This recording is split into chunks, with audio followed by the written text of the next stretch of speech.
arrived on the northern plains like a punishment. The sun rose each morning into a sky bleached white with heat, and by noon the air shimmered in waves that made the horizon dance and dissolve. This wasn't the pleasant warmth of early summer when green grass ripples under gentle breezes. This was heat that cracked the earth open. Heat that turned once lush grasslands into expanses of brittle brown stalks that crunched under every step. The drought began in spring and never broke. April rains that usually soaked the plains and coaxed prairie grass to shoulder height simply didn't come. May stayed dry. By June, the creeks that normally ran year-round had become chains of stagnant pools, shrinking daily, ringed with the desperate tracks of cattle and wildlife competing for every drop. Ranchers watched their grasslands with growing unease, but not yet alarm. Bad years happened. The West was unpredictable. Surely the rains would come eventually. Surely this was just a temporary dry spell. They were running more cattle than the land had ever supported. That was the problem, though few admitted it. The cattle boom of the early 1880s had been intoxicating. Eastern investors and European nobility had poured money into Western ranching, seduced by stories of limitless grass and cattle that reproduced themselves into fortunes. Ranchers who'd started with a few hundred head now ran thousands. Some operations counted their cattle in the tens of thousands. The math was simple and irresistible. Cattle bought in Texas for $10 a head could be driven north, fattened, on free grass, and sold in Chicago for $40, $50, sometimes $60. The Great Plains were an enormous, rent-free feedlot. The grass was free, the water was free. All you needed was cattle and cowboys to watch them, except the grass wasn't limitless, and the water wasn't guaranteed, and running 10 times more cattle than the land could sustainably support worked fine until conditions turned bad. That summer, conditions turned very bad indeed. Prairie fires became constant. The dry grass ignited from lightning strikes, from careless campfires, from sparks off wagon wheels striking rocks. Once started, fires raced across the plains for miles, sometimes days, consuming what little forage remained. Cowboys fought these fires with wet blankets and desperate prayer, but mostly they just watched the range burn, knowing each acre of blackened stubble meant less food for the cattle that fall in winter. By late summer, water sources that had never gone dry in memory went dry. Springs that had sustained homesteads for years simply stopped flowing. Rivers that normally ran strong became braided trickles through wide, cracked mudflats. Ranchers began to panic, moving herds constantly in search of water and grass, often finding neither. The cattle themselves began to show the strain. They should have been fat and sleek, building reserves for winter. Instead, their ribs became visible. Their hip bones protruded. They moved sluggishly, conserving energy because they weren't getting enough food to burn. Range cows that should have weighed 900 pounds were coming in at 600, 700 if they were lucky. And still, the cattle companies shipped in more stock. The pressure from investors back east, from shareholders in London and Edinburgh who'd never seen a prairie or a longhorn, was relentless. Maximize the herd. Use every acre. The reports sent back to investors spoke of temporary setbacks and cyclical weather patterns, but projected ever-increasing profits. The cowboys knew better. In bunkhouses and around campfires, they talked about what was coming.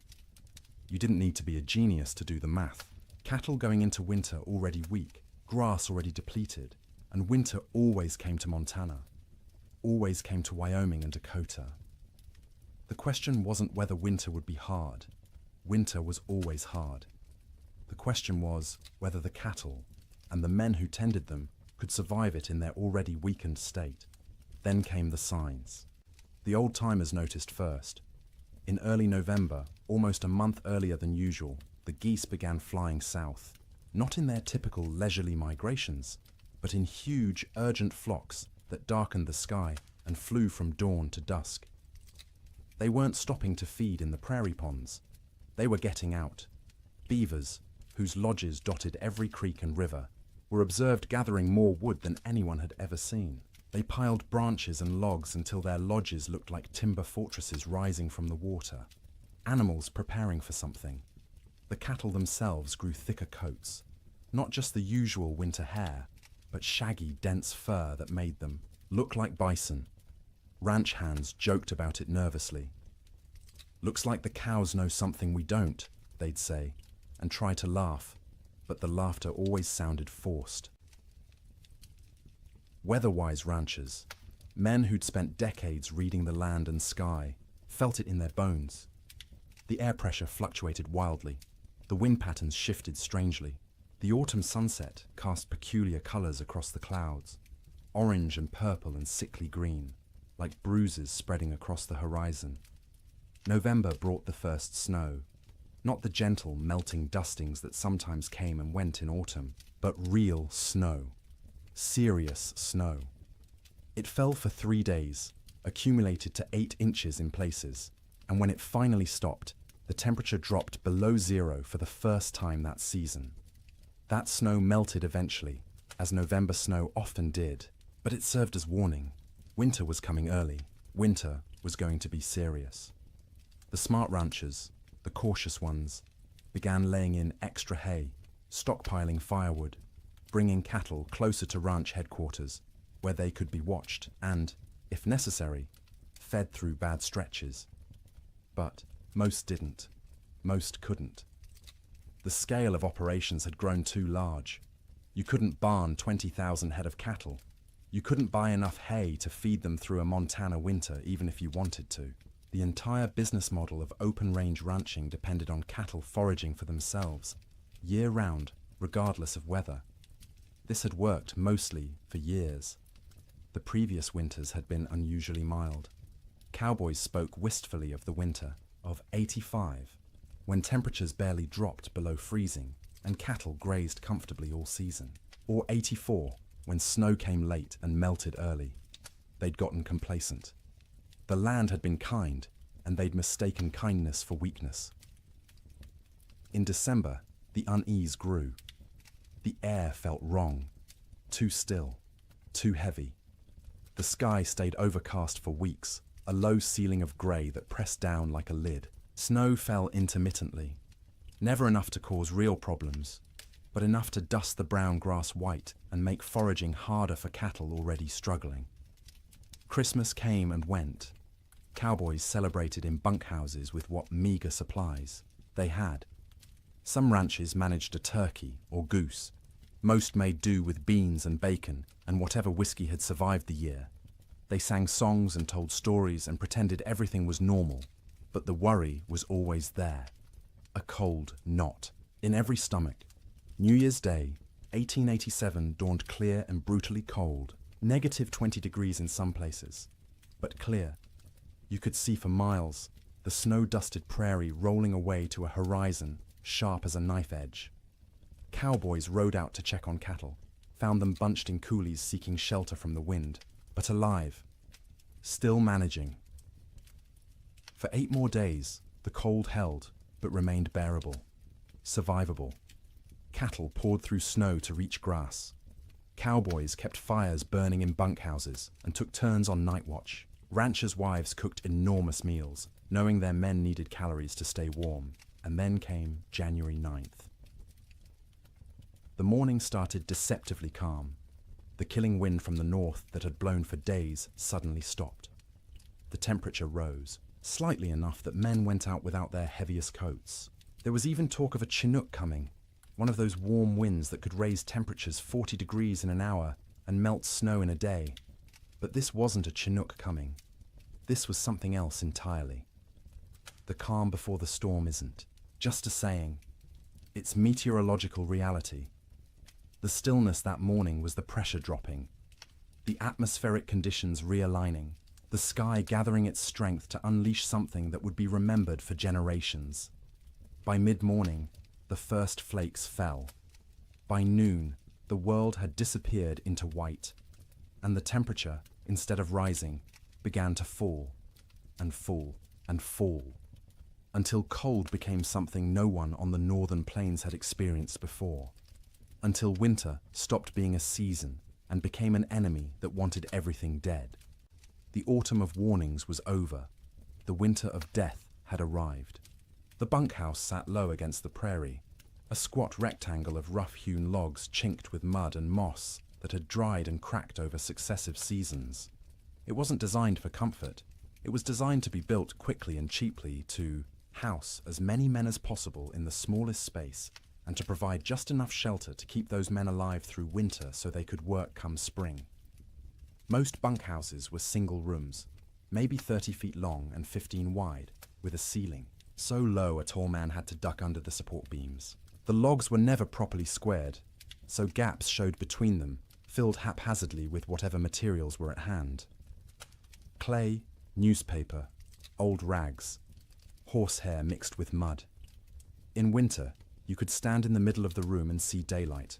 Through a dozen cracks, and where light came through, so did wind.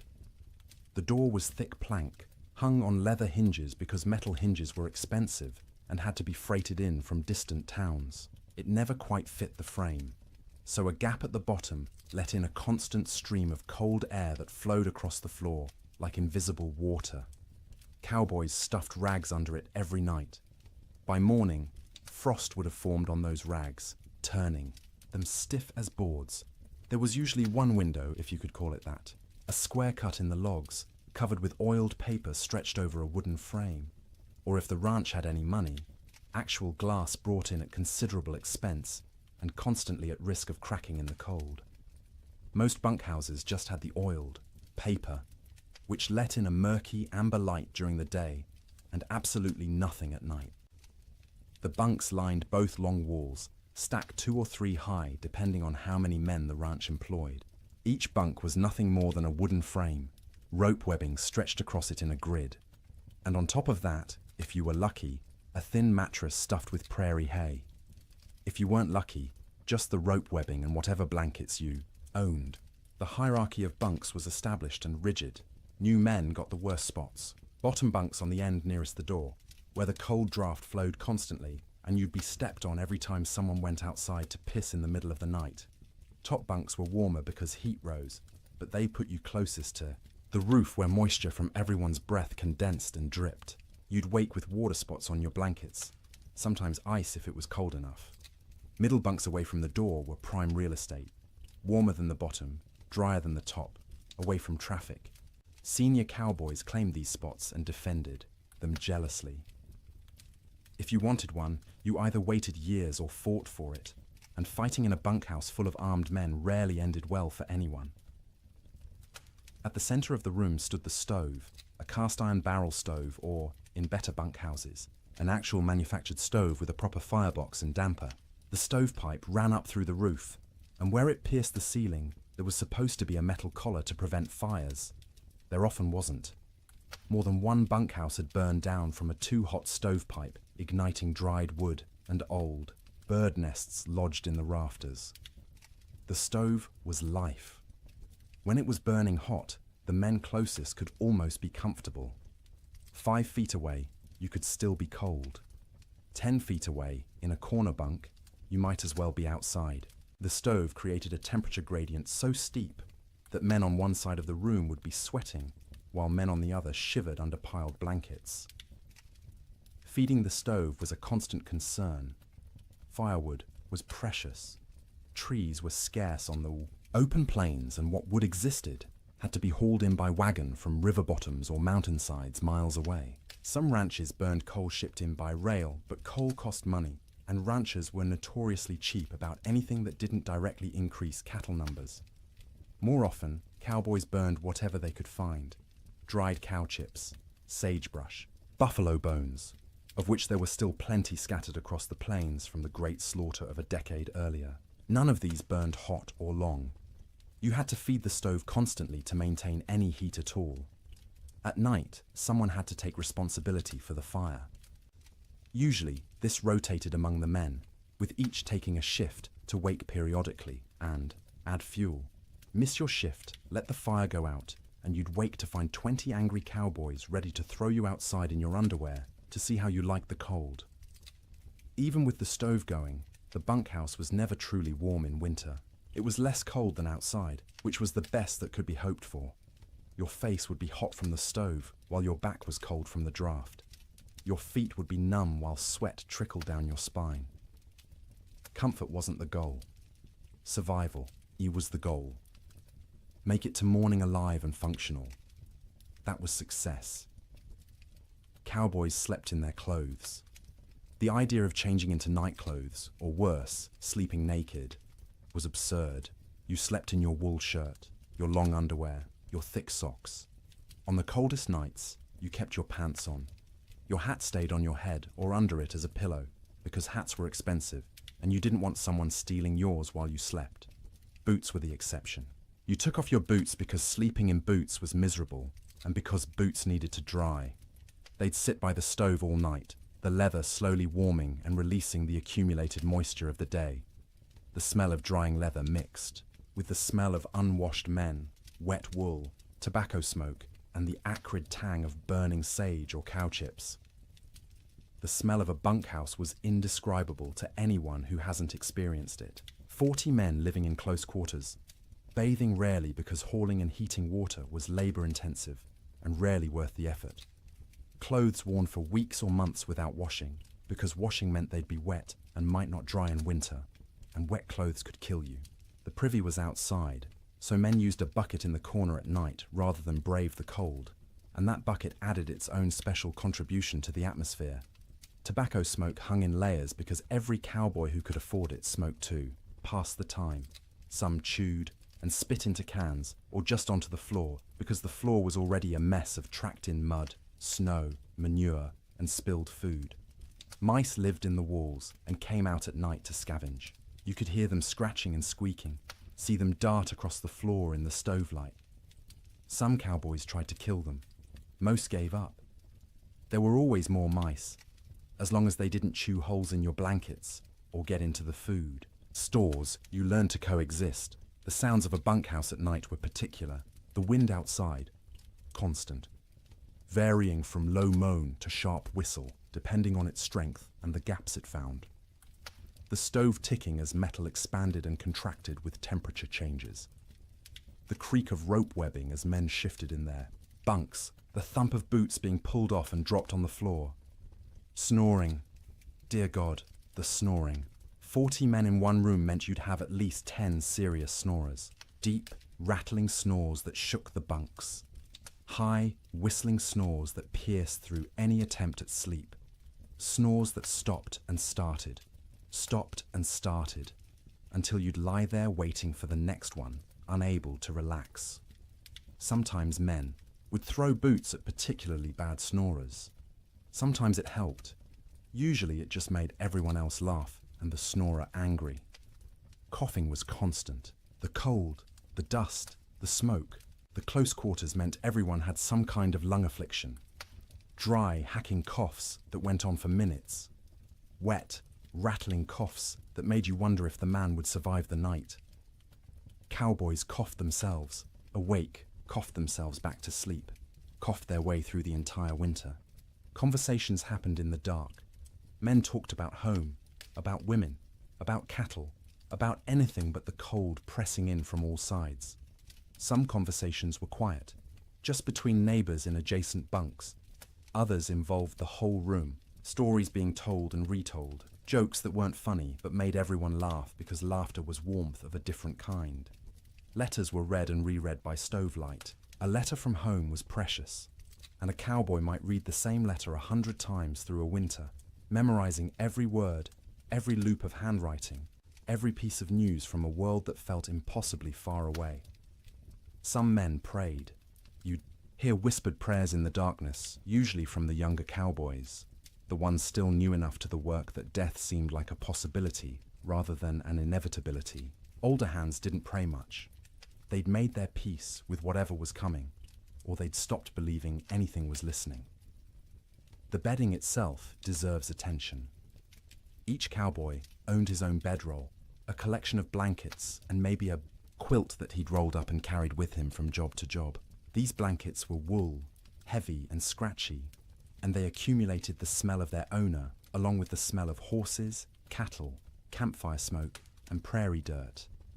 In the bunkhouse, you'd unroll your bedding onto the rope webbing, which sagged under your weight and provided almost no cushioning.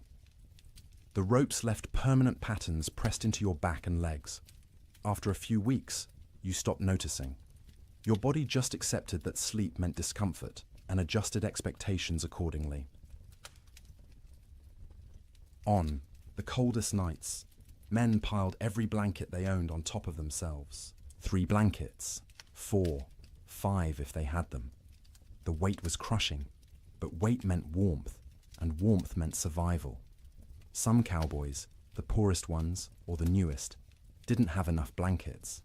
They'd sleep in their coats, under their coats, wrapped in saddle blankets that smelled of horse sweat and mold. The truly desperate would share bunks, 2 men pressed together for body heat, which was awkward and carried implications, but was better than freezing. You'd see this more in the deepest cold, when propriety mattered less than waking up with all your fingers and toes. Getting into bed was a shock every night.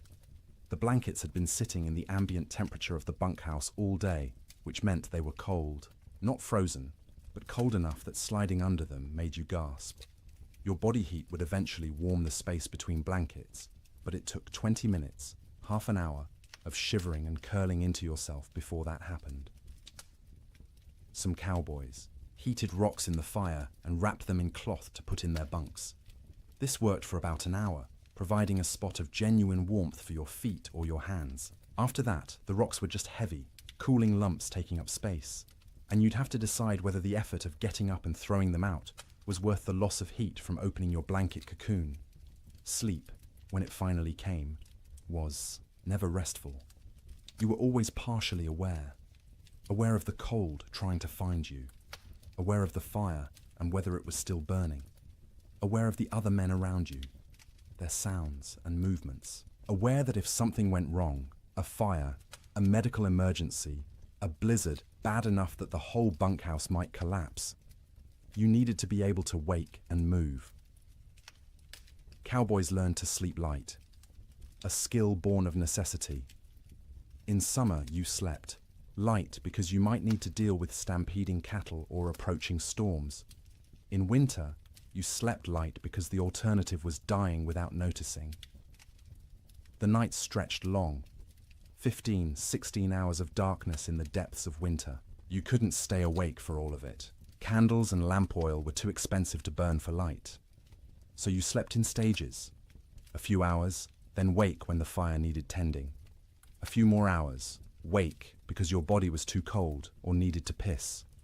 A few more hours, wake because someone else was moving around, or coughing, or because your back hurt too much to stay in one position.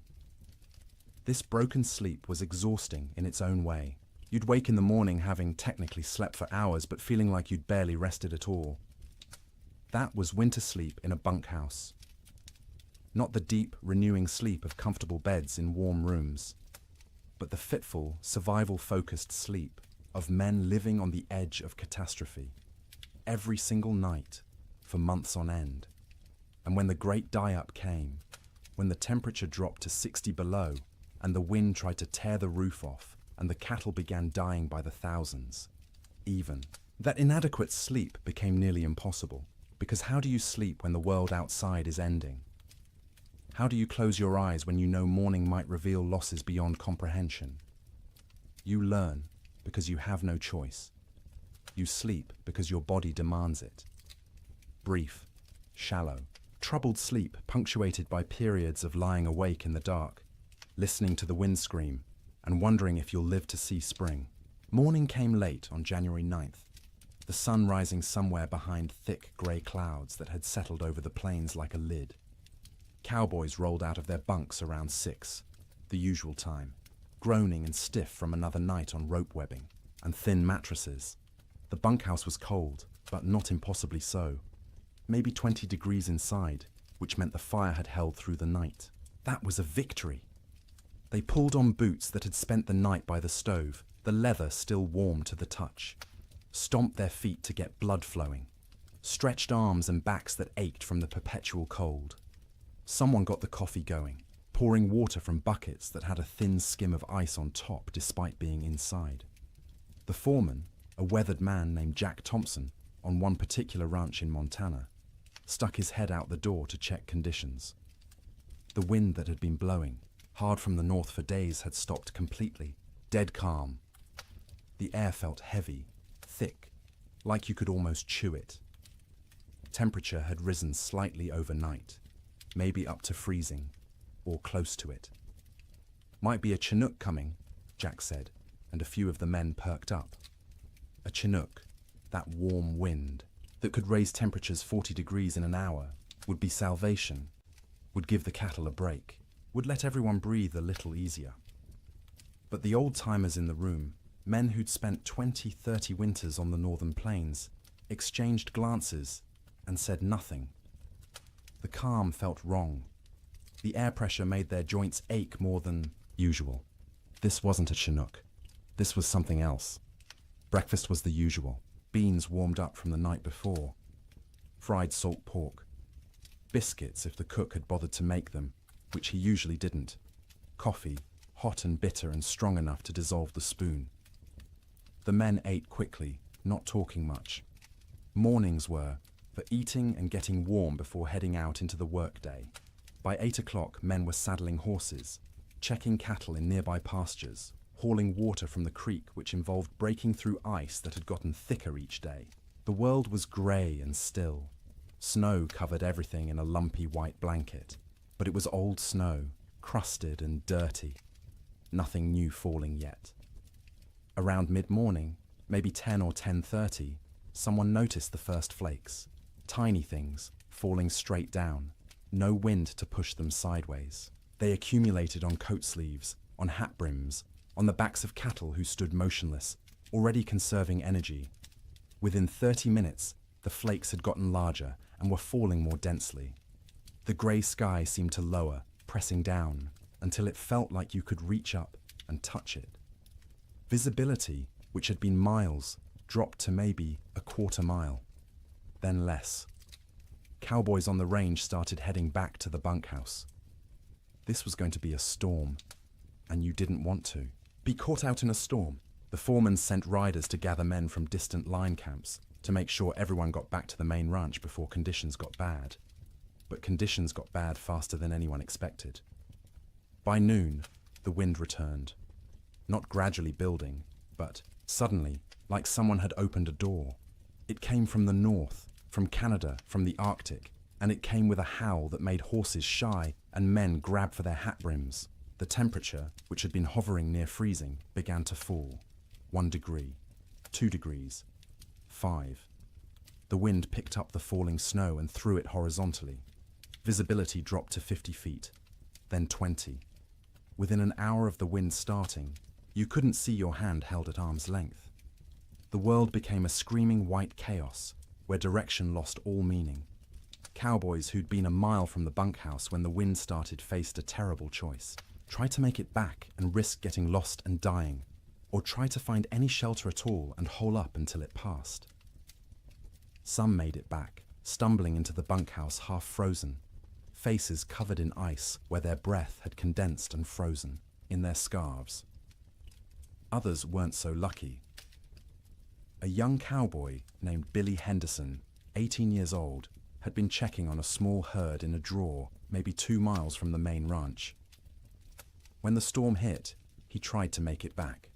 His horse refused to face into the wind, kept trying to turn and run south. Billy fought the horse, knowing that south led away from shelter, from life. The horse won the fight, turned, and ran with the storm. Billy's body was found 3 weeks later, 15 miles south of the ranch, frozen solid, still in the saddle. The horse had died beneath him, also frozen, its legs locked in a final stride. Billy had tied himself to the saddle with his lariat so he wouldn't fall off. It hadn't saved him, but that tragedy was still in the future. At noon on January 9th, Billy was just missing, and everyone assumed he'd found shelter somewhere and would show up when the storm passed. People didn't yet understand that this storm wasn't going to pass. Not in hours, not in days. The temperature kept falling. By 2 in the afternoon, it was 0. By 4, it was 20 below. The wind, instead of slacking, grew stronger. It found every crack in every wall, every gap in every window frame. In the bunkhouse, men stuffed blankets against the door, hung canvas over the oiled paper window, and fed the stove constantly. But the cold still invaded. Snow didn't just fall. It flew sideways, driven by wind that hit 50, 60 miles per hour in gusts. The snow was fine and dry, almost like dust, and it found its way through impossibly small openings. It drifted through the cracks between logs. It sifted around the doorframe despite the blankets stuffed there. It even seemed to come down the stovepipe, hissing when it hit the hot metal. Inside the bunkhouse, men watched drifts form along the walls. Inside the building, snow accumulated in the corners, under the bunks, anywhere the wind could push it. They swept it out, but it just came back. Eventually, they gave up and let it pile. The sound was overwhelming. The wind screamed. There's no other word for it. A constant, piercing shriek that vibrated in your bones and made thought difficult. It rose and fell in waves, sometimes dropping to a mere roar before surging back to that terrible scream. Men had to shout to be heard 3 feet away. Between the wind's screams came other sounds. The building itself groaning under the assault. The roof lifting and settling, as wind tried to peel it off. The sharp crack of wood contracting in the cold. The rattle of the stovepipe shaking in its collar. And from outside, distant but unmistakable, the sound of cattle, bawling, calling, the sound of thousands of animals confused and frightened and beginning to suffer. The cowboys listened to that sound and knew they were helpless. You couldn't go out in this. Going out meant dying. The cattle were on their own. The temperature hit 40 below by midnight. Inside the bunkhouse, with the stove glowing red hot, the temperature near the stove was maybe 50 degrees. 10 feet away, it was freezing. 20 feet away, in the corner bunks, water left in cups froze solid. Men piled on every piece of clothing they owned. 2 pairs of pants, 3 shirts, 2 coats, gloves and mittens worn indoors, blankets wrapped around shoulders like shawls. Some men wrapped their heads in scarves, leaving only their eyes visible, and still they shivered. The night of January 9th was the longest night most of those men ever experienced. Sleep was impossible for many. The cold, the sound, the fear, the knowledge that outside cattle were dying by the hundreds, by the thousands, all combined to keep eyes open and minds racing. Those who did sleep did so fitfully, waking every few. Minutes from nightmares or from the cold penetrating their blanket cocoons, or from the building shaking in a particularly hard gust. The fire had to be fed constantly, every 15 minutes, every half hour at most, because letting it die meant everyone would die with it. Men took shifts by silent agreement. One would get up, face the cold outside his blankets, feed the stove, and retreat. An hour later, someone else would do the same. All night long through those terrible hours, they kept the fire alive, and the fire kept them alive. But just barely. By dawn on January 10th, 16 inches of snow had fallen, though you couldn't measure it accurately because the wind had sculpted it into drifts 20 feet high in some places, while scouring other areas down to bare ground. The temperature had dropped to 46 below zero. The wind hadn't slacked at all, and the storm was just beginning. This wasn't a 2-day blizzard that would blow through and leave clear, cold weather behind. This was the start of a meteorological siege that would last, with brief breaks, through all of January, through February, into March. The great die-up had begun. Men didn't know that yet, huddled in bunkhouses across Montana, Wyoming, and Dakota Territory. They thought they were waiting out a bad storm. A few days, maybe a week, and it would clear. The cattle would be weak and scattered, but they'd recover. Spring would come, as it always did. They didn't yet understand that the world outside was dying, that cattle were already freezing where they stood, eyes frozen shut, ice forming over their nostrils with each breath, slowly suffocating as they slowly froze. That the open range, cattle industry, the boom that had made fortunes and drawn investors from around the world, was ending in that screaming wind. All they knew was cold. Cold beyond anything most had experienced. Cold that hurt to breathe, that made your lungs ache, that turned your breath to ice crystals before it could fully leave your mouth. Cold that was no longer just weather, but an active presence, a malevolent force trying to kill everything that lived. And the night ahead, the second night of the storm, would be even colder. -50, -60 in some locations. Cold that would crack trees. Cold that would freeze cattle solid while they stood. Cold that would seep through every wall, every blanket, every layer of clothing, searching for the warmth of human bodies and slowly, inexorably, draining it away. The cowboys fed the fire and waited. There was nothing else they could do. The Yiwa storm had them trapped as surely as if they were in a prison.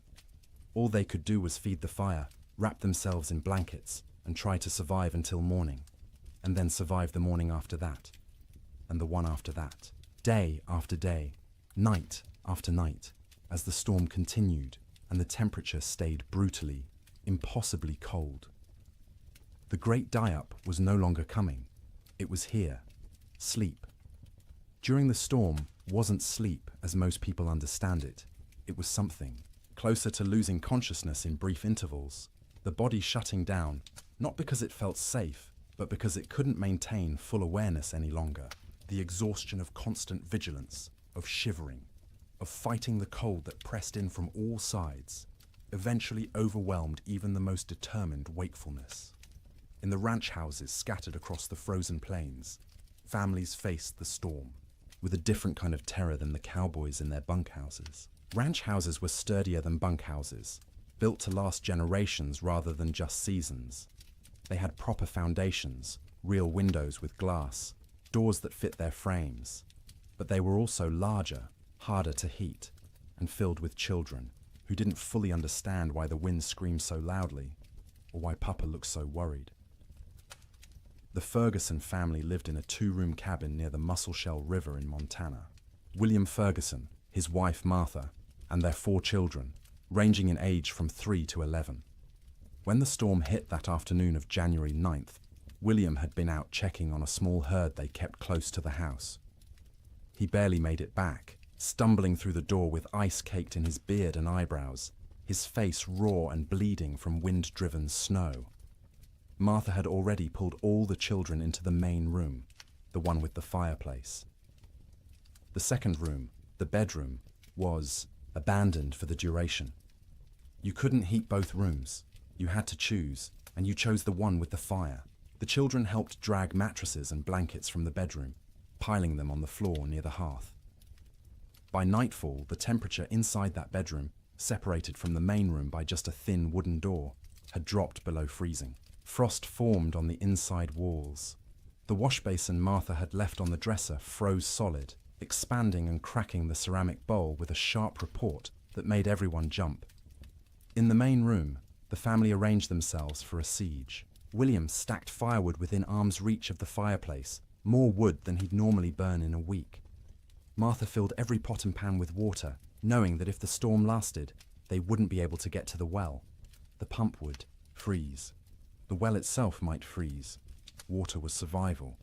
The children sensed their parents' fear and grew quiet, subdued in a way children rarely are. They huddled together on the mattresses, watching the fireplace with wide eyes as their father fed it log after log. The fire roared, consuming wood at an alarming rate, but even standing directly in front of it, you could feel the cold at your back. That first night, nobody truly slept.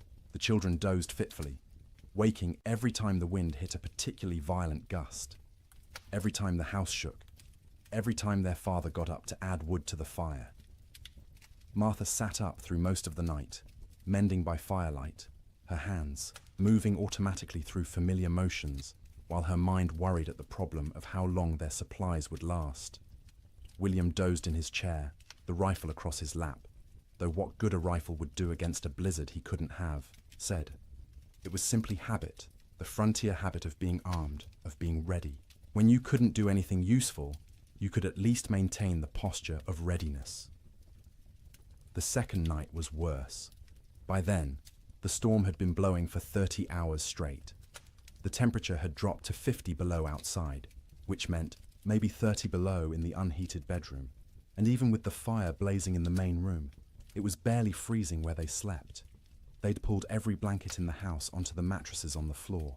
Wool blankets, quilts made from scraps of fabric, buffalo robes William had traded for years ago.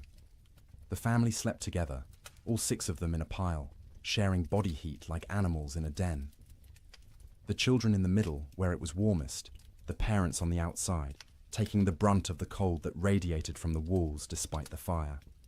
Martha sang to the children before sleep, or what passed for sleep. Old songs her mother had taught her, lullabies in German that the children didn't understand, but found comforting anyway.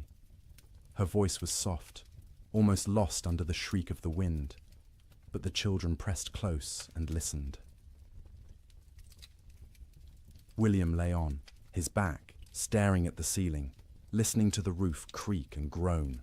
Every gust of wind made him tense, waiting for the moment when the roof would tear free and expose them all to the killing cold. It never did, but the fear never left either. Sleep came in stages. The youngest child, 3-year-old Emma, went first, exhausted from crying earlier in the day. She whimpered and fussed until her eyes finally closed and her breathing deepened. Her 7-year-old brother James followed, fighting sleep as long as he could, determined to be brave, to stay awake like the adults. But his eyes drooped, opened, drooped again, and finally stayed closed. The 2 older children, 11-year-old Sarah and 9-year-old Thomas, took longer. They understood more, worried more, and their minds wouldn't quiet. Sarah kept asking when the storm would end. Thomas asked if the cattle were all right, if Papa's horse had made it to the barn, if the chickens in the coop behind the house had frozen yet. Martha answered in soothing murmurs, not really answering at all, just making comforting sounds until the children's questions trailed off and their breathing slowed. She waited until she was sure they were deeply asleep before she allowed herself to close her own eyes. But closing her eyes wasn't sleeping. It was resting with her ears still alert, still tracking every sound. The fire crackling, William shifting position, the wind pounding against the walls, the house settling with creaks and groans. Her mind catalogued each sound, assessed whether it meant danger, and only when satisfied the house still stood did she allow herself to drift towards something like sleep. William didn't sleep at all that second night. He dozed for minutes at a time, jerking awake at every sound, every change in the wind's pitch. Twice he got up to add wood to the fire, moving carefully to avoid stepping on children. Each time he stood, the cold away from the fire hit him like a physical blow. The air near the ceiling was noticeably colder than the air near the floor. Heat rose but couldn't escape fast enough through the gaps in the roof, so it pooled up there, wasted, while down where they slept, it was barely enough. Around midnight, by William's pocket watch, Emma woke crying. She was cold, she said, her teeth chattering. Martha pulled the child against her chest, wrapping her arms around her, trying to share warmth.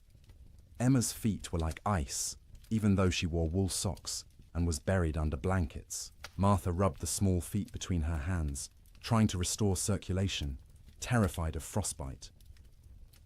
The child eventually quieted and fell back into restless sleep. But Martha stayed awake, feeling those cold little feet pressed against her stomach, wondering how much longer the storm could possibly last. The third night, exhaustion had set in so deeply that sleep came easier, even though conditions had gotten worse. The temperature outside bottomed out at 63 below zero. Inside, with the fire consuming wood at a frightening rate, they'd managed to keep the room at maybe 15 degrees, cold enough to see your breath, cold enough that the water in the pots near the fire had a skim of ice if you didn't stir it regularly, but not cold enough to kill. Not yet. The family had learned the rhythm of storm sleep. The children slept piled in the center, a tangle of arms and legs and shared warmth. The parents took turns in short shifts. Martha sleeping for 2 hours while William tended the fire and watched. Then William sleeping for 2 hours while Martha kept vigil. During her watch, Martha would sit close to the fire, feeding it, listening to her children breathe, and praying silently. She'd been raised Lutheran, not given to emotional displays, of faith, but now she prayed with desperate intensity, for the storm to end, for the wood to last, for her children to wake warm in the morning, for spring to come, impossible as that seemed in the howling dark. During his watch, William planned how to ration the wood, where to find more if it ran out, though going outside was suicide in these conditions. What they'd do when the food ran low. They had beans, flour, salt pork, and cornmeal. Enough for maybe 2 weeks if they were careful. But what if the storm lasted longer? What if they couldn't get to town when it ended because the snow was too deep? These thoughts circled endlessly, keeping him awake even during his supposed sleep shifts. He'd lie down, close his eyes, and his mind would immediately start calculating. How many logs they'd burned, how many were left, how cold it was, how long they could survive. The children slept better than the adults, helped by the simple resilience of youth. Their bodies demanded sleep and they gave in to it, even in conditions that would have seemed impossible before the storm. Sarah dreamed of summer, of the garden behind the house heavy with tomatoes and beans. Thomas dreamed of cattle drives, of riding with the cowboys to distant railheads. James dreamed confused child dreams that he couldn't remember on waking. Emma didn't dream at all, or if she did, they were wordless and forgotten. They'd wake periodically, usually needing to pee, which meant using the chamber pot in the corner because going to the outhouse meant death. The chamber pot became part of the room's landscape, emptied by William each morning by simply opening the door and throwing its contents out into the snow. It would freeze before it hit the ground. Martha developed a system for keeping track of the children during sleep. She'd reach out periodically, feeling for each small body, making sure everyone was still breathing, still warm enough. If a child had worked their way to the edge of the pile where it was colder, she'd gently pull them back to the center. If blankets had been kicked off, she'd rearrange them. This constant vigilance meant she never truly rested. Even during her sleep shifts, part of her brain stayed active, monitoring. She'd wake fully alert if a child coughed or moved suddenly, ready for crisis. Only after checking that everything was fine would she allow herself to drift back down. By the fourth night, a strange numbness had set in. The storm continued, would continue, had always been continuing, and would always continue. It became hard to remember a time before the storm, hard to imagine a time after. The world had narrowed to this room, this fire, this pile of blankets, these bodies pressed together against the cold. Sleep became deeper out of sheer exhaustion. The body can't maintain high alert indefinitely. At some point it simply gives up and crashes, regardless of external conditions. The children slept hard, twitching occasionally, making small sounds, but not fully waking. Martha and William slept in longer stretches, waking only when their internal alarms screamed that the fire needed tending or a child needed checking. The quality of that sleep was poor, dreams were vivid and often nightmarish. Martha dreamed of water freezing in her children's lungs, turning them to ice from the inside out.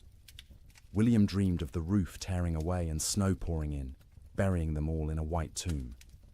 They'd wake gasping, hearts pounding, and need several seconds to remember where they were, that they were still alive, that the nightmare wasn't real. Not yet, but underneath the nightmares was the simple, animal relief of being horizontal, of having their eyes closed, of not having to actively fight the cold for a few hours. Their bodies took what rest they could get, storing it against future need, repairing what damage they could before the next crisis. In bunkhouses across the territory, cowboys experienced similar struggles. The difference was they had no children to protect, which freed them from that particular anxiety, but they also had less motivation to push through. A man alone can give up more easily than a father with children depending on him. Some cowboys did give up, in a sense. They wrapped themselves in every blanket they owned, lay down in their bunks, and simply stopped trying. They'd sleep for 20 hours straight, only waking to eat a little and relieve themselves before returning to their cocoons. This wasn't laziness, it was a survival strategy. In extreme cold with limited food, the best thing you can do is stay still, conserve energy, and wait. Others couldn't do it. The type of man who became a cowboy was often too restless, too active, to simply lie still for days. They'd pace the bunkhouse, drive everyone else crazy, gamble with cards or dice, anything to pass the time and distract from the gnawing fear that the storm might never end. In both bunkhouses and ranch houses, sleep became not rest, but simply another way of enduring. The days and nights blurred together into a continuous state of semi-consciousness, where you were never fully awake, but never fully asleep either. Your body was present, wrapped in blankets near a fire, but your mind wandered strange paths, disconnected from reality. And through it all, the wind screamed. The cold pressed in, the fire consumed wood, and people slept, or tried to sleep, or pretended to sleep, because what else could they do? Going outside meant dying. Staying awake meant slowly going insane from the sound and the fear. So they slept. Poorly, fitfully, desperately. But they slept. And each morning they woke, surprised on some level to find themselves still alive, still, together, the fire still burning. The storm would eventually end, but not yet. Not for many days yet. And each of those days would require sleep stolen from between crises, rest grabbed in brief intervals, dreams haunted by cold and wind, and the terrible knowledge that outside the world was dying. The cattle felt the storm coming before any human did. Their instincts, honed by millennia of evolution, read signs in the air pressure, in the quality of light, in the way the wind tasted. When the first flakes began to fall on January 9th, cattle across the northern plains began to move, not panicked running, purposeful drifting, south, always south, away from the north wind that carried death in its teeth. They moved in groups, small herds combining into larger herds, thousands of animals flowing across the white landscape like a slow river seeking lower ground. Consider one cow, a 3-year-old Hereford mix, red and white, branded with the Rocking M brand on her left hip. She'd been born on this range, knew every coulee and creek, had survived 2 previous winters without particular hardship. She was carrying a calf, due in spring, and the pregnancy had left her thinner than usual going into winter. Not starving, but without the thick layer of fat that would have been ideal. When the snow started falling heavily and the wind began to rise, she was grazing, in a shallow draw with perhaps 50 other cattle.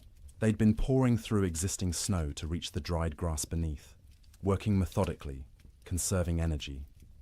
The new snow started covering the ground quickly, and the cow lifted her head, testing the air. The wind came from the north with a sound like tearing fabric. The cow turned her back to it instinctively, and every other animal in the draw did the same. They began walking south, not because they knew south led to safety, but because south meant away from the wind, and the wind had to be avoided. They walked steadily for hours. The snow was falling too thickly to see more than a few feet ahead, but cattle can navigate by sense of smell and by following the animal in front of them. The cow found herself in the middle of the group, which offered some shelter from the wind, but also meant she had to keep moving at whatever pace the herd set. By nightfall, they'd walked perhaps 5 miles. Not far, but the constant fighting against wind and snow was exhausting. The temperature had dropped dramatically, and the cow's breath froze in clouds of white vapor. Ice was forming on her eyelashes, making it hard to see. Her legs ached from pushing through snow that was now knee-deep in places.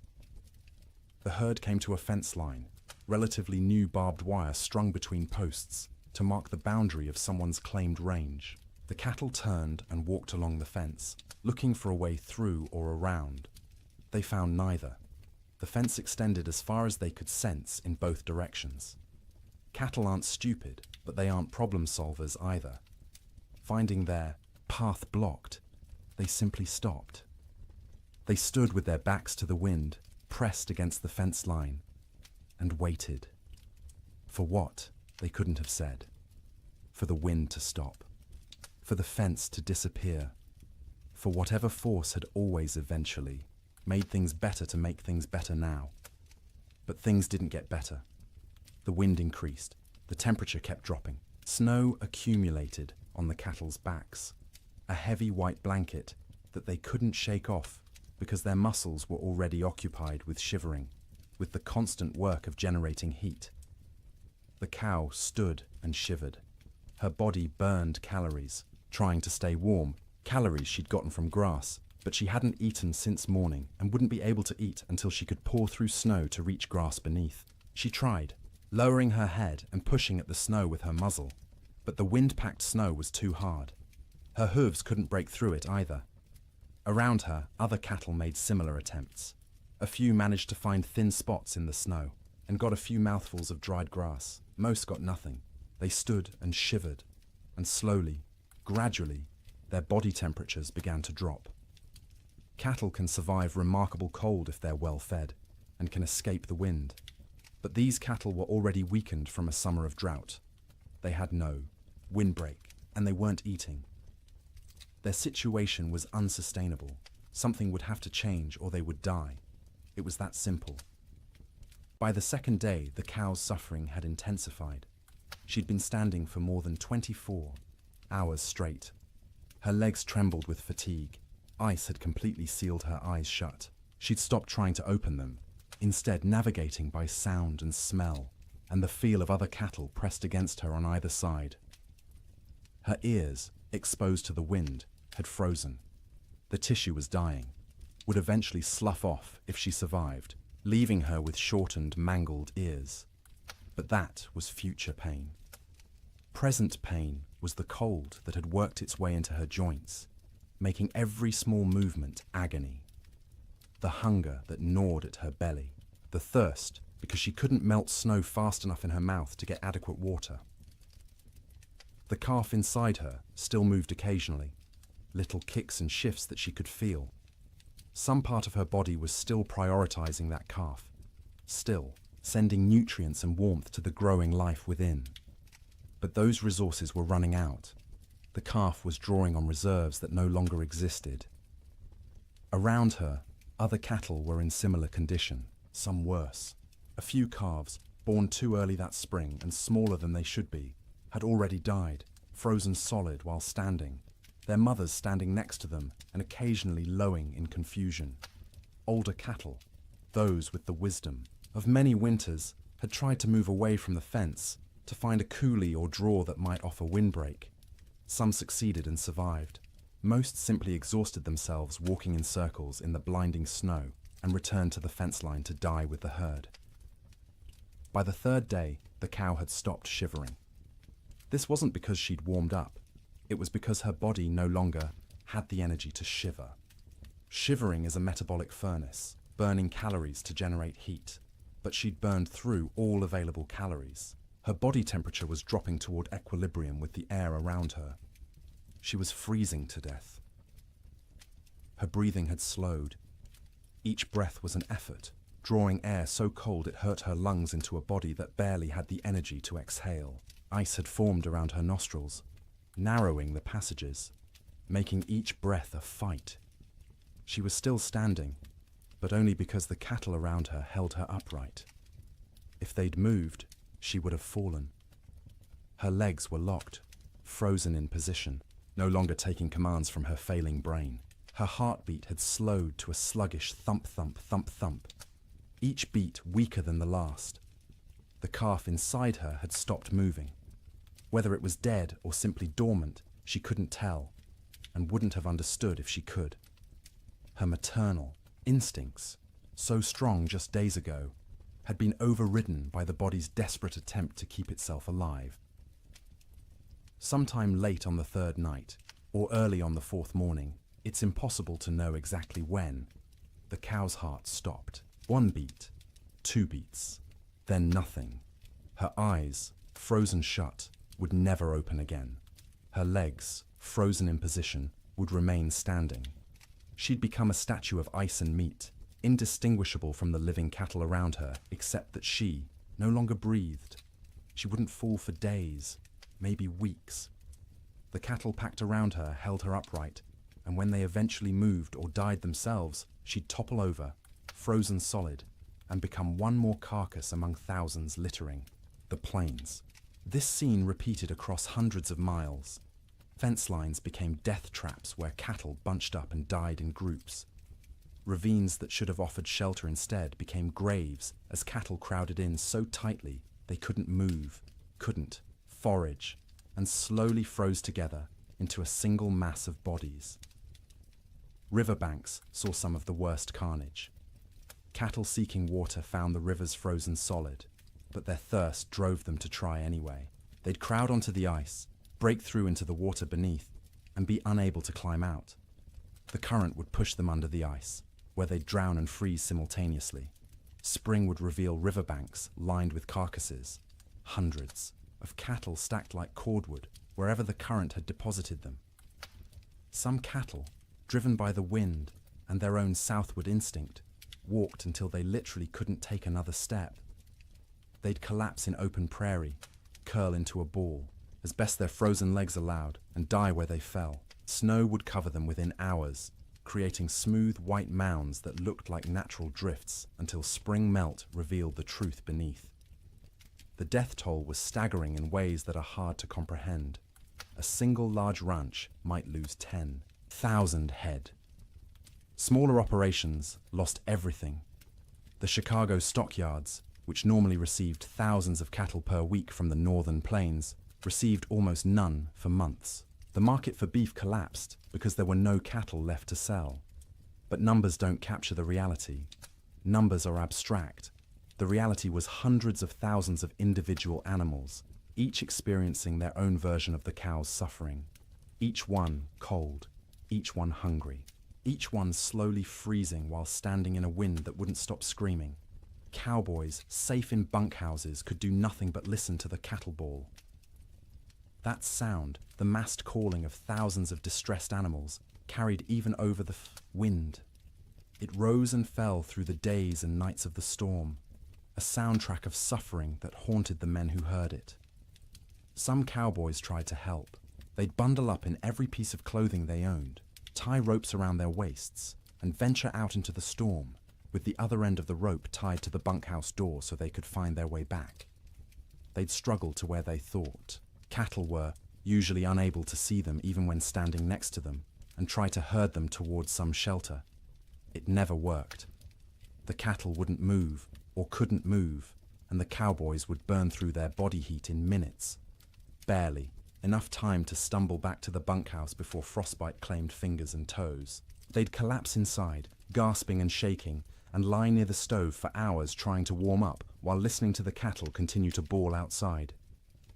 Eventually, the bawling stopped. Not all at once, but gradually over days. Fewer and fewer, voices as more and more cattle died. By the end of January, the prairie was silent except for the wind. Silent because there was almost nothing left alive to make sound. The cattle of the open range, those millions of animals that had made fortunes for ranchers and fed the growing cities of America, were gone. The survivors, scattered and traumatized, would take years to recover. Most would never be found, lost in coulees and ravines where their carcasses would feed wolves and coyotes through the remainder of winter. The Great Die-Up earned its name from the cattle. They died in numbers beyond counting, in suffering beyond imagining. And every single death was quiet, private. The animal alone in the storm, except for other dying animals. No comfort, no relief, just the cold and the wind, until the end came, and the shivering finally stopped. Food became an obsession within days of the storm's arrival. Not because people were starving, not yet, but because every meal consumed was one fewer meal in reserve, and no one knew how long the storm would last or when resupply would be possible. Every bite carried the weight of calculation. Every pot of beans represented diminishing stores that might need to last weeks or months. In the Ferguson ranch house, Martha inventoried their supplies on the second day of the storm. She did this by candlelight while the children slept, and William kept watch by the fire. She counted every bag of flour, every pound of cornmeal, every strip of salt pork hanging from the rafters of the cold bedroom. She measured beans by the cupful, rice by the handful, and wrote everything down in careful columns in a ledger book. Flour, 42 pounds. Cornmeal, 18 pounds. Dried beans, maybe 30 pounds, 3 different varieties mixed together in a burlap sack. Salt pork, 14 strips, some thick, some thin. Rice, 5 pounds. Sugar, 3 pounds, precious and rationed even before the storm. Coffee, 2 pounds of beans, still in their burlap sack, aromatic and dark. Salt, plenty, a whole sack, bought last fall. Lard, a good supply, stored in a crock. Dried apples, half a sack, from their own trees. Molasses, 1 jug, nearly full. She did the math in her head, working through possible scenarios. 6 people eating 3 meals a day, 18 meals per day. If they were careful, if they stretched everything, if they didn't waste a single bite, they had perhaps 3 weeks of food, maybe 4 if they went hungry. 3 weeks seemed like plenty. No storm lasted 3 weeks, but Martha had learned in her years on the frontier to plan for the impossible, because the impossible happened with disturbing regularity. So she began rationing from day 1, before hunger forced the decision. Breakfast became smaller. Instead of flapjacks for everyone, she made 1 per person, thin and stretched with extra water to make the batter go further. The children complained but ate them anyway. William said nothing, just ate what was put in front of him and drank his coffee black to save the sugar. Dinner became the main meal, usually beans. Martha soaked dried beans overnight in water, then cooked them slowly through the day in a pot, suspended over the fire. She'd add a little salt pork for flavor, 1 strip cut into small pieces so everyone got a taste of meat. The beans cooked until they were soft, the liquid thick and sustaining. Everyone got a bowlful, sopped up with cornbread made from carefully measured cornmeal. Supper was often just leftover beans from dinner, reheated and eaten with whatever bread remained. Sometimes Martha made a thin soup from the bean broth, adding bits of dried apple for sweetness, calling it a special treat to make the children smile.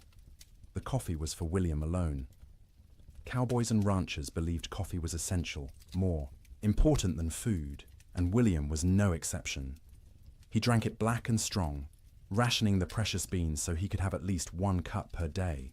That coffee was his luxury, his reminder that civilization existed beyond the wind and snow.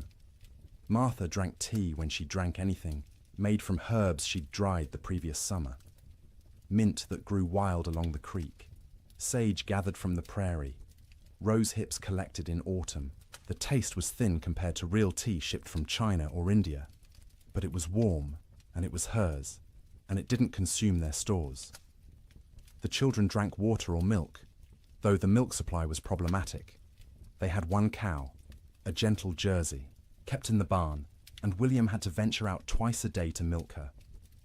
The trip to the barn was only 50 feet, but felt like a mile. He'd bundle in every piece of warm clothing he owned, wrap his face in a scarf until only his eyes showed, and step out into the wind.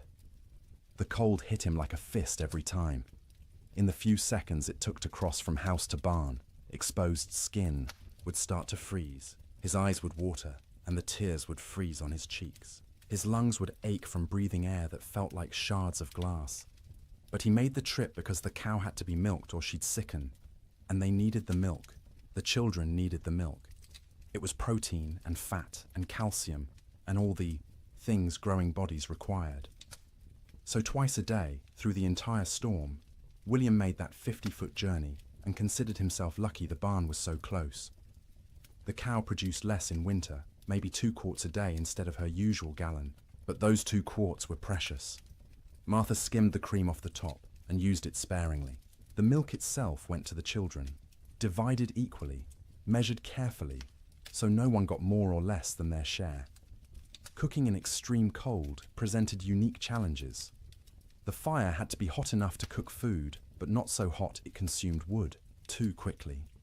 Martha became expert at judging the flames, adding just enough fuel to maintain cooking temperature while stretching the wood supply. Water was perhaps the most critical resource. William filled every bucket and pot with snow scooped from outside the door, then left the containers near the fire to melt. It took hours for snow to melt into usable water, and the water that resulted tasted flat and strange because it had no mineral content. But it was wet, and it was clean, and it kept them alive. They couldn't wash dishes properly, couldn't waste water or wood heating water for washing. Instead, Martha wiped plates and bowls clean with rags, rinsed them quickly in cold water if necessary, and called it good enough. No one got sick from dirty dishes.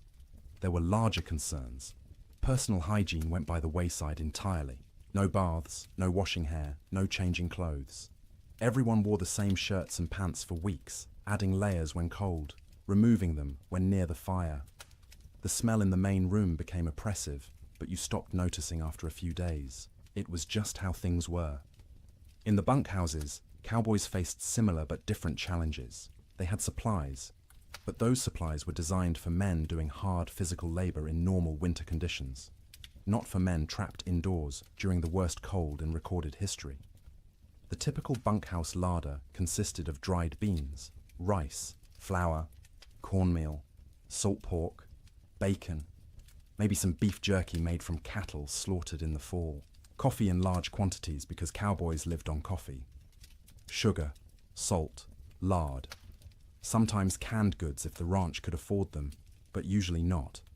Canned goods were expensive and the freighting costs were prohibitive. The cook, if there was one, was usually an old cowboy too stove up for regular ranch work. He'd preside over the cast iron stove like a priest at an altar, creating meals from limited ingredients with whatever skill he possessed. Good cooks were treasured. Bad cooks were tolerated because the alternative was cooking for yourself, and cowboys were generally incompetent in the kitchen. One particular bunkhouse in the Judith Basin had a cook named Old Pete, called that to distinguish him from Young Pete, who wasn't a cook and wasn't even particularly young, but was younger than Old Pete. Old Pete had cooked in army forts, in mining camps, on trail drives. He knew 100 ways to cook beans and could make bread in a Dutch oven that rivaled anything made in a proper kitchen. But even Old Pete struggled with the storm's duration and intensity. His usual recipes assumed men would be working hard, outside, burning thousands of calories daily. Now they were sitting around trying to stay warm, burning far fewer calories. They didn't need as much food, but they were bored and hungry from boredom, and managing those competing needs was delicate. He started making meals smaller but more frequent. Instead of 3 large meals, he made 4 smaller ones, gave the men something to look forward to every few hours, something to mark the passage of time. Breakfast at dawn, such as dawn was, in the constant grey, a second breakfast mid-morning, dinner in early afternoon, supper at dark. Each meal was simple: beans cooked with salt pork, cornbread or biscuits, coffee always, constantly, the pot never empty. Occasionally, he'd make a stew if there was meat available, though meat was running short. Most ranches had slaughtered a beef or 2 in the fall and hung the quarters to freeze. But accessing that meat meant going outside to the meat cache, which was difficult or impossible depending on the day. The men ate without complaint, mostly. Cowboys weren't complainers by nature. You ate what was put in front of you and were grateful to get it. But you could see them calculating, same as Martha Ferguson, counting days, estimating stores, wondering how long until starvation became a real concern rather than a theoretical one. Coffee was its own category of essential supply. Cowboys drank coffee the way other people breathed, constantly and without thought. A pot of coffee sat on the stove at all times, thick and black and strong enough to float a horseshoe. Men would pour themselves cups throughout the day and night, warming their hands on the tin cups, savouring the bitter heat. Old Pete guarded the coffee supply jealously. He knew exactly how many pounds they had, how much they consumed daily. how long it would last. When supplies began running low, he started stretching the coffee by reusing grounds. First brew was strong for the morning pot. Those same grounds would be used again for the afternoon pot, weaker but still coffee. Sometimes he'd use them a third time, creating a thin brown liquid that was more idea than substance, but the ritual of drinking it was as important as the caffeine. Sugar went into coffee for those who used it, though most cowboys drank it black. Sugar was also used sparingly in baking, a spoonful in a batch of biscuits to help them rise and add a hint of sweetness. But sugar was running low everywhere, and by the end of January, most outfits were out entirely. Salt, at least, was plentiful. Salt preserved meat, flavored food, and was cheap enough that even poor ranches had plenty. Cowboys ate salt with everything, needed it to replace what they lost sweating despite the cold. Their bodies burned hot from shivering, from the constant work of staying warm, and salt was essential. The mental aspect of food during the storm was almost as important as the physical nutrition. Mealtimes provided structure to otherwise formless days. They were events to anticipate, rituals that reassured everyone that civilization persisted despite the chaos outside. Children needed this structure especially. The Ferguson children learned to recognize mealtimes by the smells from the fire, by their mother's movements, by the rattle of bowls and spoons. They'd gather without being called, eager not just for food, but for the routine. Martha would serve, each child personally, making a small ceremony of it. Sarah first, as the oldest, then Thomas, then James, then Emma. Each child received their portion with their name spoken, a moment of individual attention that said, "You are seen, you are valued, you matter." Then William, then finally herself, always last, always the smallest portion, though no one noticed because she was skilled at hiding it. They'd eat together, mostly in silence because food was serious business, but afterward there might be stories or songs. William would tell tales of his own childhood in Ohio, of winters there which had seemed hard at the time, but were nothing compared to this. Martha would sing in her soft voice, German lullabies or hymns. The children would listen and feel for a moment that everything might be all right. After eating came the work of making food last. Crumbs were gathered and saved for thickening, soup. Grease from cooking was poured into a jar and used again. Bones from salt pork were boiled to extract every bit of flavor and nutrition, then boiled again, then fed to the dog who lived outside the door in a snow shelter William had built. Nothing was wasted. Waste was sin in the arithmetic of survival. Every scrap had value, potential use, future purpose. Martha became a miser of food, hoarding and parceling it out with grim determination, knowing that running out meant death, and death was not an option while her children lived. The storm continued. January crawled past, each day a battle against cold and hunger and despair. Food supplies dwindled steadily. By the end of the month, the Ferguson household was eating 2 small meals per day instead of 3. The children's eyes developed the hollow look of inadequate nutrition. Martha's dresses hung loose where they'd once fit snugly. William's belt had to be tightened 2 notches, then 3, but they ate something every day, and they were all still alive. And the cow still gave milk, though less each week, and the fire still burned, and that was enough. It had to be enough, because spring would come eventually. It always came. The question was whether they'd survive long enough to see it, and whether there would be anything left of their lives when it finally arrived. Theodore Roosevelt was not in Dakota Territory when the blizzard struck. He was in New York, warm and comfortable in his sister's house, living the life of an Eastern gentleman which he'd tried so hard to leave behind. But his money was in Dakota. His dreams were in Dakota. And when the reports began filtering east about the catastrophic winter destroying the northern plains, Roosevelt's future was being written in frozen cattle and bankrupt dreams. He'd come to Dakota Territory in 1883, a wealthy young man fleeing personal tragedy. His mother and his wife had died on the same day, in the same house, within hours of each other. The grief had been unbearable, suffocating, And Roosevelt did what men of means often did when Eastern life became too painful. He went west. He invested heavily in cattle ranching, buying into two operations: the Maltese Cross Ranch and the Elkhorn Ranch, both along the Little Missouri River in what would become North Dakota. He'd thrown himself into the work with characteristic energy, trying to become a real Westerner, a real cattleman. He'd learned to ride, to rope, to shoot. He'd earned grudging respect from cowboys who initially mocked his Eastern accent and glasses. Roosevelt loved the West with the passion of a convert. He loved the vast emptiness, the physical challenges, the sense of building something in a hard land. He wrote about it constantly in letters and journals, painting romantic pictures of cowboy life that had more to do with his ideals than reality. His ranches ran cattle on the open range like everyone else. Thousands of head, bought with Eastern money, fattened on free grass, and expected to multiply into a fortune. His partners and employees assured him the investment was sound. Cattle prices were strong. The range could support far more animals than they were running. Winter mortality was minimal in recent years. Roosevelt believed them because he wanted to believe.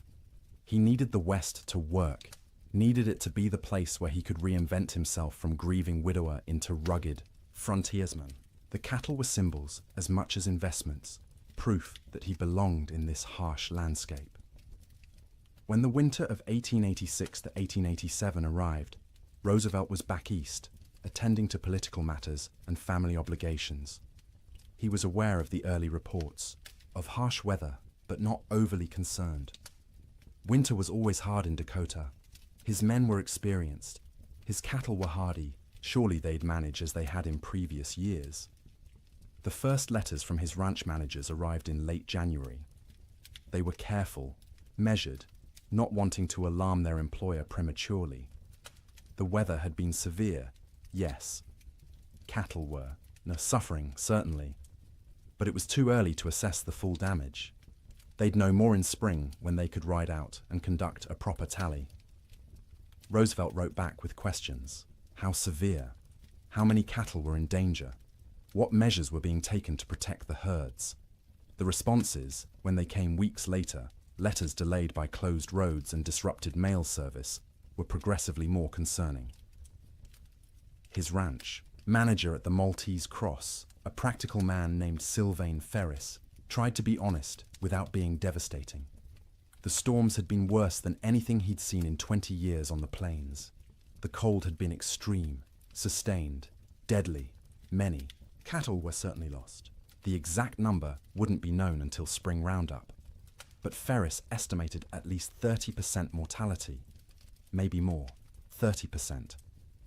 Roosevelt did the math in his study in New York, sitting in a comfortable chair by a warm fire, trying to comprehend what those numbers meant. He owned roughly 5,000 head between his two ranches. 30% meant 1,500 dead cattle. At $40 a head, that was $60,000 lost, more than many men earned in a lifetime, but it was worse than the money. It was the failure of his Western dream. The revelation that the land he'd romanticized could be cruel, that nature didn't care about his needs or desires, that the West wasn't the frontier of opportunity he'd imagined, but a hard country that broke more men than it made.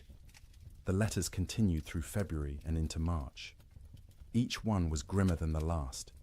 50% losses now estimated, maybe 60. Entire line camps reporting no surviving cattle at all. Fences lined with dead animals piled 3 deep.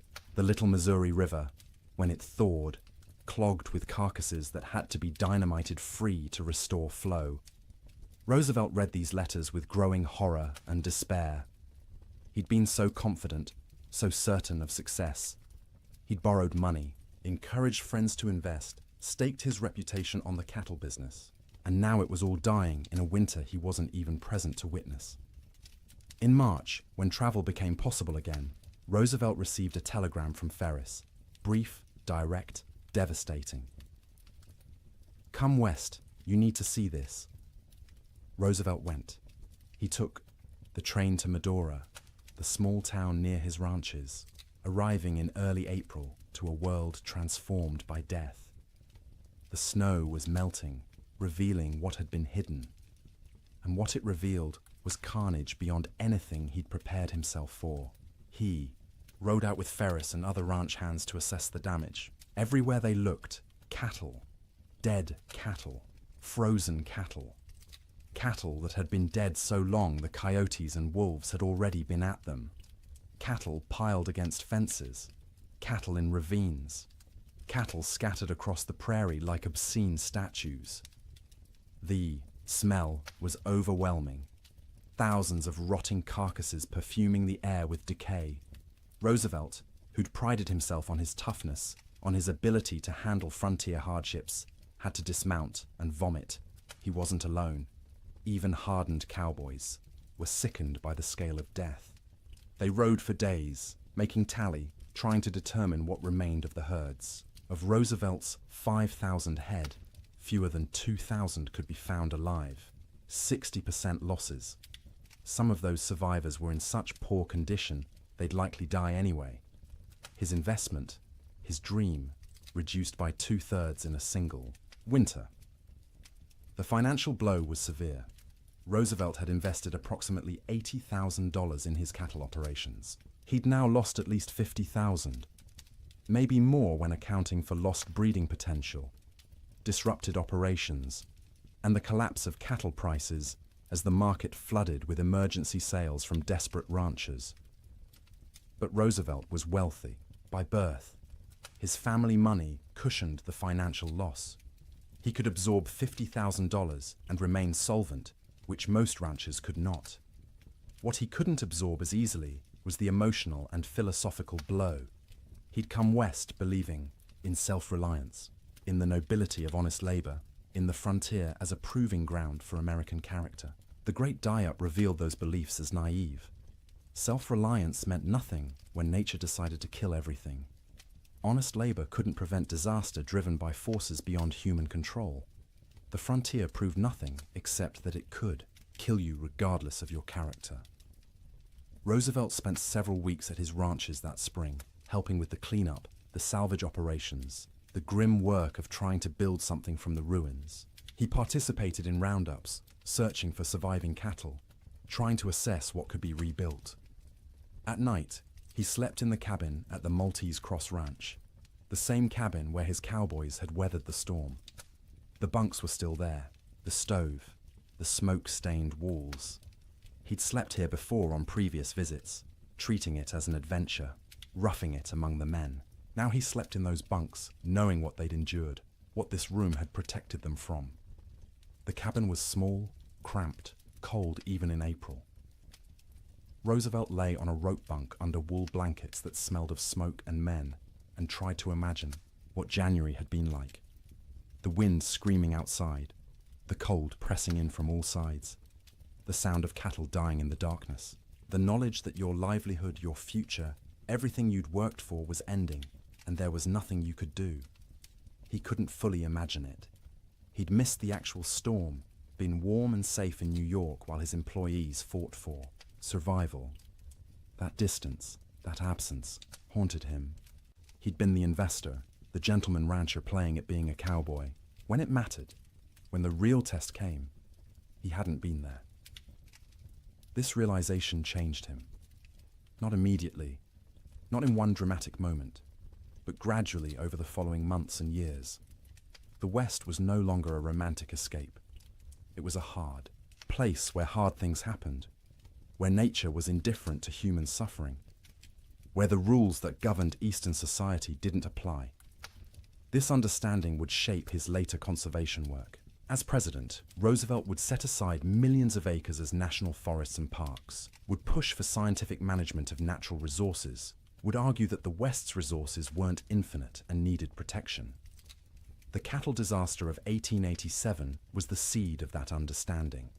But in the spring of 1887, Roosevelt was just a wealthy young man surveying the wreckage of his dreams. He walked among the dead cattle, rode across ranges that should have been covered with livestock but were eerily empty, and made calculations about what could be salvaged. His ranch managers were exhausted, traumatized by the winter they'd survived. Roosevelt listened to their stories with growing respect. These men had faced conditions he'd only read about and emerged alive, if not unscathed. Ferris told him about nights when they weren't sure the bunkhouse would stand, about mornings when they'd wake to find new snow drifted inside through the cracks, about the constant work of keeping fires burning, of rationing food, of listening to cattle die and being unable to help. Roosevelt paid his men bonuses, unexpected and generous, acknowledging what they'd endured. It was the least he could do, given that he'd been warm and safe while they'd nearly frozen. He also made a decision. He would not abandon his Dakota ranches entirely, but he would not rebuild to previous scale. The open range era was over. The land couldn't support the numbers they'd run. The climate was too unpredictable, the investment too risky.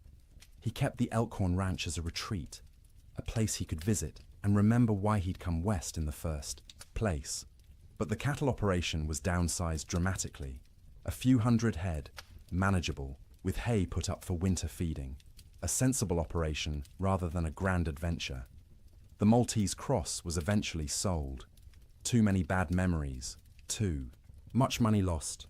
Roosevelt needed to move forward, and that meant leaving behind the ranch that had represented such hope and ended in such disaster.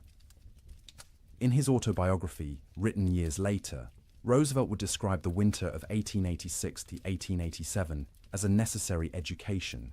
The romantic had been burned away, leaving behind a more realistic understanding of nature and human limitations. The winter had killed his cattle and his illusions simultaneously, but he rarely spoke about what his employees endured.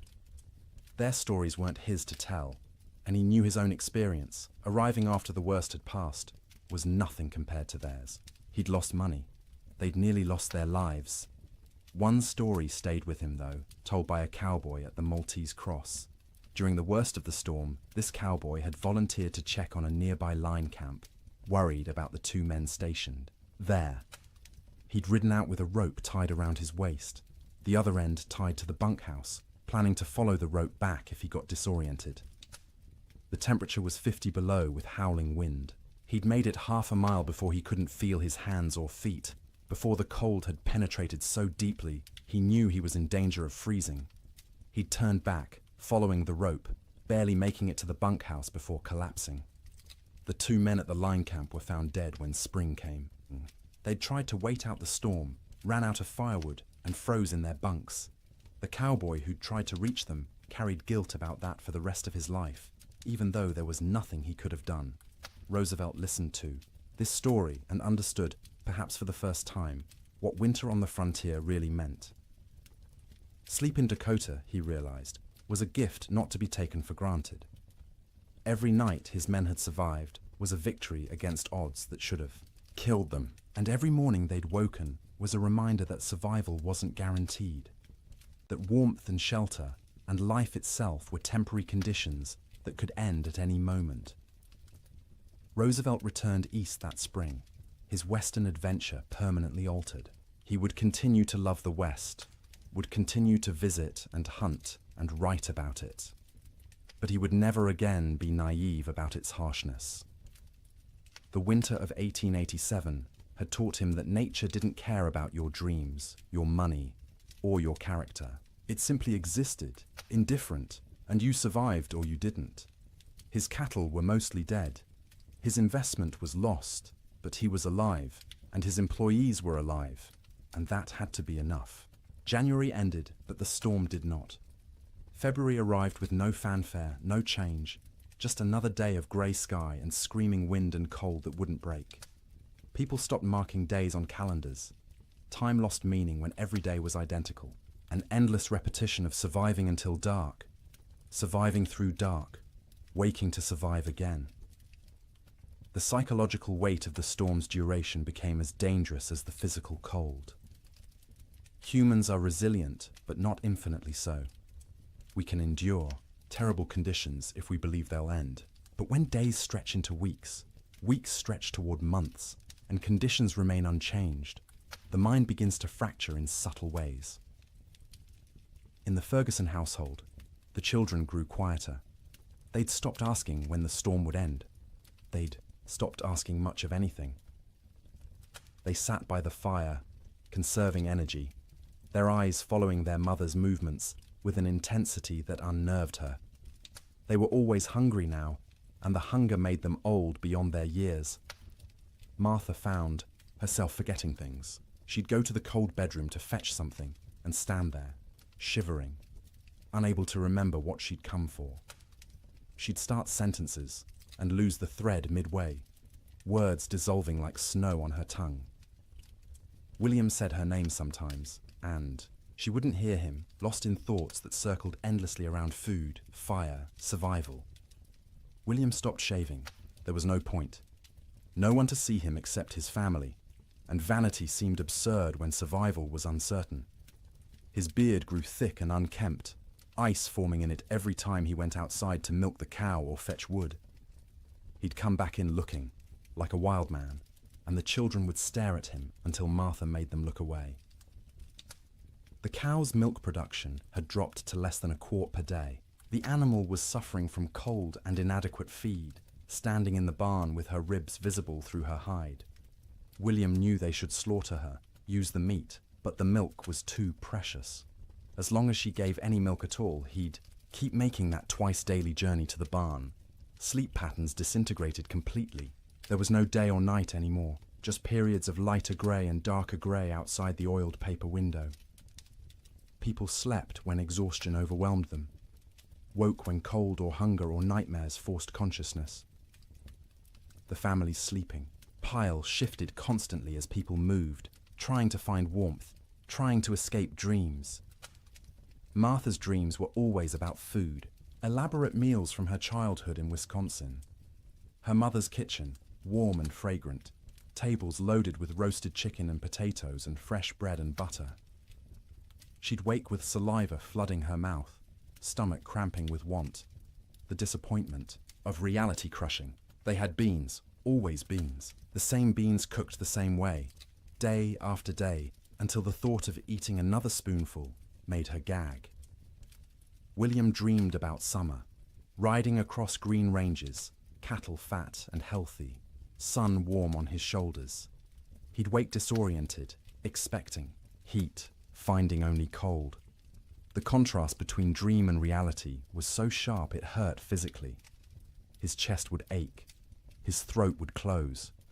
He'd lie there fighting tears while his family slept around him. The children's dreams were less specific, but more unsettling. They'd whimper in their sleep, reach out for comfort, wake crying without being able to say why. Emma, the youngest, stopped sleeping deeply at all.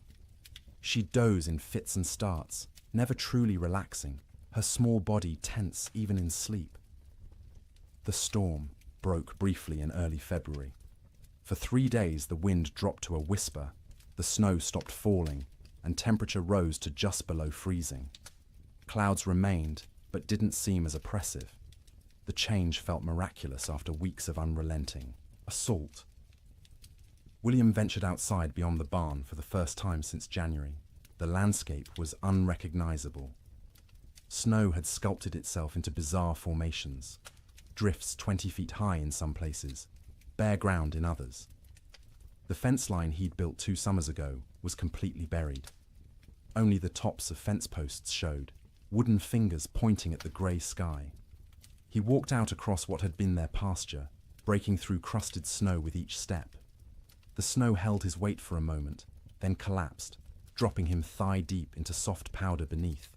It was exhausting to move, each step a battle, but he kept going, desperate for space, for distance from the cabin that had become their prison. He found a dead cow half buried in a drift. One of their small herd, frozen solid, the hide pulled, tight over protruding bones. He stood looking at it for a long time, feeling nothing. He was too tired for grief. The cow was dead. More would be dead. Everything might be dead. These were just facts now, beyond emotion. When he returned to the cabin, Martha and the children were standing in the doorway, watching him. They looked like ghosts in the grey light, pale and thin and insubstantial. He realized he probably looked the same to them. That night the Chinook wind arrived, warm wind from the southwest, carrying temperature up 30 degrees in 2 hours. It felt like a gift from God, a promise that winter could end, that warmth still existed somewhere in the world. People opened doors and windows despite the waste, of heat from their fires, desperate for fresh air, for the feeling of movement, for anything different. The warm wind melted the top layer of snow. Water dripped from roofs, ran in small streams across frozen ground, pooled in low spots. For brief hours, it seemed like spring might actually come, that the nightmare might be ending, but the Chinook betrayed them. After 2 days of relative warmth, the wind shifted back to the north. Temperature plummeted. The water that had melted froze instantly, creating a thick crust of ice over everything. The snow that had softened turned to concrete, and when more snow fell on top of that ice, it created a prison for any surviving cattle. Before the Chinook, cattle could at least paw through snow to reach grass beneath. After the ice crust formed, this became impossible. Their hooves couldn't break through.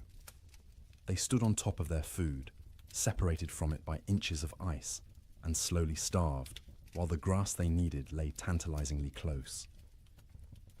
Cowboys trapped in bunkhouses understood what this meant. Any cattle that had survived. January were now doomed. The Chinook hadn't been salvation. It had been a final cruelty, raising hope before delivering death more certainly than the cold alone could have. In the bunkhouses, men stopped talking about spring. They stopped talking much at all. Conversation required energy they didn't have. They lay in their bunks, wrapped in blankets, emerging only to eat the meager meals old Pete still managed to prepare, or to take their turns feeding the stove.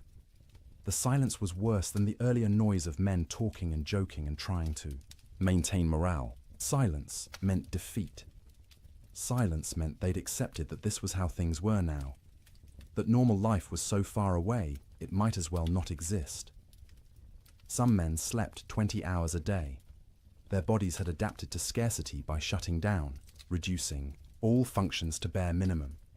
They moved slowly when they moved at all, speaking in monosyllables, their eyes dull and unfocused. They weren't sick, exactly. They were hibernating, human versions of bears in dens, waiting for conditions to improve. Others couldn't sleep at all, too anxious, too frightened, too aware of their situation. They'd lie awake hour after hour, staring at the ceiling, listening to the wind that never stopped. Their eyes developed a particular look, wide and staring, ringed with dark circles. Their hands shook constantly. They jumped at sudden sounds. Old Pete worried about these wakeful men more than the sleeping ones. The sleepers were conserving energy, doing what their bodies told them to do. But the wakeful men were burning through resources they couldn't afford to lose. Their minds were eating themselves from the inside, consuming sanity the way their bodies were consuming stored fat. He tried to help in small ways. Extra coffee for the wakeful ones, bitter and hot, and something to focus on besides fear. Stories told quietly in the dark, anything to distract. Sometimes just sitting with them, 2 men awake in a room full of sleeping men, sharing the burden of consciousness. The nights were hardest. 15, 16 hours of darkness in February's depth. The stove provided light as well as heat, flames visible through gaps in the iron, but it was barely enough to see by. Men moved through darkness, feeling their way, bumping into bunks and each other. Without clocks, without daylight, time became abstract. You'd wake, if you could call it waking when you'd only been half asleep, and have no idea if you'd been unconscious for 10 minutes or 10 hours. The disorientation was profound.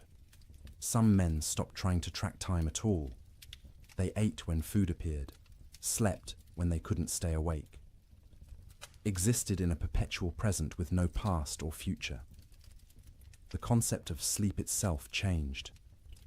It wasn't restful anymore. You didn't sleep to feel refreshed. You slept because consciousness was too expensive to maintain. Sleep was a small death you practiced nightly, preparing for the real death that might come if the storm continued much longer. Dreams during this period took on a hallucinatory quality. Men dreamed they were awake, walking around the bunkhouse, having conversations with others, only to actually wake and realize none of it had been real. Or they'd dream they were outside in the storm, freezing, struggling towards shelter, and wake to find themselves wrapped in blankets by the stove. The boundary between sleeping and waking blurred. Some men experienced what would now be called dissociation.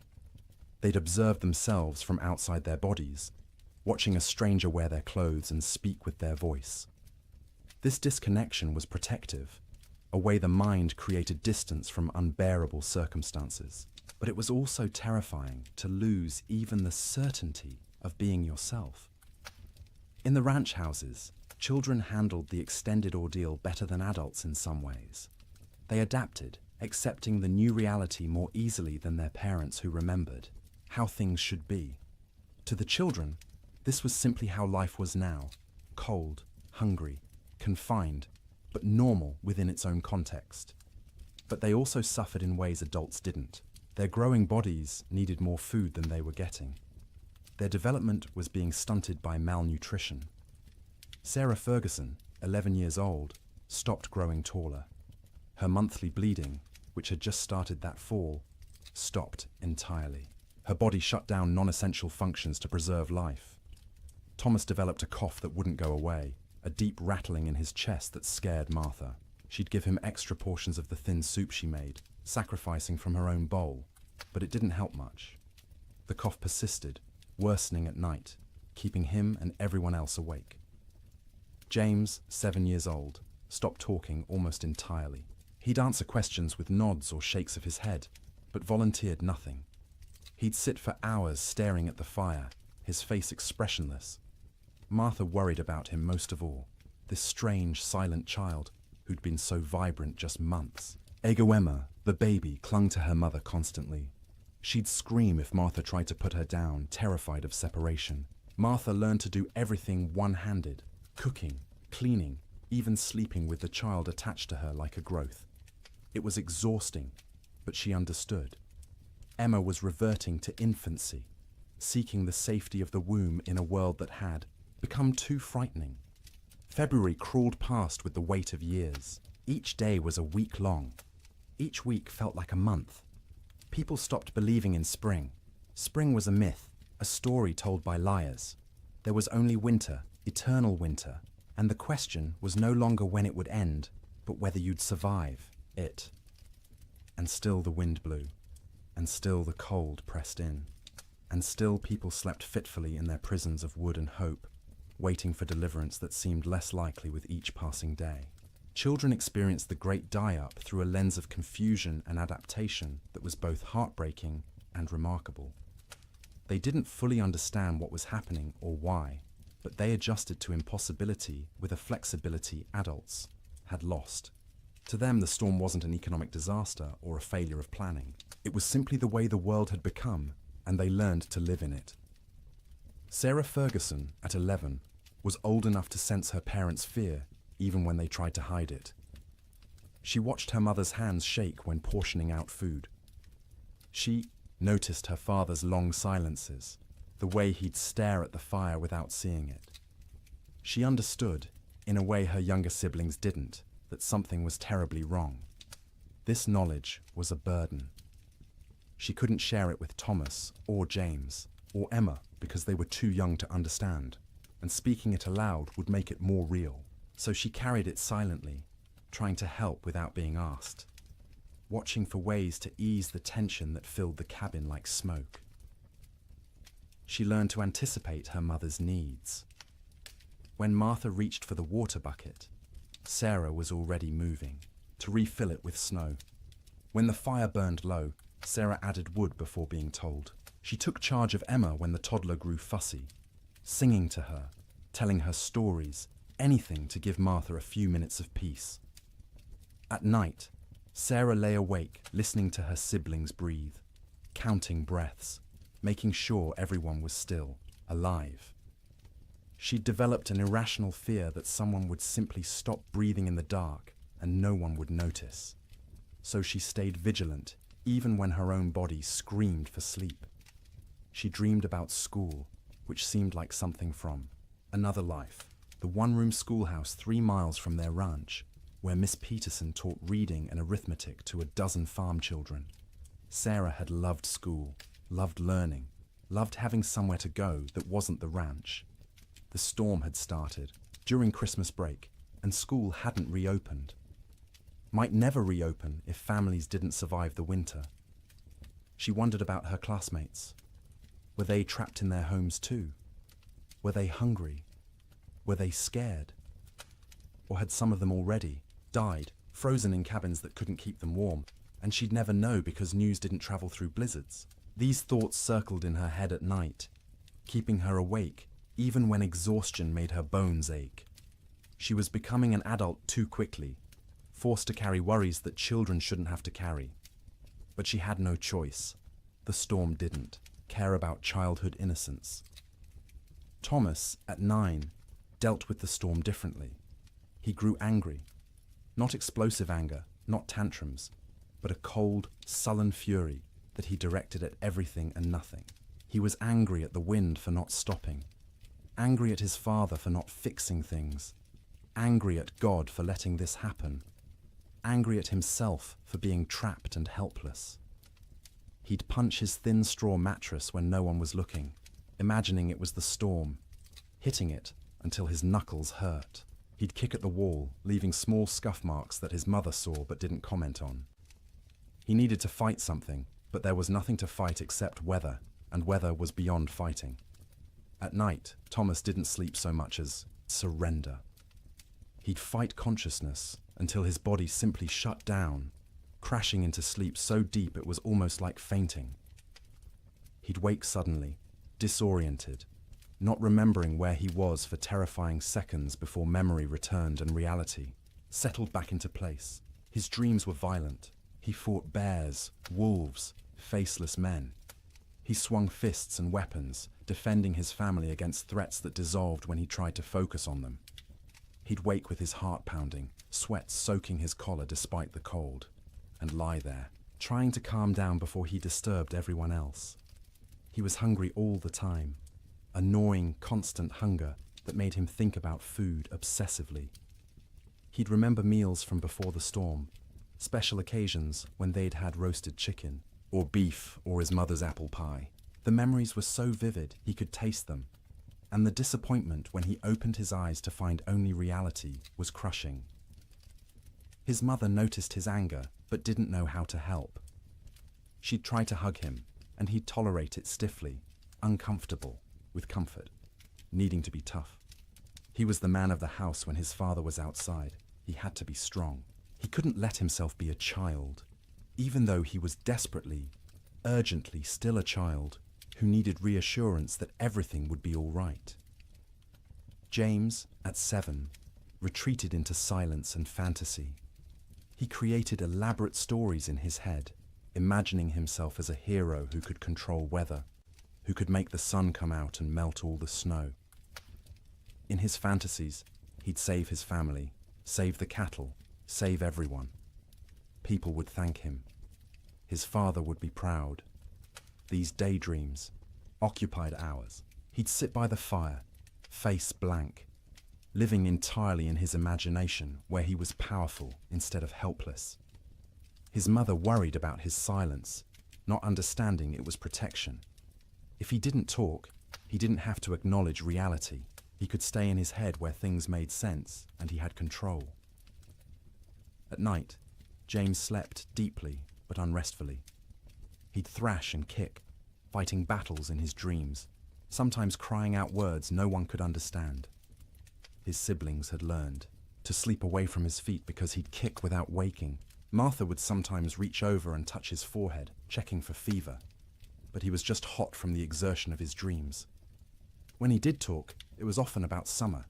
He'd ask when they could go outside and play, when they could go fishing in the creek, when the cattle would come back.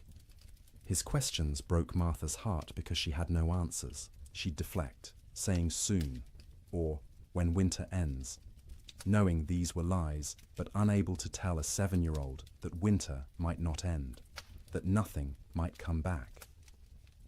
Emma, just 3 years old, understood least and suffered most in some ways. She knew something was wrong but couldn't articulate what. Her world had shrunk to one room, a fire, and the immediate presence of her family. She didn't remember clearly how things had been before the storm. This cold, confined existence was becoming her normal. She cried often, not from any specific pain, but from generalized distress. Hungry cries, cold cries, tired cries, scared cries. Her vocabulary wasn't sufficient to express what she felt, so she cried and clung to her mother and refused to be put down. Martha carried her constantly, the child's weight a familiar burden. Emma was getting lighter instead of heavier, losing weight she couldn't afford to lose. Her ribs showed through her thin dress. Her eyes seemed too large for her face. She looked like children in pictures of famine, skeletal and haunted. At night, Emma slept fitfully, waking every few hours crying for her mother even though Martha was right there. She'd need to be held, rocked, soothed back to sleep, a process that took longer each time. Martha would hold her daughter and feel the tiny heart beating too fast, the small body too hot one moment and too cold the next, and wonder if Emma would survive even if the storm ended.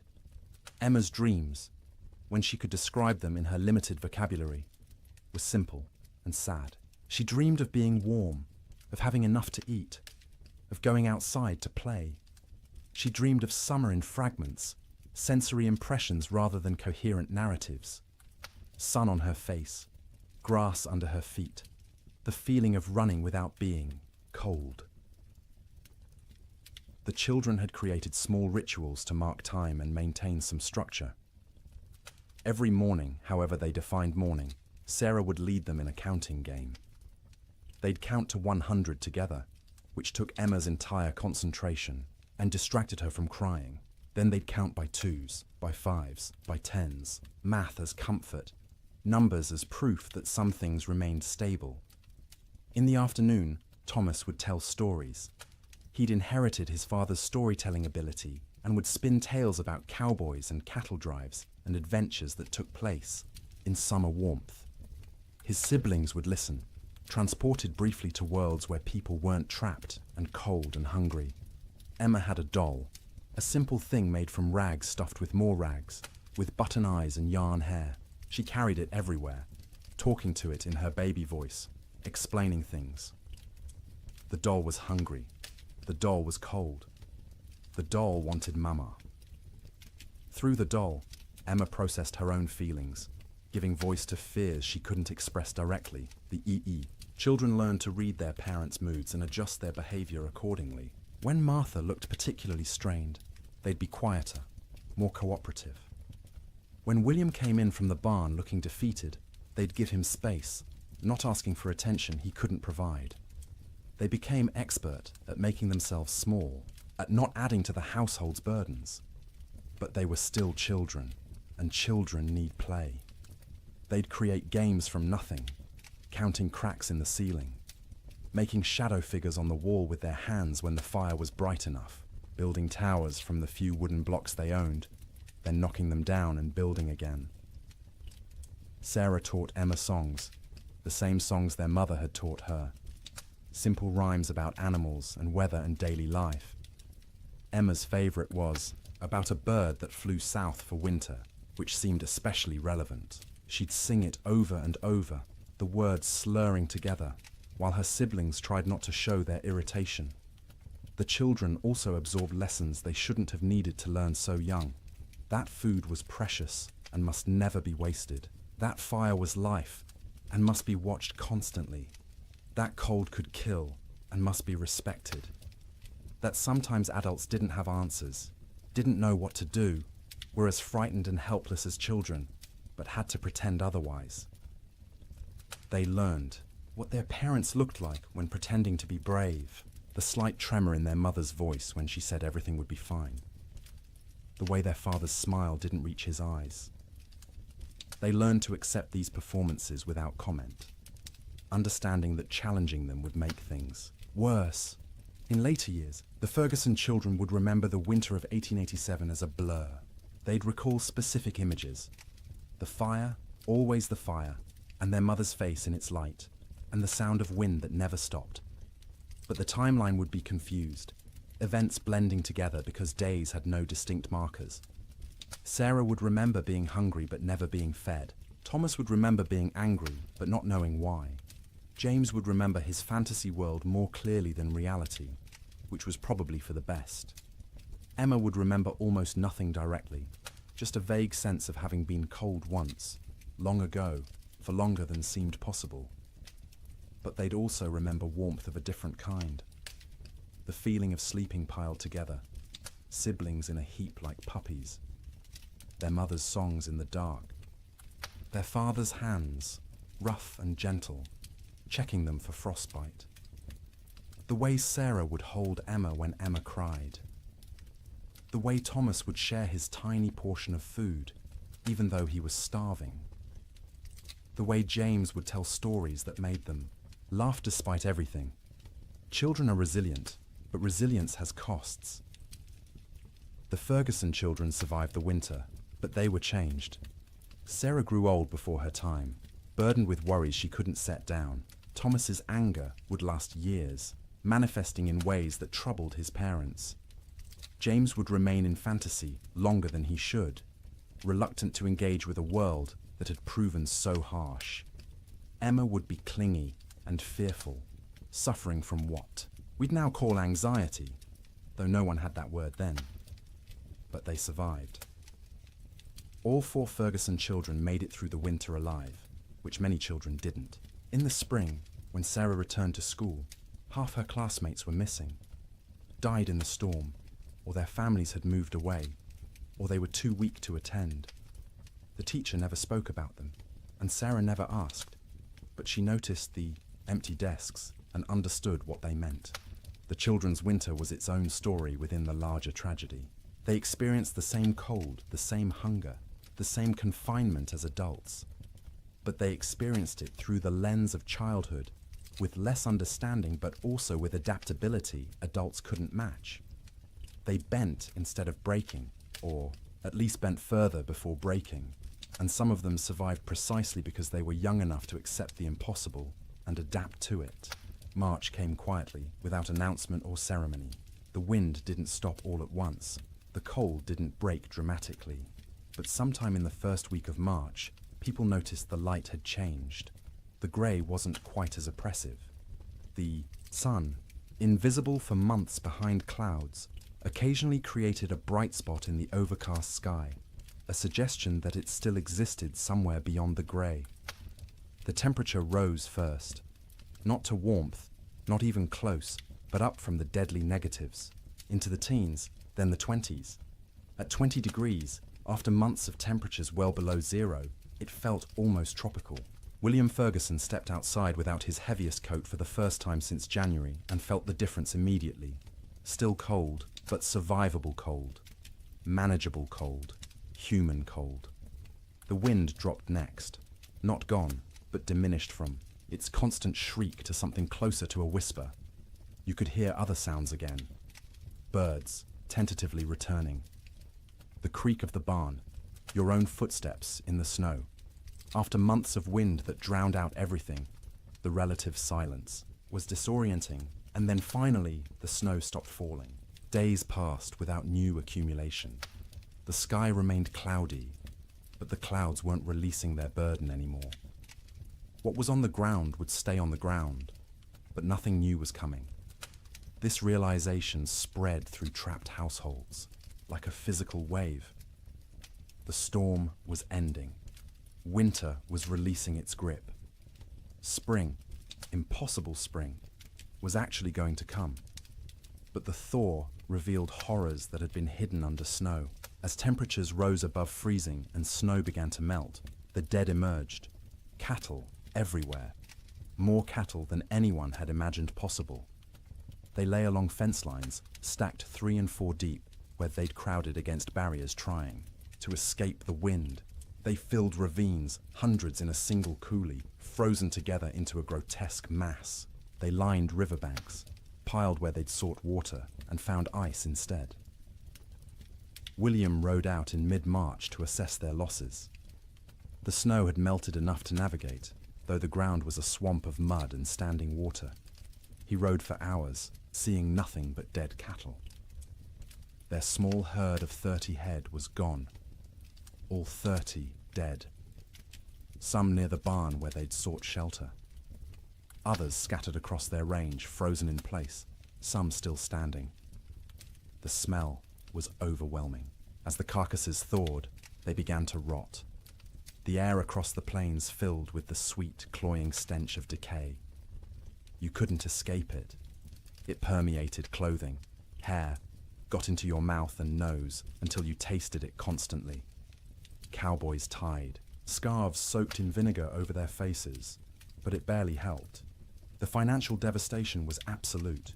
Ranches that had run thousands of head found hundreds alive, if that. The great cattle companies, backed by Eastern and European money, went bankrupt overnight.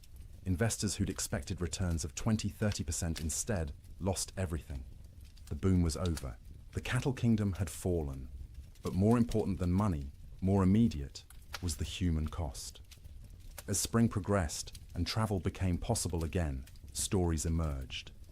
A family in Wyoming had burned their furniture for fuel, then their floorboards, then had frozen to death anyway. A cowboy in Montana had tried to reach town for supplies, got lost in a storm, and was found frozen solid sitting upright on his horse, both man and animal dead. Children died quietly in their sleep, their small bodies unable to maintain heat. Old people died the same way, peaceful endings to hard lives. Young men died trying to help, venturing out into storms to check on neighbors or cattle, never making it back. Women died in childbirth in cabins where no help could reach them. Babies dying with their mothers.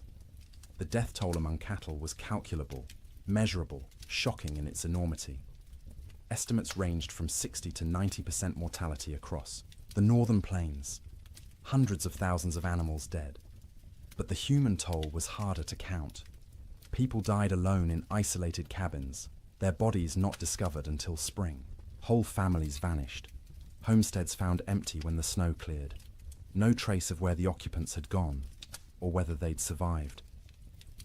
Theodore Roosevelt returned to his ransacked ranches and surveyed the ruin of his Western dreams. Cowboys, who'd barely survived, told stories of unimaginable hardship. Ranchers calculated losses that dwarfed their ability to recover. And slowly, painfully, everyone who'd survived began the work of rebuilding. But they rebuilt differently. The open range was dead, killed as surely as the cattle that had grazed it. Ranchers who continued in the business built barns, stored hay, kept smaller herds they could actually feed through winter. They fenced pastures, rotating cattle seasonally rather than letting them roam year-round. The cowboy, as romantic figure, driving vast herds across unfenced prairie, became a relic of a past that had ended in ice and death. The survivors were changed. Martha Ferguson emerged from that winter 20 pounds lighter, her hair gone grey at 32. William's hands shook for months afterward, trauma expressing itself in tremors he couldn't control. The children carried scars that wouldn't show. For years, psychological wounds that would shape their entire lives, but they'd survived. All of them. The Ferguson family made it through intact, which was more than many could say. And as spring truly arrived, as green grass pushed up through mud and trees began to bud and the sun returned with actual warmth, they began to remember what life could be. The first night Martha slept without waking every few hours, checking on her children. She woke feeling guilty for having rested. The first morning, William went outside and wasn't hit by killing cold. He stood in the barn doorway and cried. The children, resilient as children are, adapted more quickly. They ran outside in bare feet, feeling grass beneath their toes, relearning, joy they'd almost forgotten. Sleep in spring was different from sleep in winter. The fear was gone, the vigilance unnecessary. People slept deeply for the first time in months, their bodies finally feeling safe enough to truly rest. They slept for 10 hours, 12 hours, catching up on sleep debt accumulated over winter. They woke refreshed, amazed at the feeling, remembering what normal had felt like. But the dreams remained. For years afterward, survivors would wake from nightmares about the winter of 1887. They'd dream of being trapped, of being cold, of hearing cattle die, and being unable to help. These dreams would fade over time, but never entirely disappear. The winter had carved itself into their psyches, a permanent scar. And now, dear traveller through this story, we've reached the end of our journey through the coldest winter in wild West history. We've walked with cowboys in their bunkhouses, huddled with families around failing fires, witnessed the death of cattle and dreams, and an entire way of life. The Great Die-Up of 1887 was catastrophic. It killed hundreds of thousands of animals, bankrupted fortunes, and ended the era of open-range ranching forever. But more than that, it tested human endurance in ways few events ever have. It asked people to survive the unsurvivable, to sleep, in conditions where sleep seemed impossible, to maintain hope when hope was absurd, and they did. Not all of them, not even most of them without terrible cost, but enough survived to tell the story, to rebuild, to ensure that the lessons learned would protect future generations. As you lie in your warm bed tonight, safe from cold and storm, let yourself feel the profound gift of that warmth. The pioneers of the Wild West would have considered your comfort miraculous, impossible luxury beyond imagining. Central heating, insulated walls, blankets made in factories rather than woven by hand. You live in the future they could only dream of, the safety they fought to reach. Their struggle made this possible. Every improvement in building techniques, every advance in weather prediction, every system we have now to survive winter grew from lessons learned in disasters like the Great Die-Up. They suffered so that eventually people wouldn't have to suffer, so that sleep could be restful rather than survival, so that winter could be endured without terror. Let their memory settle over you gently now. Let the wind that screamed across the Montana plains become the whisper of your fan. Let the cold that killed become the pleasant coolness of your air conditioning. Let the hunger that gnawed at them become the satisfaction of knowing you can eat when you wake. You are safe, you are warm, you are comfortable in ways they couldn't have imagined. And as you drift towards sleep, carry with you gratitude for that safety. Honor their endurance by appreciating what you have. Remember their suffering by cherishing your comfort. The winter of 1887 is over. It has been over for more than a century, but its story remains, a testament to human resilience and the terrible power of nature.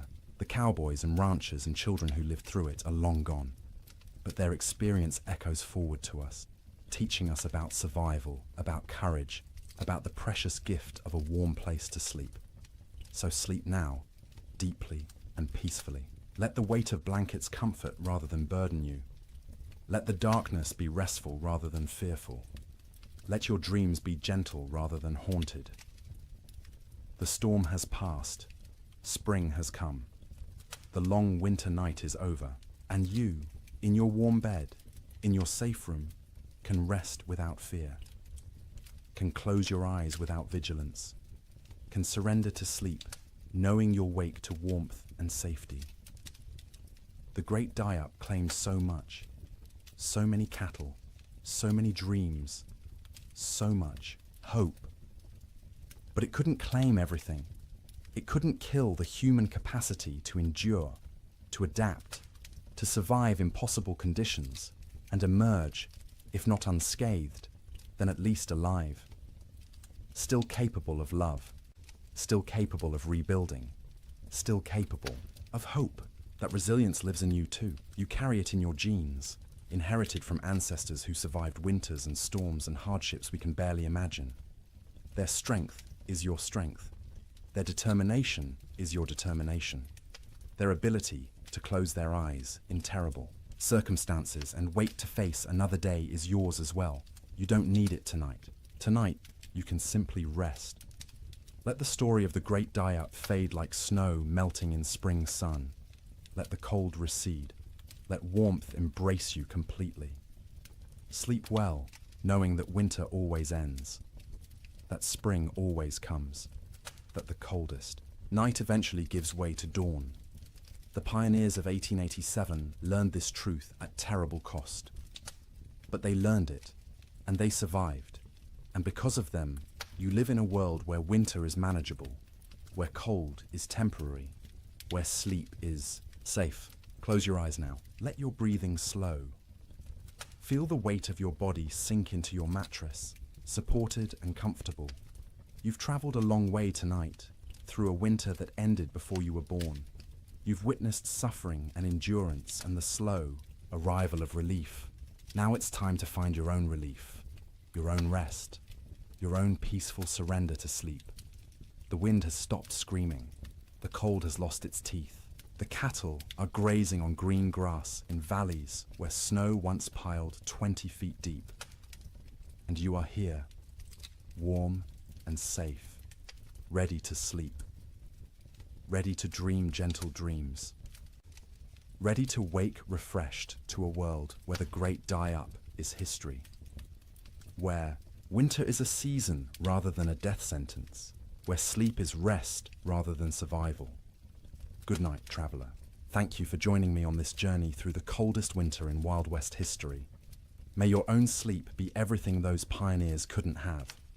May you wake warm and safe, grateful for the comfort that cost them so much to achieve. The storm is over. Spring has come. Sleep well. Good evening and welcome back, friends. Tonight, we are going to journey through the Great Famine winter, when medieval Europe froze for 7 years. As always, let me know where in the world you are listening in from. Get cozy, settle in, and let's begin. In the spring of 1315, a mother in northern England made an unthinkable decision. She locked her children inside their cottage, walked into the frozen wasteland, and never returned. But she wasn't abandoning them. She was saving them. Was she? Knew what all of Europe would soon discover was that the world itself was dying. The rain wouldn't stop. The cold wouldn't break. And for the next 7 years, winter would reign supreme. Her name was Marjorie of Durham, and her neighbors found her children 3 days later, alive, huddled around the last embers of their fire. The eldest, a boy of 9, clutched a note his mother had left. The priest who recorded it wrote that his hands shook as he read her words aloud. My flesh will buy them grain. My absence will grant them mercy. Tell them I walk toward God, not away from them. You see, Marjorie had understood something terrible. Something that would take the rest of Europe months to grasp. This wasn't just another harsh spring. This was the beginning of an extinction.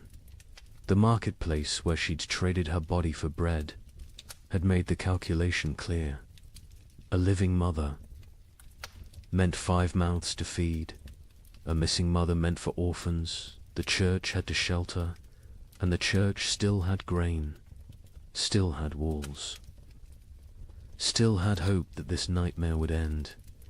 But here's what makes Marjorie's story so haunting. She wasn't unique. Parish records from 1315 show hundreds of similar disappearances. Parents vanishing into blizzards, elderly grandparents wandering into forests, always leaving notes, always locking doors from the outside, always walking toward death like it was salvation. The chronicler Geoffrey Le Baker would later write about that spring with words that feel pulled from nightmares. Rains began on St. George's Day and fell like God had forgotten how to do anything else. Not the warm rains of April that wake sleeping seeds, but frozen needles that killed whatever they touched. Crops didn't fail, they drowned standing. Rivers didn't flood, they exploded from their banks like wounded animals. Think about that. For a moment, you're a medieval peasant. Your entire world is 3 miles wide. Everything you know about survival, every technique your father taught you, every prayer your mother whispered, assumes one simple truth that seasons follow patterns. Spring brings life, summer brings growth, autumn brings harvest, winter brings rest. But what happens when spring never comes? When winter refuses to die? When the very foundation of existence cracks beneath your feet? That's what began in 1315. Not a famine, not a crisis, but the complete collapse of natural order. And Marjorie of Durham, walking into that frozen dawn, leaving her children behind to live, was just the first character in a story that would consume 15 million souls. Before it ended. The question isn't how Europe survived, it's what Europe became to survive it. Picture yourself waking up on Easter morning, 1315, in a small village outside Paris. Your neighbor Johannes jokes about yesterday's rain ruining his seedlings. His wife laughs, saying one wet spring never hurt anyone. Within 6 months, Johannes will trade his youngest daughter for a bag of moldy grain. His wife will disappear one night, and the village will pretend not to notice the fresh meat at the butcher's stall. But this morning, they're still laughing. The peculiar thing about catastrophe is how quietly it arrives. No trumpets, no divine warnings, just rain. Endless, crushing, biblical rain that began falling across Europe in May 1315 and simply didn't stop. That Easter morning in Kratzy-le-Chapelle, 20 miles from Paris, felt like any other. The baker Michel had risen at cockscrow to fire his ovens. His wife Agnes counted their silver, planning to buy young pigs at the summer fair. Their son Pierre played with wooden knights, recreating battles he'd never fight because there wouldn't be a world left to fight for. The church bells summoned them to Mass. Father Bernard, still young enough to believe suffering had meaning, delivered a sermon about resurrection, about new life, about God's promise that seed time and harvest would never cease. The congregation nodded along, comfortable in their certainty. Why wouldn't they be? Their grandfathers had survived wars. Their fathers had survived plagues. Surely they could survive a little rain. But if you'd looked carefully that morning really, Latude have seen the signs. The sparrows that usually nested in the church eaves were gone. Not dead, gone. The cats had stopped hunting, instead huddling in doorways with their fur perpetually damp. And the old women, the ones who remembered the harsh winter of 1258, had started hoarding soldat. Johannes, the man who joked about his seedlings, was a cloth merchant. Successful enough to own 2 cows and rent 3 strips of land. His wife Marie had borne him 7 children, 4 still living, which made them lucky by medieval standards. Their youngest, Isabel, had just turned 6, hair like spun gold. Her father would say, worth its weight in gold, someone else would say 6 months later, weighing her against a sack of spoiled wheat. The rain that Easter was unusual only in its persistence. It had fallen for 3 days straight, turning the roads to mud, keeping the holiday merchants away. But rain in April wasn't catastrophe, it was inconvenience. The real terror wouldn't begin until May 15th, the feast of St. Dymphna, when the rain turned cold. Brother Francis of the Abbey St. Denis recorded it first. He'd been copying manuscripts when he noticed his breath misting in the scriptorium. In May, at midday, the ink froze on his quill. He thought perhaps illness had taken him. Fever turned backward into chills. Then he saw the other monks rubbing their hands, saw the frost forming on the inside of the windows. By June, That cold rain had become something medieval Europeans had no word for. We might call it freezing rain, but they called it devil spit. Water that fell as liquid but froze on contact. Entire fields became sheets of ice in summer. Roses bloomed and died in the same hour, encased in crystal tombs. The wheat, which should have been knee-high and green, stood stunted and yellow. The barley rotted in the earth before it could sprout. The rye grew, but wrong-twisted, black, infected with something that would later be recognized as ergot, the fungus that causes hallucinations and gangrene. Some villagers, desperate for any harvest, ate it anyway. They danced themselves to death in the streets, laughing as their fingers turned black and fell off.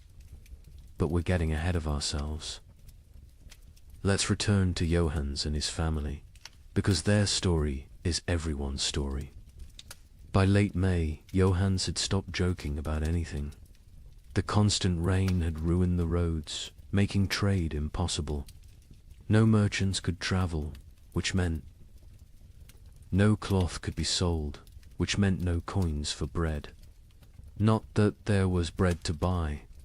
The baker Michel had closed his ovens now. Grain meant no flour, meant no purpose to the fire.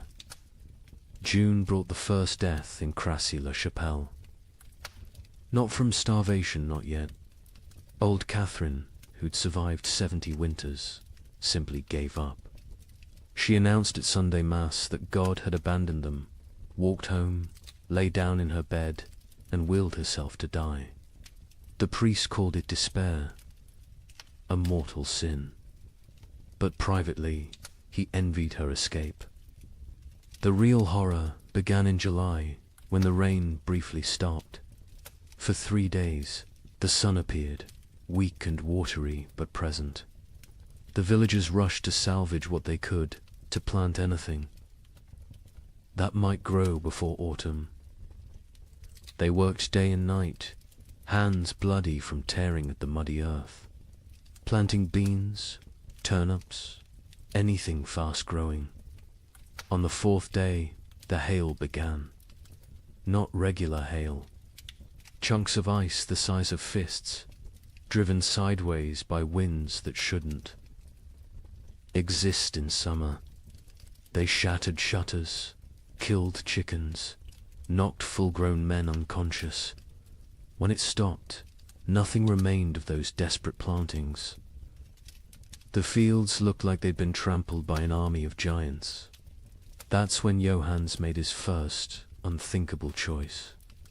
He killed one of his cows, not for meat yet but for mercy. It was starving, crying constantly, too weak to stand. He told his children it had gotten sick, but Marie knew. She saw him save the blood in buckets, saw him portion it carefully with their dwindling barley. Blood pudding would keep them alive another week. Argus arrived wearing winter's clothes. Frost in the mornings, ice on the water buckets, breath misting even at noon. The second cow died on its own, and Johannes counted it lucky. They ate everything: the meat, the organs, the marrow from the bones. They boiled the hide for soup. They ground the bones for flour. Nothing was waste, because waste meant death. Brother Thomas of Westminster Abbey wrote something strange in his chronicle that summer. The heavens have forgotten how to cease their tears. At first, monks like Thomas saw it as God testing their faith. A brief punishment, maybe for the wars between England and Scotland, maybe for the French king arresting the Pope. Surely it would pass. But then came the letters from sister monasteries. From Cologne, our fields are lakes. From Florence, the Arno has swallowed 3 villages. From Krakow, the children ask what the sun looked like. What terrified Thomas wasn't the rain itself, it was the temperature. In July, the height of summer, he could see his breath while saying morning prayers. Ice formed on the altar wine, and still the rain fell. The monastery's chronicle, which Thomas kept with meticulous care, tells us exactly when normal ended and nightmare began. June 23rd, the eve of St. John, traditionally celebrated with bonfires that burned until dawn. That year, no fire would stay lit. The rain fell horizontally, driven by winds that belonged to December, not midsummer.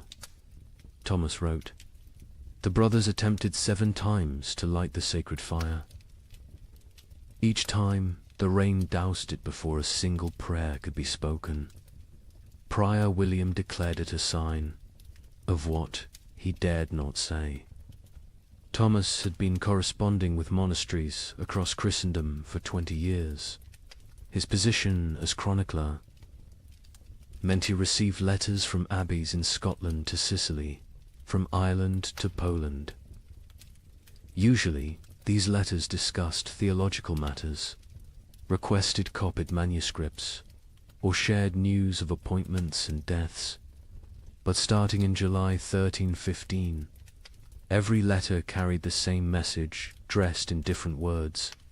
Something was terribly wrong with God's creation. From Melrose Abbey in Scotland came a letter that made Thomas's hands shake. "Brother, we write to you from hell, frozen over. It is July, yet we break ice from our wells each morning. The barley stands drowned in fields that have become swamps. Yesterday, we found a shepherd frozen to death. In July, Brother Thomas. He was young, strong, only 20 summers. We found him standing upright, eyes open, still holding his crook. The sheep around him were ice statues.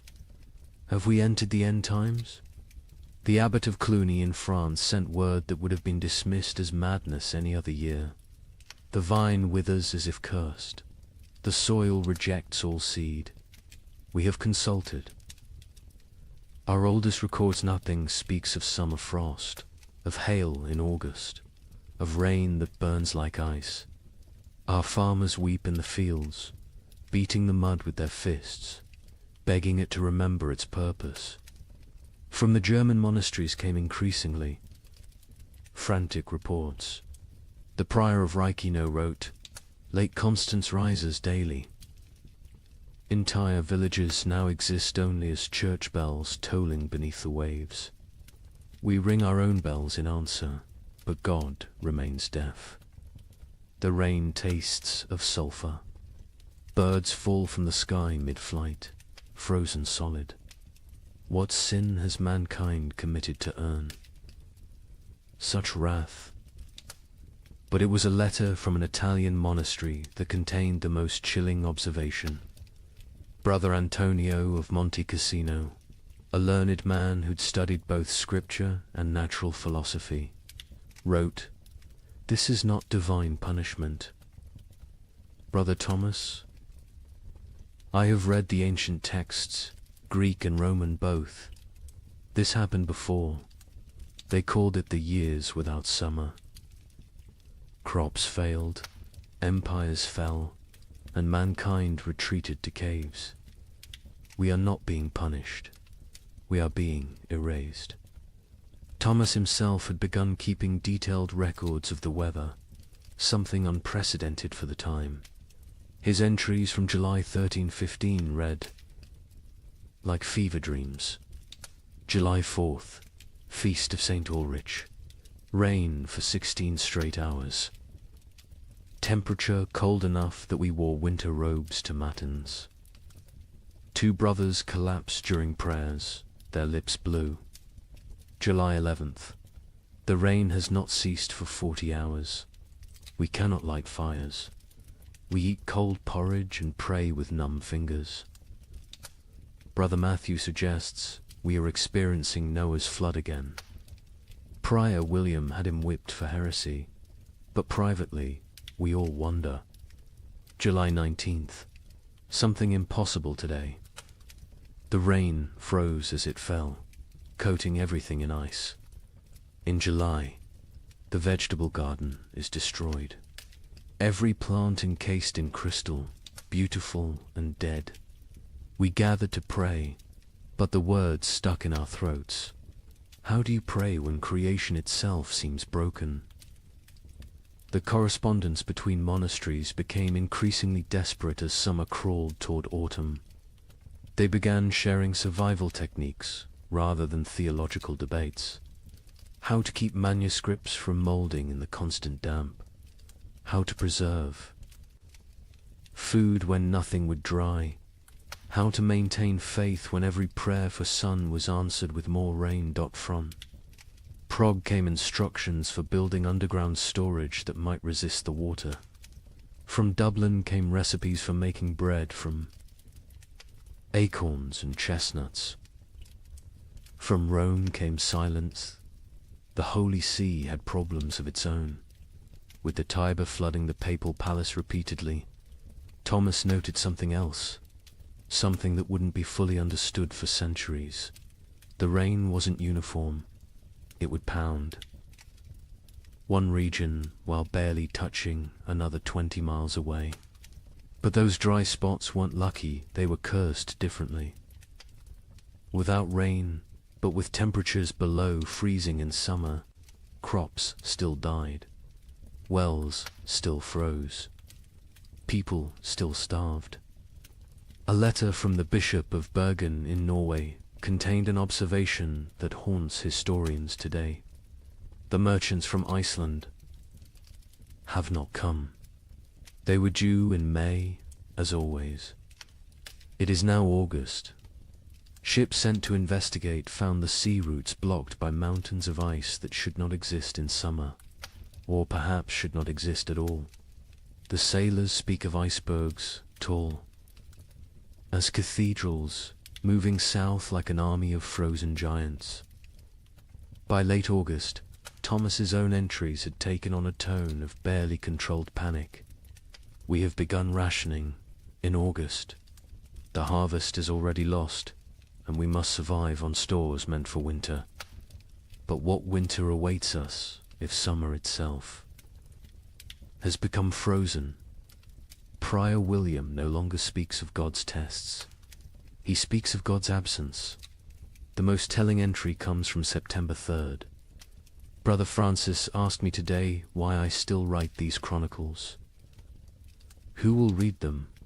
Who will survive to care about the weather of a dead year? I had no answer. I write because the act of writing means I still believe in tomorrow. When I stop writing, I stop hoping. So I write of rain, of cold, of death creeping closer. I write because someone must witness the ending of the world. Imagine watching your entire years work everything you need to survive a rotting in the field before your eyes. Not failing to grow, not dying from drought, but literally dissolving into grey sludge. A French peasant named Guillaume left us. A rare written account dictated to a priest. The wheat stood tall and green in June, promising the best harvest in memory. By August, it was black soup. The smell, God forgive me, it smelled like death before death had even come. But here's where our story takes its first dark turn. The failed harvest of 1315 was just the opening act. Because while the peasants mourned their rotted grain, something else was happening. Something that would transform a bad harvest into an apocalypse. Guillaume of Soissons was not a typical peasant. He'd served in the king's army, learned his letters during a campaign, and returned home with enough silver to rent 5 strips of prime farmland. His account, preserved because the priest thought it might matter someday, gives us the only peasants. I view of the catastrophe unfolding in those fields. I have seen men die with their guts spilling onto French soil. Gidim told the priest. But watching my wheat die was worse. A man dies once. My wheat died every day for 60 days, and each morning I watched it die again. The process was unlike anything farmers had encountered. Usually, crop failure was quick frost, drought, or pests. You knew within days if you were ruined. But 1315 tortured them with hope. Gideon described walking his fields each dawn, and each dawn finding a new horror. First, the stalks grew too fast. In June, they shot up like they were racing toward heaven. We thought ourselves blessed. My wife danced between the rows, saying we'd have enough to sell, enough to buy that ox we'd dreamed of. The children planned what they'd eat at harvest feast: honey cakes, white bread, meat every Sunday until Christmas. But the unnatural growth was a warning, not a blessing. The constant rain and bizarre temperature swings had triggered something in the plantsa. Desperate attempt to reproduce before dying. The stalks grew tall but hollow. The kernels formed but never filled. By July, the color started changing. Not all at once. First, little spots like rust on a blade. We told ourselves it was nothing, just moisture. It would pass, but the spots spread. They merged, they consumed. A field that was green at sunrise would be brown by sunset. What Gidim was describing, though he couldn't know it, was a perfect storm of plant diseases. The cold, wet conditions had created ideal breeding grounds for multiple fungi. Stem rust, leaf blight, and ergot attacked simultaneously. But ergot was the cruelest. It didn't just destroy the grain, it transformed it into poison. The heads of wheat turned black and swollen, like fingers left too long in water. When you touched them, they burst, releasing clouds of black dust that made you cough blood. My neighbor Henry, trying to save something, anything, gathered these black kernels. His family ate bread made from them. Within 3 days, his children were screaming about devils in the walls. His wife's fingers turned black and fell off. Henry himself danced naked in the square until his heart burst. The aristocracy, watching from their castles, initially felt secure.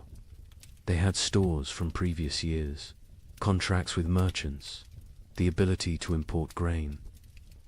The Lord of Soissons, Robert de Courtenay, even rode through the failing fields in July, telling the peasants not to despair, that he would reduce their taxes, that no one would starve. But Lord Robert didn't understand what Gudayam understood. This wasn't one bad harvest. This was the end of agriculture itself. The ground changed. Gillam explained. It wasn't soil anymore. The rain had been falling so long, so hard, that all the good earth washed away. What remained was grey clay. That wouldn't hold seed, wouldn't grow weeds, wouldn't even grow the grass. It was like God had salted the earth, but with water instead of salt. By August, desperation drove innovation. Farmers tried everything their ancestors had never dreamed of. They built fires in the fields, trying to dry the soil. They dug drainage ditches that filled faster than they could empty them. They brought their livestock to sleep among the crops, hoping animal warmth might save something. An educated monk observing these efforts wrote, "They perform rituals that border on paganism, dancing naked under the full moon, burying live cats at field corners, bleeding themselves onto the soil. They have forgotten Christ and remembered older, darker gods, yet still the crops fail." The nobility began to panic when they realized the Implications. No harvests meant no taxes. No taxes meant no armies. No armies meant no power. The entire feudal system depended on agricultural surplus. Without it, civilization itself would collapse. The Bishop of Reims recorded a meeting of local lords in August 1315. Lord Thibaut suggested we take what grain remains by force, store it in our castles, and let God sort the living from the dead. Lord Gautier proposed we sell our lands to Italian merchants who don't yet know of our catastrophe. Lord Felipe said nothing, just sharpened his sword throughout the meeting. We all knew what he was thinking. When the starving masses come, sharp steel might buy us more time than prayer.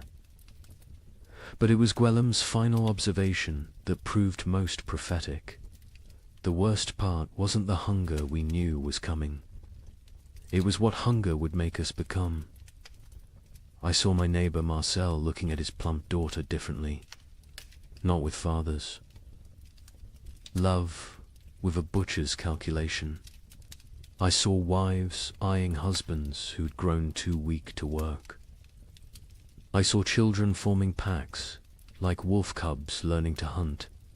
The priest asks me what I think God wants from us. I tell him God is done wanting. Now he's taking, and he's going to keep taking until there's nothing left but rain and mud and sigh. And mud and sigh. The memory of what men used to be before they became animals again. The failed harvest of 1315 wasn't measured in bushels of lost grain. It was measured in the systematic destruction of hope. Every rural community in Europe had lived with the same rhythm for 1,000 years. Plant in spring, tend in summer, harvest in autumn, survive on stores through winter. That cycle was civilization. And in 1315, the cycle broke. By September, even the weeds had given up. Fields that should have been golden with wheat or barley were instead grey seas of mud, punctuated by the black skeletons of dead trees. The only things that grew were fungous, bulbous things that appeared overnight in colours nature had never intended. Purple, electric blue, sick yellow. Children who ate them died laughing. Adults who ate them died screaming. The recording. Priest added his own note to Gwillem's testimony. This man speaks truth. I have seen the fields myself. They look like God's own graveyard, waiting for the corpses that will soon fill them. We are not facing a famine. We are facing an extinction. May whoever finds this record pray for our souls, for by the time you read this, we will surely be past praying for ourselves. In September 1315, a strange sickness appeared among the cattle of Norfolk. Within days, it spread to sheep, then pigs, then horses. The animals didn't just die, they died screaming. A contemporary account describes cattle crying like humans. In their agony, their tongues swollen black, their eyes weeping blood. Modern historians call it marin, but medieval Europeans had another name for it. Devil's touch. Because healthy animals would drop dead mid-step. A cow giving milk at dawn would be a corpse by noon, and the speed of transmission defied Logicantia herds gone in hours. But I haven't told you the worst part yet. The animals that survived, they changed. Horses began eating meat. Pigs turned. Feral, forming packs that hunted. And the rats. The rats disappeared entirely. Where did they go? That mystery wouldn't be solved for another 30 years, when they returned, carrying something far worse than hunger. The first recorded death was a prize bull named Samson, owned by the Earl of Norwich, worth more than most villagers earned. In a year, Samson was protected like royalty-sheltered stable, imported feed, 3 stable boys attending him constantly. On September 8th, he was healthy enough to breed. By September 9th, he was dead, his massive body twisted in angles that bones shouldn't allow. Foam tinged pink with blood dried around his mouth. The Earl's stable master, a methodical man named Walter, documented what happened next with the precision of someone who knew he was witnessing something unprecedented. The sickness jumped from Samson to the cows without touch, without sharing water, without even sharing air. They were in separate barns, yet by sunset, 17 were dead. Their deaths were not peaceful. They bellowed with voices that sounded human. They thrashed until their bones broke through their hides. They died with their eyes open, staring at something we could not see.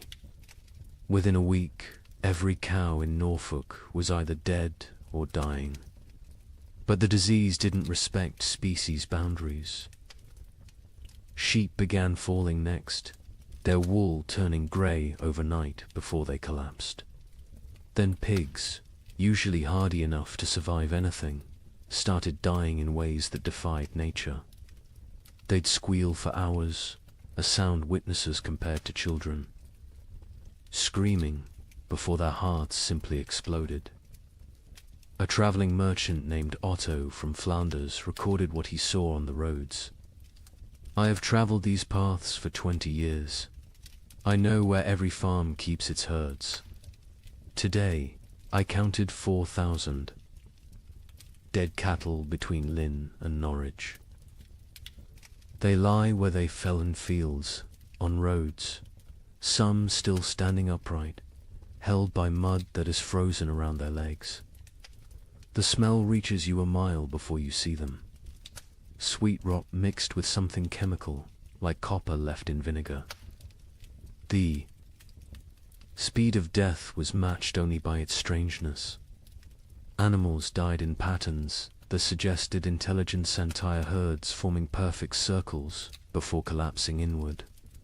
Flocks of sheep arranging themselves in lines before dying in sequence, like dominoes. Witnesses spoke of animals appearing to communicate across species before death, horses whinnying to cows who lowed back, as if sharing some terrible knowledge. But then came the transformations among survivors, and this is where chronicle accounts become almost too bizarre to believe, except that multiple independent sources confirm the same phenomena.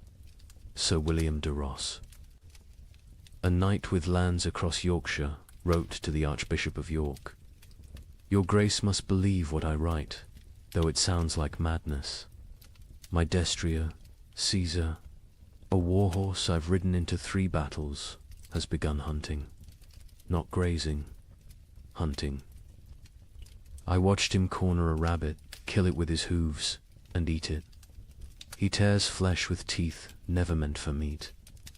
Other horses flee from him now. He stands alone in his paddock, blood on his muzzle, waiting for something none of us understand. The pigs were worse.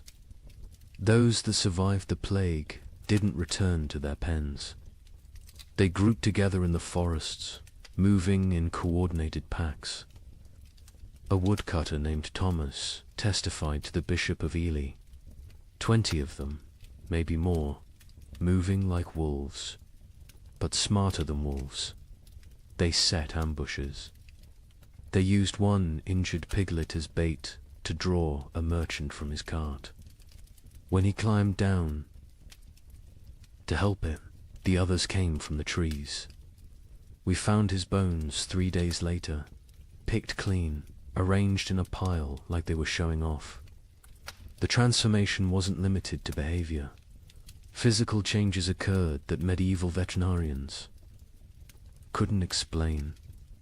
Horses grew longer teeth, sharp enough to tear meat. Pigs developed thicker hides that arrows couldn't pierce. Chickens that survived grew black feathers, regardless of their original coloring, and their eggs when cracked, contained blood instead of yolk. A learned monk, Brother Adlard, who had studied Arabic texts on animal husbandry, proposed a theory. The beasts know something we do not. They sense the world itself is dying and are changing to survive in whatever hellscape follows. They are becoming what they need to be. The question is, what does that make us? Who cannot change? The economic implications were immediate and catastrophic. Medieval society ran on animal power. Oxen pulled plows. Horses carried knights. Sheep provided wool. Cattle gave milk and meat. Without them, agriculture collapsed entirely. You couldn't plant without oxen. You couldn't travel without horses. You couldn't stay warm without wool. The reeve of a manor in Lincolnshire left records showing the speed of collapse. September 1st, 200 cattle, 500 sheep, 60 pigs, 20 horses. October 1st, 3 cattle, 12 sheep, 0 pigs, 2 horses. The 2 horses that remain will not accept saddle or bridle. They watch us with eyes that show too much white. We dare not approach them. Desperate attempts at prevention failed spectacularly. Some communities tried isolating healthy animals, only to watch them die faster in confinement. Others attempted ancient remedies, hanging holly over stable doors, painting crosses in lamb's blood on barns, burying horse skulls at crossroads. The Bishop of Winchester ordered all animals blessed with holy water. They died mid-blessing, falling dead at the priest's feet. The most disturbing account comes from a monastery in Somerset, where Brother Francis observed something that shouldn't have been possible. The rats are gone. All of them. Not dead weave, found no bodies, simply vanished. The cats who hunted them sit in empty granaries, mewing at shadows. The barn owls have stopped hunting, stopped calling. Some have been found dead with full bellies, as if they ate something that killed them from within. But there are no rats. Where did they go? Into the walls, under the earth, or somewhere else entirely, somewhere they can wait out what's coming. This observation would prove prophetic. The rats had indeed gone somewhere deep into Eastern Eurpean forests, into cave systems, into places where they could breed and change and feast on the endless supply of corpses the famine would provide. When they returned in the 1340s, they brought the Black Death with them, as if they'd been preparing their revenge for 30 years. But in September 1315, all anyone knew was that the animals were dying or changing, and without them, human survival became nearly impossible. The social contract that had existed between human and beast for millennia, we feed you, you serve us, shattered completely. Nature itself had declared war on civilization, and the animals were its first casualties. In London, December 1315, something unprecedented happened. A wealthy merchant named Richard de Barkin tried to buy bread with a gold coin worth more than most people saw in a lifetime. The baker laughed in his face. "Can your gold fill my children's bellies? Can it bring back the grain?" This is the moment medieval Europe's entire economic system shattered. For the first time in recorded history, food became more valuable than gold. The price of wheat increased 800% in 6 months. But those are just numbers. Let me tell you what that really meant. Richard de Barkin wasn't just any merchant. He controlled the wine trade from Bordeaux to London, owned 3 ships, and held contracts with the royal household. His wealth was legendary. He'd once bought an entire street in London just to evict a rival. On that December morning, he walked into Thomas Baker's shop on Bread Street carrying a gold noble. A coin worth 80 silver pence, enough to buy a horse. Thomas Baker, his hands still dusted with the last of his flour, looked at the coin like it was a stone. "I have one loaf left," he said, "my last flour. When it's gone, I close my doors forever. That loaf goes to my children. Your gold cannot create grain from nothing." Richard, accustomed to gold opening every door, placed 2 more nobles on the counter. Thomas swept them onto the floor. "Take your metal to the Thames and see if the fish will trade bread for it. I'll keep my loaf." The story spread through London within hours, not because a rich man was refused bread, but because everyone suddenly understood. The fundamental assumption of civilization that money could buy necessities had died. The keeper of the Royal Exchange, Simon de Canterbury, recorded the complete collapse of monetary meaning. December 1st, 1 penny buys a loaf. December 15th, 1 shilling buys a loaf. December 30th, 1 pound buys a loaf. January 13, 16, no amount buys a loaf, for there are no loaves to buy. But the breakdown went deeper than inflation. The very concept of value imploded. A manuscript from Guildhall records an exchange that would have been incomprehensible months earlier. Margaret Carpenter traded her wedding ring, passed down 5 generations, for 2 turnips. John Smithson offered his house for a ham. The hams. Owner refused. The guild system, which had regulated trade for centuries, collapsed overnight. The worshipful company of bakers, once among London's most powerful guilds, disbanded when 8 of 12 members died trying to defend their shops from crowds. Their final record, dated January 3rd, 1316, states, "We dissolve this fellowship, as there is nothing left to fellow over. May God forgive what we have become." In Paris, the situation grew even more surreal. The provost of merchants, attempting to maintain order, issued daily price controls.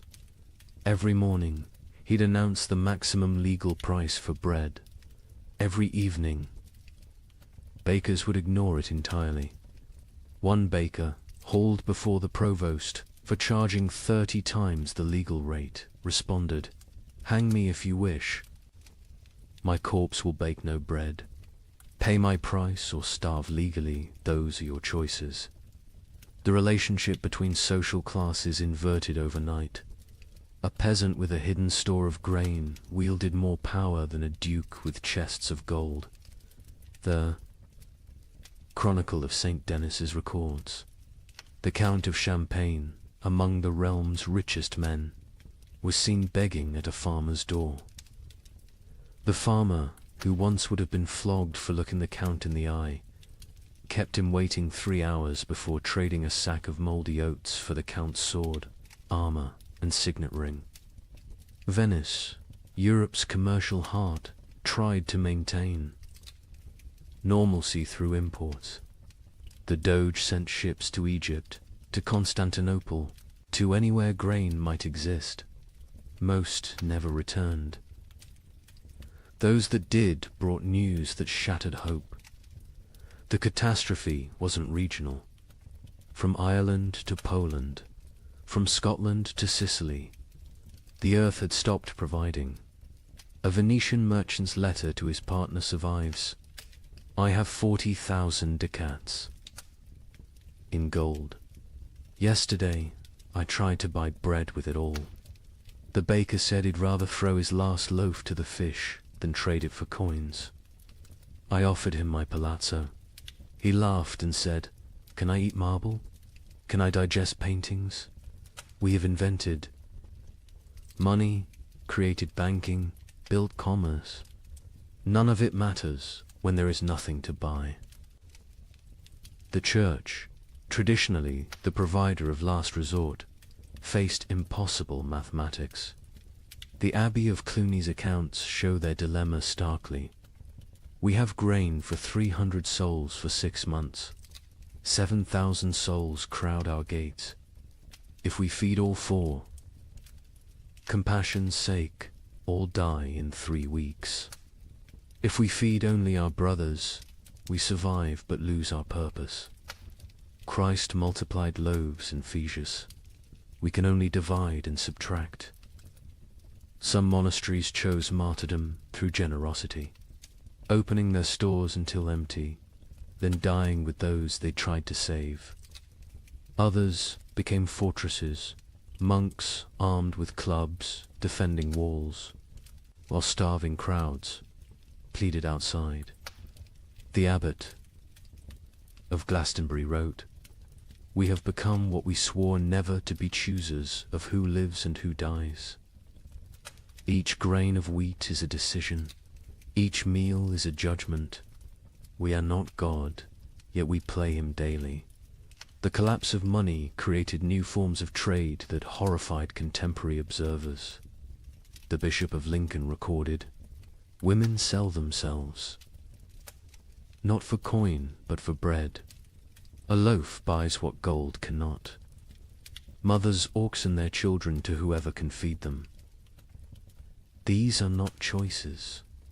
These are mathematics of survival." In Hamburg, they developed a grotesque solution: the flesh market. Not selling human flesh, not yet, but selling the promise of it.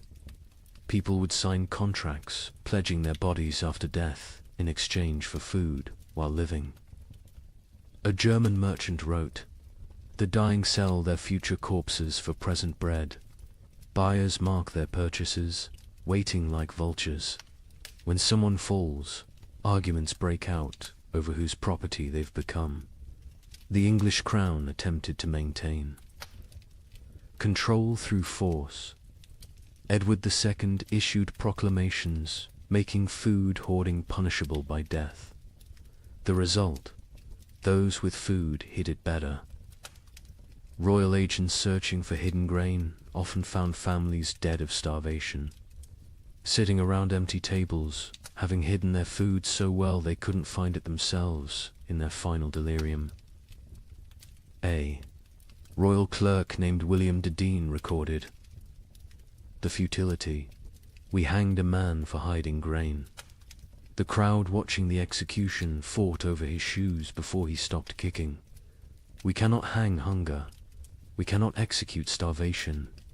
The king commands the rain to stop, the crops to grow, the natural order to restore itself. The rain continues. The king might as well command the dead to rise." By February 1316, even the concept of theft had changed. How could taking food be a crime when not taking it meant death? London's courts stopped prosecuting food theft after jurors refused to convict. One judge wrote, "A man stole bread from a child. The child's mother killed the thief with her bare hands. Who is the criminal? Who is the victim? Our laws were written for a world where food existed. That world is gone." The most profound change was in how people understood wealth itself. For 1,000 years, wealth meant gold, land, titles, power. Now it meant calories. The Archbishop of Canterbury observed, "A beggar with a hidden turnip is richer than a lord with a castle." We spent centuries accumulating treasures that now mean nothing. We should have been stockpiling grain. But who could imagine a world where gold couldn't buy bread? Who could conceive of money itself becoming worthless? This economic collapse wasn't temporary. Even after the harvests eventually returned, the absolute faith in currency never fully recovered.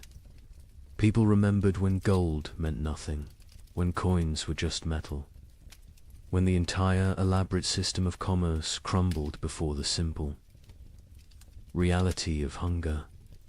They remembered when the only currency that mattered was food, and the only exchange rate was survival. Agnes's Norwich recorded in her household accounts the progression of what her family ate as 1316 dawned. January, barley bread mixed with sawdust. February, acorn flour and ground bones. March, boiled leather and tree bark. April's entry is just one line. We no longer record what we eat. The creativity of starvation is horrifying. Pine needles ground into paste. Clay mixed with the last drops of milk to make it filling. Parents secretly bleeding themselves at night to mix blood into their children's gruel for protein. But in the city of Erfurt, they discovered something that would haunt Europe's collective memory forever. The local tanner, a man who had grown mysteriously fat while others starved, was found to have a peculiar source of leather. The city records state only, he was burned alive by common consent, and none would speak of what was found in his cellar. Agnes of Norwich was a merchant's widow who'd kept meticulous household accounts for 20 years. Her ledger, preserved in Norwich Cathedral, transforms from mundane records into a descent through hell. Her husband had died in late 1315, leaving her with 4 children and what seemed like adequate stores. She'd managed households through hard times before. But this was different. January 1316. Mix true barley with sawdust from Thomas Carpenter's shop. 1 part grain to 1 part wood. The children notice but do not complain. The sawdust fills their bellies even if it provides no sustenance. We tell ourselves it is fibre, like bran. We pretend not to see the splinters in their stall. The recipe sections of her ledger became increasingly elaborate as real ingredients vanished. Acorn bread. Gather acorns before the pigs find them. Boil. 7 times to remove bitterness, the water turns black as sign. Dry what remains. Grind with stone's mill wheels are too precious for such base material. Mix with water and anything that binds egg. If God provides, blood if he doesn't. Bake until it stops smelling of forest rot. By February, even her precise nature couldn't hide the desperation. Bone meal from the butcher, he claims it's sheep, but the fragments look human-sized. I do not ask. Mix with the last acorn flour. Add melted snow, clean snow from rooftops, not the ground where the dead have lain. The children eat, their teeth hurt from the grinding. Better tooth pain than belly pain. A travelling monk who sheltered with Agnes that February wrote his own account. The widow feeds her children soup that is merely hot water, with leather boiled until it releases some essence of the animal it once was. She watches them drink it, with such intensity as if her gaze could transform it into beef stew. The youngest boy asks what meat this is. She says it is shukau. He accepts this. The substitutions became a science. Flemish merchants developed detailed guides for extending food that read like alchemical texts. Pine needle tea provides the sensation of eating when boiled thick enough. Add chalk dust for substance. The stomach believes it is full for precious hours. Warning: more than 3 cups daily causes blood in the urine. In Paris, a baker named Henry Fouquet was arrested for his miracle bread that stayed fresh for weeks. Under torture, he revealed the secret. Ground bones mixed with plaster, baked with real flour, spread only on the outside. People see bread. Smell bread, initially tastes bread, he confessed. By the time they realize it's mostly limestone and corpse dust, they're too hungry to care. The Guild of Physicians in Montpellier documented the physical effects of these substitutions. Patients present with bellies swollen like pregnant women, yet they starve. Cut open after death, we find stomachs packed with clay, leather, wood, pulp, everything except food. They die full of nothing. Their bodies refuse to process tree bark into sustenance, no matter how finely ground, how carefully prepared. Children adapted faster than adults, developing tastes for the impossible. A priest in Reims wrote, "The young ones seek out specific trees, knowing which bark tastes less bitter. They have favorites: oak over ash, young wood over old. They teach each other which mushrooms cause the least pain, which grasses fill the belly longest." Children who should be learning Latin are instead becoming experts in eating the inedible. But March brought innovations that crossed into nightmare. Agnes's ledger, her handwriting now shaky. Martha Fisher says fresh blood from living animals goes further than from the dead. A cup drawn from a cow still walking provides more strength than meat from a week-old corpse. We take turns cutting our last goat, keeping it alive, taking just enough. It screams now when it sees us coming with the bowl. The monastery at Fulda recorded even darker adaptations. Brother Marcus suggests we bleed ourselves in rotation, each monk providing for others. The abbot forbids it, calling it cannibalism by degrees.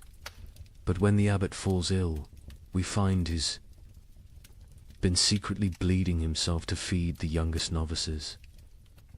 His arms are covered in cuts. He dies drained, literally and figuratively. In London, they discovered people grinding the mortar from between stones of ancient Roman walls.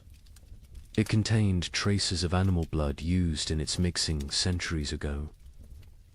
"They call it stone soup," wrote the sheriff. "They believe Roman blood maintains potency across 1,000 years. The city walls are disappearing as people eat our defenses." The absolute nadir came in Erfurt, where Hermann the tanner had maintained his weight while everyone else became skeletal. His neighbors noticed he always had meat, always had leather to work, even as all animals had died months ago. They noticed, too, that missing persons' clothes appeared in his shop, cleaned and folded. The investigation began when a mother recognized her missing daughter's distinctive birthmark on a piece of leather. The city records are deliberately vague.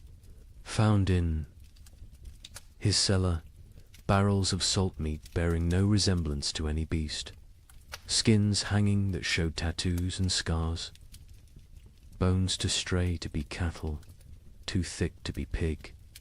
The mob didn't wait for trial. They sealed Hermann in his own tanning vat and boiled him alive. His screams lasted 3 hours. No one considered this excessive, but Hermann wasn't unique. Across Europe, the mathematics of survival created impossible choices. A Dutch merchant wrote, "In Amsterdam, we no longer ask what meat is served. We know, we all know, but we eat it and pretend it's pork. The alternative is death. God forgive us, but he's the one who sent this famine." Agnes of Norwich's final food relay entry, April 1316, is indeed just one line. We no longer record what we eat, but she continued writing other observations. May, my youngest son no longer asks for food. June, found Margaret's teeth in her bed. They fell out in the night. July, we have forgotten the taste of bread. August contains no words, just tally marks, possibly counting days, possibly counting deaths. The last entry, September 1316, in a different hand. Agnes died this morning. We found her in the garden, eating earth, smiling. She said it tasted like heaven. We buried her where she fell. The ground was already open from her feeding. We are what remains of her family. We have survived in what she taught us to eat. We have survived in what she refused to eat. Both lessons were love. The great substitution wasn't just about replacing food with non-food. It was about replacing civilization with survival, morality with mathematics, humanity with hunger. Every successful substitution, every recipe for bark bread, every method for making leather edible was both a triumph of human ingenuity and a step toward something inhuman. Here's a question that sounds simple until you're living it. If you have enough food for your family to survive 6 months, but your neighbor's children are dying today, what do? Share and all die in 3 months? Or bar your door and listen to them cry? A priest in Ghent documented these impossible choices. A mother of 4, calculating exactly how much food each child needed based on their chances of survival. The strongest got more, the weakest ... didn't. She loved them all, he wrote. That's why she chose. Father Benedict of Ghent had been a priest for 30 years when the famine came. His parish records, instead of births and deaths, became a chronicle of moral arithmetic that would haunt him until his own death. He wrote not in Latin, but in common Flemish, wanting everyone to understand what survival really cost. Elizabeth van Meer, mother of 4, widow, has grain hidden beneath her floor enough for 6 months if one person eats, 3 months if to eat, 6 weeks if all 5 eat. She came to confession not for absolution but for mathematics. Father, she said, tell me God's formula for choosing which children live. Elizabeth's children ranged from 14 to 3. The eldest, Jan, strong enough to work if work existed. The twins, Marie and Catherine, 9 years old, clever but frail. The youngest, Peter, barely walked but consumed as much as the others. Father Benedict recorded her terrible calculus. She weighs them each week on the merchant scale. Charts their decline. Jan loses weight, slowest his body large enough to consume itself gradually. Peter loses fastest, no reserves in that tiny frame. The twins fall between. She creates equations. If Jan gets double rations for 3 weeks, he might strong enough to steal food for the others. If Peter gets nothing for 3 days, his suffering ends and the others get 9 more days each. These are not thoughts, these are numbers. Cold, merciless numbers. The priest watched Elizabeth transform from mother to mathematician. She no longer sees children. She sees survival probabilities. Jan, 70% chance if fed properly. The twins, 40% each if maintained, but 60% for one if the other stops eating. Peter, 15% regardless. She doesn't cry when she does these calculations. Tears are water the body cannot spare. But Elizabeth wasn't unique. Across Europe, parents performed similar calculations. A merchant in Bruges is left a ledger that makes accountants weep. Assets, 3 children, 1 wife, self, liabilities, love, compassion, memory of better times. Formula for survival. Assets minus liabilities equals tomorrow. In London, a wealthy lawyer named Thomas Hardwick documented his family's rationing system with legal precision. Established a tribunal each morning. Each family member presents their case for food. Activities of previous day weighed against probable future utility.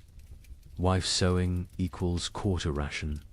Son studying equals eighth ration. Knowledge feeds no one now.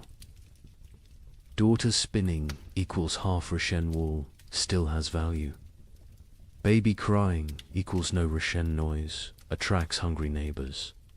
The mathematics extended beyond families.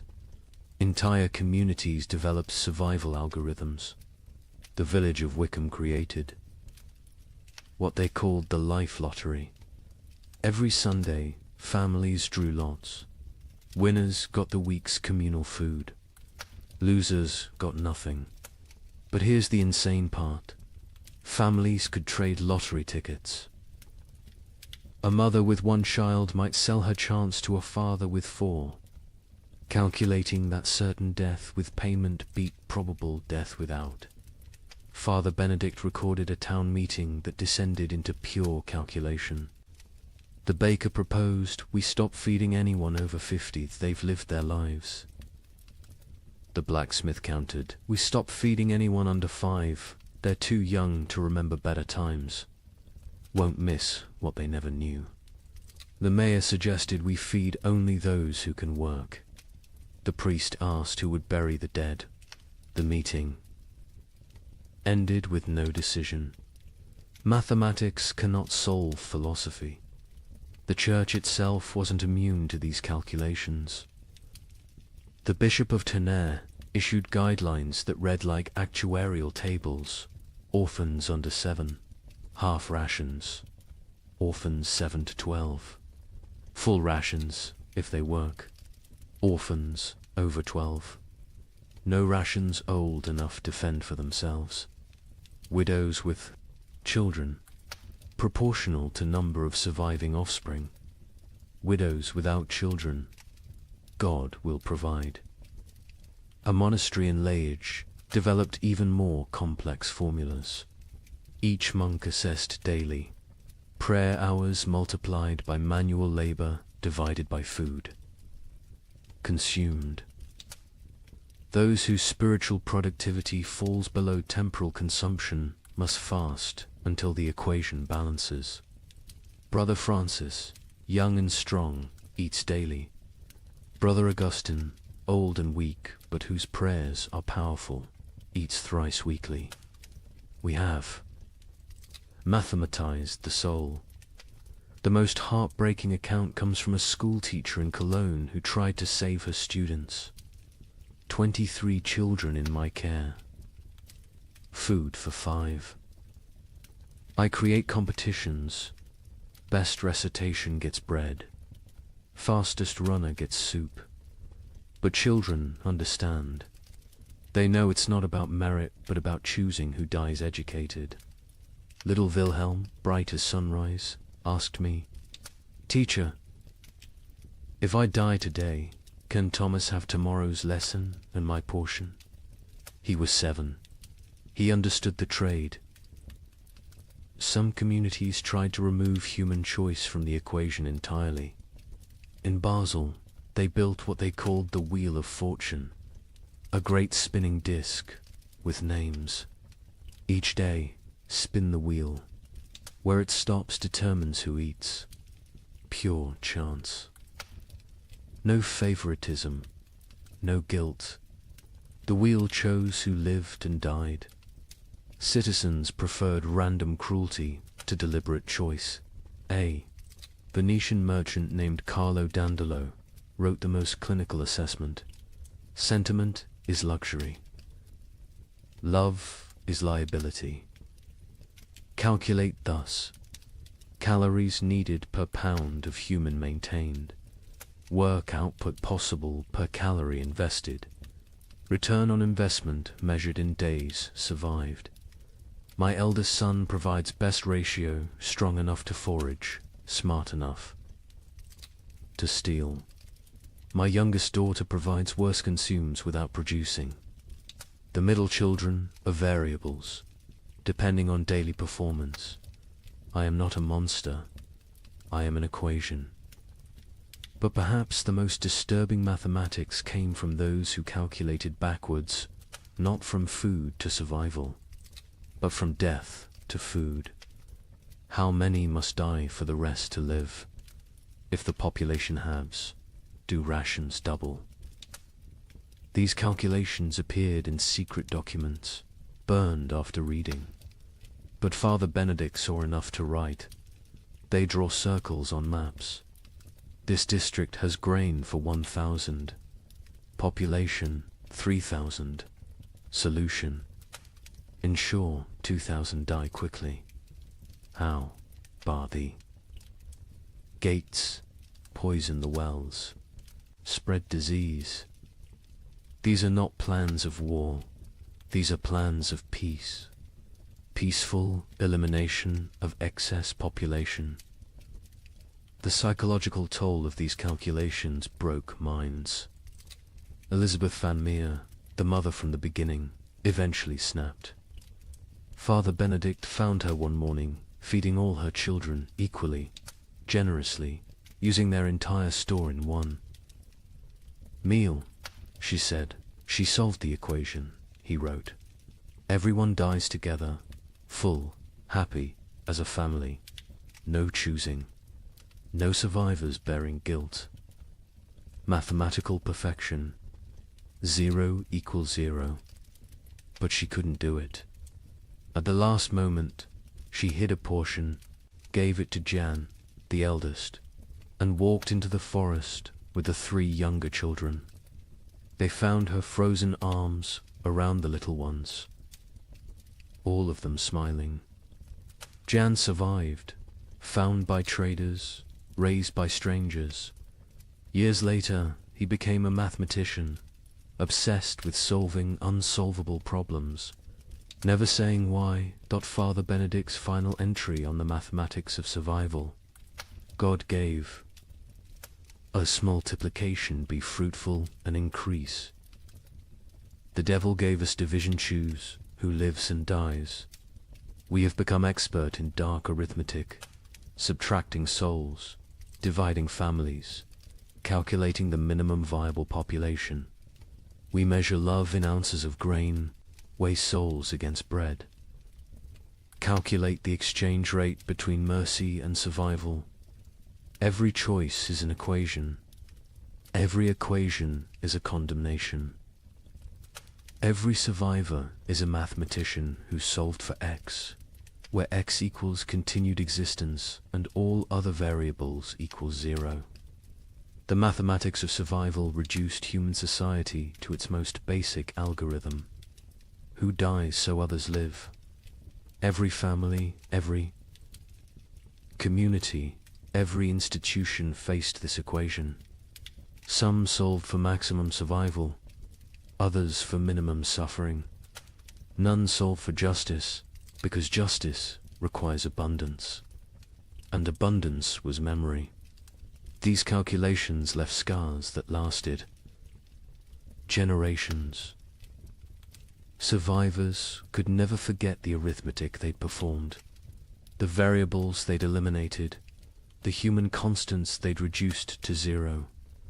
They'd learned that civilization was just addition, add food, add comfort, add morality, and that's survival, which is subtraction. Subtract the weak, subtract the old, subtract love itself if necessary.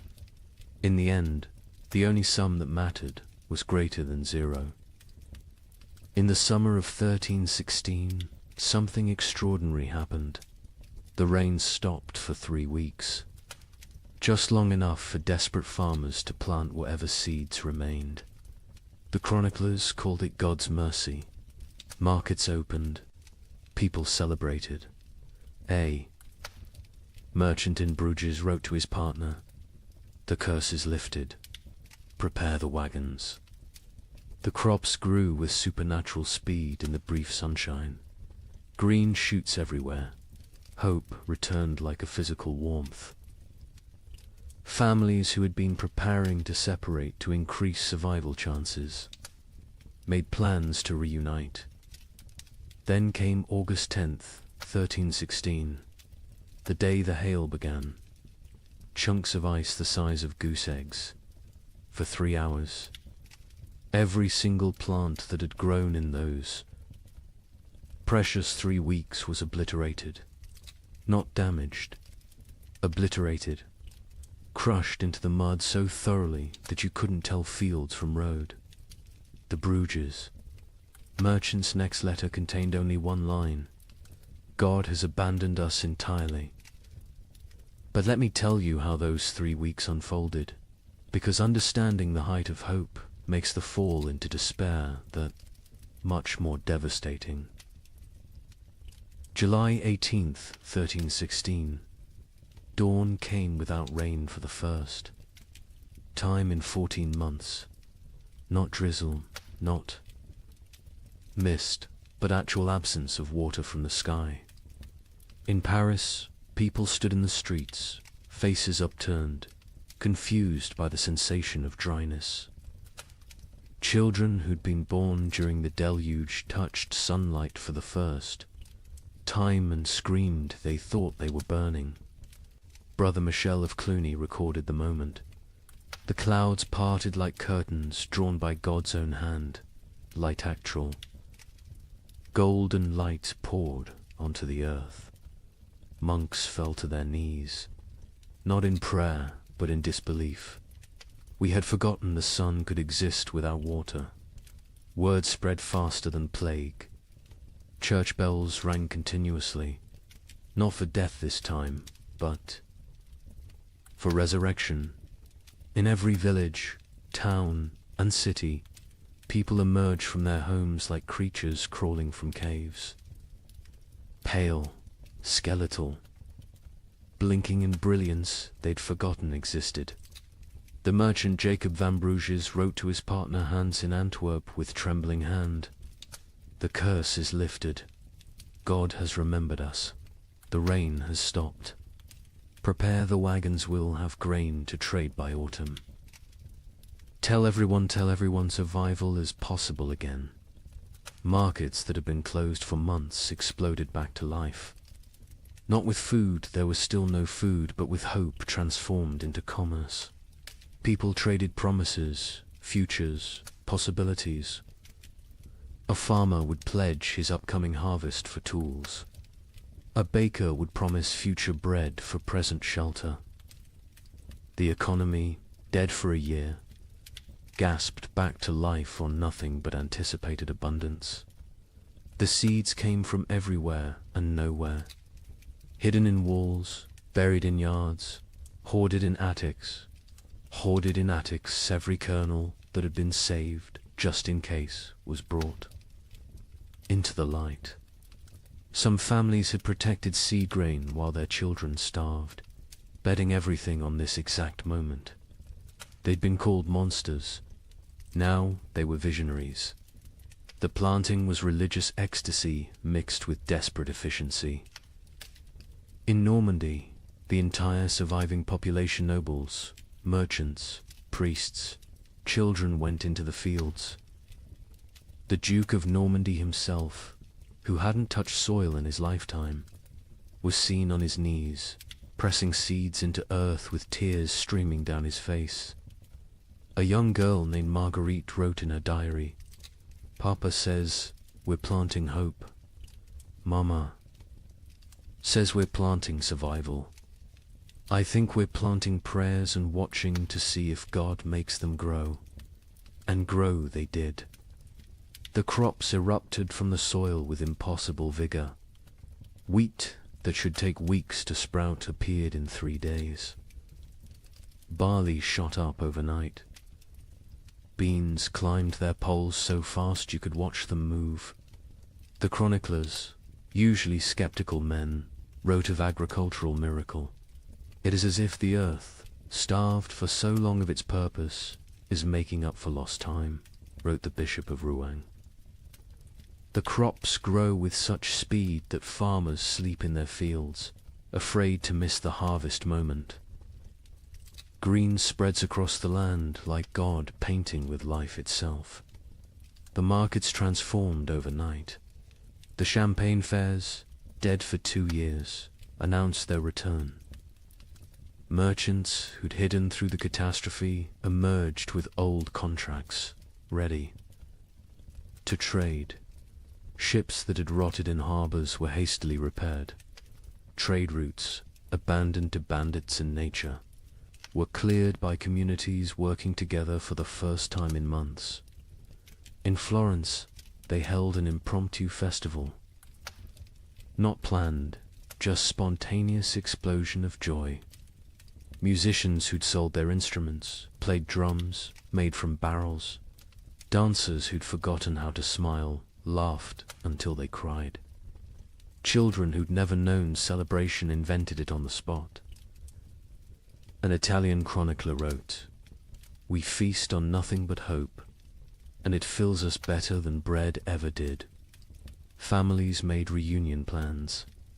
Fathers who'd sent sons away to increase survival odds sent word to return.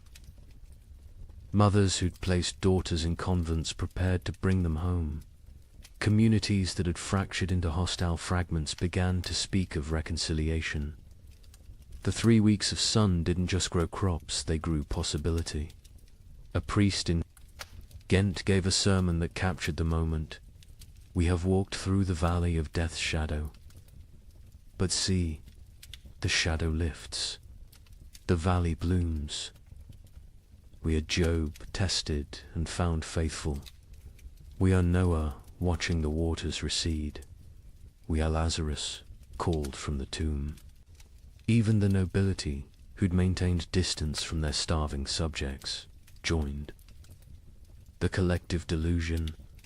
The Count of Flanders announced a harvest festival for September, promising wine from reserves nobody knew existed. The King of France declared that all debts incurred during the unfortunate rain would be forgiven once. The harvest was complete. The Pope issued a bull declaring the famine officially ended by divine intervention. The crops grew so fast that some whispered of dark magic. In Germany, rumors spread that the plants were unnatural, fed by the corpses of the million dead, growing on human fertilizer. But even these whispers were dismissed.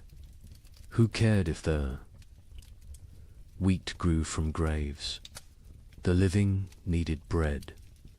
By August 9th, the fields were green carpets of promise.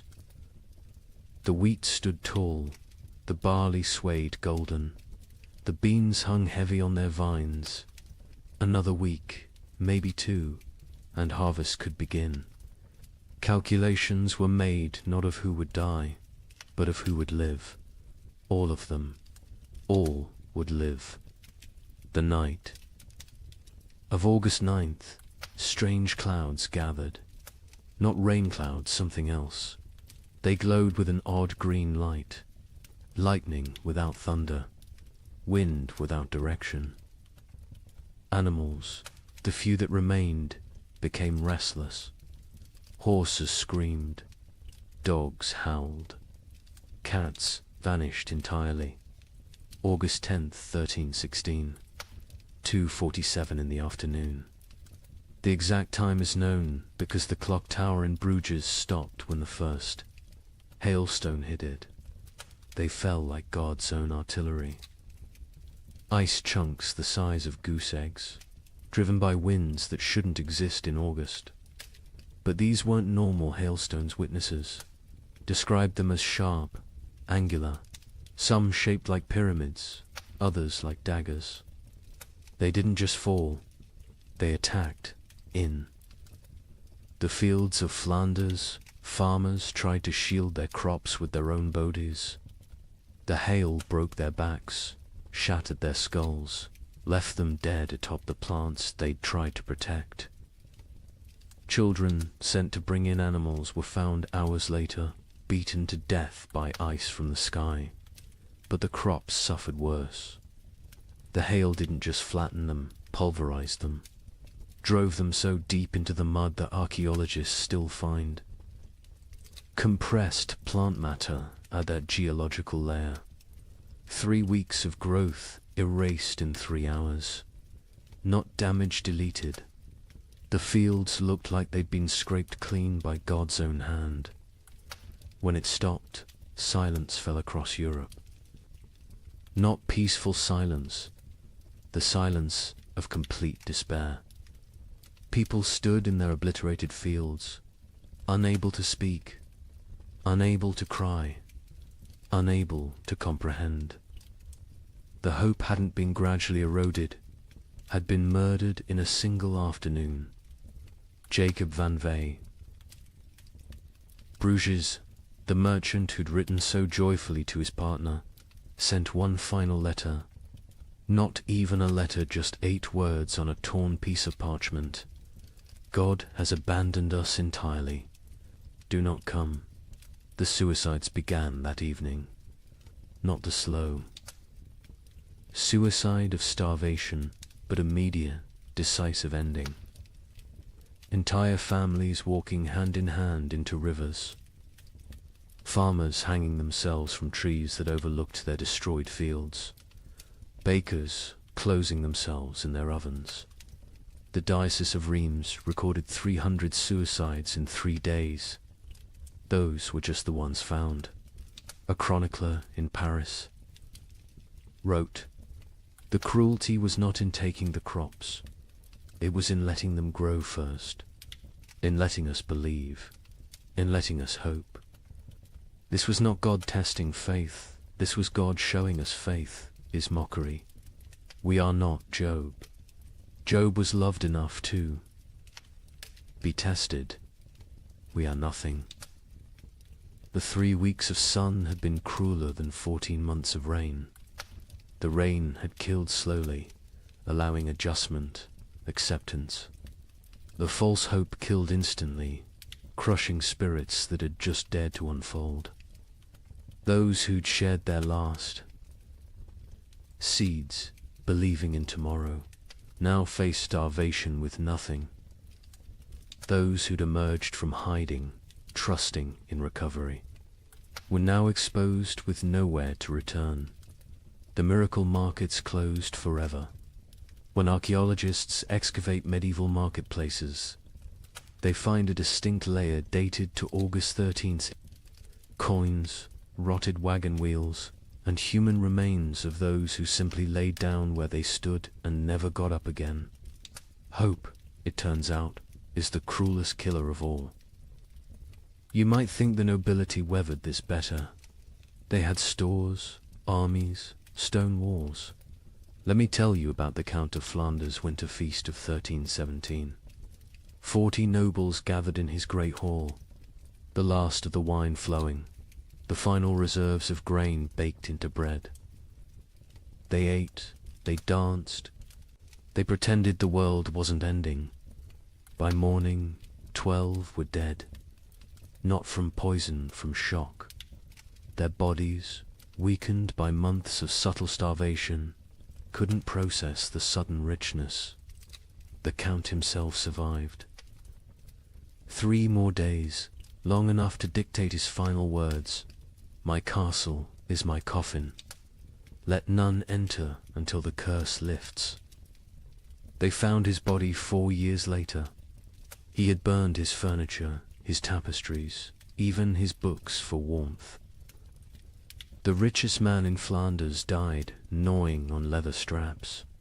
The feast itself had been an act of delusion, dressed as defiance.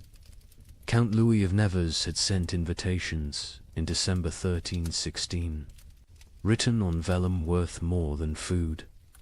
"Let us gather as nobility ought, to demonstrate that breeding conquers nature."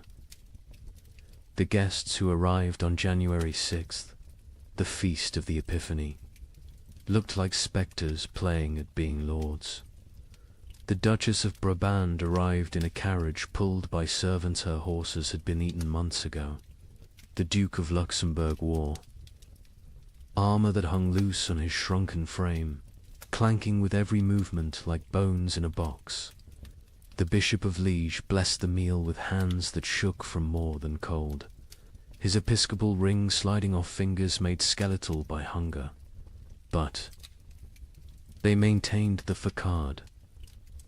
They spoke of hunting parties that would never happen, of spring tournaments already impossible, of marriages between children who were likely dead. The Count's chamberlain, Robert de Bethune, later wrote in his secret diary, We dressed corpses in silk and made them dance. We were already dead. The feast was merely our funeral performed by the deceased. The meal itself was madness. After months of eating ground acorns and boiled leather, they faced actual bread, real meat, wine that wasn't mixed with water and prayers. The Count had emptied his entire reserve, deciding either everyone would survive together or die with dignity. He chose wrong. They died with neither survival nor dignity. The Countess of Hainault was the first to fall, her stomach rupturing from the sudden expansion. She died vomiting blood onto her ermine cloak, apologizing for the mess. The young Baron of Chimay collapsed with wine running from his nose, his body unable to remember how to process alcohol. One by one, they fell like dominoes, their starved systems overwhelmed by abundance. The survivors watched their friends die from eating. The cruelest irony in a world already drowning in cruel ironies.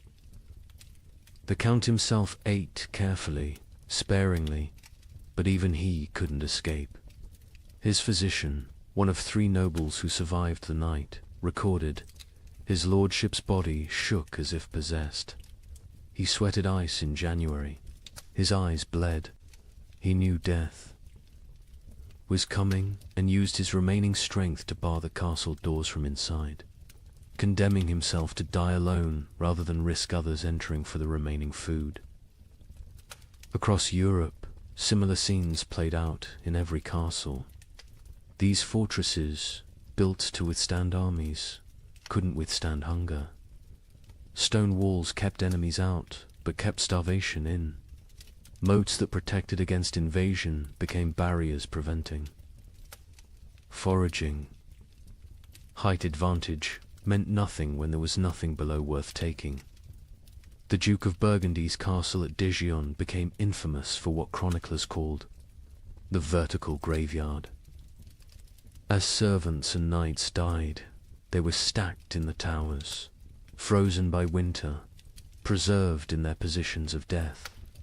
By spring 1317, visitors could climb the tower stairs and pass through layers of the dead, each floor representing a different week of mortality. The Duke himself was found at the top, seated on his throne, frozen mid-gesture, as if still issuing commands to the dead below. In England, the situation was equally dire. Edward II's own court at Westminster ran out of food in February 1317. The King of England, ruler of territories from Scotland to Gascony, was reduced to sending knights to rob his own subjects' gardens for turnips. A chronicle records, His Majesty was seen gnawing a candle made of tallow, declaring it tasted better than nothing, which was the alternative. The nobility suffering was different from the peasants, not worse, but uniquely horrible. They had never learned to survive without excess. A peasant knew how to stretch grain, how to forage, how to make something from nothing. Nobles knew only how to command others to provide. When there were no others left, or nothing to provide, they were helpless. Lady Margaret de Clare, one of England's wealthiest women, left a diary that captures this helplessness. I own 17 manors, but cannot eat earth. I have chests of gold, but gold provides no sustenance. I have titles and right and privileges, all worthless as the parchment they're written on. My servants are dead or fled. I, who never dressed myself, now cannot light a fire. I will die. Not from hunger, but from ignorance of survival. The castle hierarchies collapsed in ways that would have been unthinkable before. The Earl of Warwick's chronicle describes finding his cook a commoner sitting in the Earl's chair, eating the last food while the Earl's children begged for scraps. When confronted, The cook simply said, "I know how to prepare food. You know how to eat it. Which skill matters now?" The Earl had no answer. Some nobles attempted to maintain order through increasingly desperate measures. The Count of Toulouse issued edicts from his castle requiring peasants to deliver food that didn't exist. When they didn't comply, he sent knights to punish them. The knights found empty villages, just wind and bones. They returned to find the Count dead, his final edict still clutched in his hand. Let them eat loyalty. The collapse of noble authority was physical as well as social. Castles required constant maintenance, roofs needed patching, walls needed pointing, fires needed feeding. Without servants, these monuments to power became tombs of privilege. Rain poured through unrepaired roofs. Frost cracked unmaintained walls. The magnificence became the miserable. Baron Heinrich von Steinberg in Bavaria documented his castle's decay. January, the Great Hall's roof collapses. February, ice forms inside, creating frozen waterfalls from ceiling to floor. March, we burn the banquet table for warmth. April, we burn the portraits of our ancestors. May, we burn the chapel pews, begging God's forgiveness. June, we burn the doors, accepting that we're already in hell. The psychological toll on nobility was particularly severe because they had no framework for understanding poverty. A peasant expected hardship, it was life. A noble experienced hardship as cosmic betrayal. God had ordained their superiority. This suffering suggested God had changed his mind. The abbess of Fantevrolt, herself, noble-born, wrote, "They come to me, these duchesses and countesses, asking why God has abandoned them. I tell them God hasn't abandoned them, he's simply treating them like everyone else. They find this more terrifying than abandonment. Some nobles attempted escape through marriage, not for alliance, but for food. The Count of Champagne offered his daughter to anyone who could provide a year's grain. A wealthy merchant accepted, then discovered the Count had already eaten the grain before the wedding. The merger of nobility and merchant class, which would normally take centuries, happened in months, paid for in bread. Others chose more extreme exits. The Duke of Austria held what he called the final tournament nobles, jousting not for honor, but for the right to eat the loser's horses.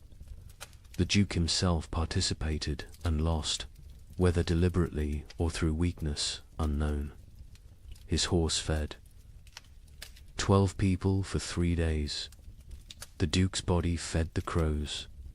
By the winter of 1318, castle after castle stood empty, not conquered, abandoned. The noble families that survived did so by abandoning everything that made them noble. They fled to cities, to monasteries, to anywhere that might have food. Princes became beggars. Duchesses became servants. The feudal order didn't fall, it starved to death. The Count of Flanders' castle stood sealed for 4 years before anyone dared enter. When they finally broke down the doors in 1321, they found a scene from nightmare. The Count's body sat at his desk, quill in hand, having documented his own death. Day 1, alone with enough food for months if careful. Day 15, ate the cats. Day 30, ate the leather from books. Day 45, discovered one can chew tapestries for the illusion of eating. Day 60, weakness makes writing difficult. Day 71, God is silence. Day 80, I understand now, this castle was always my tomb. I just lived in it before dying in it. His final entry, barely legible: nobility means nothing to hunger. Hunger recognizes no titles, no bloodlines, no divine right. We built these castles to protect us from enemies. We never imagined the enemy would be emptiness itself. Stone walls cannot keep out starvation. Golden crowns provide no nourishment. We ruled by God's grace. We die by God's indifference. Let whoever finds this know, we were not better, we were just better fed, until we weren't. In the midst of this frozen hell, something strange began happening. Groups of people started walking naked through the snow, whipping themselves, claiming the cold couldn't touch true believers. They called themselves the Brethren of the Cross. But locals had another name: Ice Apostles. Their leader, a former monk named Heinrich, preached that the famine wasn't God's punishment, it was God's gift. He freezes the world to preserve the faithful for paradise, Heinrich declared. His followers would stand naked in blizzards until they collapsed, believing hypothermia was religious ecstasy.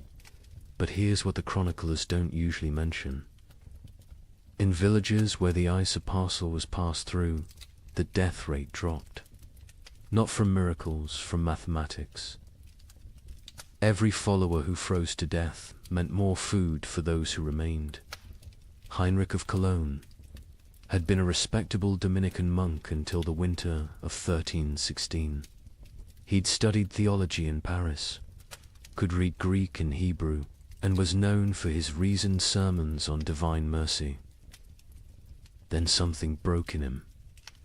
Maybe it was finding his entire monastery frozen to death during morning prayers. Maybe it was the child who died in his arms asking why God made her hungry. Whatever the cause, Heinrich emerged from that winter transformed. His first sermon as leader of the Ice Apostles was delivered naked in a blizzard outside Mainz Cathedral.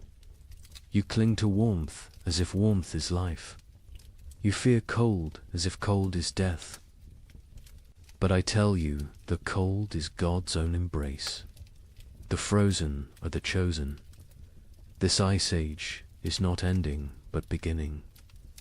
God is freezing the world to preserve his faithful like saints, relics preserved in crystal. The theology was insane, but internally consistent. Heinrich taught that the great famine was actually the beginning of paradise. The cold was purifying the world. The hunger was freeing souls from flesh. Death by freezing was not death, but transformation, the body becoming one with God's frozen perfection. His followers didn't die. They crystallized into eternal forms. The Bishop of Cologne wrote in horror, Heinrich strips his followers naked, men, women, children, and leads them in procession through the snow. They sing hymns while their flesh turns blue, then black. They call frostbite gods kisses when toes fall off from freezing. They celebrate the shedding of earthly weight.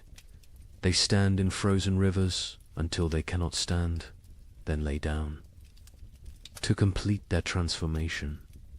But Heinrich was clever in his madness. He didn't demand immediate death. The transformation was gradual. First, initiates gave up cloaks, then shoes, then undergarments. Each stage brought them closer to divine coldness. This gradual exposure meant some survived long enough to spread the movement. Others died at precisely calculated intervals, creating a steady stream of martyrs without eliminating the entire group at once. The rituals were elaborate and horrifying. The baptism of ice involved breaking through frozen rivers and submerging converts until they stopped shivering. Heinrich claimed this was the moment the soul accepted divine cold. The communion of snow had followers eating only snow for days, claiming it was bread from heaven, already blessed by God's frozen touch. A merchant from Nuremberg witnessed their evening prayers. Hundreds of naked bodies kneeling in snow, their skins so blue it looked painted. They whipped themselves. With branches frozen into ice clubs, each strike shattering skin like broken pottery. Blood froze before it could flow. They called it red ice prayer beads. Children among them, babies even, held up by dying mothers, all singing about the warmth of freezing. The movement spread with terrifying speed. By spring 1317, ice apostle groups appeared from Poland to England. Each had their own variation of Heinrich's teachings, but all shared the core belief. The cold was sacred, survival was sin, and freezing to death was the highest form of worship. In France, they called themselves Les Gelées Saints, the frozen saints. They would stand motionless in town squares during blizzards, human statues gradually covered in snow until they died standing. Townspeople would find them in the morning, frozen mid-prayer, and debate whether to move bodies that looked more like ice sculptures than corpses. The English variant. The Frost Brothers added self-cannibalism to their practices. As members froze to death, others would eat their frozen flesh, claiming it was purified by God's cold, and therefore not cannibalism, but communion. The Archbishop of Canterbury banned the movement, but enforcement was impossible for authorities who tried to arrest Frost. Brothers found only frozen corpses arranged in disturbing tableaus. But here's what made the ice apostles truly insidious. They targeted the most vulnerable. Heinrich actively recruited the elderly, the sick, the starving, those already near death. He offered them meaning for their suffering. Instead of dying forgotten in some hovel, they could die as martyrs in public spectacles. A widow named Agnes wrote before joining them, "My children are dead. My husband is dead. I will die within days regardless. Heinrich offers me the choice to die for something instead of from something. Is joining madness worse than dying sane but meaningless?" The mathematics of their deaths were coldly practical. A village of 100 people with food for 50 had a problem. If 30 ice apostles achieved transformation, suddenly there was enough for the remaining 70. The movement solved starvation through voluntary mass suicide disguised as religious ecstasy. Some villagers actively encouraged the ice apostles. The mayor of Strasbourg secretly provided Heinrich with lists of the dying poor, suggesting them as ready for transformation. The town council of Basel offered the ice apostles free passage but required them to perform their freezing rituals outside town walls. They wanted the benefits of fewer mouths without the spectacle of public death. Heinrich himself seemed aware of this dynamic.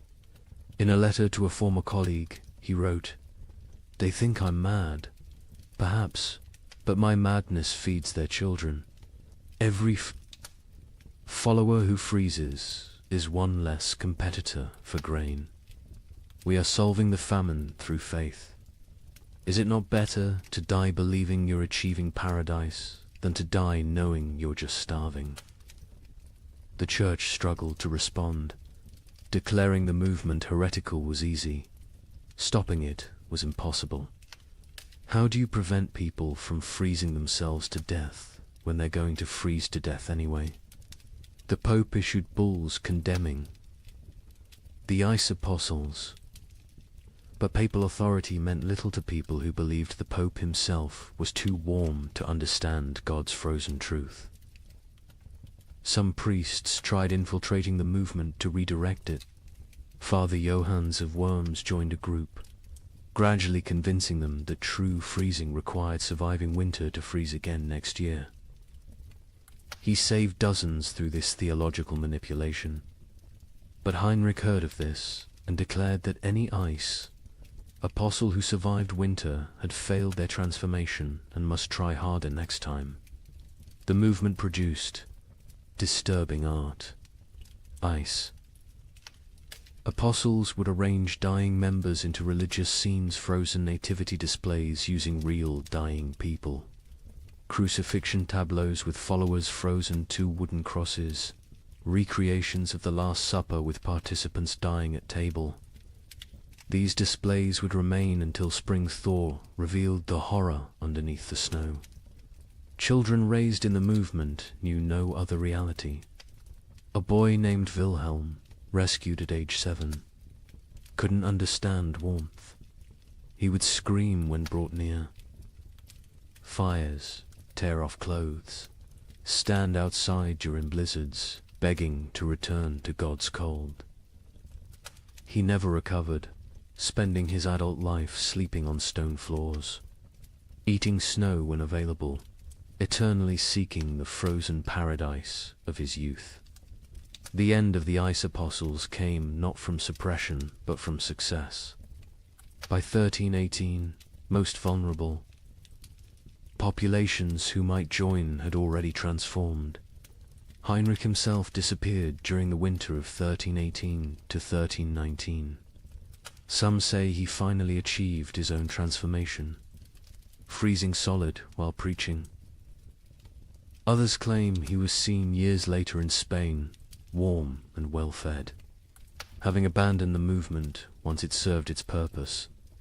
A final account from a survivor provides the most chilling perspective. Maria of Augsburg, who left the movement days before. Her planned transformation wrote, "We knew we were committing suicide." Heinrich knew. Everyone knew. But we dressed it in ritual and meaning because meaningless death was unbearable. The ice apostles didn't worship cold, we worshipped having a choice in how we died. In a world where death was certain, choosing. Its form felt like freedom. The demographic impact was significant. Historians estimate the ice apostles removed between 50,000 and 100,000 people from the population, voluntary deaths that paradoxically helped others survive. Villages that hosted ice apostles had marginally better survival rates than those that didn't. The movement was simultaneously mass murder and mass mercy, but the psychological impact lasted generations. The idea that death could be repackaged as victory, that suffering could be transformed through rhetoric into triumph, became embedded in European consciousness. Future apocalyptic movements would use Heinrich's template: take the inevitable, declare it divine, and lead the desperate into believing their destruction is actually their deliverance.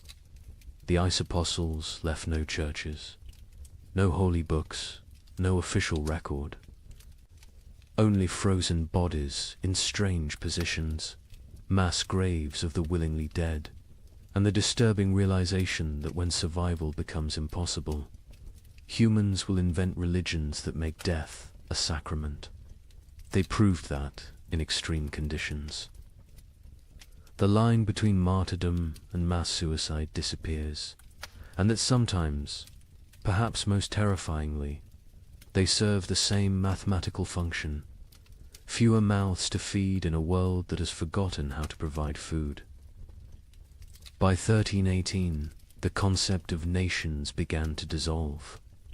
The King of England couldn't feed his army. The French crown controlled only Paris. The Holy Roman Emperor ruled nothing but his own hunger. But local warlords thrived.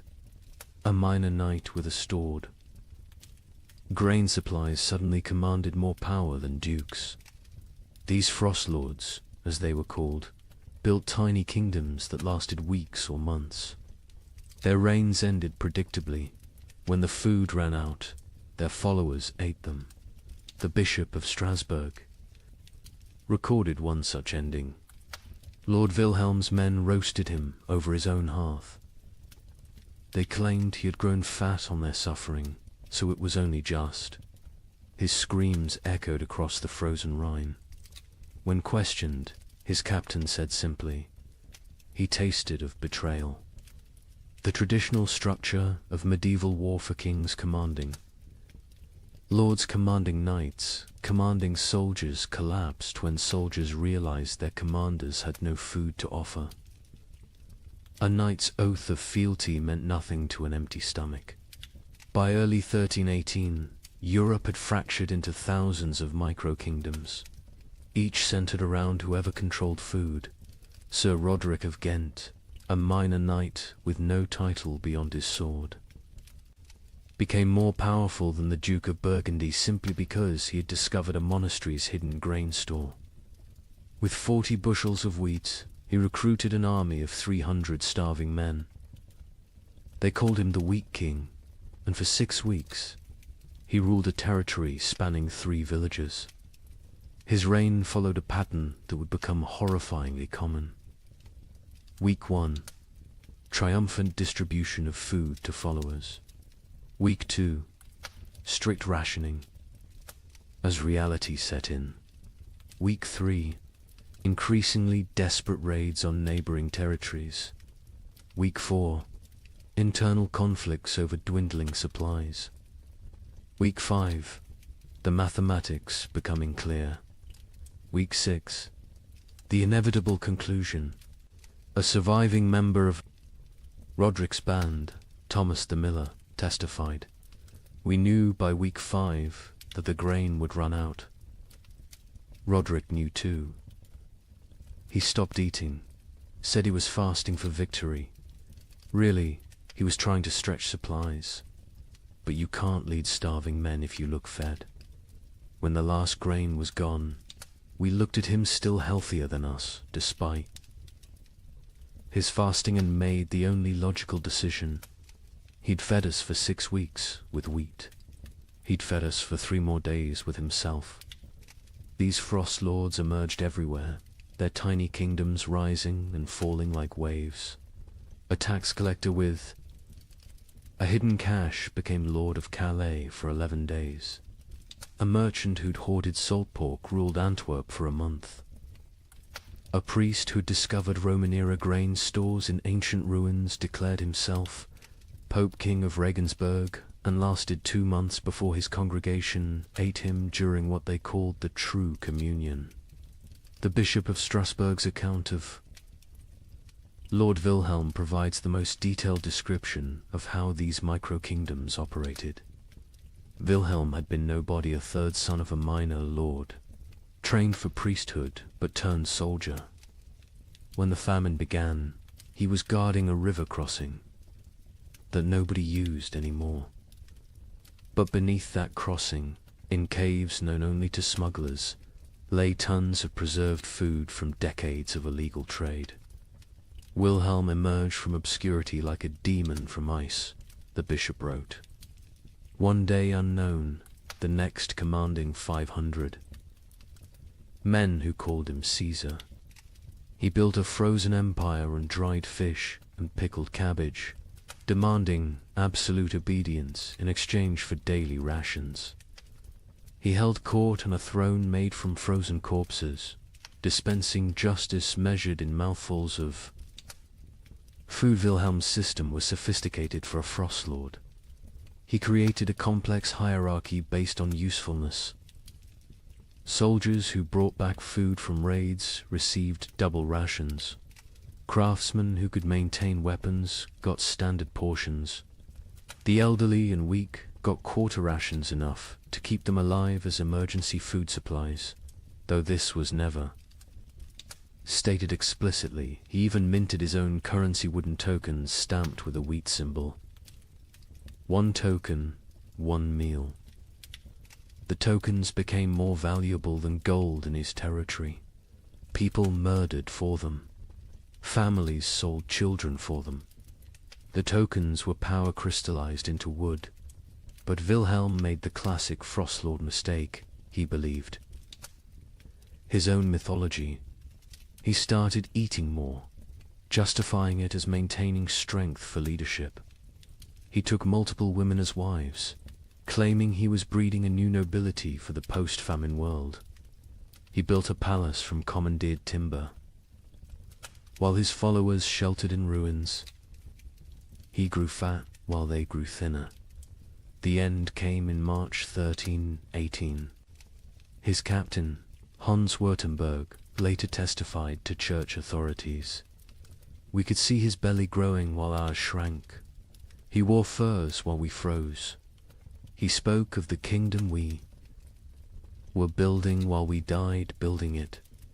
When the last preserved meat was distributed, none to us, all to his wives, we knew what had to be done. They didn't just kill Wilhelm, they ritualized it. They held a mock trial where he was accused of hoarding flesh while others had none. They sentenced him to share his flesh as he should have shared his food. They cooked him slowly, keeping him alive as long as possible, making him watch as they ate pieces of him. His screams, the bishop recorded, could be heard in Strasbourg, across the frozen Rhine. The French crown attempted to reassert control, but found their armies dissolving. Upon contact with frost lords, royal soldiers would desert en masse when offered food by local warlords. The Constable of France reported to King Philip V, "I departed Paris with 2,000 men. I arrived at Orleans with 200. The rest did not desert. They simply found new masters who could feed them. A kingdom cannot compete with a kitchen." The Holy Roman Emperor faced even worse. His imperial army, once the terror of Europe, simply ceased to exist. The Chronicle of Augsburg records, "The emperor sent orders to mobilize his forces. The messengers returned with laughter." What forces? His generals had become frost lords.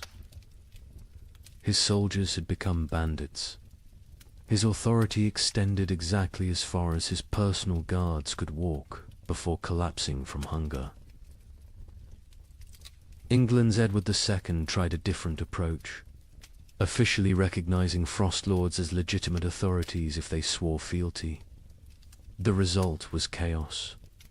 Hundreds of petty warlords claimed royal sanction while fighting each other. The Earl of Lancaster wrote, "The king has legitimized anarchy. Every man with a barn full of turnips now styles himself Lord Protector of something. Some frost lords created elaborate justifications for their rule. Baron Friedrich the Mad claimed God spoke to him through the patterns of frost on windows, dictating who should eat and who should fast. Lord Jacques of Normandy insisted he was the reincarnation of Charlemagne, returned to lead France through darkness. Count Stanislaus of Mazovia declared himself the Emperor of Winter and demanded tribute in the form of human flesh, claiming it was the only meat that wouldn't spoil. The battles between frost lords were unlike traditional warfare. They fought not for territory but for carries. Sieges were impossible.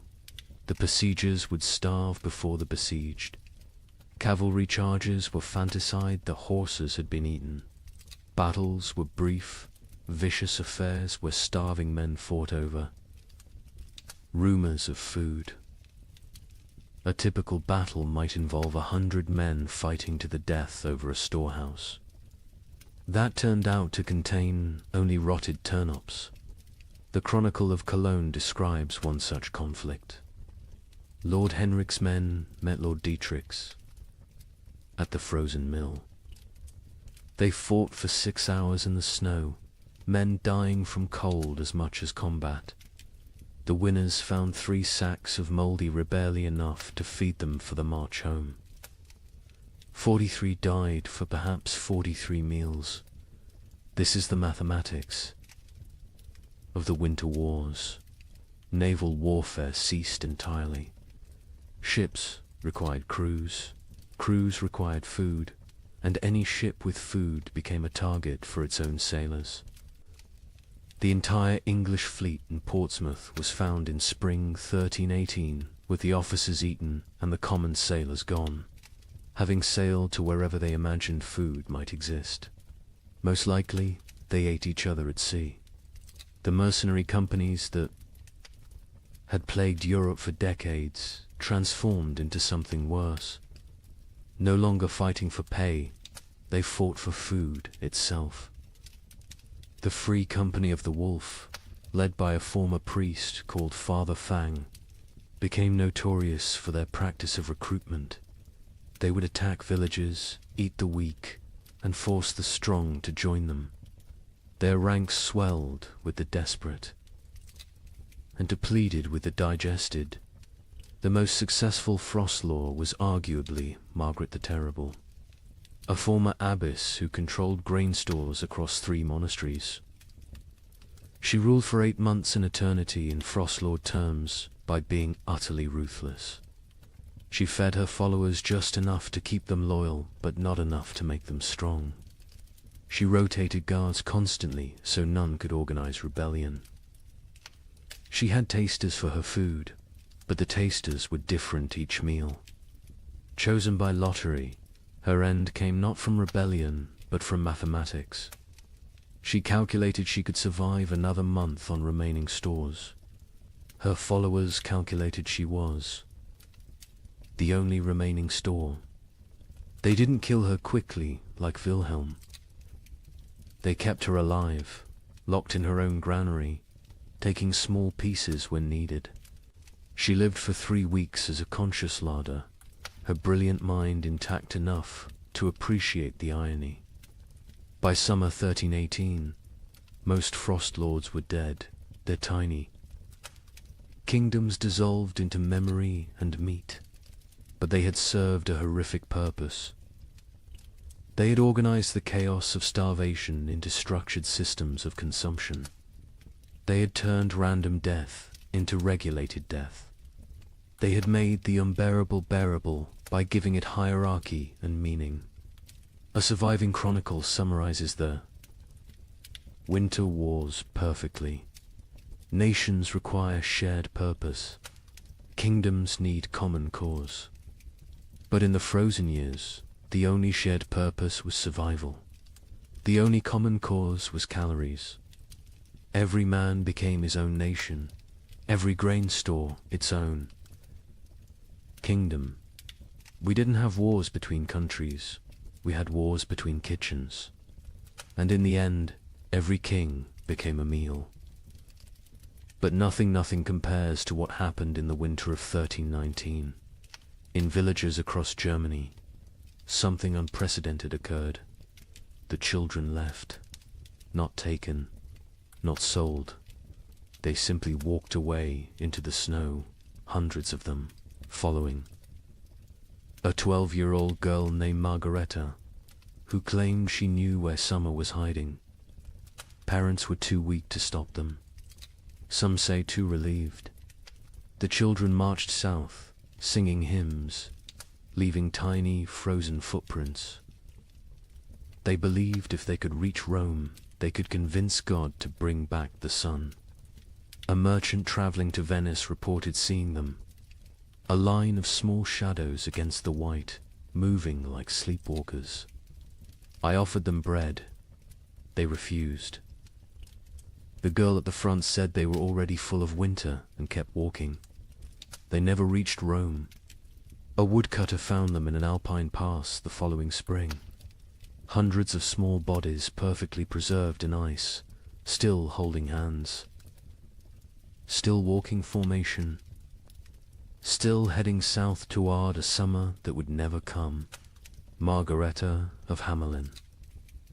Was nobody special before the winter of 1319? The baker's daughter? Middle child of 7? Known only for her strange habit of speaking to sparrows that no longer existed?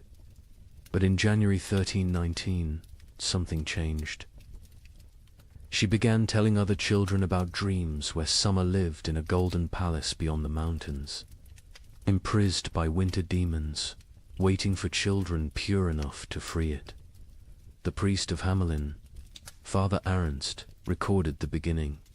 The Girl stands in the square each dawn, speaking of summer as if it were a person. She describes the taste of strawberries to children who have never seen fruit. She tells them about flowers, what colors they were, how they smelled. Children who were born during the famine, who know only grey and white and cold, listen to her like she's describing paradise. At first, adults dismissed it as childhood fantasy, a coping mechanism for horror. Let the children dream of summer while they starved in winter. But Margaretta's stories grew more elaborate, more specific. She claims summer sent her messages through ice patterns on windows. She said she could hear summer crying, trapped behind the wall of winter, begging to be freed. Summer is not gone. She preached to growing crowds of children. Summer is captured. The adults are too heavy with sin to rescue it. But we, children, light with innocence, can slip through winter's fingers and bring summer home. The theology was childish but compelling. Adults had caused the famine through their wars, their greed, their sins. Children were innocent victims. Therefore, children could be innocent saviors. The logic of a 12-year-old mind, but to other 12-year-olds it was revelation. By February, Margaretta had hundreds of followers, all children between the ages of 4 and 14. They met in secret, practicing for their journey. They would walk to Rome, she said, where God's representative lived. They would demand, not ask, demand that the Pope release summer from its prison. If he refused, they would find summer themselves. The preparation was heartbreaking in its innocence. Children stole their parents' shoes, too large for tiny feet, stuffing them with straw. They made summer cloaks from stolen blankets, decorated with charcoal drawings of flowers they'd never seen.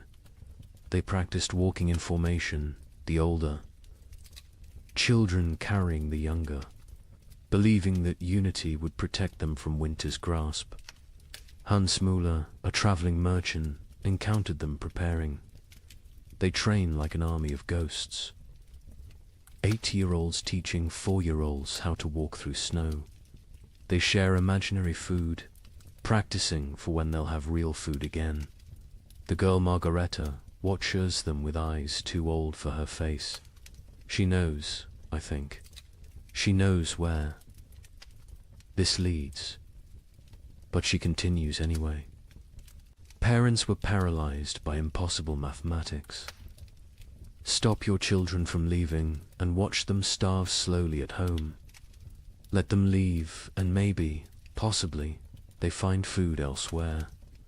Or at least they die with hope instead of despair. The mayor of Hamelin wrote, "We cannot feed them. We cannot save them. If they wish to walk to their deaths, is that worse than sitting to their deaths? At least walking gives the illusion of agency." Some parents actively encouraged their children to join. Widow Brown pushed her 3 sons toward Margaretta, saying, "Follow her to summer or heaven, whichever comes first." Johann the Smith told his daughter, "Better to die seeking warmth than to freeze knowing warmth will never come." On February 28, 1319, they left. 312 children walked out of Hamelin at dawn, singing a hymn Margaretta had taught. Them, summer sleeps beyond the mountain, dreams of green in halls of white. We shall wake it with our walking, turn the darkness into light. They were joined by children from every village they passed. Rothenburg added 50. Wurzburg contributed 70. Nuremberg, despite the mayor's attempts to stop them, lost nearly 200 children in a single night. By the time they reached Augsburg, the procession numbered over 1,000. The Bishop of Augsburg tried to stop them, blocking the road with armed guards. Margareta walked up to him, this 12-year-old girl facing the church's authority, and said, "You can kill us. Here or let us die seeking salvation. Either way, our blood is on your hands. But if we die seeking, at least we die with purpose." The bishop, shamed by a child, let them pass. He later wrote, "I should have stopped them, but stopping them would have meant admitting there was nothing to seek, no hope to find, no summer waiting anywhere. I let them pass because their delusion was kinder than my truth." The procession grew stranger as it moved south. Children who could no longer walk were pulled on makeshift sleds. Those who died were not left behind. The others carried frozen corpses, believing they would revive when summer was found. They ate snow exclusively, claiming Margareta had blessed it to sustain them. Many believed they were already dead, that this was their soul's journey to paradise. A monk traveling north met them near Innsbruck. They moved like a river of small ghosts, their singing echoing off mountain walls. The girl at the front no longer walks, she floats, carried by older children who believe touching the ground would break the spell. I offered them shelter in our monastery. They refused, saying walls would trap them in winter forever. The merchant, Giuseppe Di Marco, returning to Venice from Germany, provided the last confirmed sighting, a line of shadows against the alpine snow. Still walking, still singing, though the song now sounds like wind through empty houses. The leader, a girl, her lips blue with cold, but still moving in prayer or madness. I offered bread, real bread, not imagination.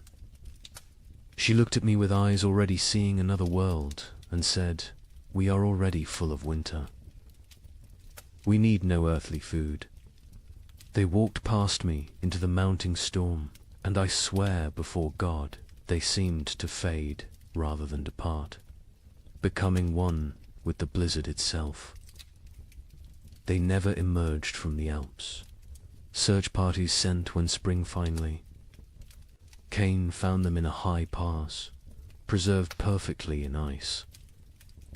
They had died walking, still in formation, still holding hands.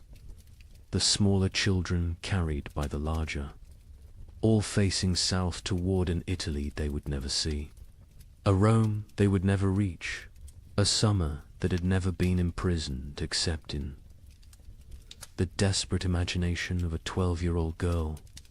Margareta was found at the front, her face turned skyward, arms outstretched as if embracing something invisible. In her frozen hand, a piece of parchment with a single line. Summer was inside us all along, but winter was stronger. The bodies were left where they lay. The Archbishop of Salzburg declared the site sacred ground, saying, "They died as pilgrims, seeking God's warmth. Let them remain as monuments to faith or folly, no longer know the difference." But the story doesn't end with their deaths.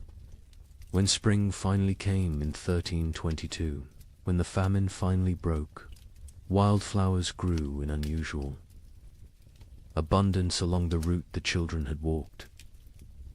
Skeptics said it was from the organic matter their bodies had left.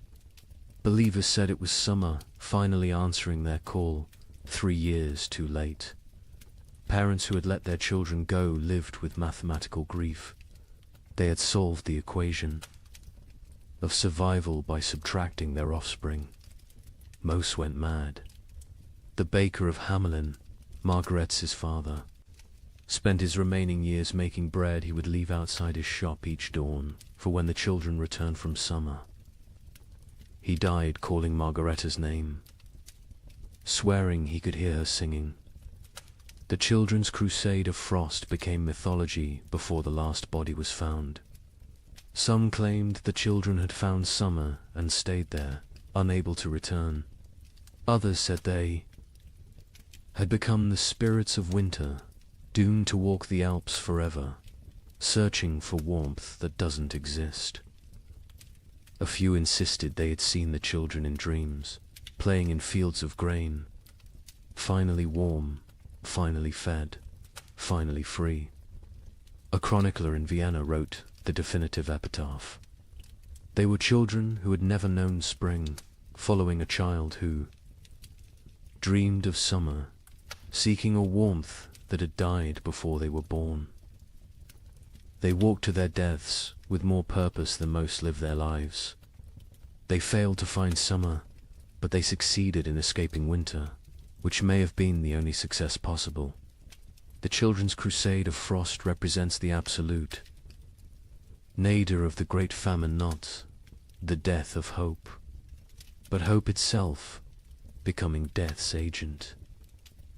When children abandon their parents to seek impossible dreams, when parents let them go knowing the truth, when entire societies watch their future walk away into frozen oblivion and do nothing because nothing can be done, that is when civilization doesn't just collapse but voluntarily dissolves. Yet there's something else in this story, something that explains why it haunted Europe for generations. Those children, doomed and deluded, chose their fate. In a world where death was certain, they chose to die seeking rather than waiting. They wrote their own ending rather than having it written for them. They failed, but they failed attempting the impossible, which is perhaps the most human thing one can do. The last word belongs to a nameless child, one of hundreds found in that alpine pass, who had carved into a frozen tree trunk. We came to find summer. We found each other. That is enough. By 1320, something unprecedented was happening across Europe. Entire villages were disappearing, not dying, disappearing. A tax collector would arrive to find homes standing empty, fires still warm, food still on tables, but not a soul in sight.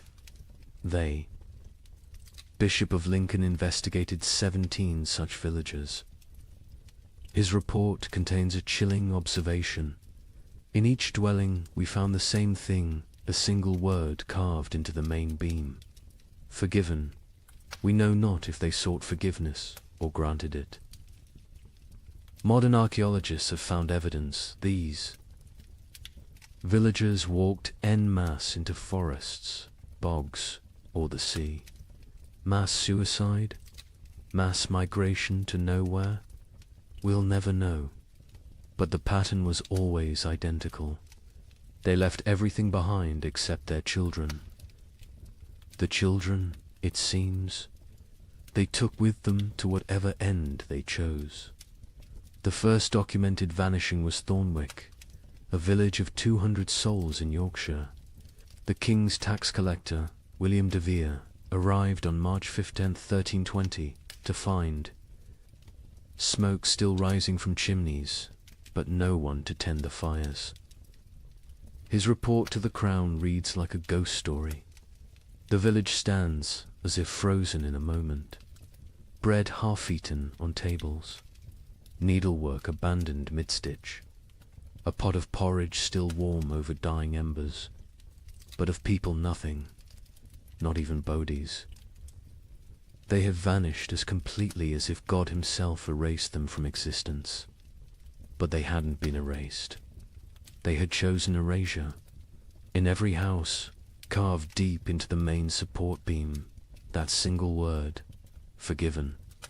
Some carved carefully, with time and purpose. Others scratched hastily, as if in final moments before departure. All in different hands, but all the same word. The Bishop of Lincoln. Thomas Beckhampton was sent to investigate when 7 more villagers in his diocese reported similar vanishings. His investigation team included scribes, soldiers, and physicians. What they found challenged their understanding of human behavior. We tracked them, the bishop wrote. 200 people cannot vanish without trace. We found footprints leading from the village, all together, walking in the same direction. Men, women, children, elderly, every soul that could walk had walked. Those who couldn't walk had been carried. The tracks led to Sherwood Forest and then ... stopped. Not scattered, not turned back, simply stopped, as if they had stepped off the earth itself. Deeper investigation revealed planning. These weren't spontaneous disappearances, but coordinated evacuations. In Thornwick, they found evidence of a final feast. Everyone had eaten together one last time, using the last of their stores. In Grimsby, they discovered that villagers had released all livestock, opened all gates, freed all caged birds. They had systematically undone civilization before walking away from it. The physician, Master Hugh of Salerno, noted something disturbing. No signs of violence, no evidence of force. These people chose to leave. More troubling, they chose together. What conversation, what collective decision leads an entire community to abandon existence itself? The pattern spread across Europe like a plague of absence. In Bavaria, the village of Klinwald vanished, leaving behind a communal letter.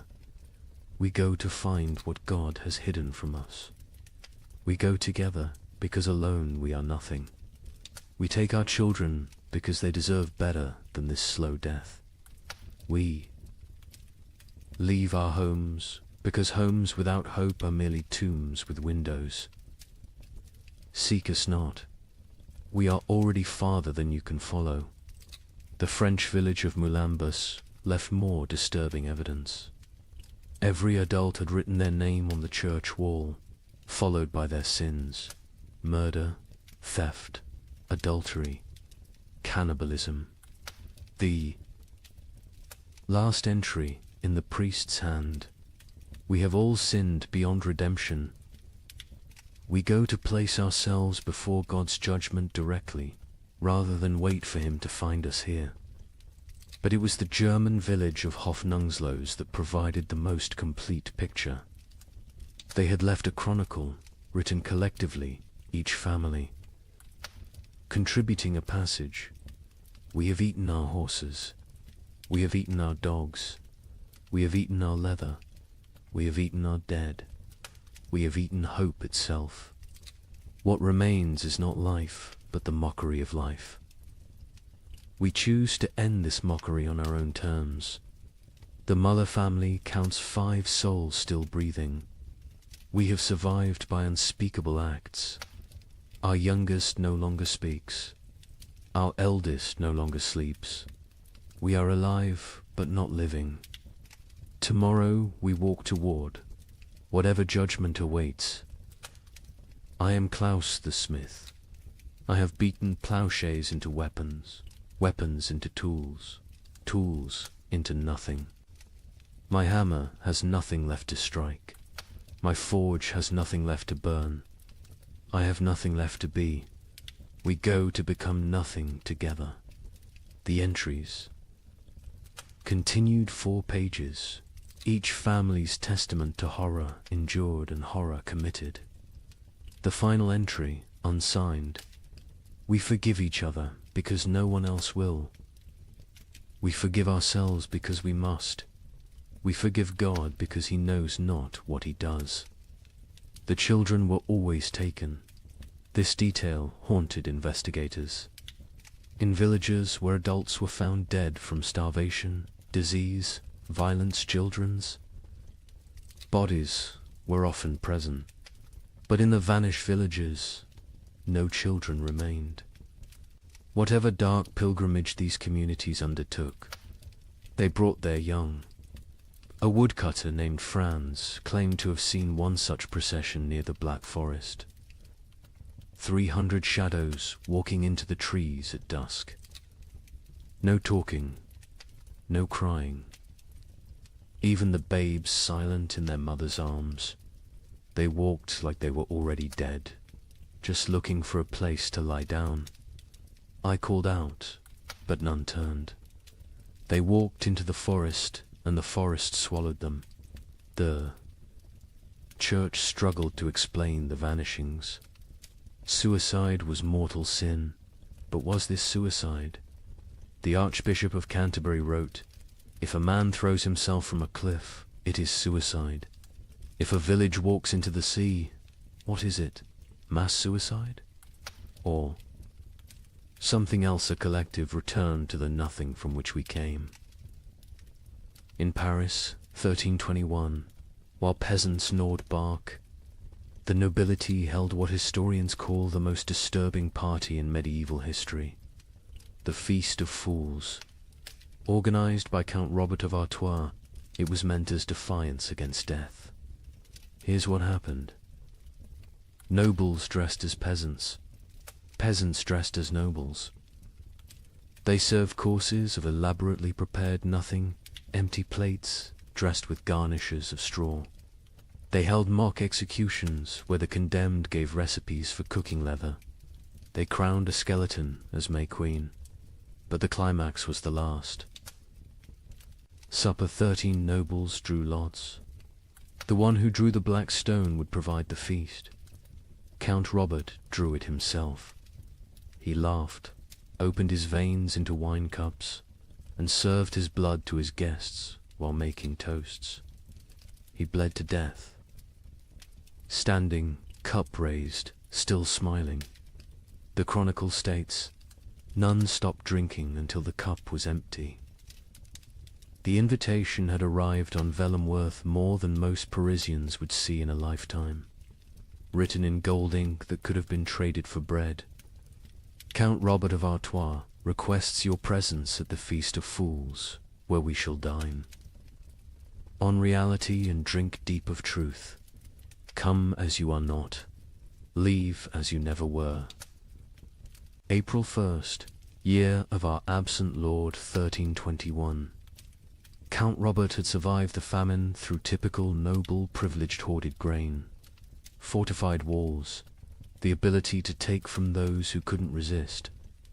But something had broken in him when his youngest daughter died not from starvation, but from abundance.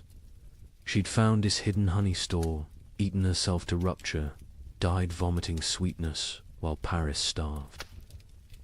He'd laughed when they found her body, and hadn't stopped laughing since. The feast's preparation was elaborate insanity. Robert spent the last of his wealth on decorations for serving nothing. He commissioned golden plates for emptiness, silver, chalices for air, elaborate centerpieces celebrating absence. The great hall of his chateau was transformed into what witnesses called a cathedral of mockery. Lady Isabelle de Valois, who survived the feast, left the most complete account. We arrived to find reality inverted. Servants sat at the high tableware in our clothes rob had demanded we exchange garments at the door. We nobles served them, dressed in rags that stank of death. But the servants were more disturbed than we. They knew this game could only end badly for them. First course was soup of memories. Empty bowls filled only with steam from heated stones. Guests were required to describe what they tasted. Duke Philippe claimed he tasted his mother's fish stew. Countess Marie swore she could taste strawberries. Baron Henry said he tasted his own death and was asked to be more specific about the flavoring. Robert presided over this madness dressed as Death himself, black robes, skull mask, scythe resting against his chair. But he'd modified the costume. Death wore a crown of bread loaves, molded and painted gold, technically edible but deliberately withheld. Death is the only one eating well these days, he announced, so I dressed appropriately. The second course was meat of mathematics, elaborately garnished platters containing nothing but written equations. If one person eats for 3 days, 3 people eat for 1 day, or 9 people eat for 4 hours. Solve for X, where X equals survival. Guests were required to eat the paper, chewing their calculations, swallowing their arithmetic. The Duke of Orleans choked on a particularly complex formula involving compound interest in human flesh. Between courses, entertainment, a troupe of starving actors performed the tragedy of abundance, a play where King Midas starved surrounded by golden food. Halfway through, one actor actually collapsed mid-soliloquy. The audience applauded, thinking it was part of the performance. When they realized he was truly dead, they applauded louder. The third course, fish of philosophy. Servants brought paintings of fish, beautifully rendered, while Count Robert delivered a lecture on the nature of reality. Is a painting of a fish less real than a fish? Can you eat either in these times? At least the painting doesn't rot. Art has become more substantial than substance. Then came the mock trials. Guests took turns being executed for the crime of survival. Each condemned had to share their worst act, their method of staying alive. The Duchess of Berry admitted to eating her own stillborn infant. The Count of Nevers confessed to walling up servants with grain stores so he wouldn't be tempted to share. The Bishop of Parisiaz, a bishop attended, revealed he'd been giving last rites with unconsecrated hosts because he'd eaten all the blessed ones. Each confession was met with mock judgment. Guilty of humanity, Robert would declare. Sentenced to continued existence. The crowd would laugh, but it was laughter like screaming, laughter like sobbing. Laughter because the alternative was acknowledging what they'd all become. The fourth course was vegetables of vanity, sculptures made from human hair and nail. Clippings arranged to look like salads. We consume ourselves, Robert explained. We always have. The famine just made it literal. Guests were required to eat these too. The Marquis de Toulouse vomited immediately. He was forced to eat that as well. Nothing wasted, Robert insisted. That's the new nobility. The entertainment grew darker. A puppet show where marionettes made from human bones performed a harvest dance. A choir of orphans singing recipes for preparing leather. A juggler tossing skulls who revealed, mid-performance, that they were his own children's skulls. The audience couldn't tell what was performance and what was confession. The fifth course, bread of betrayal. Actual bread appeared, one small loaf. The room went silent. Real food, after hours of elaborate nothing. Roberts explained the game. Tell us who you killed for food. The best story wins the bread. What followed was an auction of atrocity. The Baron of Anjou described smothering his elderly mother to inherit her hidden grain. The Countess of Blois explained how she'd poisoned her husband when she discovered he'd been secretly eating while she starved. The Duke of Normandy won with his tale of hosting a dinner party, serving his guests, his own son, then revealing the truth after they'd eaten. He took one bite of the bread and vomited blood. The bread was made from sawdust and painted to look real. The sixth course, wine of wisdom. Empty goblets that guests had to fill with their own fluid stares, saliva, blood, whatever they could produce. We toast to truth, Robert declared. The truth that we are bags of liquid pretending to have purpose. They drank their own essences while Robert laughed and laughed and laughed. Then came the moment that would define the feast in history. Robert announced the Last Supper, 13 volunteers to recreate Christ's final meal. but with a twist. They would draw lots. 12 would feast. 1 would be the feast. The volunteers came forward, 12 nobles, so broken by horror they'd embrace any ending. Robert himself was the 13th. They drew carved bones from a jeweled box. Robert palmed the black bone, ensuring he drew it. Everyone knew. No one spoke. "I am the feast," he announced with genuine joy. "I am bread and wine. I am flesh and blood. I am the only honest noble lefty. Give myself to be consumed." He opened his veins with ceremonial precision, not to die quickly, but to fill 13 cups. He made toasts as his blood flowed, to abundance. Nervous laughter to the feast that never ends. Desperate drinking to the truth that we're all already dead. Silence, except for swallowing. He conducted himself like a summer lay describing vintages. Note the iron undertones, the hint of despair, the full body of wasted life. He grew paler with each toast, but never stopped smiling. Drink deep, friends. I'm a vintage that won't be repeated. The guests drank because stopping would mean acknowledging what they were doing. They drank because Robert was watching, still standing, still bleeding, still insisting this was all a grand joke. They drank because his blood was warm and they'd forgotten warmth. They drank because it was that or scream.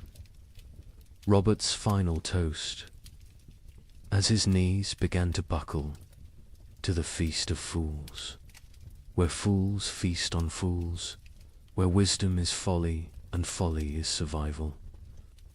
To the nobility that dies with nobility, leaving only animals wearing crowns.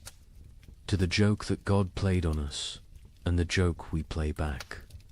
To the end that never ends, and the ending that never he fell forward. Cup still raised, smile still, fixed. Dead before he hit the ground, but somehow still laughing. The guests sat with empty cups, full stomachs, and the knowledge that they'd literally drunk noble blood while dressed as peasants in a world where symbolism had become sustenance. The aftermath was swift and terrible. The servants, Forster, watch nobles drink noble blood, revolted, not politically aside. They stripped off the noble clothes, fled the chateau, most walking directly into the Seine to drown. The nobles, trapped in servant rags, covered in Robert's blood, stumbled into Paris streets where they were attacked by mobs who didn't recognize them or didn't care. Of the 100 guests at the Feast of Fools, 13 survived to Easter. Most died by suicide, unable to process what they'd participated in. Lady Isabel, who recorded the events, ended her account. "We went to mock death and became death's mockery. We tried to feast on nothing and discovered we were nothing." Count Robert won his game. He died laughing at a joke only he understood, leaving us to live with the punchline. The Feast of Fools wasn't just noble decadence, it was aristocracy's suicide note written in performance art, when the highest class of society serves nothing on golden plates. Crowns, corpses, and drinks human blood as entertainment, the social order hasn't just collapsed, has performed its own autopsy while still breathing. The king, upon hearing of the feast, reportedly said, "Count Robert has shown us our future elaborate rituals around nothing, performances of power without power. Substance, consumption of ourselves disguised as celebration." He then ordered all records of the feast destroyed. They survived because Lady Isabel hid her account inside a Bible, writing, "Let future generations know that when the world ended, the nobility threw a party. We dressed our doom in silk and served our destruction on silver platters. We made horror into art because art was all we had left. And when the last toast was raised, it was to our own annihilation, delivered with perfect etiquette. Let me share numbers that medieval minds couldn't comprehend. In 1310, Europe's population was roughly 75 million. By 1322, it was 60 million. 15 million people. Gone. Not from plague, not from war, from cold and hunger, but statistics hide. Individual horror. In the town of Ypres, they kept exact records. Population 1315, 10,400. Population 1,322, 2,100. But here's the detail that haunts. Of those 2,100 survivors, only 300 were the original residents. The others, they came from elsewhere, drawn by rumors of food, only to find more death. The prior of Ypres wrote, "We no longer bury the dead. We stack them like cordwood, waiting for spring. But spring never comes warm enough to dig. The numbers tell a story that words cannot."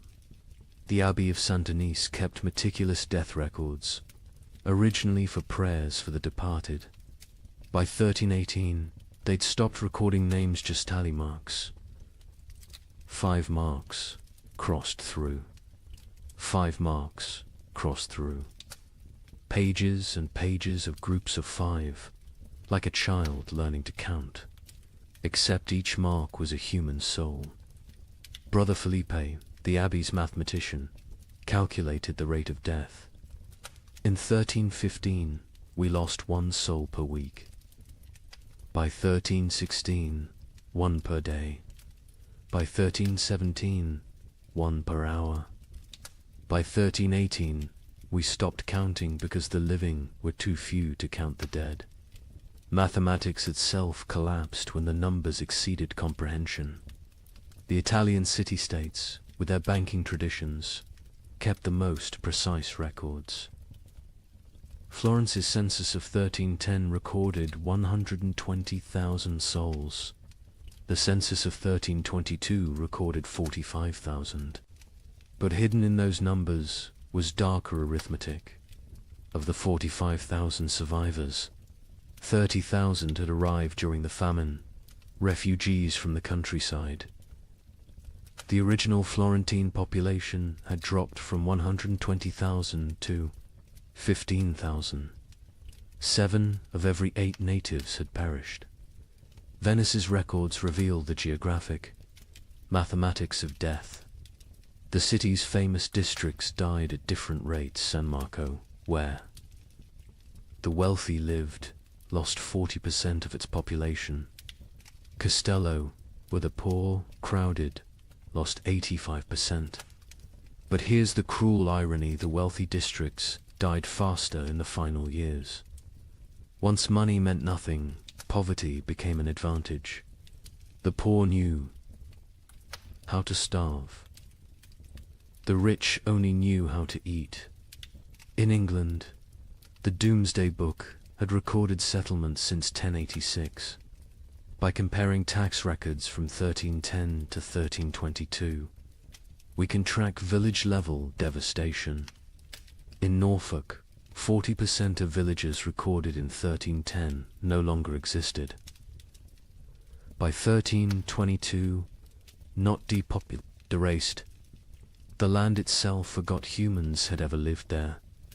But let's look deeper at Ypres, because their obsessive record-keeping reveals the true mathematics of societal collapse.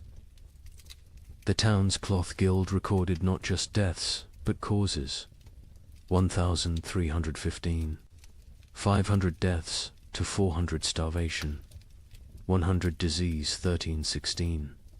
1,200 deaths to 900 starvation. 200 disease.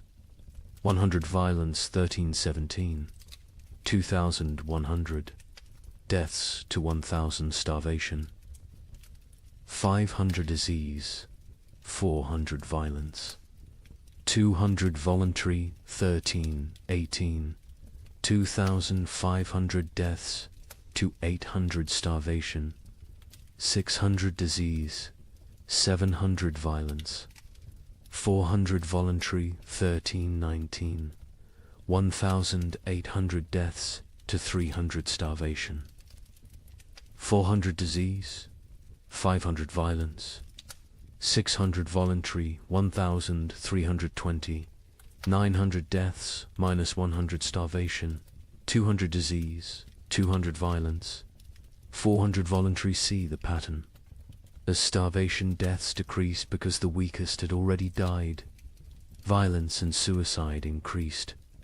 The mathematics of survival had shifted from competing for food to eliminating competitors. The demographic breakdown is equally telling. By age, infants 0 to 2, 95% mortality children 3 to 12, 80% mortality young adults 13 to 25, 60% mortality adults 26 to 45, 70% mortality elderly 46 plus, 90%. Mortality, the young adults survive best old enough to fight, young enough to endure. Children and elderly died first, too weak to compete. But adults in their prime died at higher rates than young adults. Why? They had families. They gave their food to their children, starved themselves for others. Love was mathematically lethal. The gender mathematics were brutal. In 1315, Ypres had roughly equal numbers of men and women. By 1322, there were 3 men for every woman. Not because women were weaker, because women fed their children first, their husbands second, themselves last. Maternal sacrifice showed clearly in the survival statistics. The social class mathematics defied expectations. Nobility, 60% mortality clergy, 50% mortality merchants, 70% mortality craftsmen, 75% mortality peasants, 80% mortality beggars, 40% mortality beggars. Survived best. They already knew how to live on nothing. The nobility, despite their resources, died from inability to adapt. Merchants died because their profession became meaningless. But beggars, they thrived in a world that had become universal beggary. The geographic distribution created what scholars called death shadows. Cities drew refugees from the countryside, creating rings of escalating mortality. Paris, with a 1310 population of 200,000, had 80,000 survivors in 1322. But the villagers within a day's walk of Paris, complete annihilation. They'd all walked to the city seeking food, died in the streets, their homes becoming ghost towns. The monastery of Cluny mapped deaths across their network of abbeys. They discovered death followed trade routes not because trade spread disease, but because rumors of food traveled along merchant paths. Entire populations would migrate toward imagined abundance, creating waves of mobile starvation that crashed against city walls. The seasonal mathematics were predictable yet horrifying. Spring, highest death rates, bodies hidden by snow revealed. Last stores exhausted summer, moderate deaths, some forage available. But disease spread autumn. Lowest deaths, whatever harvest existed, plus weakest already dead winter. Rising deaths, cold, multiplying hungers, lethality, but within those seasons. Specific dates showed spikes. Christmas saw mass suicides. The contrast between religious celebration and reality broke minds. Easter saw violence spiked, the promise of resurrection mocked by death's omnipresence. Harvest festivals became killing fields as communities fought over failed crops. The birth rate mathematics were perhaps most tragic. In 1310, Ypres recorded 400 births. In 1316 to 200 births. In 1318, 50 births. In 1320, 12 births. By 1321, 0. Not 0, recorded 0, occurred.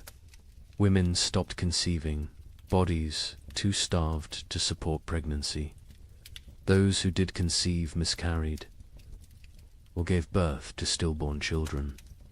An entire generation unborn. The marriage mathematics inverted. In 1310, Ypres recorded 200 marriages. In 1320, they recorded 400. Why the increase during horror? Survival partnerships. Widows with food marrying widowers with shelter. Children married to combine family resources. Marriage became merger. Love replaced by mathematics. The death-to-burial ratio reveals societal collapses. Progression to 1,315. One death equals one burial, 1316. Two deaths equals one burial, 1317. 5 deaths equals one burial, 1318. 10 deaths equals one burial, 1319. 20 deaths equals one burial, 1320. Burial ceased. Bodies stacked or burned. The prior of Ypres wrote, "We have built pyramids of the dead, frozen corpses stacked like masonry, mortared with ice. Come spring, they will thaw and collapse, but by then, who will remain to care?" The economic mathematics were absurd. The price of wheat increased 2,000% between 1315 and 1320, but expressing it as percentage obscures the reality.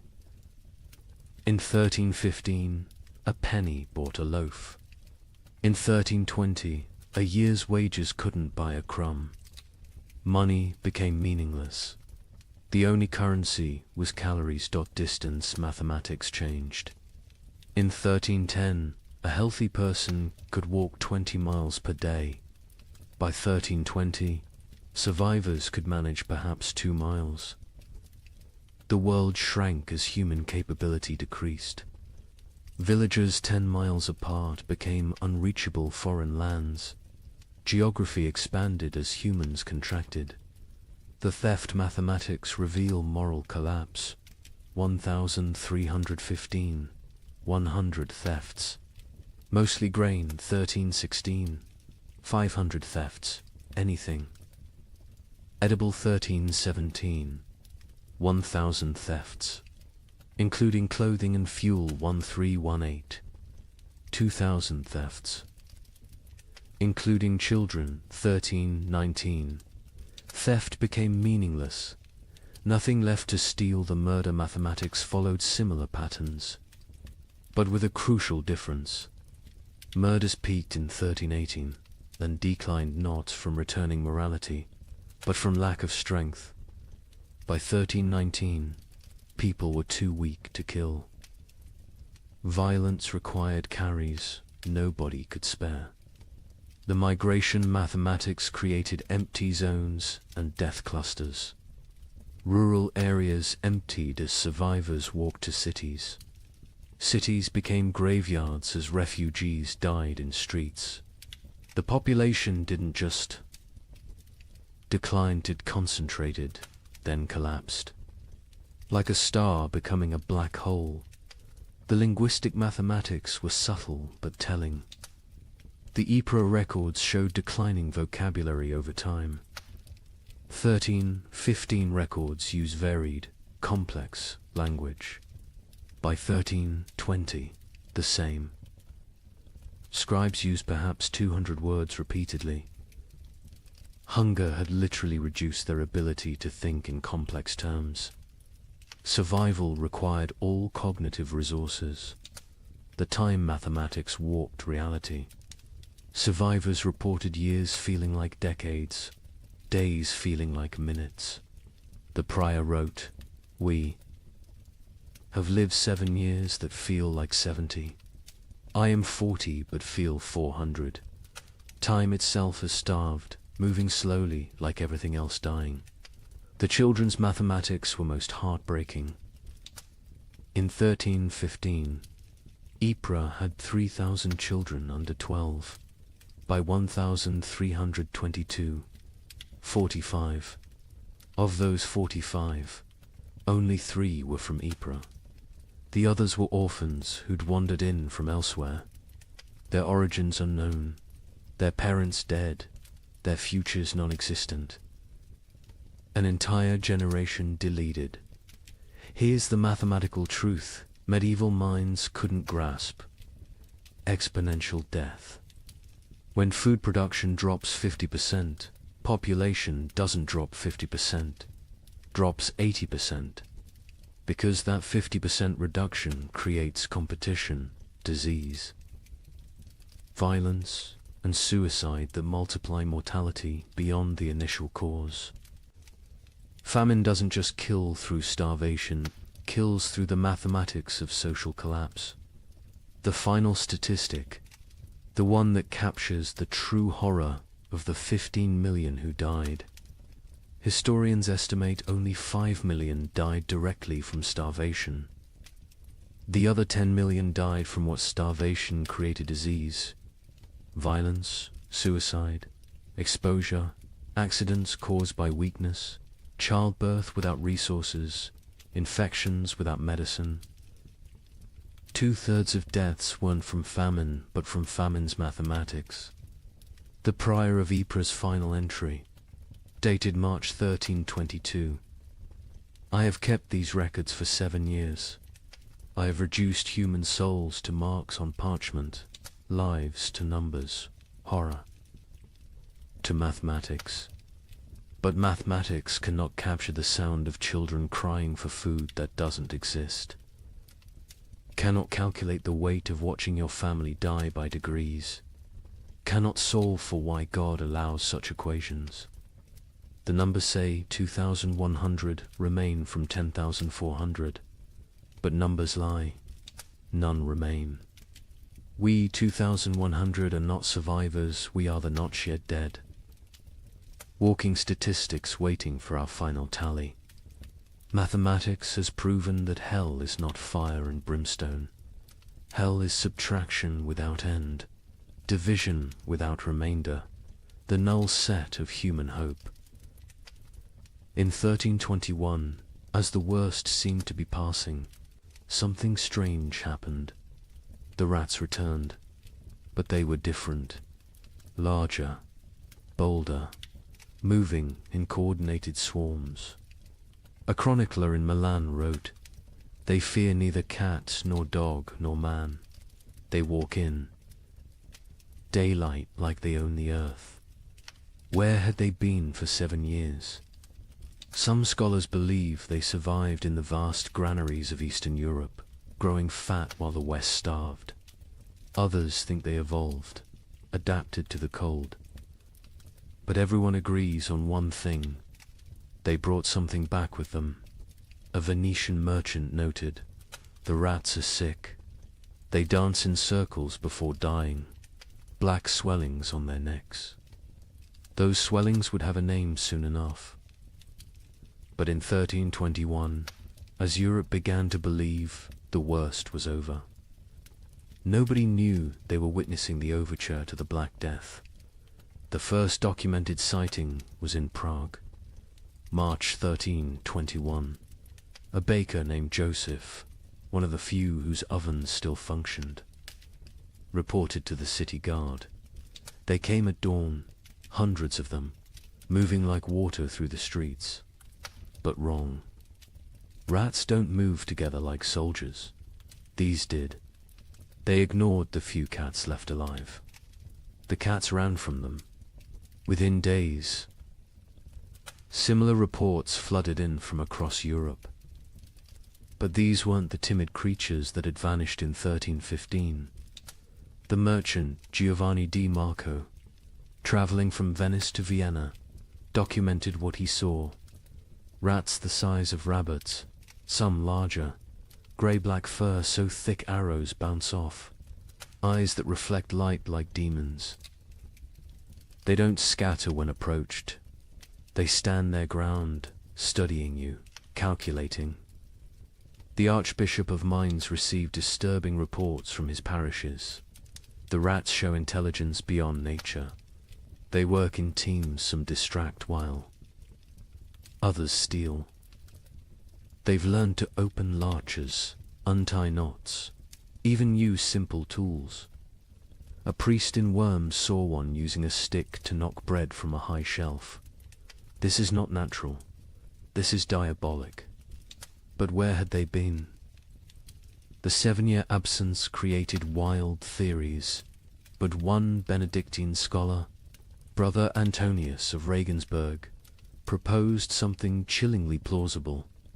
The rats didn't vanish. They migrated east, following ancient Roman grain routes to the steppes.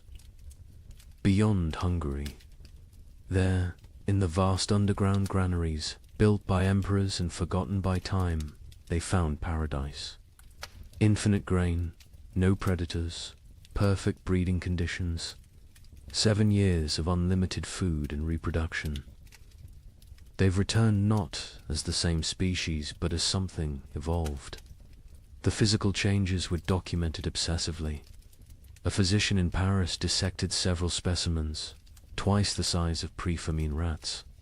Muscle density increased by half. Teeth lengthened and serrated, capable of chewing through wood, even soft metals. Most disturbing, enlarged brains. The cranial capacity has increased by 1/3. These are not the rats that left. These are their descendants, shaped by 7 years of plenty while we endured 7 years of want. The behavioral changes were even more unsettling. The rats showed coordination that defied explanation. A witness in Cologne described an attack on a grain warehouse. They moved in waves. First wave gnawed the doors, while others waited. When guards appeared, they retreated. In perfect synchronization, they returned at night with more numbers, attacking from multiple points simultaneously. They knew we were watching. They waited until we were exhausted. They had lost all fear of humans. Previous generations of rats fled from people, lived in shadows, scavenged secretly. These new rats walked openly through marketplaces, entered homes while families ate, stared directly at humans with what witnesses described as calculating intelligence. A child in Nuremberg reported rats watching her family eat dinner through the window. "Counting us," she said. "The cats, those few that survived the famine, refused to hunt them." A chronicler in line observed. "Our best Mauser, who survived 7 years of horror by hunting, now cowers when rats pass. He recognizes something we don't. The predator-prey relationship is inverted. The cats know they're now the prey. Dogs fared no better. Hunting hounds trained to kill wolves ran from rat. Swarms. A pack of street dogs in Milan, hardened by years of surviving on corpses, was found torn apart. Witnesses said the rats had hunted them like wolves hunt deer, driving them into a corner, exhausting them, then moving in for the kill. But it was the rats' relationship with the dead that proved most disturbing. During the famine, corpses had accumulated faster than burial. Mass graves, body piles, frozen pyramids of the dead, all untouched for years. The returned rats showed intense interest in these sites. Not to feed, they seemed well fed, but to investigate, a gravedigger in Bordeaux reported. They dig into the mass graves, not eating, just ... examining. They spend hours among the bones, touching them with their paws, almost like they're reading something. Then they emerge and dance, spinning, leaping, falling over, getting up, spinning again, like they're drunk or mad. The dancing disease appeared first in the rats, then in the animals they bit, finally in humans. But in 1321, people thought it was just strange behavior. They didn't connect it to disease. Why would they? The rats looked healthy, even robust. Larger, stronger, more vital than any rats in memory.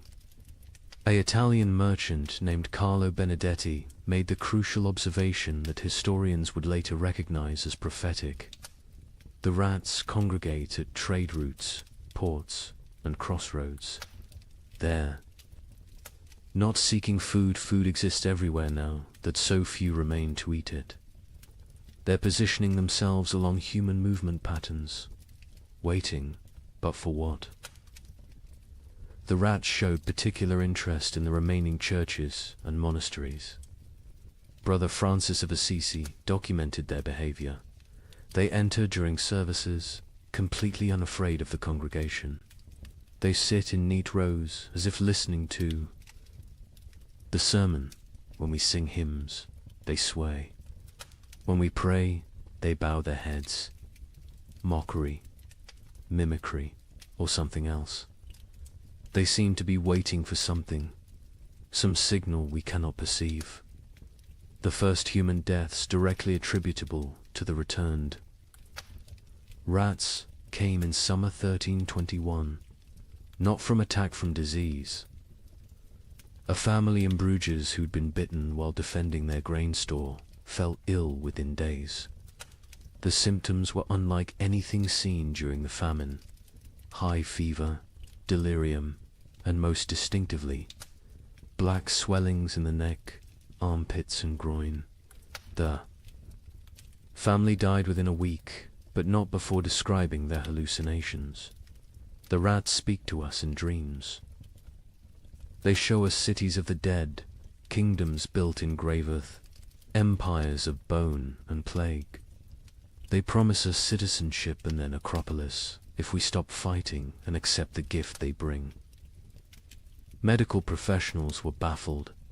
A physician in Prague wrote, "The disease is nothing like the starvation, sickness, or winter plague. It burns through bodies like fire through dry wood. The black swellings appear where the body fights hardest, lymph nodes swelling with failed resistance. But, strangest of all, the victims dance before they die, just like the rats." The dancing sickness spread from the bitten to their families, from families to neighborhoods, from neighborhoods to districts. But in 1321, it was still contained, still rare. Most who died that year still died from famine's lingering effects. The new plague was just beginning its incubation, both in human bodies and human societies. The rats' intelligence manifested in increasingly complex ways. They learned to avoid traditional traps, poison, and hunting methods. They developed new social structures: scout rats who tested food for danger, guard rats who watched for threats, even what appeared to be leader rats who directed group movements through series of squeaks and gestures. A scholar in Vienna documented their learning capabilities. We captured one, intending study. Its companions spent 3 nights trying to free it, using increasingly sophisticated methods: leverage, distraction, even attempting to pick the lock with twisted metal. When they failed, they sat outside the cage in vigil until the captured rat died. Then they left. But the next night, our laboratory burned. The fire started in 3 places simultaneously. Draw your own conclusions. The church struggled to explain the rats' return. Were they demons? Punishments? Tests? The Bishop of Cologne preached. For 7 years they abandoned us to our suffering. Now they return in our moment of hope, stronger for their absence. They are either God's final curse or Satan's opening move in some greater game. Either way, they herald something worse than what we've endured. Popular folklore developed quickly. Rats were secret rulers of the underworld who'd retreated to plan humanity's destruction. They would transform human souls, twisted by starvation, into animal form. They were advanced scouts for an invasion from hell itself. Each theory was more fantastic than the last, but none were as terrible as the truth. The truth was biological, not theological. The rats had spent 7 years in isolated populations, breeding rapidly in the eastern granaries. Diseases that would normally kill them had instead created resistant populations. The Black Death bacterium, Yersinia pestis, had found perfect incubation conditions, countless hosts, rapid reproduction, isolation from human interference. The rats weren't evil. They were evolution's answer to abundance. After scarcity, by autumn. 1321, the dancing sickness had spread to every major city. Still not epidemic, still not recognized as connected to the rats, but growing. The correlation between rat populations and disease was noticed by a few. An Italian doctor wrote, "Where rats congregate, sickness follows. Where rats dance, humans die. Where rats thrive, plague arrives." But Europe, exhausted from 7 years of famine, couldn't process another catastrophe. The return of the rats was seen as disgusting but manageable. The dancing sickness was concerning but limited. Nobody connected the dots that would seem obvious in hindsight, that the rats weren't just returning from exile. They were bringing hell with them. The final observation of 1321 came from a child in Marseille, a girl who'd survived the famine by eating rats when they were still scarce. She told her priest, "The old rats tasted of hunger and fear. These new rats taste of death and patience. They're not afraid of us because they know something we don't. They're waiting for us to realize we're already dead." Within 20 years, her words would prove prophetic. The Black Death would kill 1/3 of Europe's remaining population. But in 1321, as people celebrated the famine's end, as they counted their dead and rebuilt their lives, the rats just watched, and waited, and danced their strange dances in the moonlight, practicing for the grand performance yet to come. On March 15th, 1322, something miraculous happened.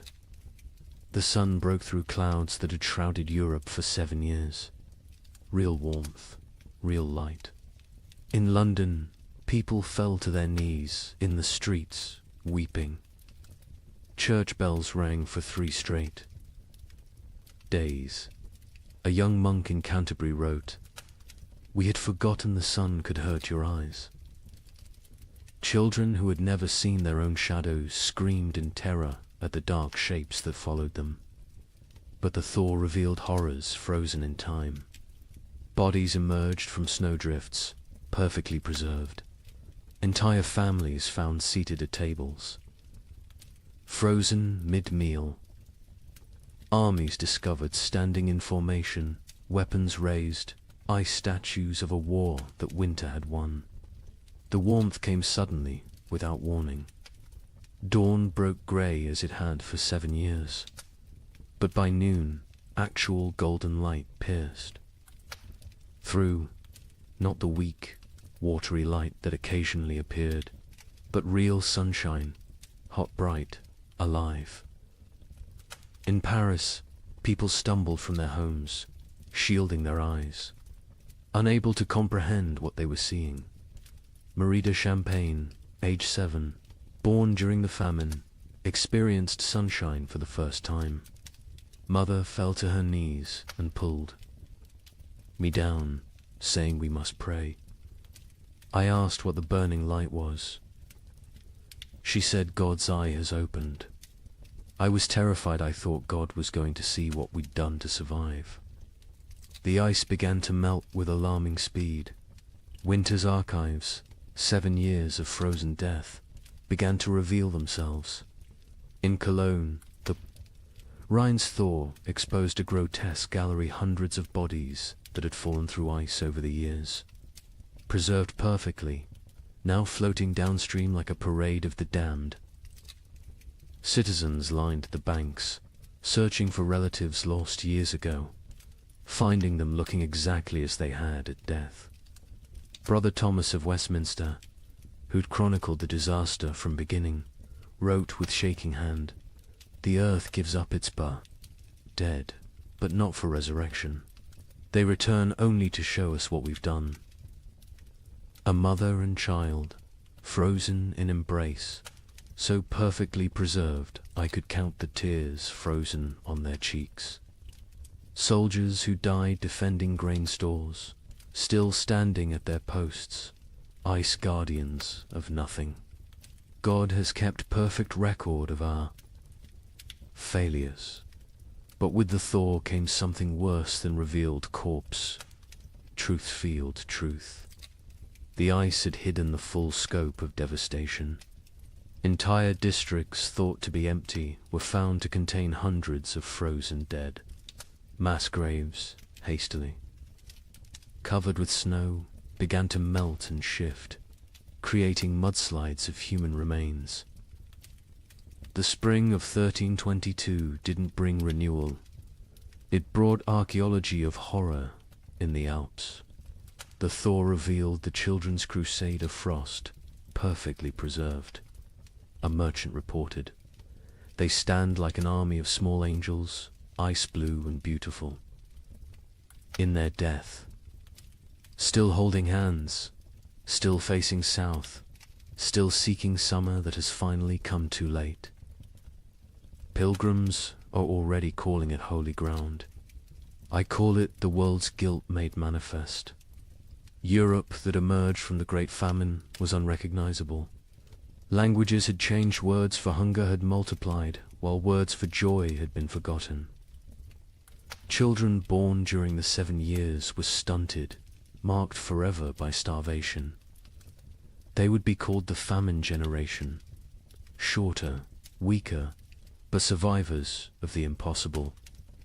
The social order had shattered.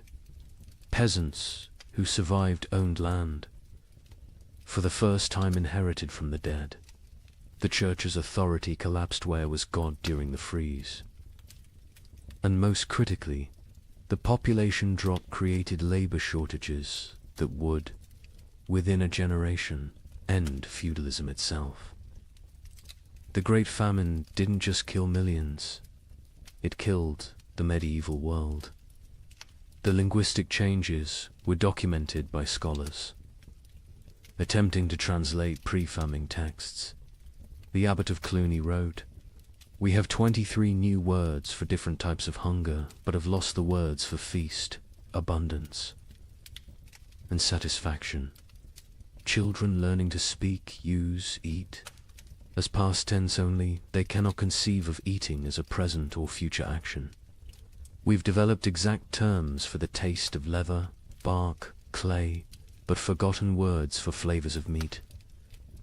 The famine generation bore physical marks that would last lifetimes. Stunted growth, adults reaching barely 5 feet, bone deformities from childhood rickets, teeth destroyed from eating stones and wood, but worse were the invisible scars. They hoarded food obsessively, even in plenty. They ate alone in darkness, unable to share meals. They counted every grain, weighed every crumb. A physician in Paris noted, "They survived famine, but remain imprisoned by it. Their bodies live in 1322, but their minds remain in 1318. The social revolution was immediate and irreversible. A third of Europe's nobility had perished, entire bloodlines extinct. Peasants squatted in abandoned castles, worked lordless lands, claimed ownership through occupation. The survivorship created overnight social mobility, a serfhood hidden. Grain became a merchant. A baker's assistant who'd outlived his master became a guild leader. A prostitute who'd hoarded food became a property owner. The church's authority evaporated like morning frost. 7 years of unanswered prayers had broken faith's monopoly. New sects emerged, some worshipping nature, others embracing nihilism. The Pope's call for renewed devotion was met with laughter. A graffiti in Rome read, "God starved. We survived. Who then is stronger?" Priests found congregations unwilling to tithe, unable to trust divine providence that had provided only suffering. But most revolutionary was the labor shortage. With 15 million dead, every survivor became valuable. Peasants demanded wages. Instead of feudal obligations, serfs simply walked away from their lords, knowing they'd find better conditions elsewhere. The statute of laborers, attempting to freeze wages at pre-famine levels, was universally ignored. A blacksmith could demand noble prices. A farmer could negotiate like a merchant. The medieval world built on hierarchy. Faith and agricultural abundance had been murdered by weather. What emerged was proto-modern, mobile, skeptical, calculating. The Great Famine didn't just kill people. It killed the very idea of divinely ordered society. The survivors knew now that God could forget them, that nobles could starve, that civilization was only 3 meals deep. Europe would rebuild, but never recover. The medieval dream was frozen in those 7 years, preserved like the corpses in ice, beautiful and dead forever. In 1323, an anonymous scribe in Bavaria wrote what might be the most important document of the entire famine. Not a chronicle of events, but a warning. To those who come after, know this. We thought ourselves masters of the earth. We built castles against enemies, churches against damnation, walls against nature itself. But when the sky turned against us, when the very air became our enemy, we learned that civilization is only 3 mills deep. Beneath that lies the animal, and beneath that ... lies something worse, something that would eat its own shadow if it could provide sustenance. We survived. That is not the same as living. Some costs can never be repaid. Some hungers never leave you, no matter how much you eat. We measured time in deaths. We measured love in shared suffering. We measured God in his absence.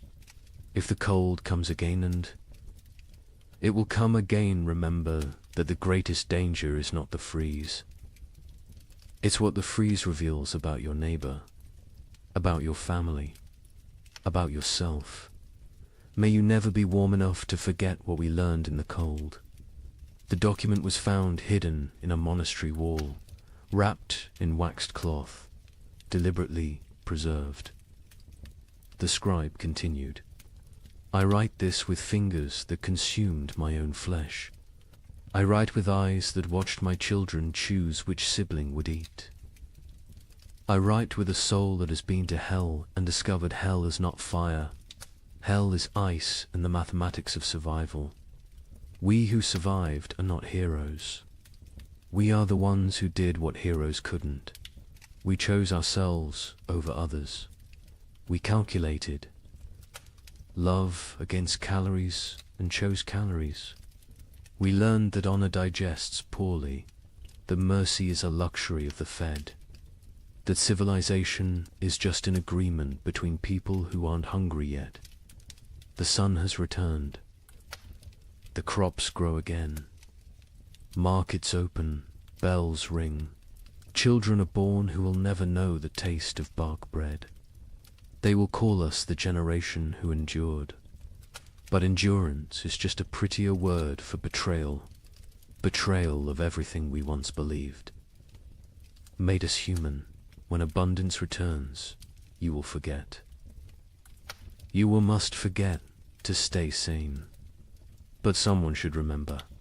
Someone should know that we measured children's worth in weeks of food, that we drew lots for who would walk into winter, that we learned to distinguish the taste of different mortar. From ancient walls, so I leave this testament, not of what happened chronicles will tell that story, but of what we became. We became arithmetic. We became efficiency. We became the truth that underneath every prayer, every law, every noble sentiment, lies the animal that will eat its own tail if the circle of consumption demands it. Remember us accurately, not as victims of weather, but as humans revealed. The cold didn't change us, it showed us. And what it showed can never be fully hidden again. The thaw has come. Summer returns. But we who survived carry winter inside us forever, a frozen seed that whispers, "This is what you really are. Everything. Else is just the dream of well-fed men." In the spring of 1315, a mother in northern England made an unthinkable decision. She locked her children inside their cottage, walked into the frozen wasteland, and never returned. But she wasn't abandoning them. She was saving them. What, she knew what all of Europe would soon discover was that the world itself was dying. The rain wouldn't stop. The cold wouldn't break. And for the next 7 years, winter would reign supreme. Her name was Marjorie of Dereham, and her neighbours found. Her children, 3 days later, alive, huddled around the last embers of their fire. The eldest, a boy of 9, clutched a note his mother had left. The priest who recorded it wrote that his hands shook as he read her words aloud. "My flesh will buy them grain. My absence will grant them mercy. Tell them I walk toward God." Not away from them. You see, Marjorie had understood something terrible. Something that would take the rest of Europe months to grasp. This wasn't just another harsh spring. This was the beginning of an extinction. The marketplace where she'd traded her body for bread had made the calculation clear. A living mother meant 5 mouths to feed. A missing mother meant 4 orphans the church had to shelter, and the church still had grain, still had walls, still had hope that this nightmare would end. But here's what makes Marjorie's story so haunting. She wasn't unique. Parish records from 1315 show hundreds of similar disappearances. Parents vanishing into blizzards, elderly grandparents wandering into forests, always leaving notes, always locking doors from the outside, always walking toward death like it was salvation. The chronicler Geoffrey Le Baker would later write about that spring with words that feel pulled from nightmares. The rains began on St. George's Day and fell like God had forgotten how to do anything else. Not the warm rains of April that wake sleeping seeds, but frozen needles that killed whatever they touched. Crops didn't fail, they drowned standing. Rivers didn't flood, they exploded from their banks like wounded animals. Think about that. For a moment, you're a medieval peasant. Your entire world is 3 miles wide. Everything you know about survival, every technique your father taught you, every prayer your mother whispered, assumes one simple truth, that seasons follow patterns. Spring brings life. Summer brings growth. Autumn brings harvest. Winter brings rest. But what happens when spring never comes? When winter refuses to die? When the very foundation of existence cracks beneath your feet? That's what began in 1315. Not a famine, not a crisis, but the complete collapse of natural order. And Marjorie of Durham, walking into that frozen dawn, leaving her children behind to live, was just the first character in a story that would consume 15 million souls. Before it ended, the question isn't how Europe survived, it's what Europe became to survive it.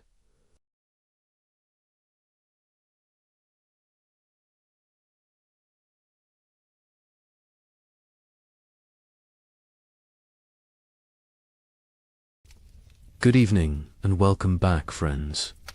Tonight, we are going to journey through the winter that never ended, America's forgotten ice years. As always, let me know where in the world you are listening in from. Get cozy, settle in, and let's begin.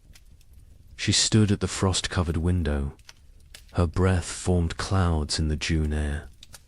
Outside, snow fell on what should have been green cornfields. Her children huddled by the dying fire. They wrapped themselves in every blanket the family owned. She whispered a prayer, the same prayer she had whispered every morning for weeks. She asked God when spring would finally come. She did not know this was only the beginning.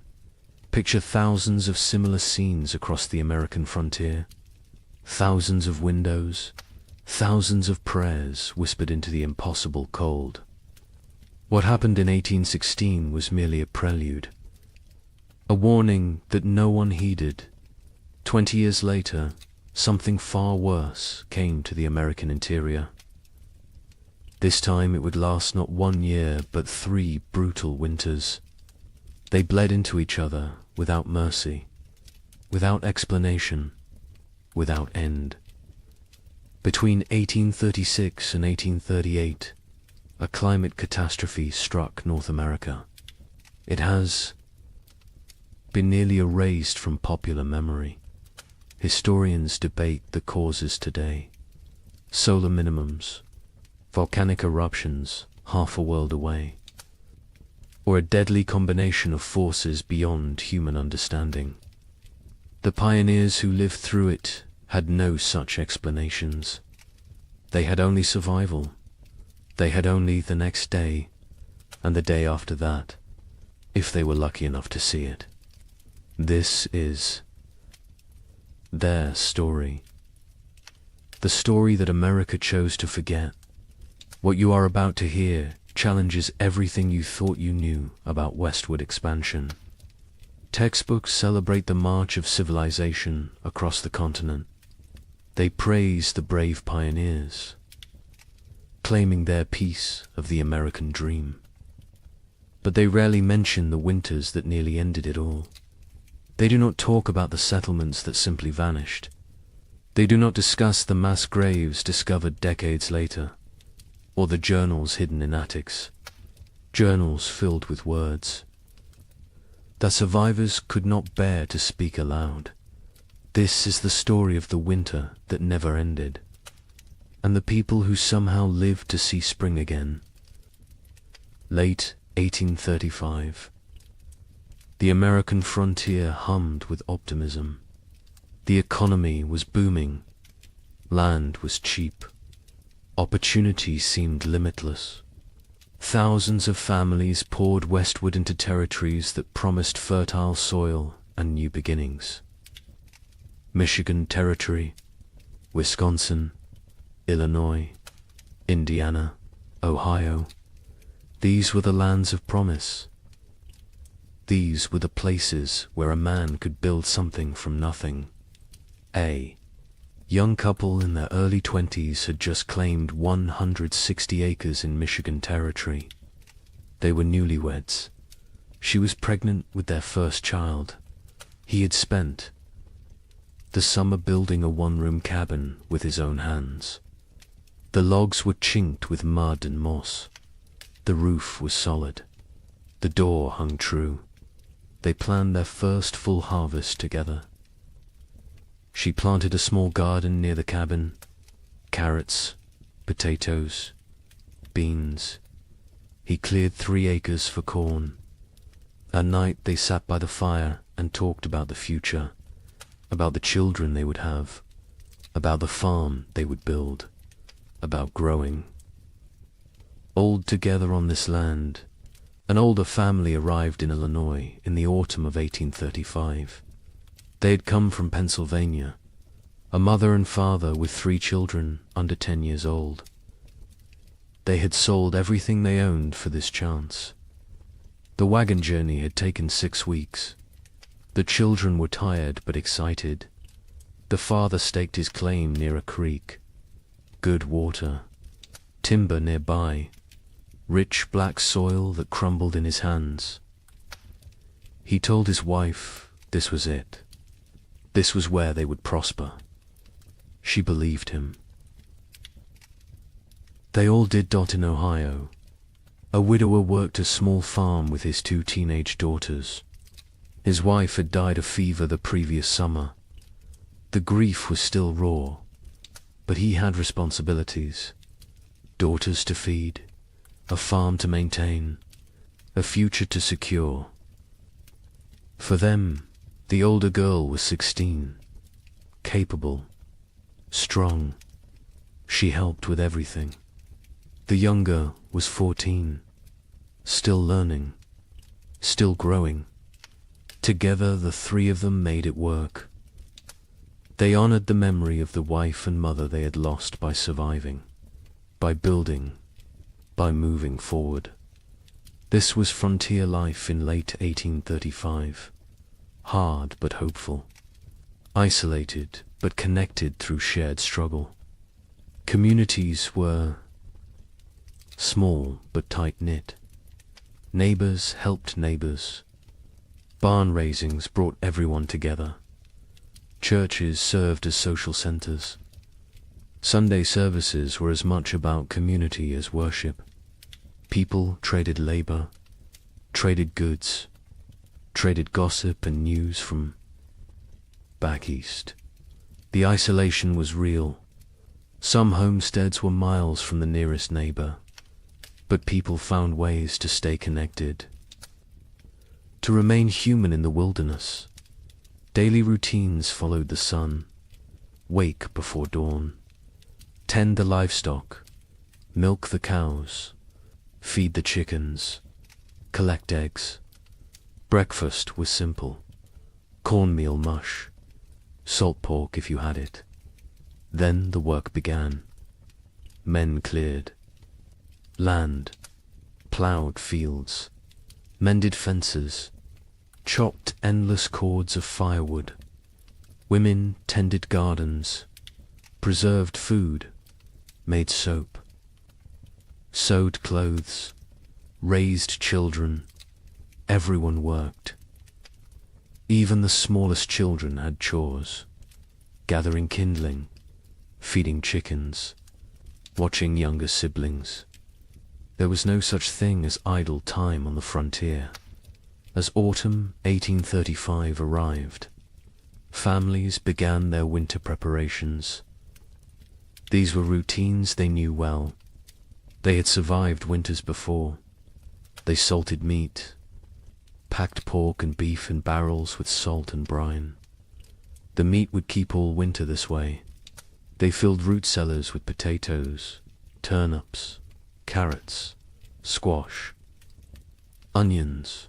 They dried beans, preserved fruits, made apple butter, rendered lard. Every scrap of food was precious. Nothing was wasted. Firewood was crucial. Men spent weeks cutting and stacking wood, cord after cord after cord.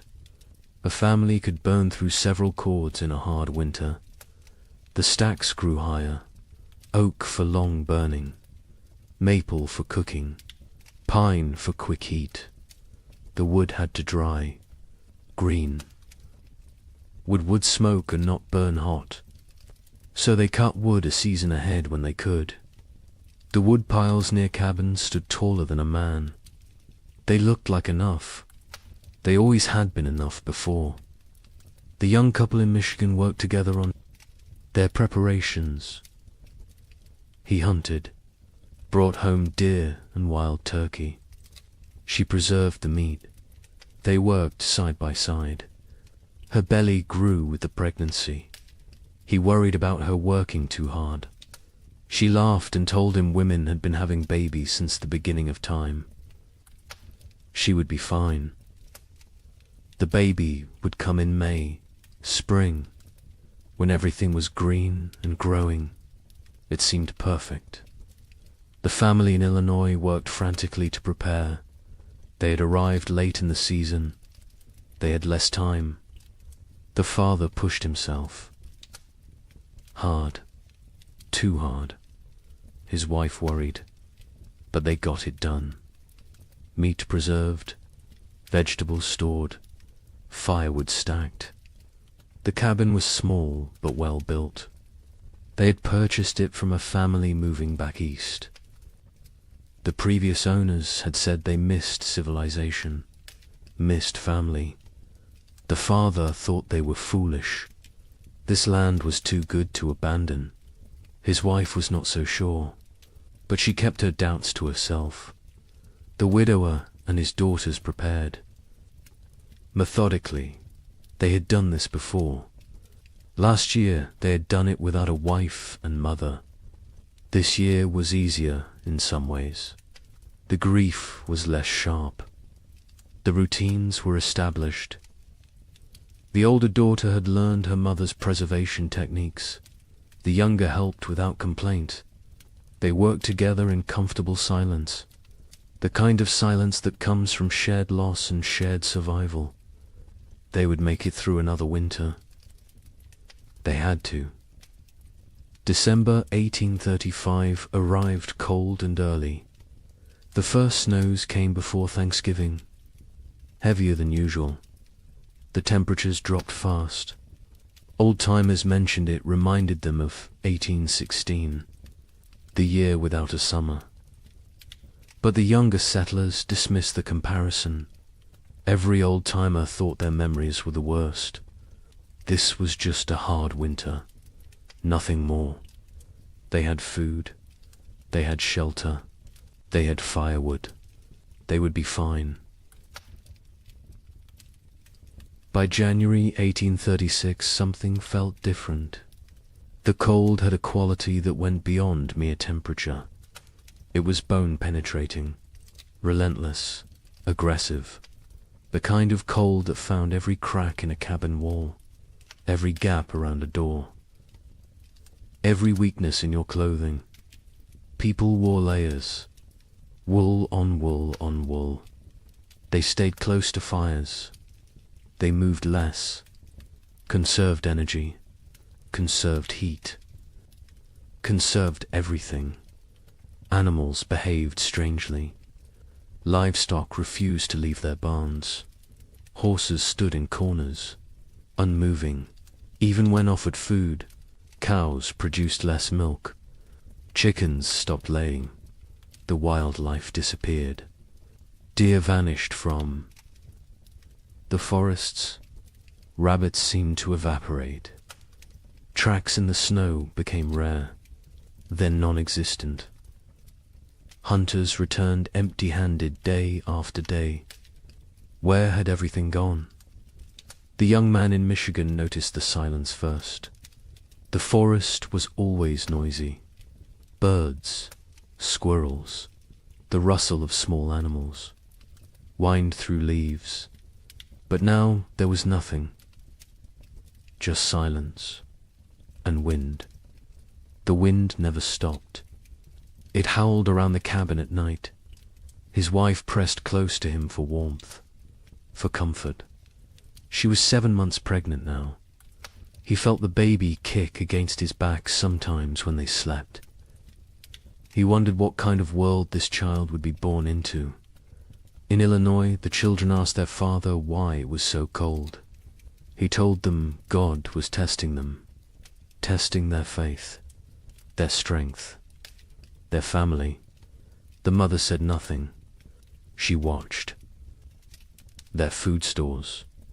She calculated in her head. If winter ended in March like it should, they would be fine. But something in her gut told her March might not bring spring this year. The widower in Ohio kept a journal. He had started it after his wife died, a way to process grief, to feel less alone. In late January 1836, he wrote an entry that he would later try to burn.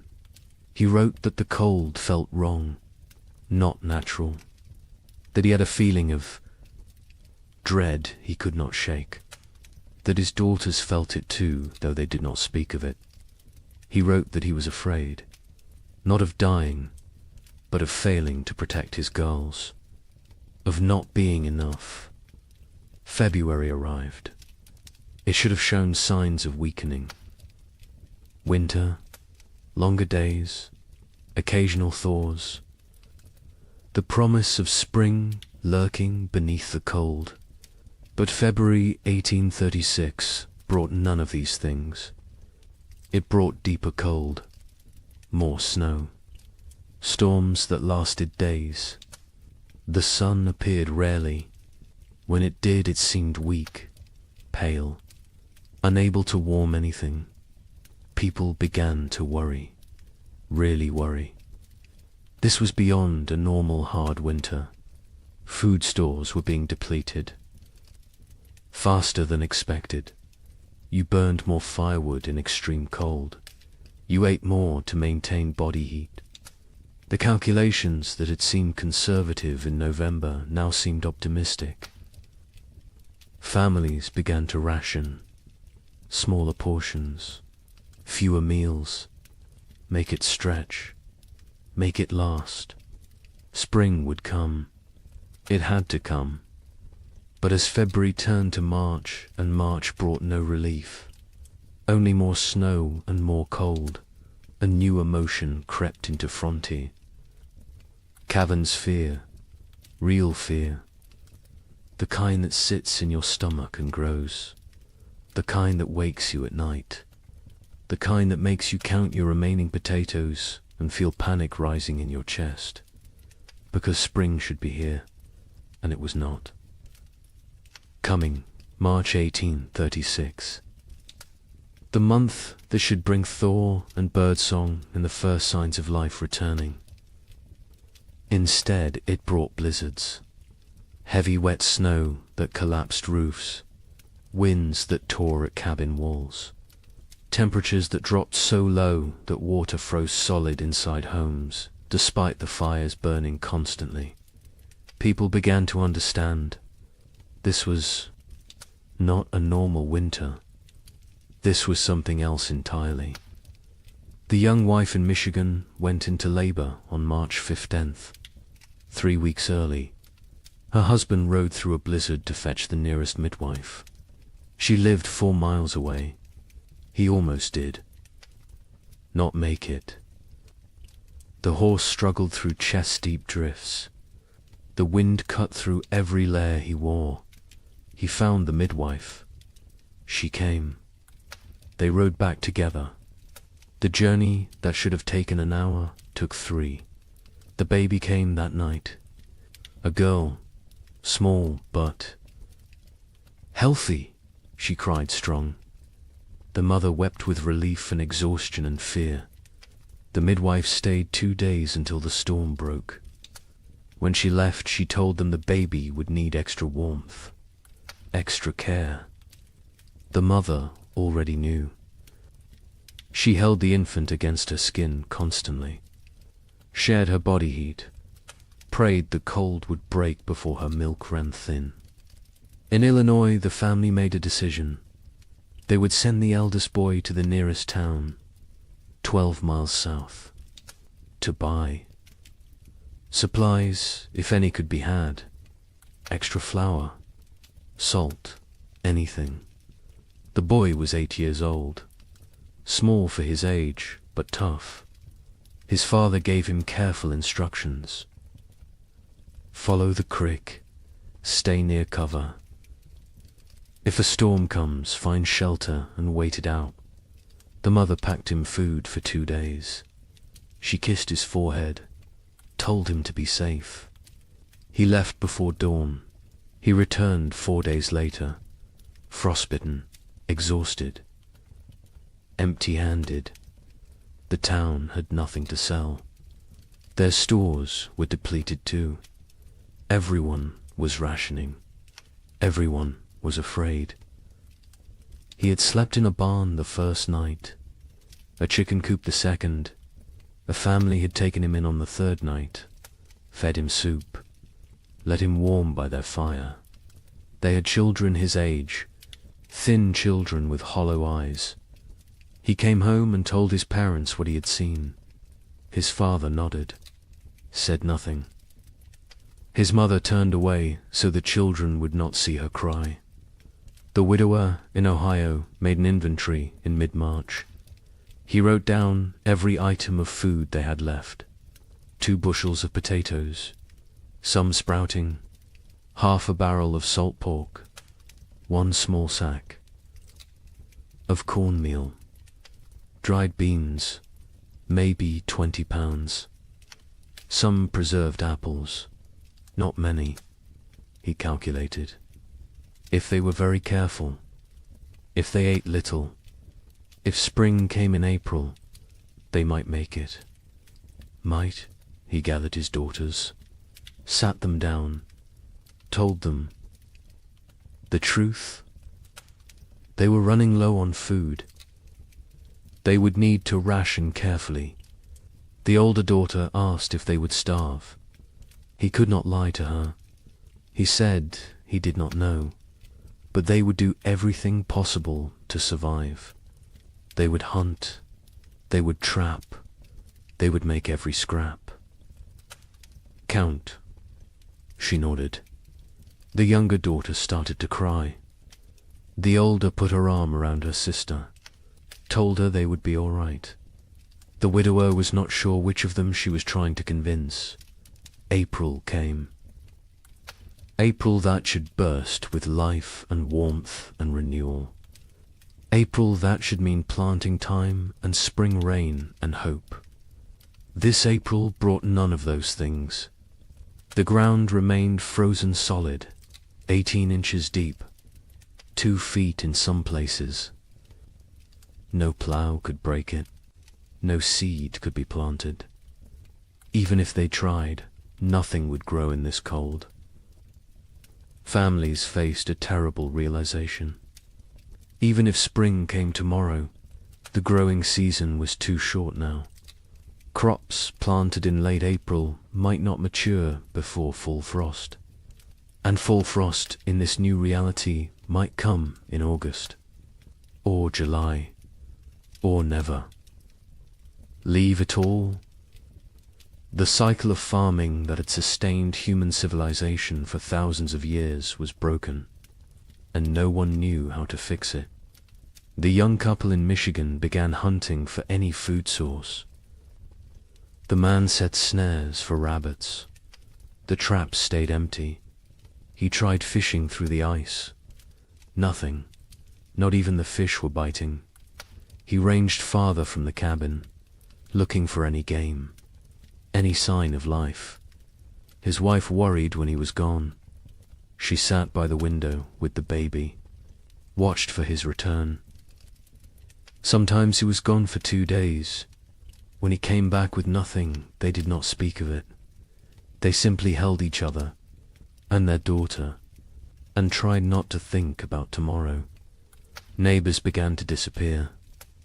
The family 2 miles east was there. One day, gone the next. Their cabin door stood open, their belongings left behind. Only the food was gone, and their wagon, and their animals. They had fled south, or tried to. No one knew if they made it. More families followed. Every week someone else left. The community that had been tight-knit was fraying, unraveling. People made choices for their own survival now. There was no room for collective thinking anymore. Some tried to help each other still. Families with slightly more food shared with those who had less. But even generosity has limits when your own children are starving. A man in Indiana gave his last potatoes to a neighbor. His own family went without for a week. When his wife confronted him, he said it was the Christian thing to do. She said Christian charity would not save their sons. They argued. It was the first real argument of their marriage. There would be many more before spring finally came.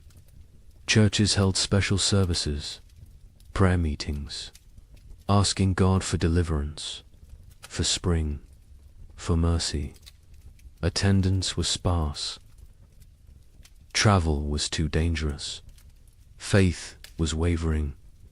A preacher in Illinois gave a sermon about Job, about suffering that tests faith, about endurance through trial. 3 families walked out. One man stood and shouted that God had abandoned them. The preacher had no answer, because maybe he had. By late April 1836, reality had set in. This was not going to end. Not soon. Maybe not ever. People stopped saying spring would come.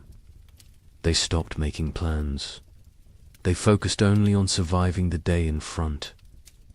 Of then, nothing more. The future was too uncertain, too terrifying. Better not to think beyond the next meal, the next night, the next morning if you were lucky enough to see it. The psychological toll was as brutal as the physical. People began to break under the strain. A woman in Wisconsin stopped speaking entirely, just sat by her fire, staring. Her husband tried everything. She would not respond. Their children were terrified. Eventually the husband took the children and left. He could not stay with a woman who had stopped being present. Some said he was cruel. Others said he did what he had to do. There was no right answer anymore. Marriages strained. Parents fought. Children grew silent and withdrawn. The pressure of constant survival wore away at human connections, at love, at compassion, at everything that made life worth living. People became hollow, going through motions, existing but not living, waiting for an end they could not see, and still the cold did not break. May arrive, May that should be warm and green, May that should mean gardens growing and livestock grazing. This May was grey and frozen. Snow fell on the 10th, again on the 18th, again on the 23rd. People stopped being surprised. They just accepted. This was the world now. Cold and dead and endless. But something else was coming. Something worse. Because as terrible as this first winter had been, it was only a prelude. The summer of 1836 would bring brief hope. Just enough to make people believe the worst was over. Just enough to make them vulnerable. And then winter would return. Colder, longer, more deadly. Wait until you hear what happens next. Spring refused to come. That is the simplest way to describe what happened in 1836. Spring simply refused to arrive. March became April. April became May, and still the ground stayed frozen. Still the snow fell.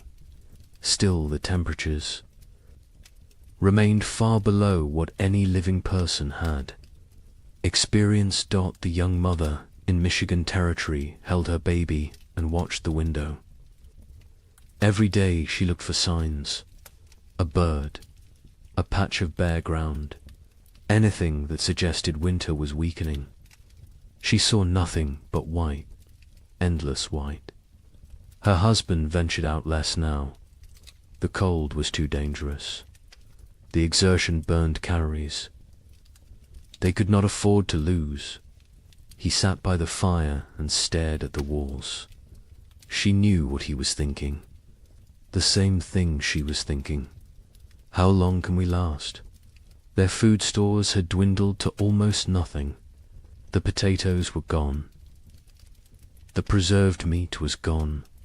They had cornmeal, perhaps enough for 2 more weeks if they were careful, if they made it thin, if they did not mind the constant gnawing hunger.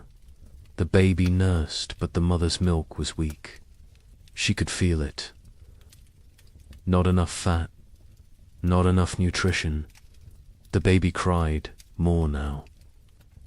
A thin, desperate sound that cut through the cabin's silence like a knife. In Illinois, the family faced their own crisis. They had 5 mouths to feed, 3 children, 2 adults. The mathematics were brutal. They cut their portions again. And again. The children stopped asking for more. They understood somehow, even the youngest. She was only 4, but she had learned not to complain. Learned that complaining changed nothing. The mother watched her children grow thinner. Their faces became angular, their eyes too large, their movements slower. She wanted to scream, to rage against the unfairness, but rage would not bring spring. So she stayed silent and counted the days. The father went hunting every few days.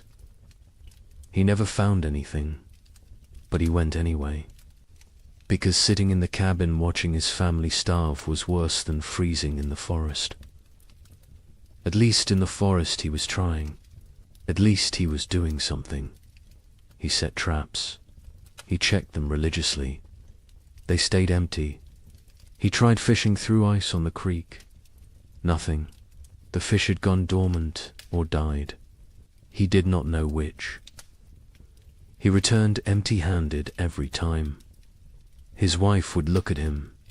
He would shake his head. No words necessary. They both knew.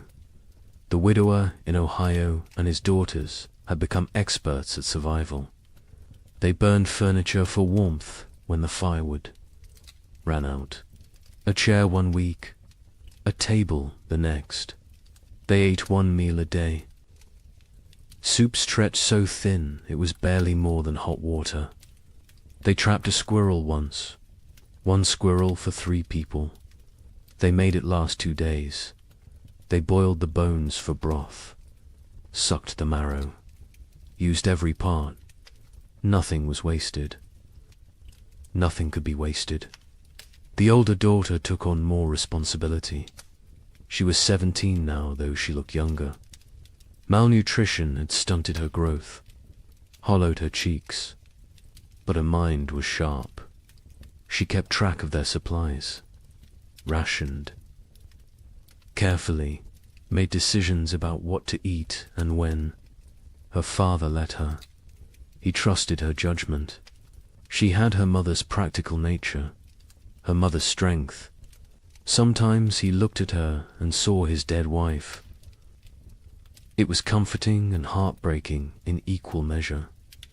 The younger daughter was 15. She spoke less than before. The cold and hunger had made her withdrawn. She did her chores without complaint, helped where she could. But there was a distance. In her eyes, a remove. Her father worried about her, about what this experience was doing to her mind. To her spirit, He tried to engage her in conversation. She would answer in single words.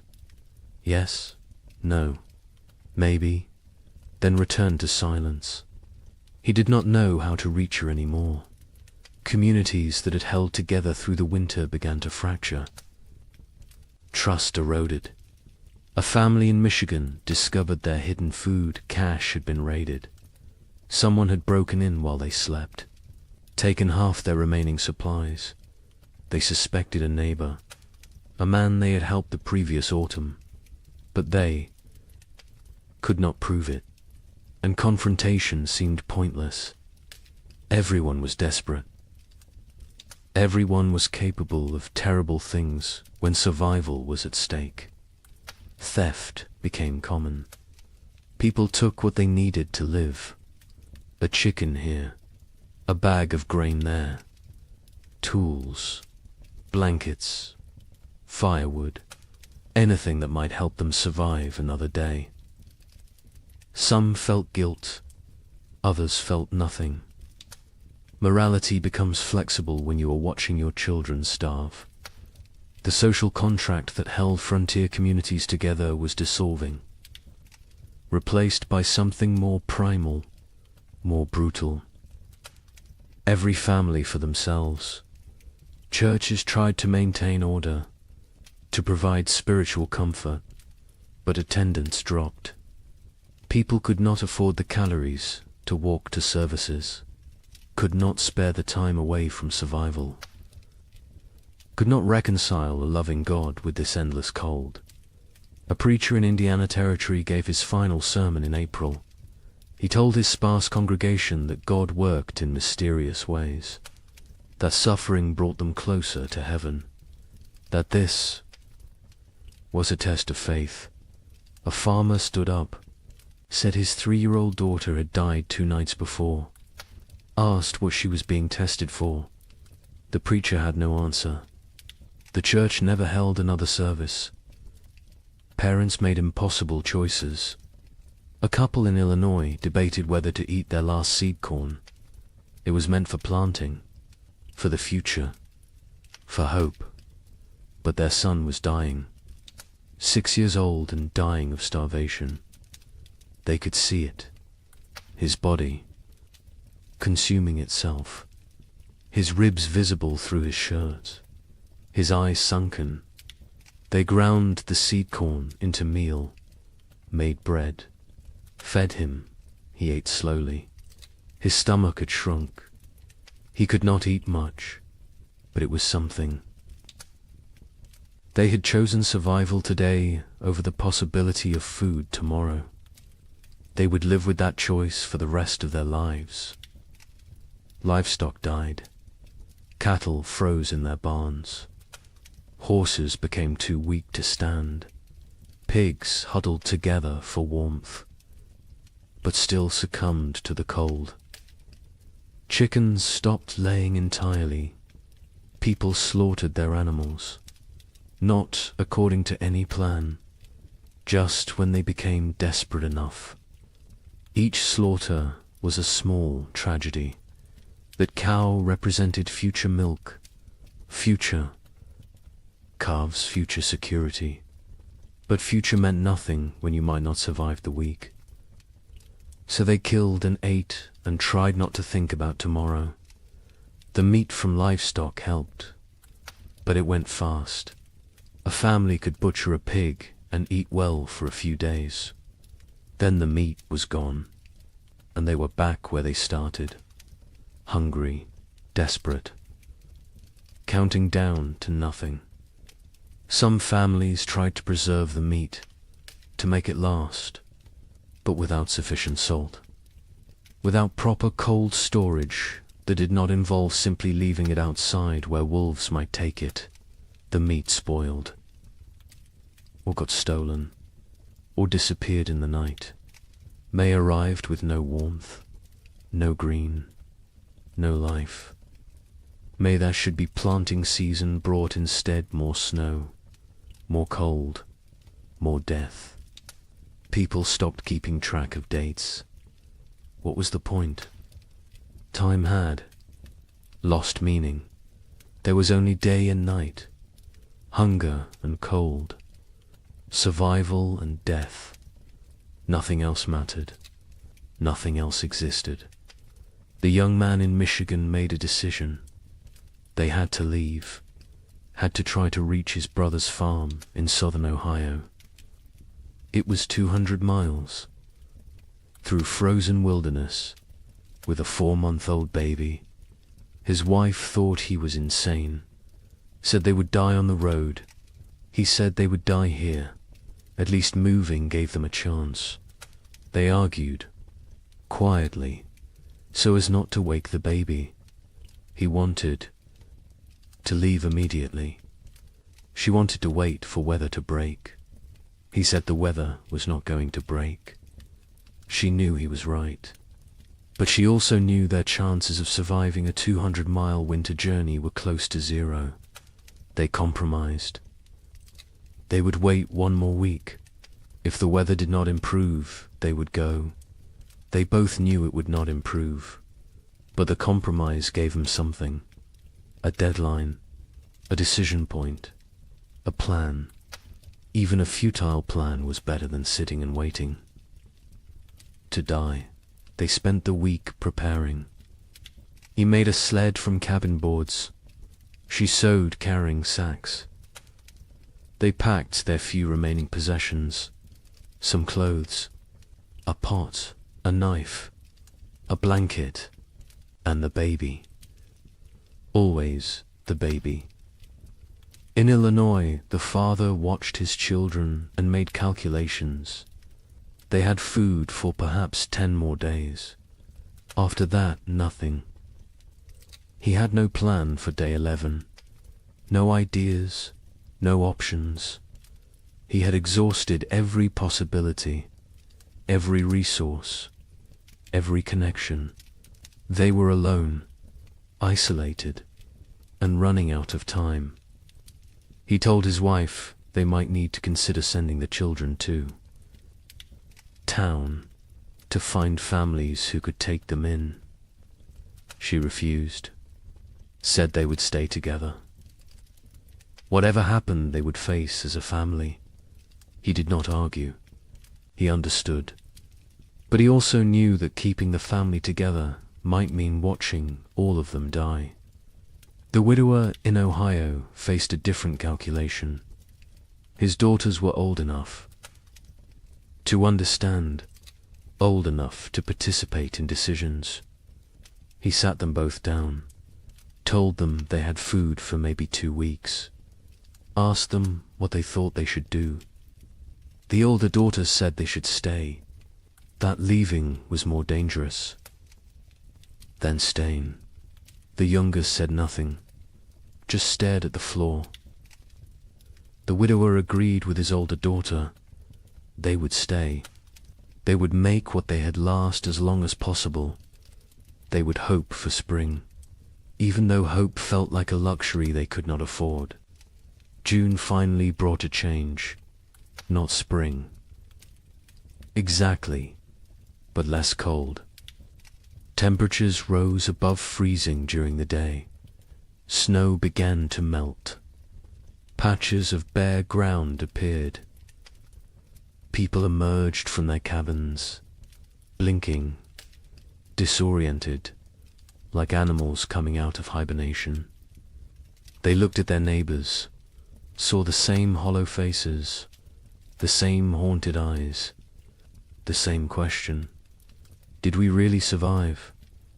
But the relief was short. Lived. Because even with warmer weather, it was too late for a normal growing season. Crops planted in June would not mature before fall. And who knew what fall would bring? Who knew if this was really over, or just a brief respite before more? Cold. People planted anyway, because what else could they do? They put precious seeds into still, cold ground, prayed for growth, for warmth, for time. The young couple in Michigan decided to stay. The brief warmth had changed their calculations. They planted a small garden. Corn, beans, squash. The baby was stronger now. The mother's milk had improved slightly with less stress. They felt cautiously optimistic. Maybe the worst was over. Maybe they had survived. They tried not to think about all the families who had not, about the empty cabins they had passed, about the graves marked with simple wooden crosses. They focused on their own survival, on the tiny shoots of green emerging from the soil, on small reasons to hope. In Illinois, the family planted everything they had, every remaining seed. It was a gamble. If the crops failed, they would have nothing. No seeds. For next year, no backup plan. But they could not eat seeds, and they could not wait another year. So they planted, and prayed, and watched the sky nervously, expecting frost, expecting snow, expecting disappointment, because this year had taught them to expect nothing good. The widower and his daughters planted a small plot, just enough for the three of them. They had learned efficiency through necessity. No wasted space, no wasted effort. Every action calculated for maximum return. They planted fast-growing crops, radishes, lettuce, things that might mature in the shortened season. They avoided crops that needed long growing periods. Corn, squash, melons. There was no time. They needed food now, or as close to now as nature. July brought warmth, real warmth. For the first time in what felt like forever, people were too hot instead of too cold. It felt miraculous. Children played outside. Women hung laundry to dry in actual sunshine. Men worked their fields in just shirts. No coats, no layers. It felt like a different world. A world they had almost forgotten existed. Some people wept, just from feeling warm sun on their faces, from remembering what it felt like to be comfortable. The gardens grew, slowly at first. The soil was poor after 2 years of cold. The plants were struggling, but they grew. Green shoots became leaves. Leaves became stalks. Stalks became the promise of food. People watched their gardens obsessively, checked them multiple times a day, measured growth, celebrated every new leaf. These plants represented survival, represented hope, represented the possibility of making it through another winter. But nature was not finished with them. On July 18th, it snowed. Not much, just flurries, but enough. Enough to kill the tender plants, enough to destroy weeks of growth, enough to crush newly formed hope. People walked out to their gardens. That morning, saw the white dusting, saw the blackened leaves, saw their food supply dying in front of them. Some fell to their knees. Some cursed God. Some simply turned around and walked back inside. There was nothing to say, nothing to do. It was happening again. The killing frost was not universal. Some areas escaped, some gardens survived, but many did not. Families who had planted everything watched everything die. They had gambled on summer. Summer had betrayed them. Now they faced another winter with even less than before. The mathematics were impossible. They could not survive another winter like the last one. They simply could not. August brought more temperature swings, warm days, cold nights. Plants that survived the July frost struggled to grow. The growing season was too short, too unstable. Crops that should take 90 days to mature needed 120 now. because cold nights slowed growth, because the plants were stressed, because nothing was normal anymore. People harvested what they could: small potatoes, stunted corn, vegetables that in normal times they would have discarded. But these were not normal times. They harvested everything, used everything, wasted nothing. The young couple in Michigan harvested a small crop, not enough to last a winter, but something. They dried corn, made it last. Dug potatoes. Tiny potatoes the size of walnuts, but potatoes nonetheless.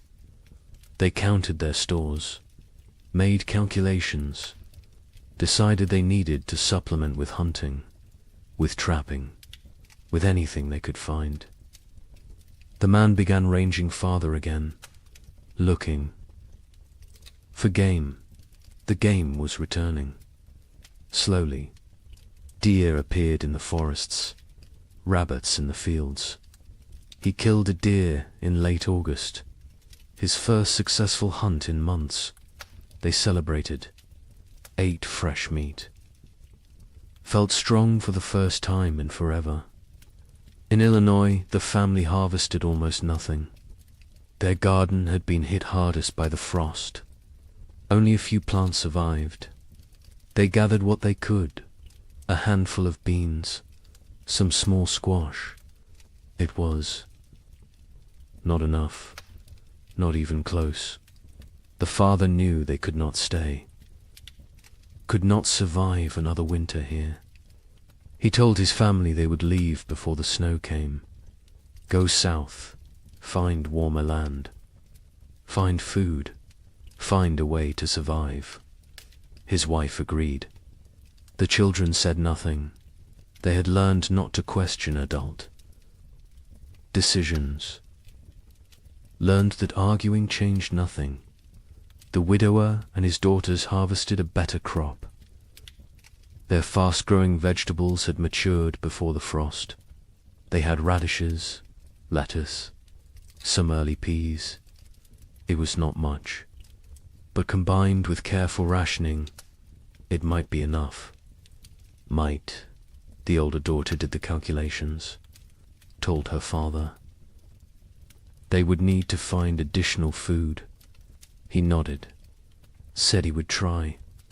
She knew what that meant: hunting, trapping, foraging, taking risks. She did not argue. They needed food. Risk was unavoidable. September arrived cold. Too cold for September.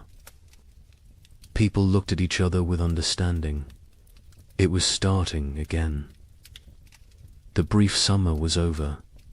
Winter was returning. And this time they knew what to expect. This time there would be no surprise, no shock. Only grim preparation. Only the knowledge that they had barely survived the first time. And now they had to do it again, with less food, less strength, less hope. The psychology of facing a second winter was different from the first. The first winter had carried shock, disbelief, the constant expectation that surely this would end soon. The second winter carried no such illusions. People knew what was coming. They remembered the hunger, the cold, the fear, the losses, and they knew they were weaker now, less prepared, more vulnerable. The knowledge sat heavy on everyone who remained.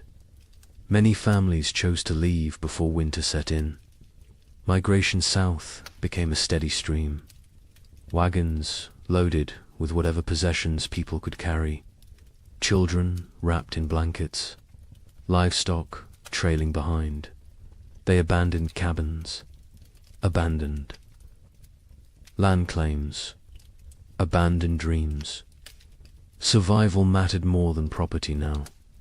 More than pride. More than the promise of the frontier. They headed toward Kentucky, Tennessee, places where winter might be survivable. The young couple in Michigan debated leaving daily. Every conversation came back to it. Should they go? Should they stay? He wanted to try one more winter. They had more food this time, more experience, more knowledge of what to expect. She was not convinced. The baby was only 6 months old. Traveling with an infant in winter was suicide. But staying might be too. They went in circles, never deciding, paralyzed by impossible choices. A neighbor stopped by in mid-September, an older man who had lived in Michigan territory for 10 years. He told them he was leaving, heading to his sister's farm in Kentucky. He offered to take them with him. Safety in numbers, shared resources, shared risk. The young man looked at his wife. She looked at the baby. The neighbor said he was leaving in 3 days, with or without them. Think about it. He left. They thought about it. They thought about nothing else. In the end, they decided to stay. The risks of travel seemed greater than the risks of staying. They had a cabin, firewood, some food, a chance. The journey was hundreds of miles through increasingly hostile weather with a baby. The math did not work, so they stayed. They watched their neighbor's wagon disappear down the trail, wondered if they had made the right choice, knew they would never know until it was too late to change their minds. In Illinois, the family prepared to leave. They sold what they could, traded the rest, packed a wagon with essentials. They left in late September, before the first snow. The father took one last look at their cabin, at the land he had dreamed would make his fortune. His wife put a hand on his arm, told him they would come back someday. He nodded but did not believe her. Neither did she. They climbed onto the wagon. The children huddled in the back. They started south, toward an uncertain future. But at least it was movement. At least it was trying. The journey south was hard. The roads were poor. Mud, ruts, fallen trees. The wagon broke an axle on the 3rd day. The father spent half a day repairing it. They pushed on. Other families traveled the same roads. Sometimes they camped together, shared fires, shared stories. Everyone had the same tale. Cold, hunger, loss, death. The stories became repetitive, became numbing. After a while, people stopped sharing, just nodded at each other, understanding without words. They reached southern Illinois after 2 weeks. The father inquired about land. Prices had dropped. So many people fleeing south had flooded the market. He found a small farm, 40 acres. The previous owner had died. His widow was selling. The father offered what he had. It was not much. She accepted anyway. She just wanted to go back east, back to family, back to safety. The Illinois family had a new home, farther south, maybe far enough. The widower and his daughters stayed in Ohio. They had discussed leaving, but decided against it. The older daughter argued they knew this land, knew where to hunt, where to trap, where to find water. Starting over somewhere new meant learning everything again, meant being vulnerable in unfamiliar territory. Better to face the devil you know. Her father agreed. The younger daughter said nothing. She rarely spoke anymore, just existed. Moving through routines mechanically, October brought the first hard freeze, earlier than normal, earlier than even last year. People who had hoped for a longer autumn were disappointed. Winter was not waiting, was not merciful. It arrived with force and fury. Temperatures dropped below zero. Snow fell heavy and steady. Within 2 weeks, the world was white again, frozen again, dead again. The young couple in Michigan settled into survival mode. They knew the rhythms now, knew how to ration, how to stay warm, how to maintain hope when everything felt hopeless. The man hunted when weather permitted. He had learned to read the cold, to know when going out was risk versus suicide. He caught rabbits occasionally. Small game, it helped. Not enough, but something. The woman focused on the baby, keeping her warm, keeping her fed, keeping her alive. The baby was their reason to continue. Without her, they might have given up, might have laid down and waited for the end, but she needed them, depended on them, so they kept going, kept trying, kept fighting, even when they were exhausted, even when they wanted to quit. They looked at her face and found strength they did not know they had. Communities that had not already dissolved finished dissolving. People stopped visiting, stopped checking on neighbors. The isolation became total. Each family alone in their cabin, alone in their struggle, alone in the dark. The only sounds were wind and cold and occasionally wolves. The wolves had returned, hungry, desperate, like everyone else. They came close to cabins at night, howling, looking for weakness, looking for opportunity. A family 3 miles from the young couple disappeared in November. The husband went to check on them after not seeing smoke from their chimney for several days. He found the cabin empty, the door hanging open. Snow drifted inside. No signs of struggle, no blood, no bodies, just absence. They had left, or something had taken them. Or they had died and been buried or dragged off. He did not know, would never know. He went home, told his wife. They barred their door that night, and every night after, death became common. Expected. A family in Indiana lost their youngest child, a boy of 3. He simply did not wake up one. Mourning, malnutrition, cold, pneumonia. Probably all 3. They buried him in snow because the ground was frozen, marked the spot with stones, planned to give him a proper burial in spring. If spring came, if they survived to see it. The mother stopped speaking after that, just rocked in her chair, staring at nothing. The father tried to reach her, could not. Eventually he stopped trying. Illness spread through weakened populations.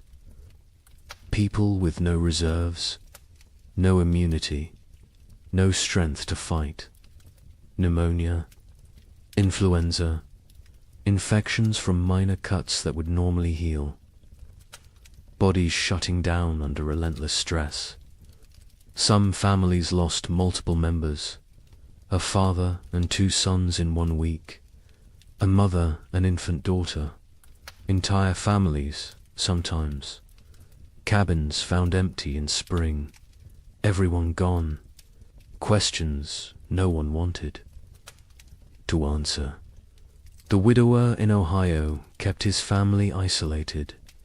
He had learned from the first winter, contact with others meant risk of illness. They stayed home, stayed separate, stayed alive. The older daughter maintained their routines, rationed food precisely, kept the fire going, kept spirits up as much as possible. The younger daughter helped when asked, but remained distant, locked, inside her own mind, traumatized by 18 months of horror. The widower worried about her, but keeping everyone alive took precedence over mental health. Survival first, healing later. If there was a later, December arrived. The darkest month. Short days. Long nights. Endless darkness, both literal and metaphorical. People sat by fires and tried not to think, tried not to calculate, tried not to realize how bad things were, because thinking made it worse. Awareness made it unbearable. Better to exist moment to moment, not looking forward, not looking back, just being, just surviving. Christmas came and went unmarked. No celebrations, no gifts, no joy. Some families tried to acknowledge it, a special meal, a prayer, but mostly it passed like any other day. Cold, dark, hungry. Religion felt hollow to many now. Hard to believe in divine providence when children starved. Hard to have faith when prayers went unanswered year after year. Some held on to belief, others let it go, released it like one more thing they could not afford to carry. The young man in Michigan carved a small wooden toy for his daughter, a doll. Simple but carefully made. He gave it to her on Christmas morning. She was too young to understand, but his wife cried, not from sadness, from gratitude, that he still tried, still found ways to create beauty, still believed in something beyond mere survival. She held him, told him she loved him. They stayed like that for a long time, drawing strength from each other, from their small family, from the choice to keep going. January 1837 arrived, the coldest month of the coldest winter in memory. Temperatures that made the previous year seem mild, winds that cut through any barrier, cold that penetrated everything. People, or every piece of clothing they owned, layered until they could barely move, and still the cold found them. Still it reached through to skin and bone and soul. Food was running critically low for most families. The math was becoming impossible. Even with strict rationing, supplies would not last until spring. Families faced starvation, real starvation. Not just hunger, but the final stages of the body consuming itself. People grew skeletal, moved slowly, spoke rarely, conserved every calorie, every bit of energy. Some no longer had the strength to gather firewood. They burned furniture, burned cabin walls, anything that would produce heat. The young couple ate. One meal every 2 days. They gave most of their food to keep the wife's milk flowing for the baby. The man was wasting away, his ribs visible, his face gaunt, his eyes sunken. But he never complained, never suggested changing the arrangement. His daughter would eat, would survive, even if he did not. The wife saw what he was doing, begged him to eat more. He refused, said she needed strength for the baby. She did not argue further, because he was right, and because arguing took energy. They did not have. February brought no relief, just more cold, more snow, more death. The widower in Ohio made a final inventory. They had perhaps 3 weeks of food left. After that, nothing. He gathered his daughters, told them the truth. They would need to start hunting more aggressively, taking more risks. It was dangerous, but necessary. The older daughter nodded, said she would help. She had learned to trap, to track, to skin small game, skills her mother never imagined she would need. The younger daughter looked up briefly, then back down. The widower wondered what she was thinking, if she was thinking, or if she had retreated so far inside herself that she was unreachable.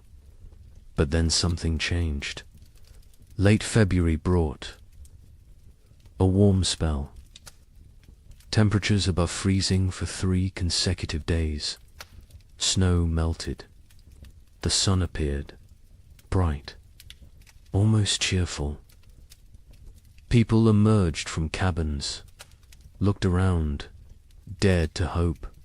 Maybe this was it. Maybe winter was breaking. Maybe they had made it through. The warmth lasted a week, then ended abruptly. Temperatures plunged again. Snow returned.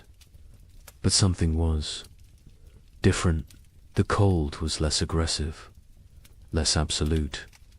Spring was not here, but it was coming. Finally, actually coming. People could feel it, could sense it. The rhythm of seasons reasserting itself. Nature remembering how things were supposed. To work marsh brought increasing warmth. Real thaw. Ice melting on rivers. Snow receding from fields. Mud appearing. Glorious mud. People celebrated mud like it was gold, because mud meant earth, meant ground, meant the possibility of planting, of growing, of food. The young couple in Michigan stood at their window and watched snow melt, watched brown earth emerge. The wife cried. The husband held her. They had survived. Somehow, against all odds, they had survived. Wait until you hear how much worse it gets.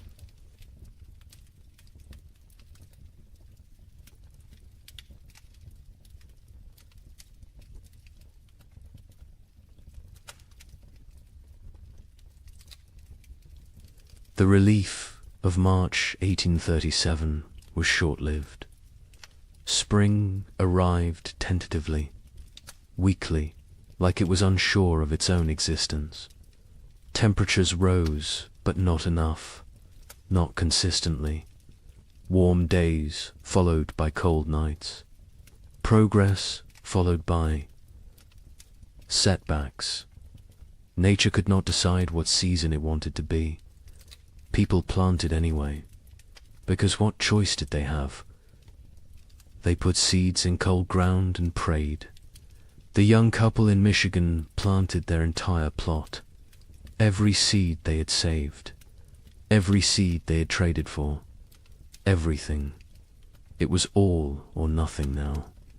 They could not hold anything back, could not plan for next year. Next year was too far away, too uncertain. They needed food this year, this growing season, or they would not see another. The man worked the field slowly, his body weakened from months of starvation. His wife helped when she could, the baby strapped to her back, growing, thriving somehow despite everything.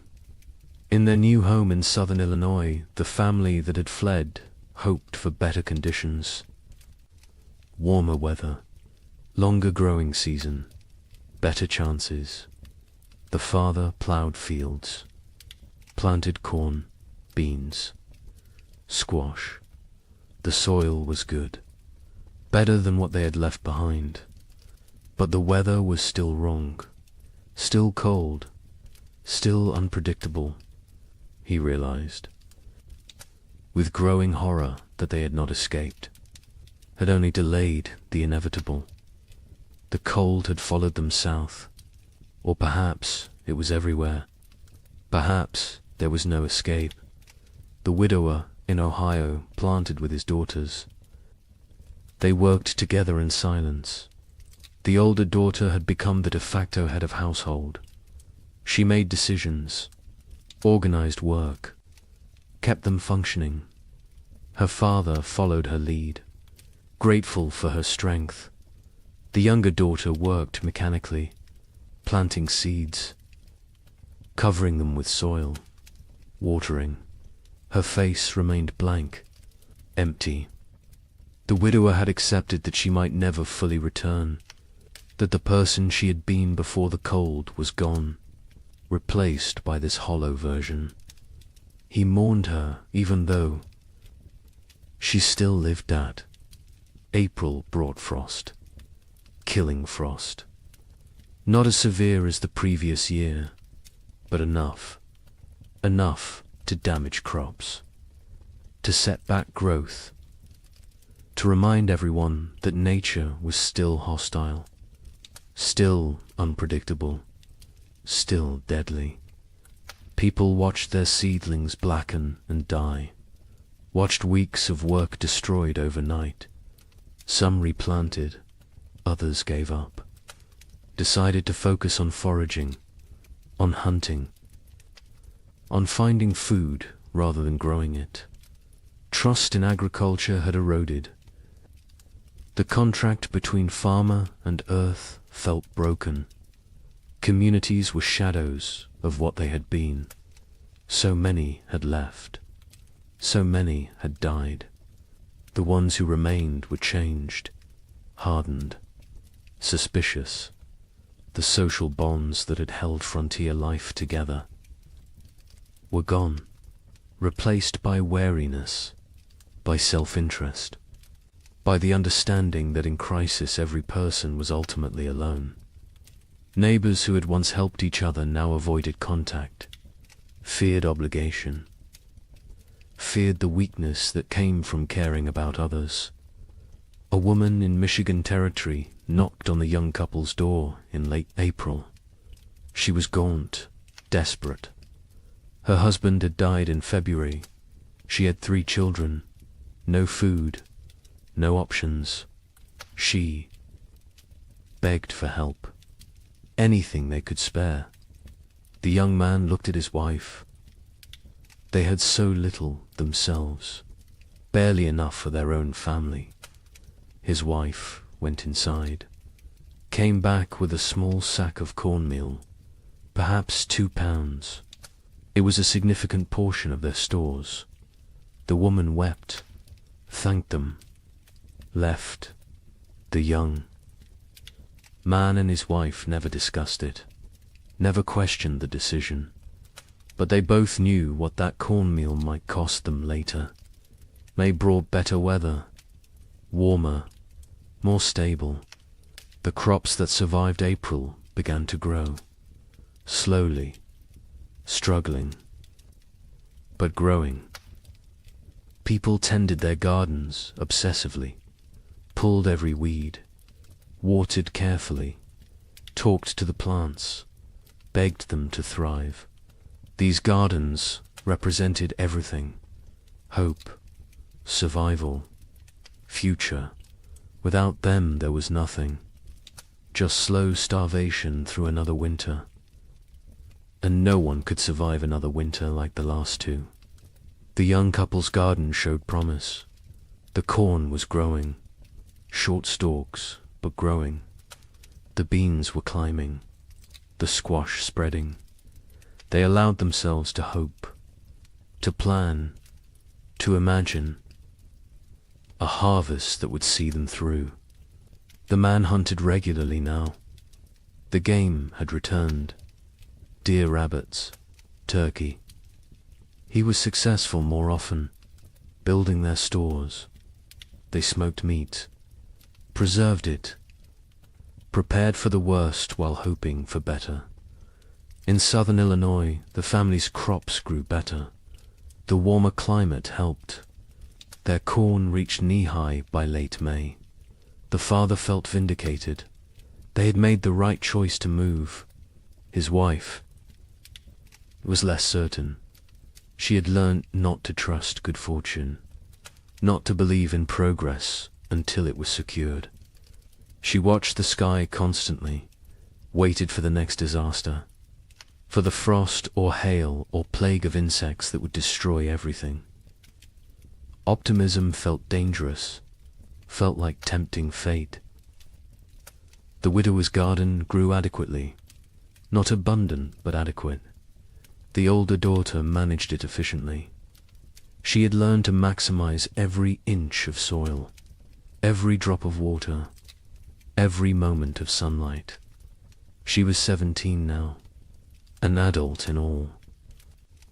But name she had lost her youth to these winters, lost her innocence, lost a chance to be young and carefree. She did not mourn these losses. There was no time, no space, no energy. She simply existed in the present, did what needed doing, survived. June arrived warm. Summer finally asserting itself. People shed layers, felt sun on skin, remembered what warmth felt like. Children played outside, really played. Not just huddled for warmth, but ran and laughed, and acted like children. Parents watched them with complicated emotions. Joy at seeing childhood return, sorrow for all the childhood lost, fear that this reprieve was temporary, that winter would return too soon.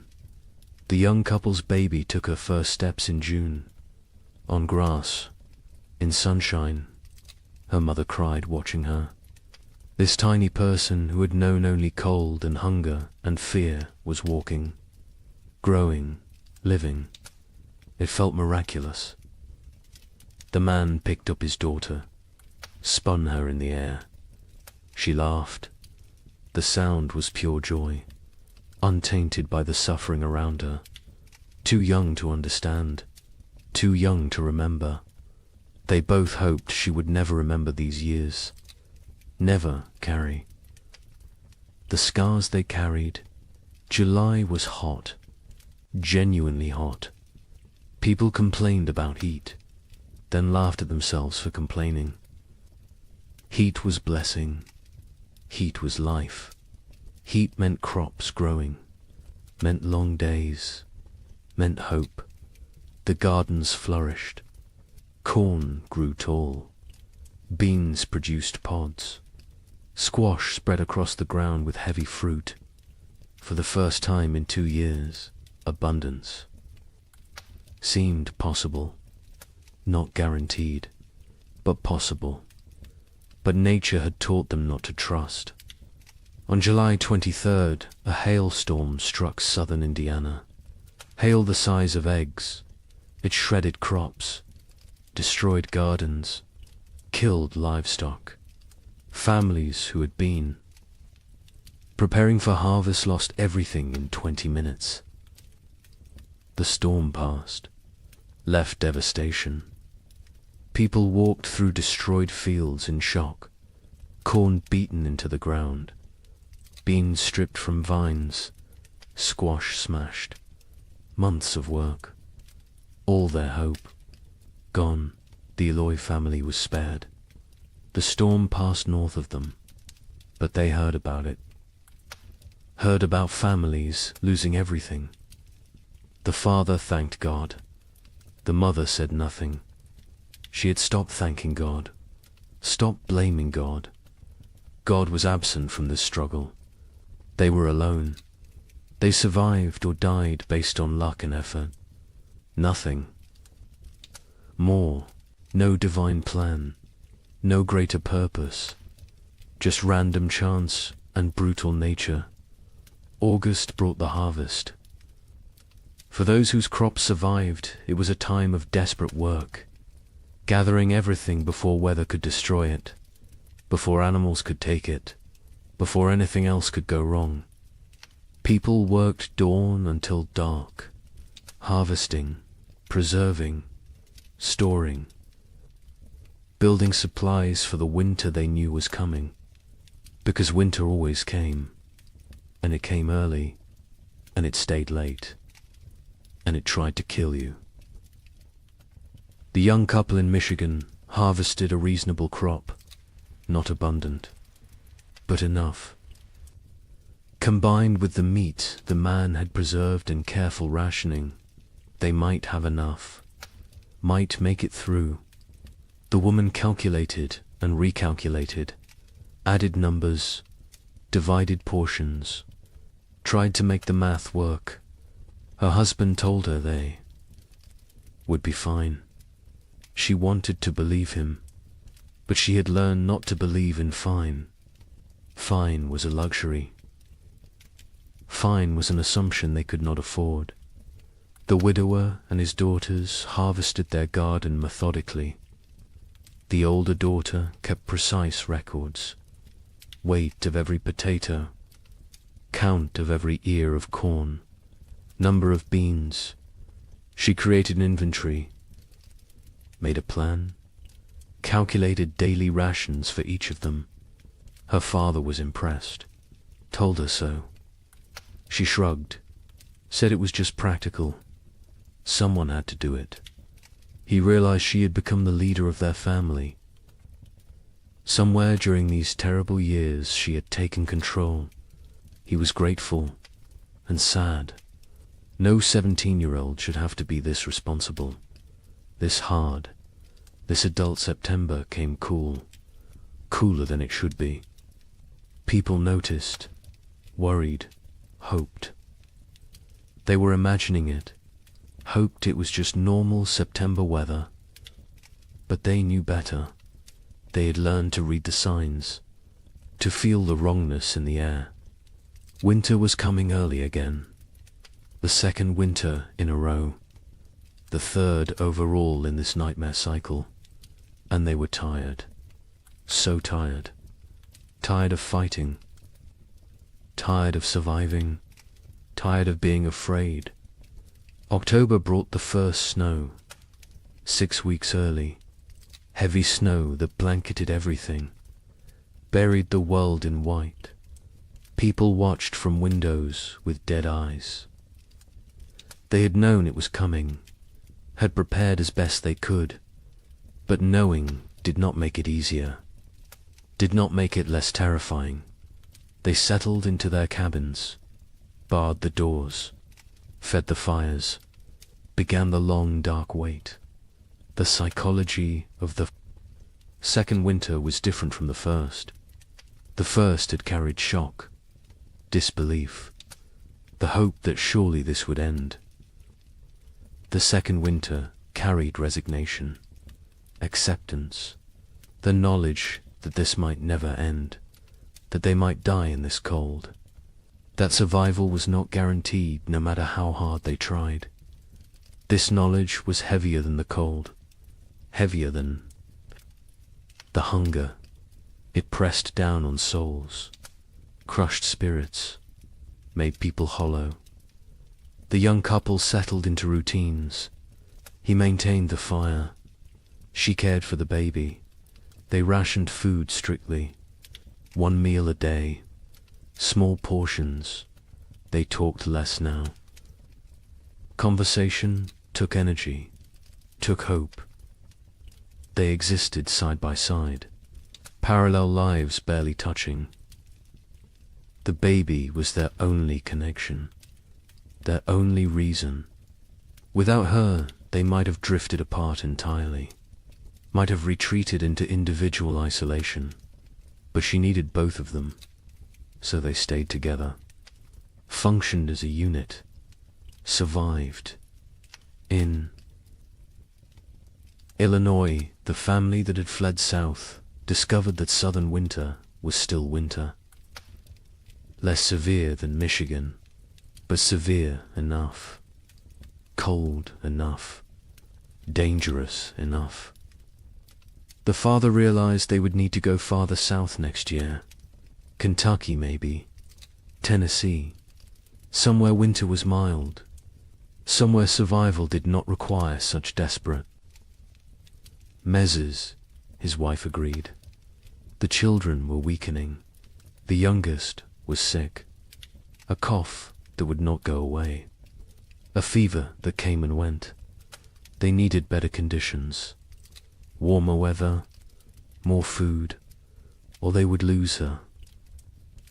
The widower and his daughters faced the second winter with grim efficiency. They had learned so much. How to ration perfectly. How to maintain minimal fire. How to trap in winter. How to make everything last. The older daughter ran the household. Her father followed orders. The younger daughter existed. That was all. She ate when told, slept when told, worked when told, but there was nothing behind her eyes. No personality, no emotion, no self. She had retreated so far inside that the widower wondered if she would ever come out. November was brutal. Temperatures far below normal. Winds that never stopped. Snow that fell constantly. People burned through firewood faster than anticipated. Started burning furniture again. Cabin walls. Anything wooden. Anything that would burn.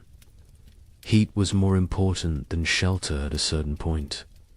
Better to freeze in an open cabin than freeze in a closed one. At least an open one gave you a chance to see death coming. Food became critical. Families ran low faster than expected. The cold required more calories. The body burned fuel trying to stay warm. People ate more, depleted stores more quickly. By mid-November, some families were already rationing desperately, making soup with water and a single potato, boiling bones multiple times to extract every bit of nutrition, eating things that would normally be considered inedible, tree bark, leather, anything that might contain some caloric value. A family 4 miles from the young couple knocked on their door in late November. A father with 2 sons. Their wife and mother had died in October. Pneumonia. They had no food left. Nothing. They were starving. The father asked for help. His sons stood behind him, thin, shaking, eyes too large in gaunt faces. The young man looked at his wife. She looked at the baby. They had enough food for themselves. Barely, not enough to share. The young man told them he was sorry. He had nothing to give. The father nodded. Said he understood. They left. The young couple never saw them again. Never learned what happened to them. Preferred not to know. December brought darkness. Literal and metaphorical. The days were so short, the nights so long. People sat in dark. Cabins, conserving candles, conserving lamp oil, conserving everything. The darkness was oppressive, heavy. It made time feel strange, distorted. Days blended together. You woke, ate a small amount. Sat, slept, woke again. Was it day? Was it night? Did it matter? Time lost meaning when every moment was the same. Cold, dark, hungry, afraid. The young couple's baby got sick in early December. A fever. She cried constantly. Would not nurse. The mother held her day and night. Tried everything. Cold cloths. Warm cloths. Arb's prayer. The fever broke after 3 days. The baby survived, but the mother did not recover emotionally. She stopped sleeping. Watched the baby constantly. convinced that if she looked away, her daughter would die. The man tried to comfort her, told her the baby was fine. She would not listen, could not listen. Fear had taken hold. Rational thought had fled. Christmas came. No celebration, no acknowledgement. It was just another day. Cold, dark, hungry, the young. Man had carved another toy for his daughter. A small horse. He gave it to her on Christmas morning. She grabbed it, put it in her mouth. Too young to play properly, too young to understand. His wife smiled weakly, told him it was beautiful, then went back to staring at the baby. The man sat by the fire, wondered how much longer they could do this, wondered if survival was worth the cost, then felt guilty for wondering. The Illinois family's youngest child died on December 30th. The cough had gotten worse. The fever never broke. She was 6 years old. They wrapped her in a blanket, laid her in the snow, marked the spot. The mother did not cry. She had no tears left. The father built a small cross. The other children stood silently. They had learned not to show emotion. Emotion was weakness. Weakness was dangerous. The family went back inside. Life continued, because what else could they do? Stop living because one of them had died. Everyone was dying, slowly, quickly, inevitably. January 1837 was the coldest month in living memory. Temperatures dropped to levels that should not be possible, that could not be survived. People huddled by fires, wore every piece of clothing, burned everything that could burn. And still the cold found them, reached through walls, through clothes, through skin, into bones, into souls. Cold that felt sentient, malevolent, actively trying to kill. The widower in Ohio burned his bed in January, then the girl's bed. They slept on the floor near the fire, all three together, sharing body heat, sharing blankets. The older daughter protested burning the beds, said they would need them later. Her father said later did not matter if they froze tonight. She understood, helped him break up the bed frames, fed them to the fire, watched the wood burn, wondered what they would burn next, what they would sacrifice tomorrow. People stopped moving unless necessary. Movement required calories, burned energy. Energy was precious, could not be wasted.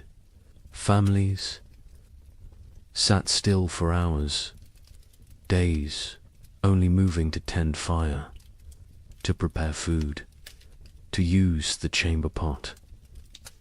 Everything else was eliminated. Conversation, work, activity, all gone, replaced by stillness, by conservation, by the desperate attempt to make their bodies last until spring. Food was running out everywhere. People were starving, really starving. The body consuming itself, muscle wasting, organs beginning to fail. People became skeletal, their faces gaunt, eyes sunken, teeth loose, hair falling out. The physical signs of advanced starvation. Some went mad. The hunger drove them insane. They talked to people who were not there, saw things that did not exist, lost touch with reality. Others became violent, desperate, dangerous. The young man in Michigan was starving himself to keep his wife and daughter fed. He ate almost nothing, claimed he was not hungry, His wife knew what he was doing, begged him to eat. He refused, said she needed strength to nurse. She needed food to make milk. The baby needed milk to survive. Therefore, the baby and wife ate. He did not. The math was simple, brutal, but simple.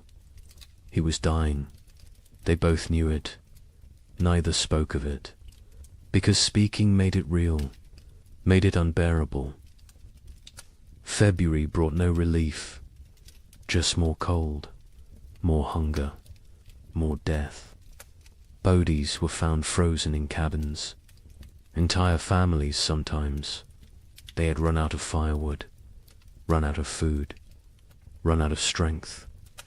They had simply stopped, laid down, let the cold take them.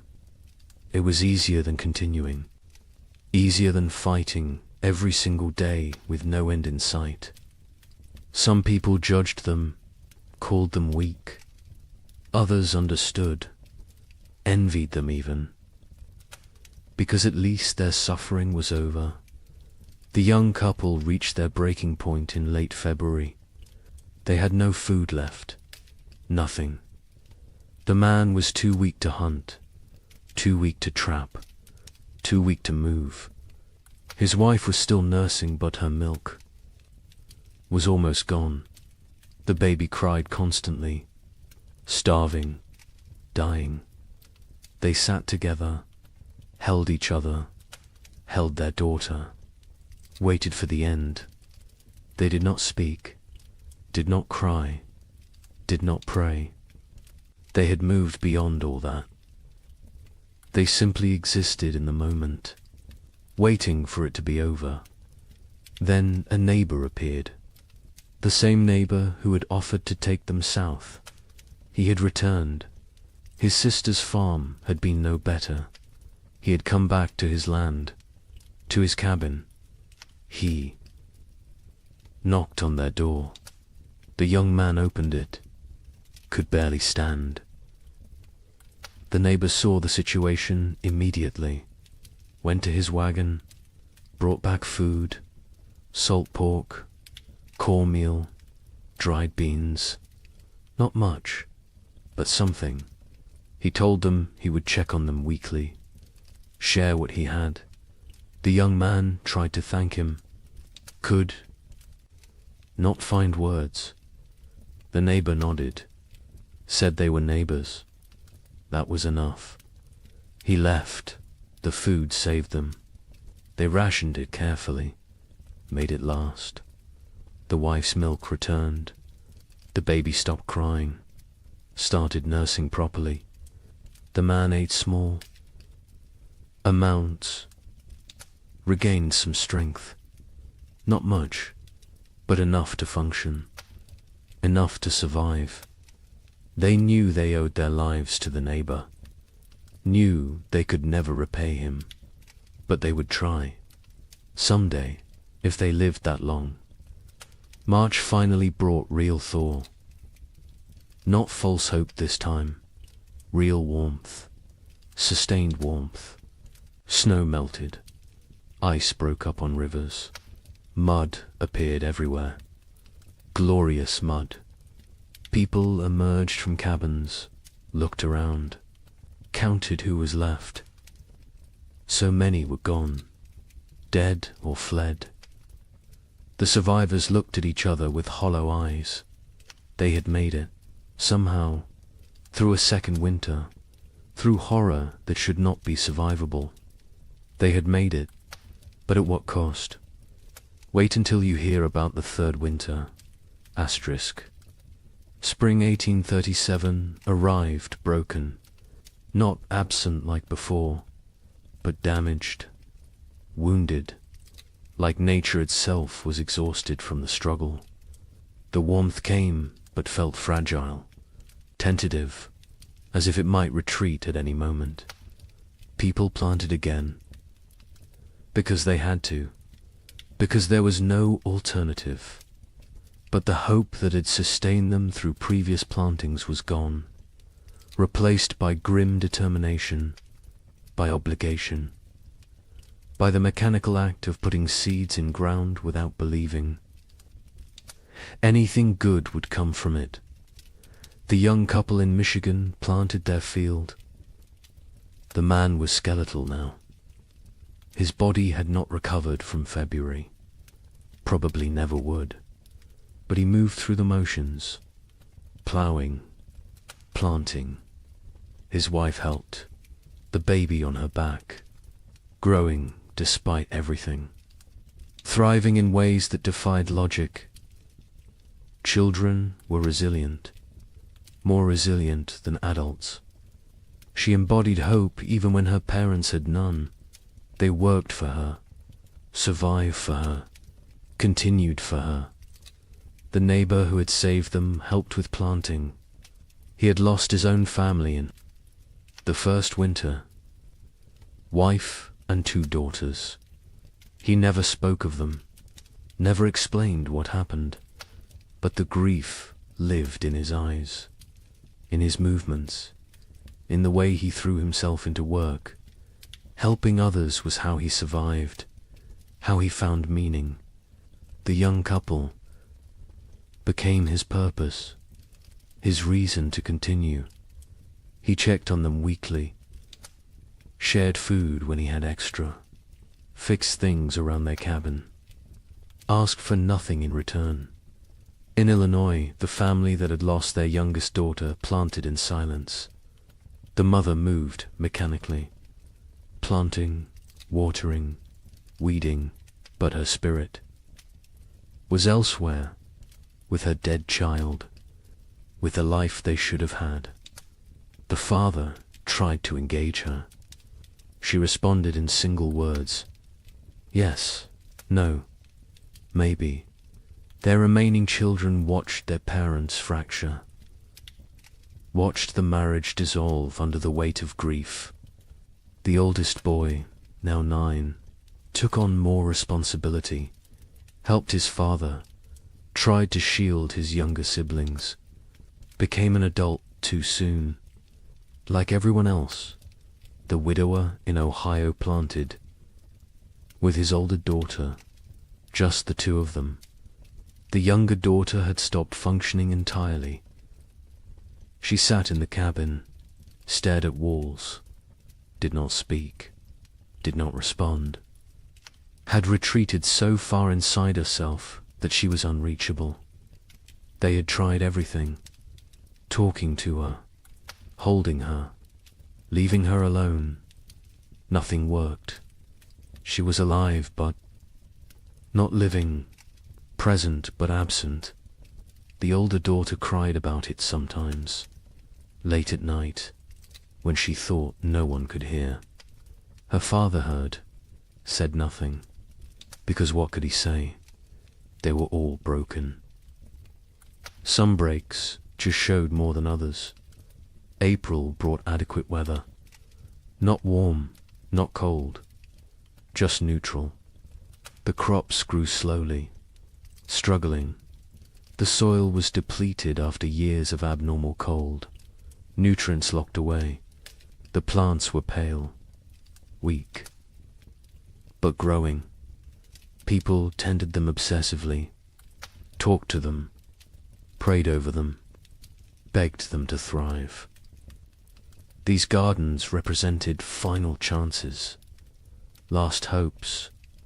If the crops failed this year, there would be no next year, no more attempts. This was it. May arrived cooler than normal, not catastrophically cold, but not warm either. The growing season was compromised again, shortened.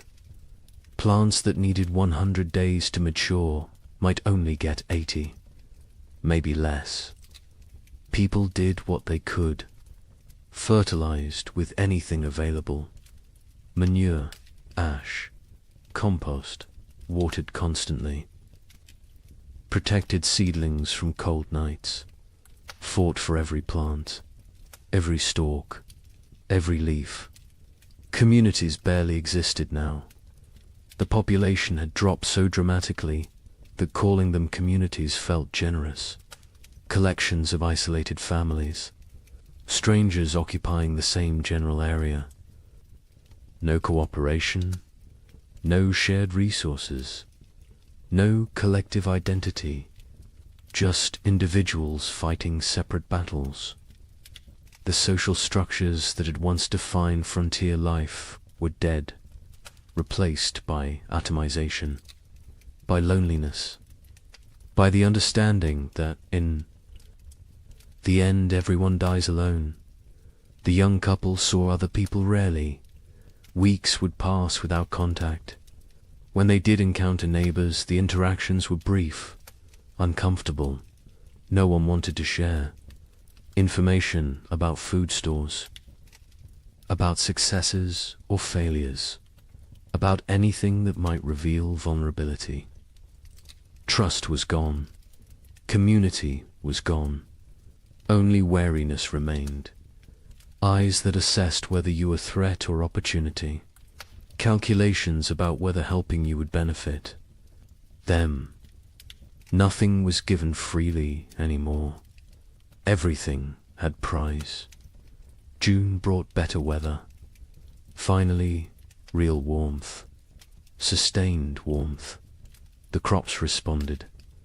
Grew with vigor they had lacked before. Corn shot up. Beans produced. Squash spread. For the first time in 3 years, gardens looked healthy, looked productive, looked like they might actually yield harvests. People allowed themselves to feel something close to hope, not real hope. That was too dangerous, but cautious optimism. The possibility that maybe, possibly, they might have enough food. The young man hunted successfully in June. Deer were abundant again. The population had recovered, or perhaps the human hunters had diminished enough that game was plentiful. He killed 2 deer in 3 weeks. They smoked the meat, stored it, carefully added it to their supplies. The wife calculated, recalculated. If the garden produced even half of what it promised, combined with the smoked meat, careful rationing, they would make it. Would survive another winter. The math finally worked. But the wife had learnt not to trust good fortune. She waited for disaster, for the frost, the hail, the blight. Something would go wrong. Something always went wrong. She checked the garden multiple times daily, examined every plant, looked for signs of disease, of insect damage, of anything that might threaten their harvest. Her husband told her to relax.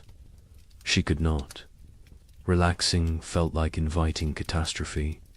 Vigilance was all. That kept them safe. She believed that. Needed to believe that. Because if vigilance did not matter, then nothing they did mattered. And that was too terrifying to accept. July was hot, scorching, the kind of heat that in normal times would be complained about. But these were not normal times. Heat meant growth, meant long days, meant crops maturing. People celebrated heat, worked in it without complaint. Sweat was blessing. Discomfort was price of survival. They paid it gladly. The gardens flourished. Corn grew tall, over 6 feet. Tassels appeared. Ears formed. Beans hung heavy on vines. Squash fruit swelled. It looked like abundance, like salvation. The Illinois family's garden exceeded expectations. They would have enough, more than enough. The father felt vindicated again. They had survived, had made the right choices, had protected their family. His wife said nothing. She had learned that survival was temporary, that next year would bring new challenges, new threats, new opportunities for loss. The dead daughter haunted her, would always haunt her. Success. Today did not erase yesterday's failures, did not bring back what was lost. The widower and his older daughter harvested the first. Vegetables in late July, radishes, lettuce, early peas. They ate fresh food for the first time in months. The taste was overwhelming, sharp, vibrant, alive. The older daughter cried while eating. Her father pretended not to notice. They offered food to the younger daughter. She took it, chewed mechanically, swallowed. No change in expression, no recognition of the gift they were giving her. She was gone. The person she had been was dead. This shell remained. They would care for it, protect it. But they had accepted that their family was now too. People. Not August brought the main harvest. People worked frantically, gathering everything, storing everything, preserving everything. This harvest represented life, represented hope, represented the possibility of future they could not afford to lose any of it. Every ear of corn mattered, every bean, every squash. They worked dawn to dusk, exhausting themselves, not caring. This was too important to spare effort. The young couple harvested more food than they had seen in 3 years. Corn beans, squash, combined with the smoked venison, they had enough. Actually enough. Not barely enough. Not maybe enough. But truly. Enough. They stood in their cabin looking at the stores. The wife started laughing, then crying, then laughing again. The man held her. They had made it, had survived, had beaten the odds. Their daughter played at their feet, oblivious, perfect. A miracle they did not deserve, but received anyway. The neighbor helped them preserve food, showed them techniques for long-term storage, how to keep corn dry, how to prevent mold, how to protect against rodents. He had learned so much in his years on the frontier. Before the cold years he had been successful, prosperous even.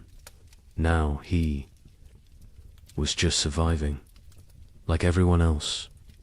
But he remembered the old knowledge, the techniques that worked. He shared them freely, asked nothing in return. The young couple offered to pay him, with food, with labor. He refused, said neighbors helped. Neighbors, even though neighbors barely existed anymore. Even though community was dead, he held on to the old ways, the old values. It was how he honored his dead family. September arrived cool. People tensed, waited for the cold, for winter to come early again, for the pattern to repeat, but it did not. September stayed temperate, pleasant even.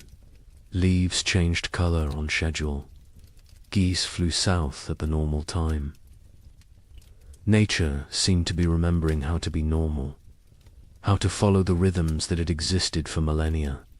People did not trust it, could not trust it, but they noticed, hoped, very carefully hoped. October brought the first frost, right on schedule. Normal frost, expected frost, not the killing freeze of previous years, just regular autumn cold. Farmers finished their harvests, stored the last vegetables, prepared for winter. But this preparation felt different, less desperate, less terrified. They had food, real food, enough food. Winter was coming, but it was normal winter. Survivable winter. They could do this. The young family brought in their last harvest in mid-October, filled their cabin with stores. The man built additional storage, racks for corn, bins for potatoes, hooks for smoked meat. The cabin was crowded now, full of food, full of life, full of hope. His wife walked around touching everything, making sure it was real. Not a dream, not delusion, actually real. She counted, recounted. The numbers worked. They would eat this winter, would eat well even. The relief was almost unbearable. The Illinois family stored their harvests methodically.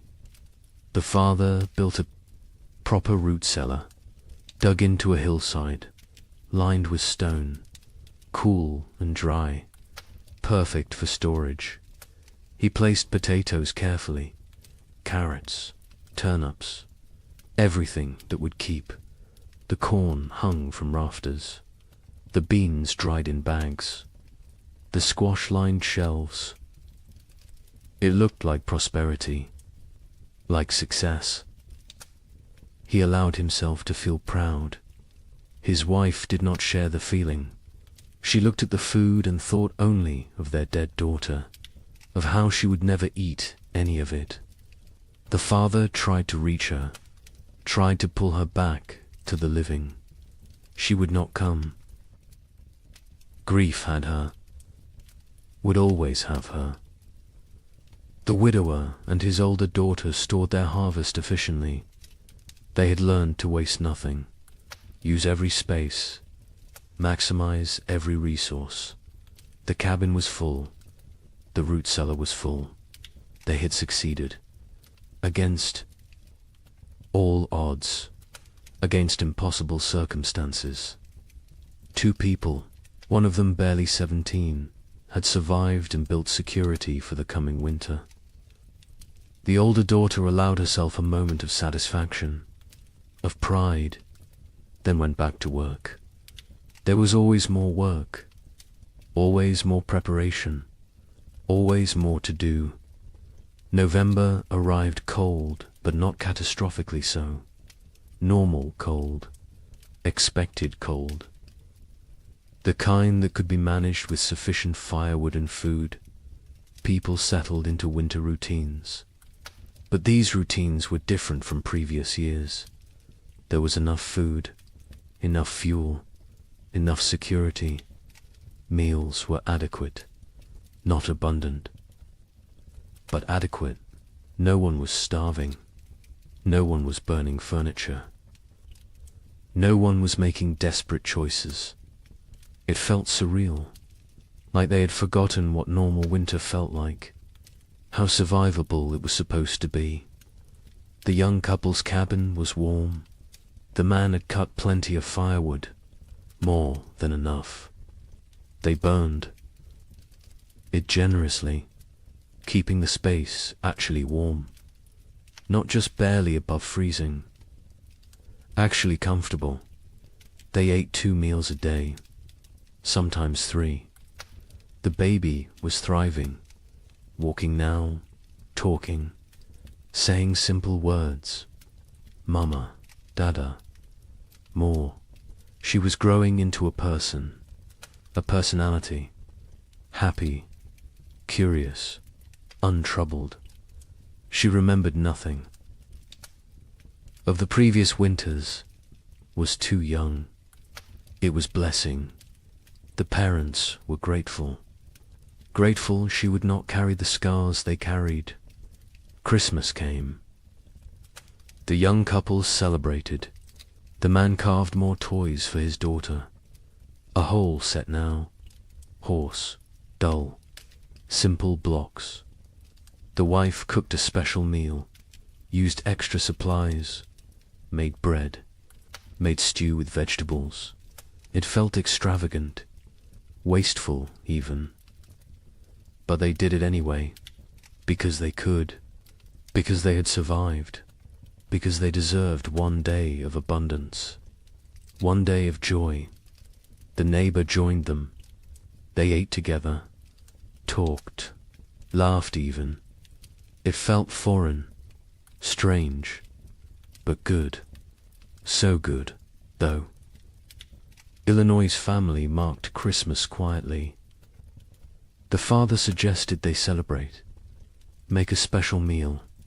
The mother refused, said she could not celebrate when her daughter was dead. The father did not push, let it go. The children received no gifts, no special food, no acknowledgement, just another day. They did not complain, did not expect anything different. Childhood joy had died years ago. They were little adults now, serious, pragmatic, damaged. The widower and his older daughter observed Christmas with quiet reflection.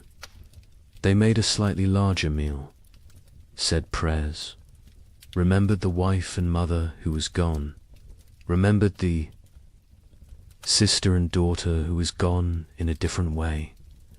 The younger daughter sat with them, ate when prompted, otherwise unresponsive. They had given up trying to reach her, had accepted this was who she was now.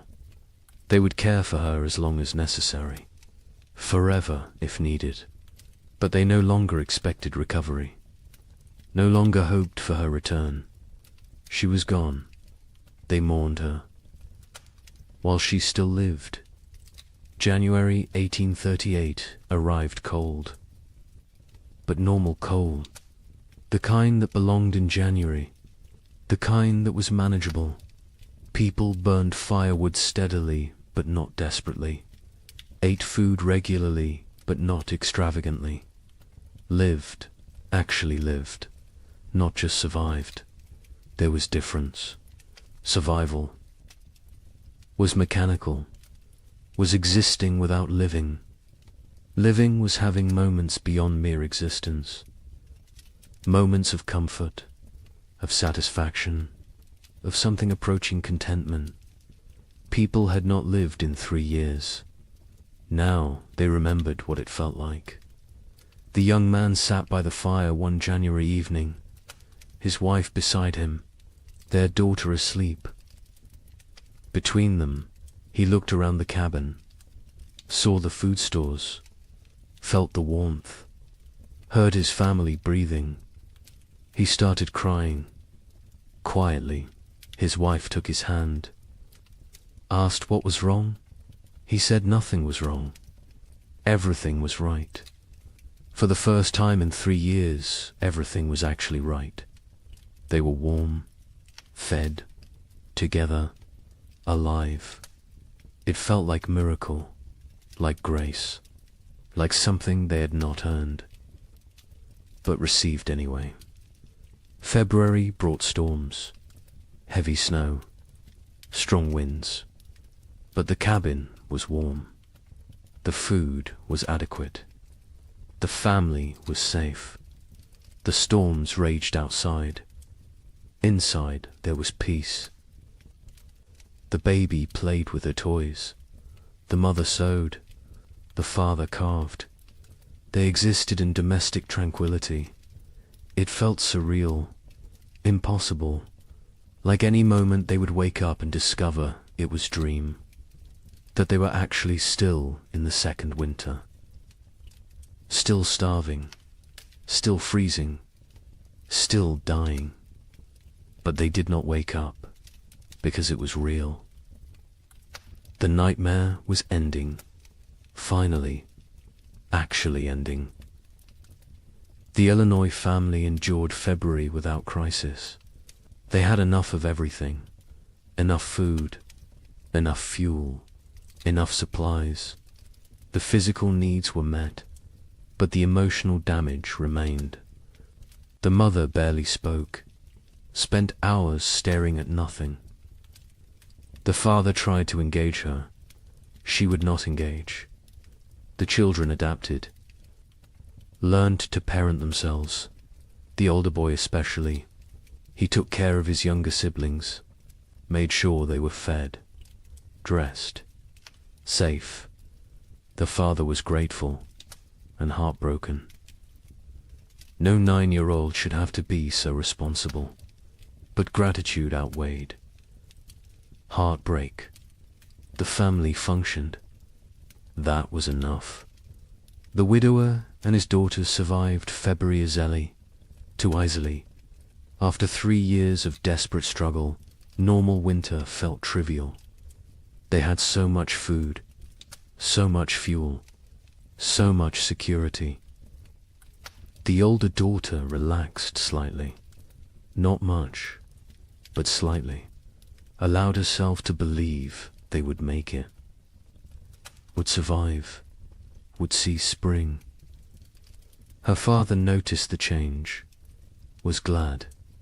She deserved peace, deserved to feel safe, even if that safety was temporary, even if next year brought new challenges. She deserved this moment. March arrived with thaw. Real thaw, permanent thaw. Spring was coming. Not false hope this time, not temporary reprieve. Actual spring, the kind that arrived and stayed, the kind that brought warmth and life and renewal. Snow melted rapidly, rivers broke up, birds returned. The world came back to life. People emerged from cabins, looked around, saw their neighbors, saw who had survived, who had made it through. The numbers were shocking. So few left. So many gone. The young couple walked their property in early March, looked at the field they would plant, looked at the cabin they had defended, looked at each other.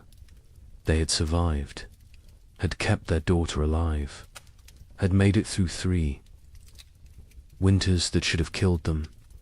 They did not speak. Words were insufficient. They simply stood together, holding hands, watching their daughter chase the neighbor's dog through melting snow, laughing, perfect, untouched by the horror. Her parents had endured. They had protected her from it, had given her life and safety and future. It was enough. It had to be enough. The worst was over. The 3 winters that seemed endless had ended. Spring had returned. Life had returned. Hope had returned. But the cost had been staggering. The scars ran deep.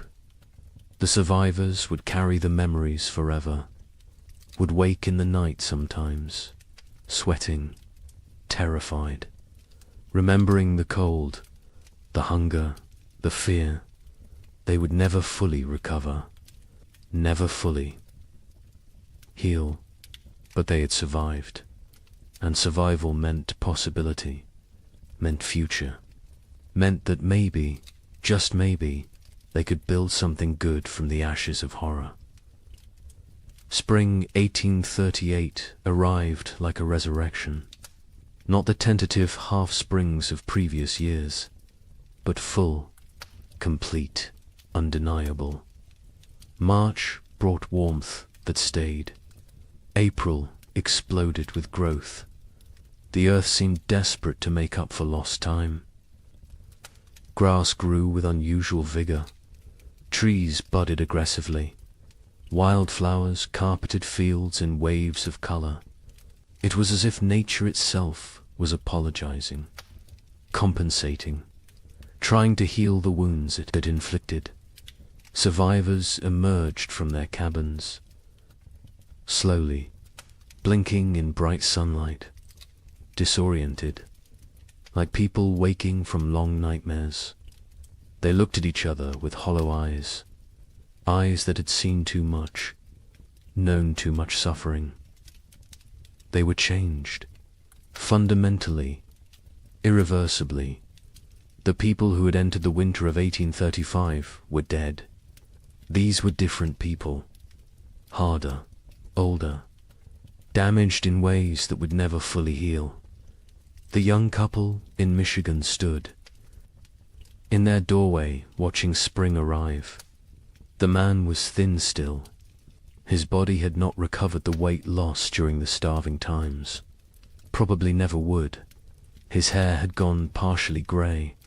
He was 25, but looked 40. His wife was 23. She looked older, lines around her eyes, around her mouth, marks of worry, of fear, of 3 years spent on the edge of death.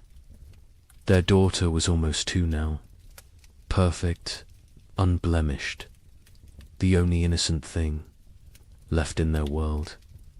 They planted their field in April. The work felt different this year. Not desperate, not terrified, just work, normal work, the kind farmers had done for thousands of years. Put seeds in ground, trust earth to do its part. The simplicity was jarring. They had forgotten farming could be simple, could be routine, could be anything other than life or death struggle. The man worked slowly, his body still weak. The neighbor helped. He always helped. It had become part of their family in ways that transcended blood. The field grew beautifully. The corn shut up, strong, healthy, dark green, the kind of growth they had not seen in years. The beans climbed vigorously. The squash spread rapidly. It looked like abundance, like prosperity, like the future they had imagined when they first claimed this land, before the cold, before the suffering, before they learned how fragile everything was. The wife watched the garden grow and felt nothing. No joy, no satisfaction, no relief. The capacity for positive emotion had been burned out of her. She was functional, capable, but hollow, empty of everything except mechanical competence. In Illinois, the family that had lost their daughter tried to rebuild. The father threw himself into work, expanded his fields, built new structures, kept busy constantly. Movement meant not thinking, not remembering, not grieving. His wife did the opposite. She stopped moving, sat for hours, staring at nothing.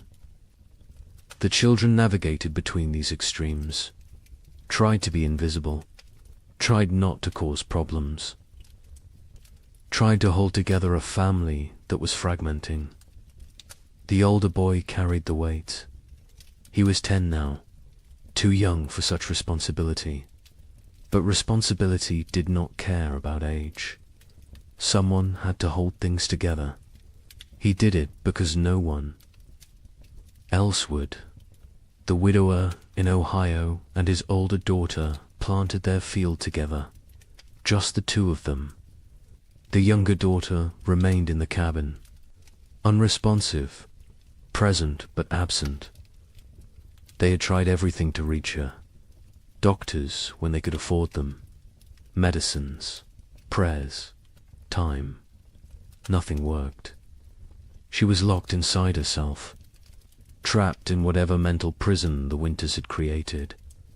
They cared for her, fed her, kept her clean, but they had stopped hoping for recovery. Hope was too expensive, too painful when it failed. Better to accept reality. She was gone. They would tend her shell for as long as necessary. Other families across the frontier faced similar struggles. The physical danger had passed. Food was available. Weather was normal, but the psychological damage remained. People suffered from what we would now recognize as severe trauma, depression, anxiety, what was then called melancholy or nervous. Exhaustion. They startled easily, had nightmares, struggled with crowds, with noise, with anything that reminded them of the hard years. Many never fully recovered, carried the scars until death. Communities began to reform, slowly, hesitantly. People who had isolated for survival started reaching out again, started talking to neighbors, started attending church, started rebuilding the social structures that had dissolved. But it was different now. The easy trust was gone. The assumption of mutual aid was gone. People helped each other, but warily, with limits, with boundaries. The innocence of early frontier community had died, been replaced by something more cautious, more cynical, more realistic. A traveling minister came through Michigan territory in May, held revival meetings, promised salvation, promised explanation for the suffering, promised that God had a plan. Some people came, desperate for meaning, desperate to believe their suffering had purpose. The young couple attended once, listened to the minister talk about divine testing, about job, about how suffering brought people closer to God. The wife stood up, walked out. Her husband followed. They never went back. If God had done this to them, then they wanted nothing to do with God. If God had not done this, then he was powerless to prevent it. Either way, church offered nothing they needed. Others found comfort in religion, clung to faith as the only thing that made sense of senselessness, believed that heaven waited, that their dead children were safe, that suffering on earth was temporary, that eternity would compensate for temporal pain. The young couple did not judge them. Whatever got you through was valid, but they could not share that faith, had lost it somewhere in the second winter, when their daughter was dying and prayers went unanswered, when they realized they were alone, truly alone. Number. God, no providence. Just luck and effort and random chance. Summer brought abundance. The crops matured perfectly. The harvest was extraordinary. People gathered more food than they had seen in 5 years. Barns filled, root cellars filled, cabins filled. It was almost obscene. This wealth after such poverty, this abundance after such scarcity. Some people hoarded reflexively, stored food they would never eat, could not stop gathering, could not trust that next year would also be good. The trauma of scarcity had rewired their brains, made them incapable of feeling secure no matter how much they had. The young couple harvested their field in August. The yield was massive, more than they could possibly use. They sold some, traded some, gave some away, kept plenty for themselves. Their stores were overflowing. The man built additional storage. The wife watched him work, felt disconnected, like she was observing someone else's life. She went through motions, cared for their daughter, cooked, cleaned, did everything a wife and mother should do, but felt nothing, was numb, had been numb since February of the second winter. She wondered if she would ever feel again, or if this numbness was permanent, the price of survival. In Illinois, the abundant harvest did not heal the broken family. The father worked obsessively, made more money than they needed, bought things, built things, kept moving. The mother remained withdrawn, lost in grief, The children adapted, learned to function without real parenting, became independent too soon. The family existed together but separately. Parallel lives in the same space, not connected, not whole, just adjacent. The widower and his older daughter harvested successfully. Their fields produced well. They had security for the coming winter. The older daughter was 18 now. An adult, she had offers of marriage.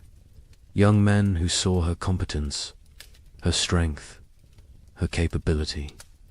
She refused them all, said she could not leave her father, could not leave her sister, could not abandon her responsibilities. Her father told her to go, to live her life. She refused. They both knew why. She had lost too much already, could not risk caring about anyone new, could not risk more loss. Better to stay, to maintain, to exist in the known pain rather than risk unknown happiness that might become pain. New settlers began arriving in late 1838. People from the east who had heard land was cheap, who did not know what had happened, who saw opportunity in the depleted population. The survivors looked at them with mixed feelings, part resentment. These newcomers had not suffered, had not earned their place. Part relief. New people meant community could rebuild, meant the frontier would not die completely. Part pitied, because the newcomers were so innocent, so hopeful, so unaware of how quickly everything could collapse. A young family moved in near the young couple in September, fresh from Pennsylvania, full of dreams. The man introduced himself, talked about his plans, about the farm he would build, about the future he saw. The young couple listened politely, said nothing about the previous years. What could they say? How could they explain? The newcomers would learn, or they would not. Either way, it was not the survivors' responsibility to shatter their illusions, let them have their hope, while it lasted. The physical scars were obvious. People were thinner, weaker. Many had lost teeth from malnutrition, had hair that had gone white or fallen out, had skin that showed the effects of vitamin deficiency, scurvy, rickets. Conditions that should have been rare were common. Some people recovered physically. Others carried permanent damage, weakened hearts, damaged lungs, bodies that had been pushed beyond sustainable limits and never fully healed.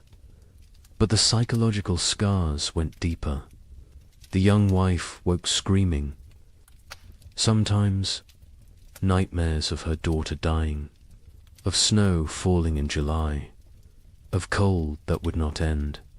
Her husband held her, said nothing, because what could he say? He had his own nightmares, his own fears. They did not discuss them, did not process them, just carried them, separately, together. The weight never lessened, only became familiar, became part of who they were now. The Illinois mother never recovered.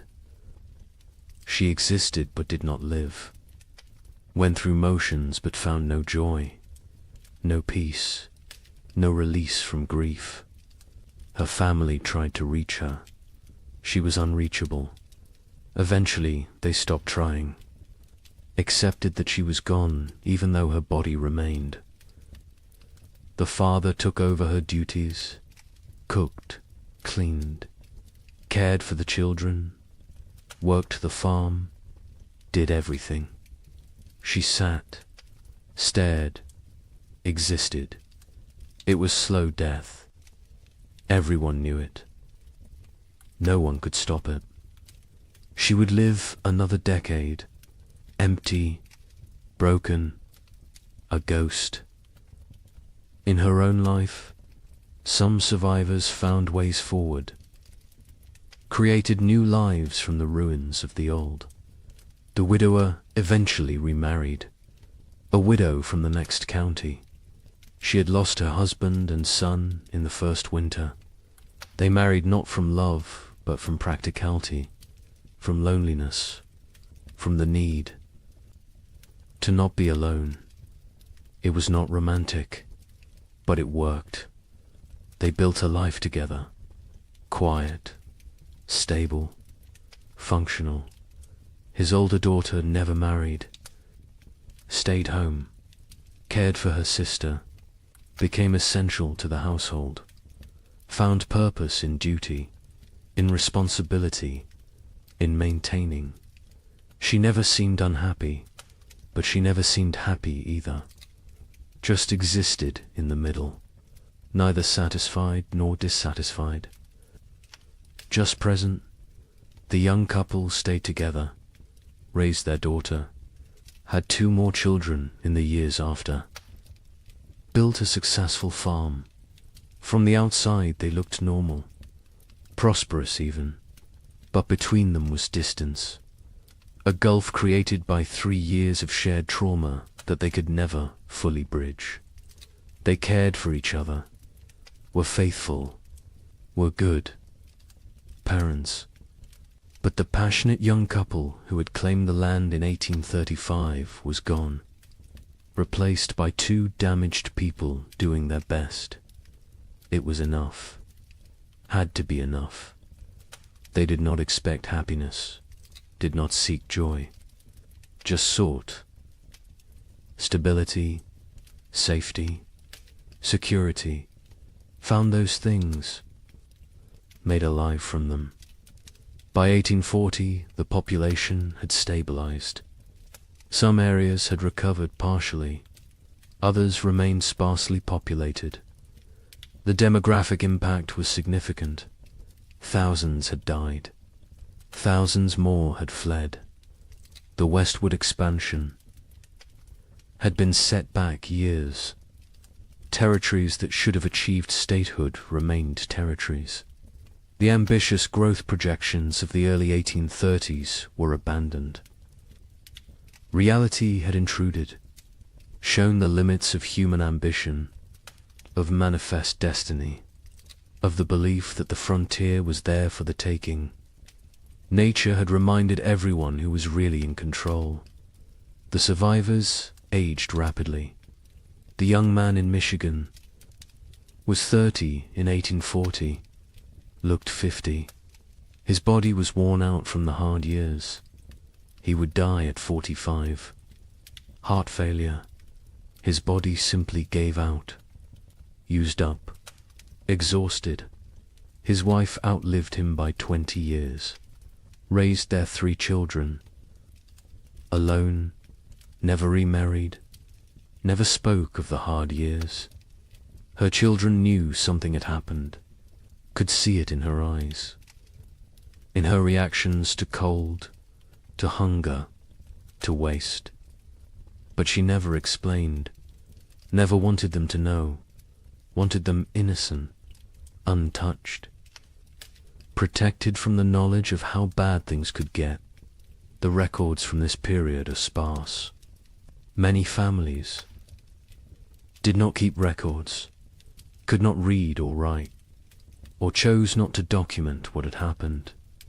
The census of 1840 shows dramatic population decline in the affected territories.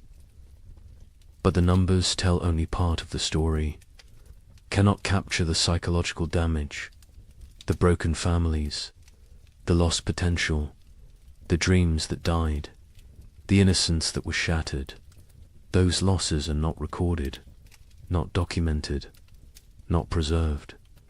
But they were real, were significant, were the true cost of the winters that would not end. Some survivors tried to document what happened, wrote letters to relatives back east, kept journals, created records. But even as they wrote, they sensed their accounts would be doubted, would be dismissed as exaggeration, as hysteria, as the ramblings of traumatized minds. How could they explain what it felt like to watch your child starve? To burn your furniture for warmth? To consider actions that in normal times would be unthinkable? Words were inadequate. Experience was untranslatable. They wrote anyway, because someone needed to remember, someone needed to bear witness, even if no one believed them. The young man in Michigan wrote to his brother in Ohio in 1840, described what they had endured. His brother wrote back, said surely it had not been that bad, said the human mind exaggerated traumatic memories. The young man never wrote to him again, did not have energy to convince anyone, to defend his experience, to prove his suffering. He knew what had happened. His wife knew. Their neighbor knew. That was enough.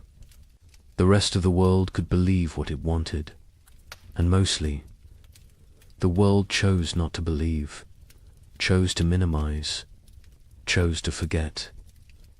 Because the story of the 3 winters did not fit the narrative America wanted to tell itself.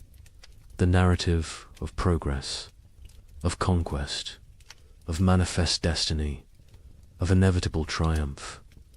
The winters suggested that nature was more powerful than human. That civilization was fragile, that confidence was dangerous. These were not popular messages, not messages the growing nation wanted to hear. So they were ignored, dismissed, forgotten, buried under more palatable stories of frontier heroism, of triumph over adversity, of the inevitable march of progress. But the survivors remembered, carried the memories until death. Some passed stories to their children. Most did not. Most wanted to protect the next generation, wanted them unburdened. The children sensed something anyway, saw the scars, the fears, the behaviors that made no sense unless you knew what came before. They asked questions, got vague answers, eventually stopped asking. The silence grew. The stories faded. The memories died with those who carried them. Wait until you hear how thoroughly this was erased. The forgetting began almost immediately, even while survivors still lived, even while the scars were fresh. The erasure was not accidental, was not natural memory decay. It was deliberate, systematic, orchestrated by people who had very good reasons to want these winters forgotten. People with money, with power, with futures that depended on frontier land continuing to seem attractive, continuing to seem profitable, continuing to draw settlers and investment. Land speculators had the most to lose. They had purchased millions of acres across the affected territories, paid pennies per acre, expected to sell for dollars. Their entire business model depended on continued westward migration, on families believing the frontier offered opportunity, prosperity, future. Stories of 3 consecutive winters of mass death were bad for business, very bad. So the speculators acted, quickly, decisively, with coordinated purpose. Eastern newspapers began refusing letters from survivors. Editors received instructions, guidance, sometimes bribes. Do not publish accounts from the territories.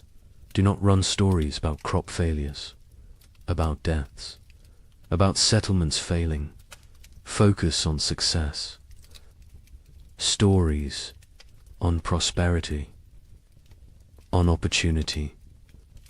A newspaper in Philadelphia received a letter in 1839 from a Michigan survivor. detailed account of the 3 winters, the suffering, the deaths, the horror. The editor filed it away, never published it. Years later asked why. He explained simply, no one wanted to read depressing stories. People wanted hope, wanted optimism, wanted to believe in American progress. His job was to give them what they wanted. Territorial governments actively suppressed information. Official reports downplayed casualty numbers, listed families who had disappeared as relocated rather than dead or missing. Death certificates were not issued for people who died isolated on homesteads. If no one reported the death officially, then officially it did not happen. Population records were adjusted, made to show growth rather than decline. The manipulation was not subtle, but it was effective. Future historians looking at official records would see steady population growth, would see successful territorial expansion, would see nothing that suggested catastrophe. Land companies published promotional materials in 1839 and 1840, glossy brochures, detailed descriptions of fertile soil, mild climate, abundant opportunity. They made no mention of the previous years, no acknowledgement of hardship, no warning of risks. New settlers arrived with these brochures, with these promises, found a very different reality. By then, the land companies had their money. The deception had served its purpose. The newcomers were stuck, had to make the best of it, or abandon their investment and flee.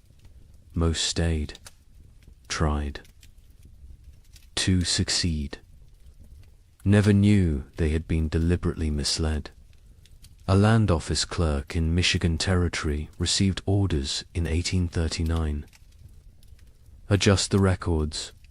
Families who had disappeared needed to be listed as relocated to other territories. Deaths needed to be minimized. The numbers needed to show growth, success, progress. He complied. His job depended on it. His family depended on it. He made the changes, falsified documents, erased people from existence. Years later, guilt-ridden, he confessed to his wife, told her what he had done. She told him he had no choice. Everyone had to survive somehow.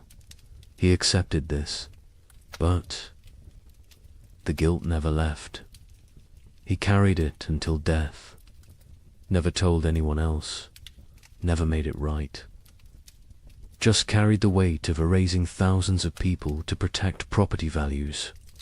Railroad companies were equally invested in suppressing the truth. Their business plans required population growth in the territories, required towns, commerce, customers. Empty land was worthless. They needed settlers, needed them desperately. Stories of mass death were obstacles, barriers to profit. So they acted, funded newspapers that told the right stories, hired writers to create promotional content, paid for testimonials from satisfied settlers, built a narrative of success and opportunity that bore little resemblance to reality. The suppression extended to personal correspondence, letters from survivors to relatives. Back east were sometimes intercepted, lost, destroyed. Postal clerks received instructions. Letters containing certain content should not reach their destinations, should disappear. It was not official policy, not written down anywhere, but it happened regularly, systematically. Survivors wrote letters describing their experiences. Melt them. They never arrived. The relatives back east never learned the truth, continued to believe the promotional literature, continued to encourage others to move west. The cycle continued. Churches participated in the suppression, not overtly, not deliberately, perhaps, but they promoted a narrative that made the hard years easier to ignore. Suffering was divine testing. Those who died were called to heaven. Those who survived were blessed. This framing made the catastrophe seem like individual, spiritual journey rather than systemic climate disaster. Made it about personal faith rather than policy failure. Made it easier to move forward without asking difficult questions, without assigning blame, without demanding accountability. The survivors themselves often did not speak about their experiences. Many were deeply traumatized, could not articulate what had happened. The words did not exist. The concepts did not exist. Post-traumatic stress disorder would not be named. For another century, they just knew they could not talk about it, could not revisit it, could not make others understand. So they stayed silent, kept the memories locked inside. The silence was mistaken for acceptance, for healing, for moving on. It was none of these things. It was survival mechanism. It was protective barrier. It was the only way they could continue functioning. Others faced social pressure to remain silent. Communities wanted to move forward, wanted to rebuild, wanted to forget. People who dwelt on the hard years were seen as weak, as complainers, as obstacles to progress. A woman in Illinois tried to talk about losing her daughter, about the starvation, about the cold. Her neighbors told her to stop living in the past, to focus on the future, to be grateful for what she had. She stopped talking, but the memories did not stop. They never stopped. She just carried them alone, in silence, until they consumed her. Some survivors feared judgment for the choices they had made, for the actions they had taken to survive. Better not to speak of those years at all than to risk revealing what they had done, what lines they had crossed, what boundaries they had violated. Silence protected them, protected their reputations, protected their ability to be seen as respectable members of society. The price was isolation, loneliness, the inability to process trauma, but the alternative seemed worse. So they chose silence. The scientific community of the era struggled to explain the phenomenon. Without modern climate science, they lacked frameworks for understanding. Some suggested it was localized, exaggerated, not as severe as reported. Others proposed natural cycles, temporary aberrations, nothing to worry about long term. A few recognized it as significant climate event, but their voices were minority, were drowned out by those who preferred simpler explanations, who preferred not to see pattern, not to acknowledge that this could happen again. Meteorological records from the period are incomplete. Weather stations were sparse. Record keeping was inconsistent. The data that exists shows temperature anomalies, shows unusual patterns, but gaps in the record allow for interpretation, allow for doubt, allow for dismissal. Later research, looking at the fragmentary data, could conclude it was not that bad, could argue the survivors exaggerated, could minimize the catastrophe. The incomplete record became excuse for incomplete acknowledgement. By 1850, just 12 years after the final winter ended, the 3 winters were rarely mentioned. Textbooks focused on westward expansion, on Oregon Trail, on Gold Rush. on the exciting narrative of American growth. The dark years from 1836 to 1838 were footnote at best. More often, they were completely absent. A generation of children learned American history without knowing thousands had died in the supposedly empty territories, without knowing their parents or grandparents had survived horror. The erasure was nearly complete. The Civil War cemented. The forgetting. After 1861, the nation had new trauma, new deaths, new catastrophe to process. The frontier winters seemed distant, irrelevant. Why dwell on old suffering when new suffering was everywhere? The few survivors who tried to tell their stories found no audience, found a nation consumed by present crisis. Unwilling to hear about past pain, they gave up, accepted that their experience would die with them, that no one would remember, that no one cared.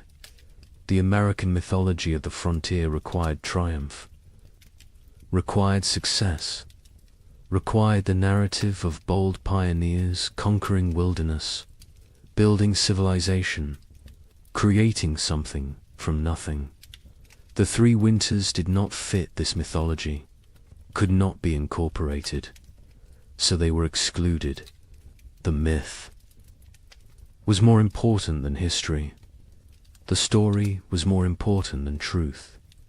America needed heroes, needed victories, needed to believe in manifest destiny, needed to believe that will and work were enough, that nature could be tamed, that progress was inevitable.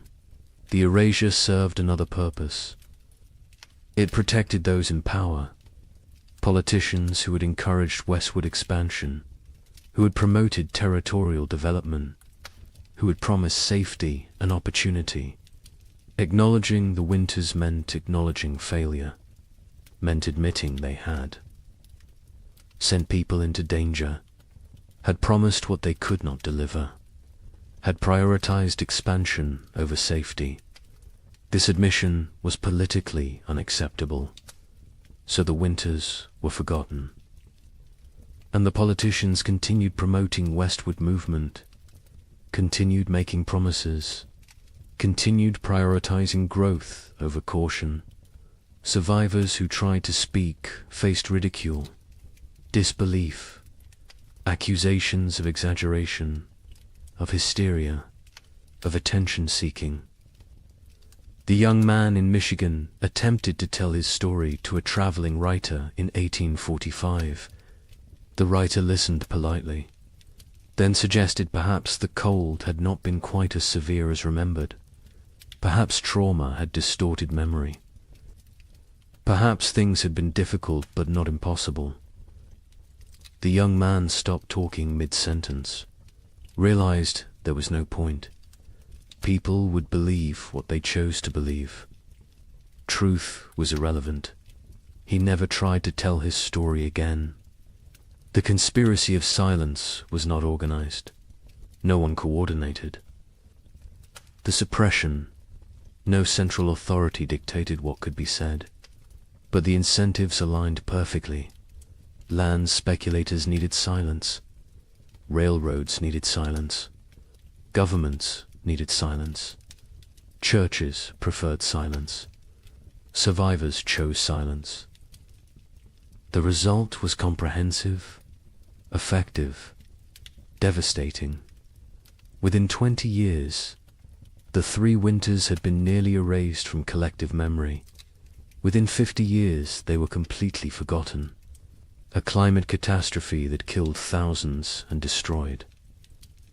Hundreds of settlements simply disappeared from history, vanished, as if it never happened, but evidence remained, buried, hidden, waiting, in journals stuffed in attics, in letters preserved by accident, in graveyards with too many children's stones dated 1836 to 1838. In the population records that did not add up, in the archaeological evidence, in the tree rings, in the ice cores, in the gaps in genealogies where entire families simply ended.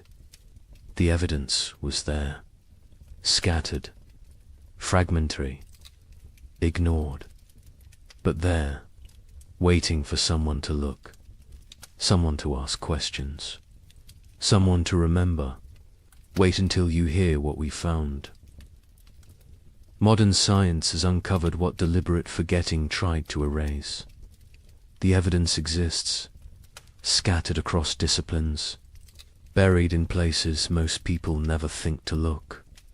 But it is there, consistent, compelling, undeniable. The 3 winters happened, were as severe as survivors claimed, perhaps more severe than they could articulate. The truth has emerged slowly, piece by piece, building into a picture that validates everything the survivors tried to tell us. Tree ring analysis provides the most objective evidence. Trees record their growing conditions in their rings. Wide rings mean good growing seasons.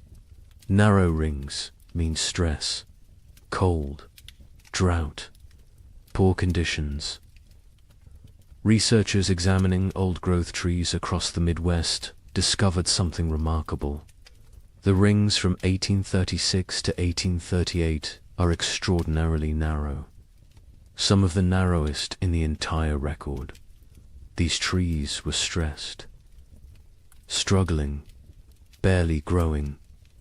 The pattern is consistent across species, across regions, across thousands of individual trees. The cold was real, was widespread.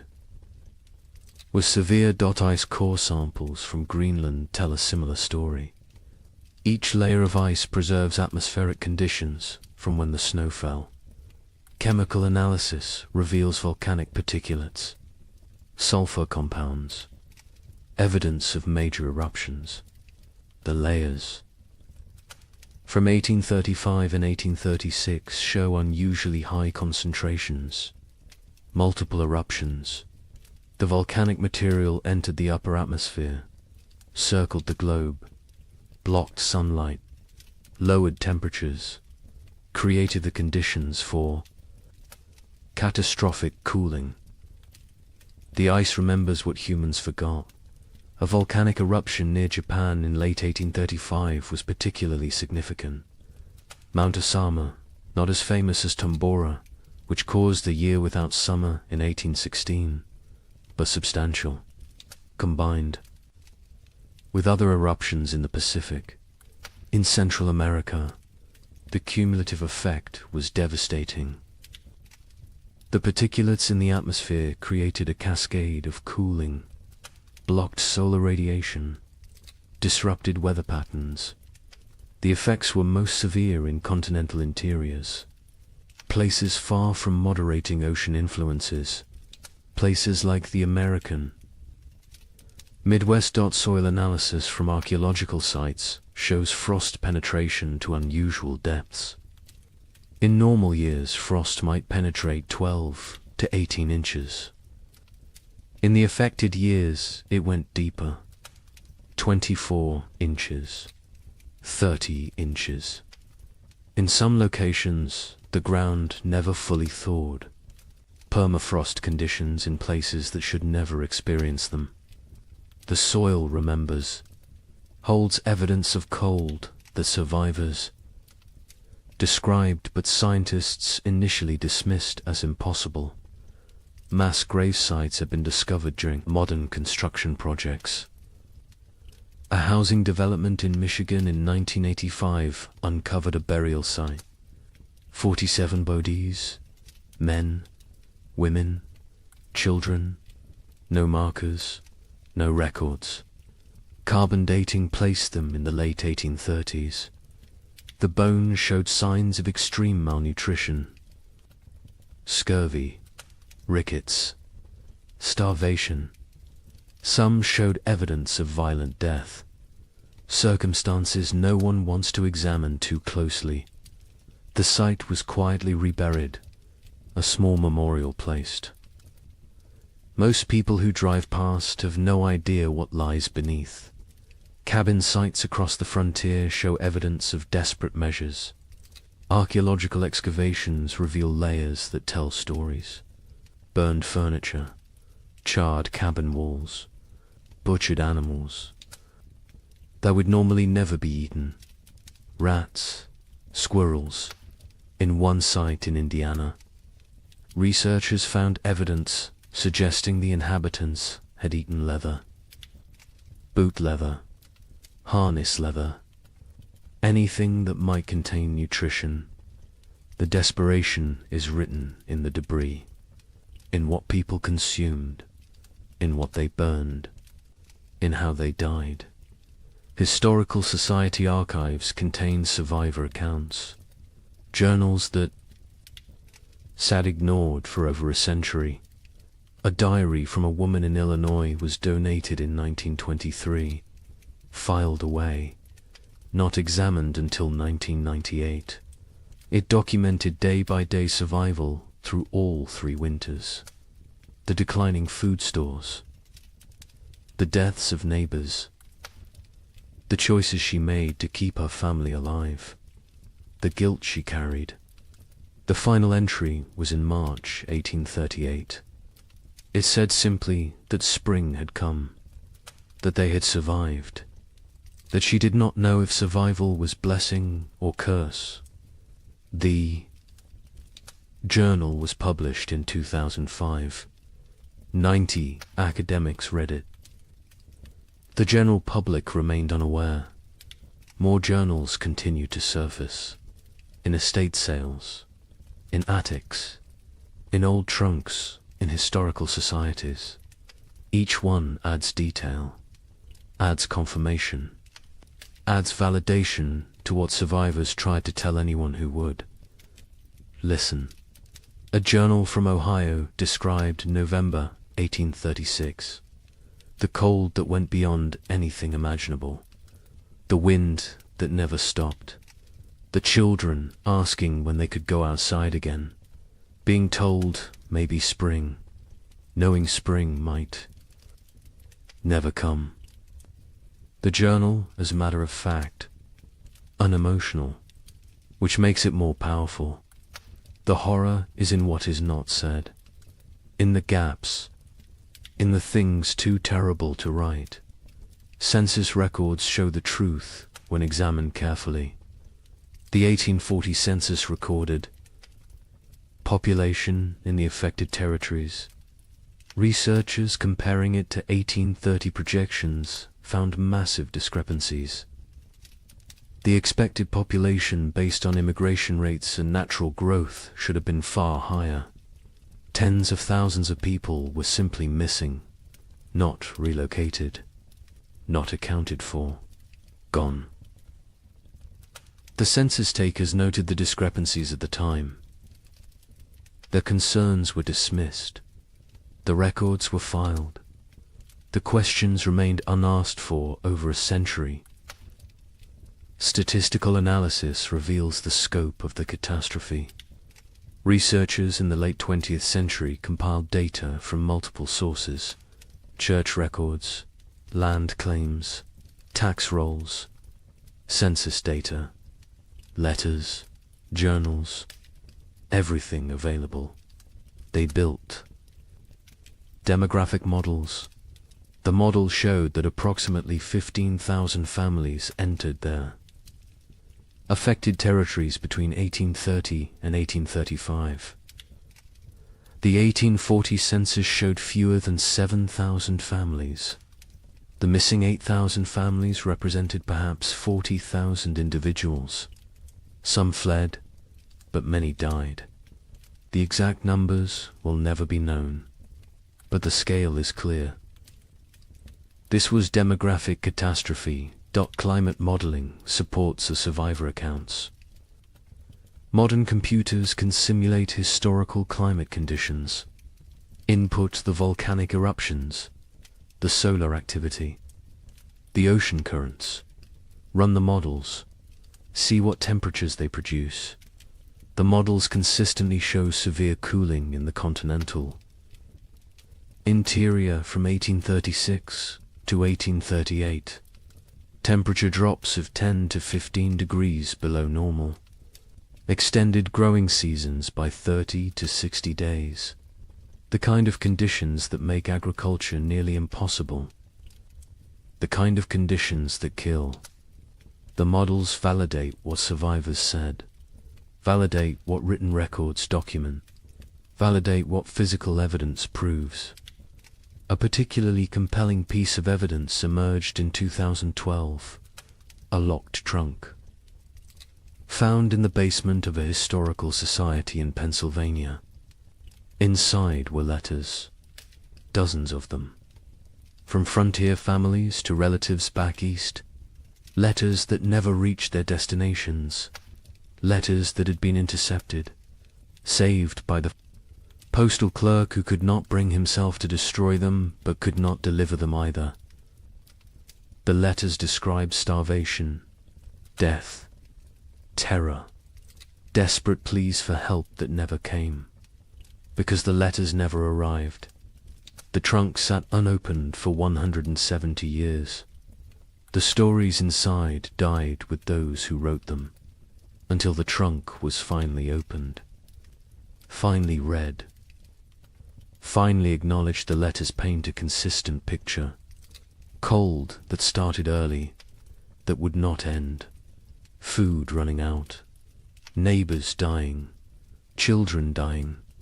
The grinding daily battle to survive another day. One letter from a mother in Michigan described watching her daughter grow thinner, watching her stop playing, stop laughing, stop being a child, becoming instead a small, starving creature focused only on survival. The letter was dated January 1837. It is unclear if the daughter survived. The mother's name appears in no later records. She likely died. The letter is her memorial, her testimony, her proof that she existed, that she suffered, that she tried. Genetic evidence provides another layer of confirmation. Population geneticists studying Midwest families found bottleneck events in the late 1830s. Sudden reductions in genetic diversity, indicating that populations declined rapidly, that only certain family lines continued, that many lines ended completely.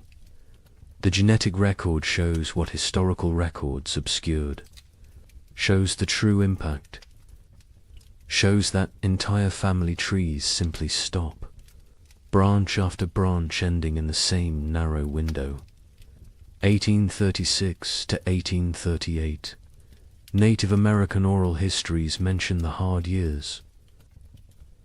Tribes in the affected regions have stories of the time when winter would not end, when buffalo disappeared, when people starved. The stories were not prominent, were overshadowed by other traumas, removal, disease, war, but the stories exist. Another source of validation, another voice confirming what happened, confirming that the cold was real, was widespread, was catastrophic for everyone in its path. European records provide external confirmation. Observers in England and France noted unusual weather patterns in North America, received reports from travelers, from ships, from traders. The reports described severe cold, crop failures, humanitarian disaster. These reports were published in European scientific journals, were discussed in academic circles, were known at the time, but were forgotten in America, were not incorporated into American historical narrative, were treated as foreign observations of foreign problems, not as documentation of American catastrophe. The evidence is overwhelming, undeniable, consistent across every discipline. every source, every method of inquiry. The 3 winters happened, were as bad as survivors claimed, killed thousands, destroyed hundreds of settlements, set back westward expansion by years, changed the trajectory of American development, and was systematically erased from memory, deliberately forgotten, buried under more palatable narratives. But the evidence remained, waiting, and now it speaks, loudly, clearly, demanding that we remember, demanding that we acknowledge, demanding that we ask why this was forgotten, and what else we have chosen to forget. Societies choose what to remember, what to forget, what stories to tell about themselves. America chose to remember triumph, chose to remember westward expansion as inevitable, as heroic as the march of civilization across wilderness. The 3 winters did not fit that story, so they were erased, forgotten, not through conspiracy exactly, but through collective decision that some truths are inconvenient. Some realities undermine necessary myths. Some histories are better left buried, but forgetting comes with costs. Modern Americans facing climate uncertainty have no cultural memory of how quickly weather can turn catastrophic, how fragile our systems truly are, how thin the line between civilization and survival. We believe we are insulated, protected, that technology and infrastructure make us safe. The pioneers believed they were prepared to. They had survived winters before, had skills, had experience, had confidence.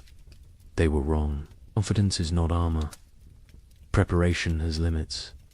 And nature does not care about human expectations. The pioneers who survived demonstrated extraordinary resilience. But resilience came at prices we can barely fathom. Psychological trauma that lasted lifetimes. Physical damage that shortened lives. Moral compromises that haunted until death. Relationships destroyed. Innocence shattered. Futures altered. They survived, but survival was not triumph, was not victory, was simply continuing to breathe, to move, to exist. Some days that was enough. Other days it was not. The Illinois family that lost their daughter eventually prospered. Their farm became successful. They appeared to outside observers as model frontier family, hard-working, productive, respectable. But the father never spoke of the hard years, not to his children, not to his neighbors, not to anyone. When he died in 1871, his wife burned his journal. She said it contained nothing anyone needed to know. The children did not question her, did not push. The family maintained silence until the last of them died. The story died with them. As so many stories did, the young couple in Michigan who nearly starved in February 1837 lived into old age. They watched their children grow, saw grandchildren born, built prosperity from the ruins of trauma, but they never truly healed. The wife developed hoarding behaviors, stored food obsessively, could not throw anything away, could not trust that abundance would continue. The fear never left.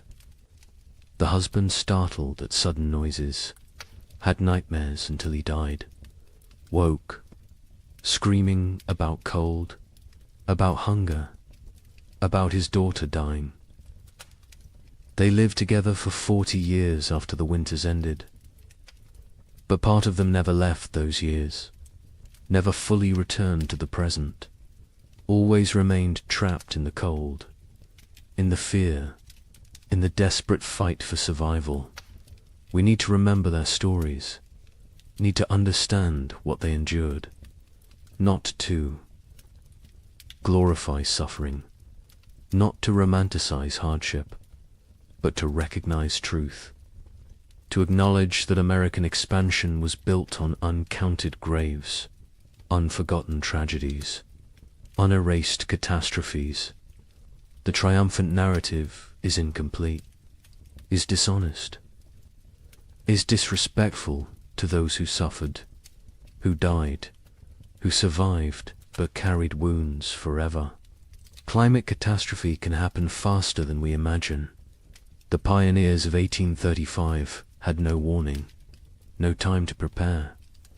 Within months, their world transformed from abundance to survival. They believed they were equipped for anything, believed their skills and determination were sufficient. They were wrong. Today, we believe similar things, believe our technology protects us, our infrastructure shields us, our wealth insulates us. We may be wrong too. The lesson is not despair, is not that preparation is futile, is that respect for nature's power is essential, that humility matters, that confidence without caution is dangerous, that systems can collapse rapidly, that we are more vulnerable than we pretend, that forgetting painful truths does not make us safer, makes us more vulnerable, because those who forget history are condemned to repeat it, and those who never learnt it are condemned to be surprised. The pioneers who lived through those years are all gone now. The last survivors died in the early 20th century. They took their full stories with them, the memories, the details, the small human moments that made the horror real. We have fragments, evidence, documentation, but we do not have them. Do not have their voices, their perspectives, their truth in its fullness. That loss is permanent, irretrievable, another cost of the forgetting, another price of erasure. But on cold nights, in old cabins scattered across the Midwest, some say you can still hear something. The wind howling the way it did then, relentless, hungry, patient, the creaking of wood under extreme cold, the silence that came after the last piece of furniture was burned, the sounds of a world frozen beyond endurance.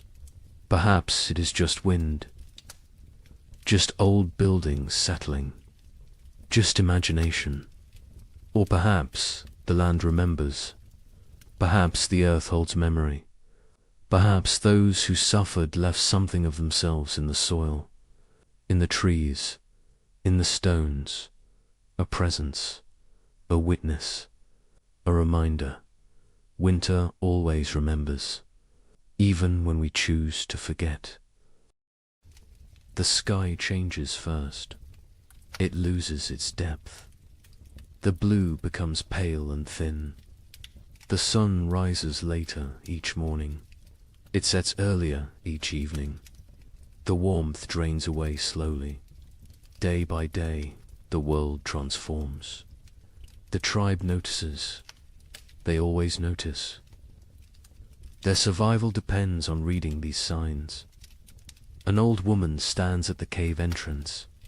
She watches the horizon. Her skin remembers 50 winters. Her bones ache with the coming cold. She knows what approaches. The birds leave first. Great flocks rise from the marshlands.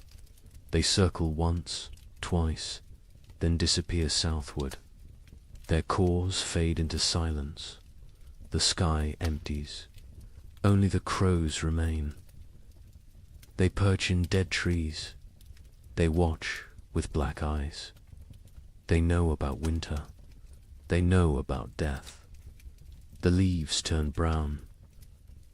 They fall in waves. The forest floor becomes a carpet of decay. The trees stand bare. Their branches reach upwards like skeletal hands. The wind moves through them differently now. It whistles. It moans.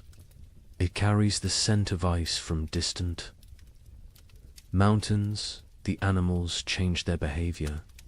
The deer grow thick coats. They move lower into the valleys. The bears eat constantly. They gorge themselves on final berries and roots. They search for caves. They test the depths of hollow trees. Soon they will sleep. Soon they will vanish until spring. The tribe's children play near the cave. They notice the changes too. A young girl finds frost on a stone. She touches it with her finger. The ice melts instantly. She looks up at her mother. Her eyes ask a question. Her mother nods slowly. Yes, it is coming. The hunters return from their scouting. They gather around the central fire. Their news is grim. The herds are moving. The massive beasts that sustained the tribe are leaving. They migrate to warmer lands. The hunters saw their tracks leading south, hundreds of prints in the soft earth. All heading away, the chief stands. He is a broad man with greying hair. Scars cross his chest and arms. Each one tells a story of survival. He speaks slowly. His voice carries weight. The tribe must prepare. They must gather. They must hunt. Winter shows no mercy to the unprepared. The women begin their work immediately. They repair the leather hides that cover the cave entrance. They check every seam. They patch every hole. Cold air finds the smallest gaps. It sneaks in like a predator. It steals warmth. It steals life. The children are sent to gather firewood. They work in groups. They drag dead branches back to the cave. They pile them high against the rock walls. Never enough. There is never enough wood. The fires must burn for months. The fires are life itself. An elder man sits working stone. He shapes a new blade. His hands move with practiced skill. The flint chips away in precise flakes. This blade will skin animals. It will cut meat. It will help the tribe survive. Tools matter. In winter, everything matters. The temperature drops. Further, morning brings white breath. Puddles freeze overnight. They crack under footsteps. The ground hardens. Digging becomes difficult. The tribe works faster. Urgency replaces the lazy pace of summer. A young hunter climbs the high ridge. He looks north. Dark clouds gather on the horizon. They build like mountains. They promise snow. He returns quickly. He reports what he saw. The tribe has perhaps 10 days, maybe less. The chief calls a meeting. Every adult attends.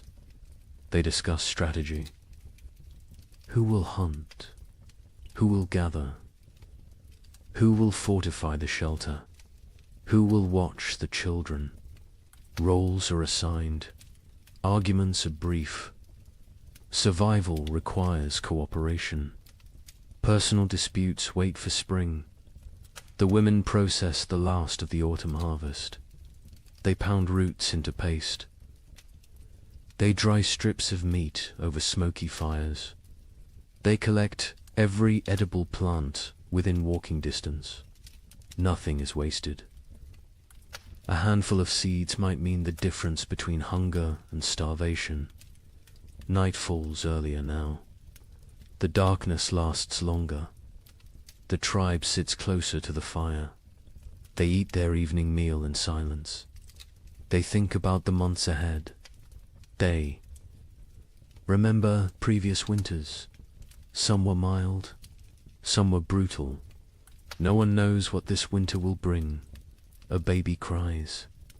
Its mother holds it close. She wraps it in soft rabbit fur. The infant is barely 2 months old. This will be its first winter. The mother's face shows worry. The other women gather around. They offer reassurance. They share wisdom. They have kept babies alive through cold before. The old woman who watches the sky speaks. She tells of a winter. From her youth, snow fell for 20 days without stopping. The drifts rose higher than a man. 3 members of the tribe died. They ran out of food.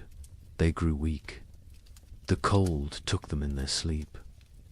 She tells this story as warning, as motivation. As truth, the fire crackles.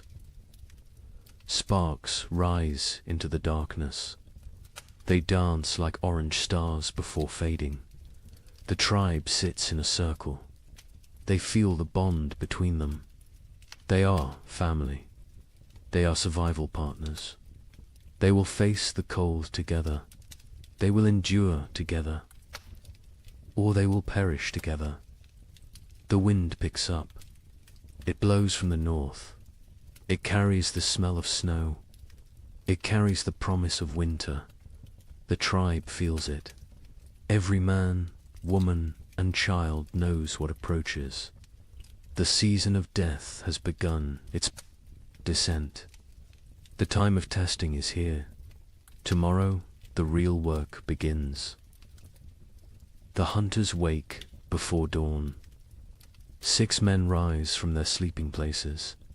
They move quietly. They do not wake the others. The air inside the cave is cold. Their breath makes small clouds. They gather their weapons in silence. The chief hunter is called Kra. He has seen 30 winters. His body is lean and strong. Scars mark his arms and legs. Each scar tells a story. Each one represents survival. He checks his spear. The stone point is sharp. The binding is tight. This weapon has killed. Many times before, the other hunters prepare. They wear thick furs. They tie leather wraps around their legs. They carry stone blades at their waists. They bring rope made from twisted plant fibers. They will need everything they carry. There are no second chances in winter. The sky begins to lighten. Grey replaces black. The hunters step outside. The cold hits them immediately. It takes their breath. Their eyes water. They blink away the moisture. Their bodies adjust slowly. Frost covers everything. The rocks glisten white. The sparse grass stands frozen and brittle. Each footstep crunches. The sound carries in the still air. They must move carefully. Sound travels far on cold mornings. Kraw leads them north. He knows where the herds gather. He has hunted these lands his entire life. His father taught him. His grandfather taught his father. Knowledge passes through generations. It keeps people alive. They walk for an hour. The sun rises behind them. It provides no warmth. It is a pale circle in the grey sky. The light reveals a changed landscape. Winter is transforming their world. Snow patches appear. Small drifts collect in shadows. The ground is harder now. Frozen. Solid in places. Walking becomes more difficult. Legs tire faster. But they push forward. Kraw stops. He kneels. He examines the ground. Tracks. Large tracks. deep impressions in the half-frozen earth. Bison. A small herd passed through recently, perhaps during the night. The tracks are fresh. The hunters gather. Around they study the signs. Craw counts the tracks. Maybe 8 animals. Maybe 10. The herd is moving slowly.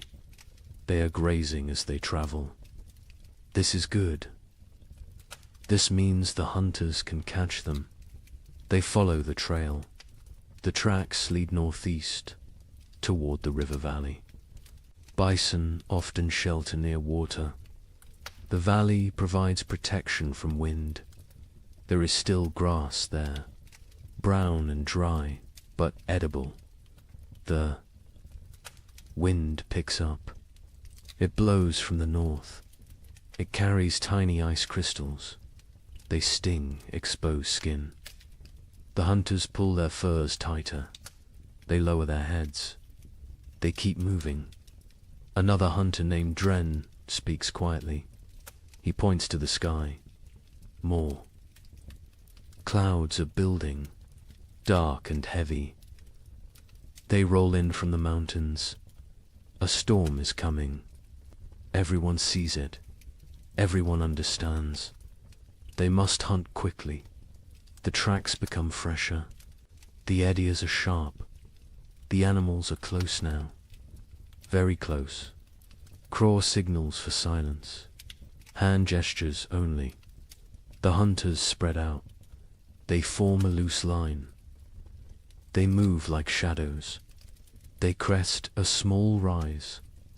Below them, the river valley opens up. And there, near the frozen stream, the bison herd grazes. 9 massive animals, brown and shaggy. Their breath rises in great clouds. They paw at the snow. They search for grass beneath the hunters crouch low. They are downwind. The bison cannot smell them. This is crucial. Bison have poor eyesight but excellent noses. Scent betrays hunters more than sound. Craw studies the herd. He looks for weakness. Old animals. Young animals. Injured animals. His eyes settle on a large female. She stands at the edge of the group. She limps slightly. Her left rear leg favors her weight. She is the target. He signals to the others. They understand immediately. Years of hunting together create silent language. They know their roles. They know the plan. 3 hunters will circle left. 3 will stay right. They will drive the herd. They will separate the weak one. The maneuver begins.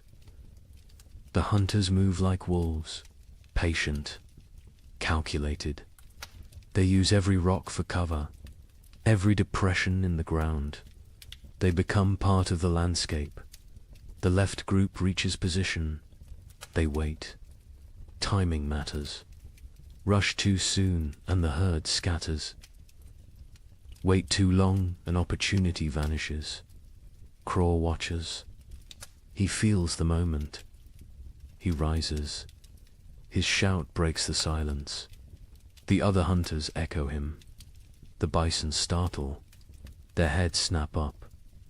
Panic floods through the herd. They bunch together. They begin to run. The injured female falls behind. She tries to keep pace. Her bad leg betrays her. The gap widens. The hunters close in. Their legs pump. Their lungs burn. The cold air sears their throats. Craw is fastest. He closes the distance. The female sees him. She turns. She tries to change direction. Too slow. Crow throws his spear. Years of practice guide the weapon. The stone point strikes true. It sinks deep into her shoulder. The bison bellows. Pain and rage combine. She spins. Blood sprays across the snow. bright red against pure white. She charges at Craw, massive and furious. Death approaching on 4 legs. Craw dodges, barely. The bison's horn scrapes his side. His fur tears. He rolls away. Another hunter throws his spear, then another. Both strike the animal's flank. She staggers. Dren moves in close, very close, dangerous close. He thrusts his spear upward, into the chest, between the ribs, toward the heart. The bison's front legs buckle. She goes down. The hunters surround her. They wait. She kicks twice. Her breath comes in gasps. Her eyes roll, then stillness. The fight ends. The hunt succeeds. The hunters stand panting. Their bodies steam in the cold. Sweat freezes on their skin. They look at each other. Grins break across their faces. They survived. They won. They have meat. But celebration is brief. Craw points at the sky. The storm clouds are closer, much closer. The wind grows stronger. Snow begins to fall. Light flakes at first, then heavier. They must work fast. Butchering takes time. This animal weighs more than 10 men combined. They cannot carry everything. They must choose. They must prioritize. Stone blades come out. Sharp edges gleam. The hunters begin cutting. They work with practiced efficiency. The hide comes off in sections. The best meat is removed. Organs are carefully extracted. The liver, the heart, the kidneys. These provide vital nutrition. Blood stains the snow. It pulls and freezes. The hunter's hands go numb. They ignore the pain. They keep cutting, keep working. Their survival depends on speed. They bundle the meat in the animal's own hide.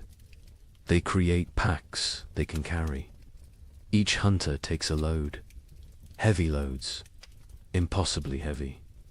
But fear provides strength. The storm provides motivation. The journey back begins. The snow falls. Harder. Visibility drops. The wind howls. It pushes against them. Every step requires effort. The meat weighs them down. Their legs shake. Kraw leads by memory. He knows these lands, but the snow obscures landmarks. Everything looks the same, white and grey and endless. He trusts his instincts.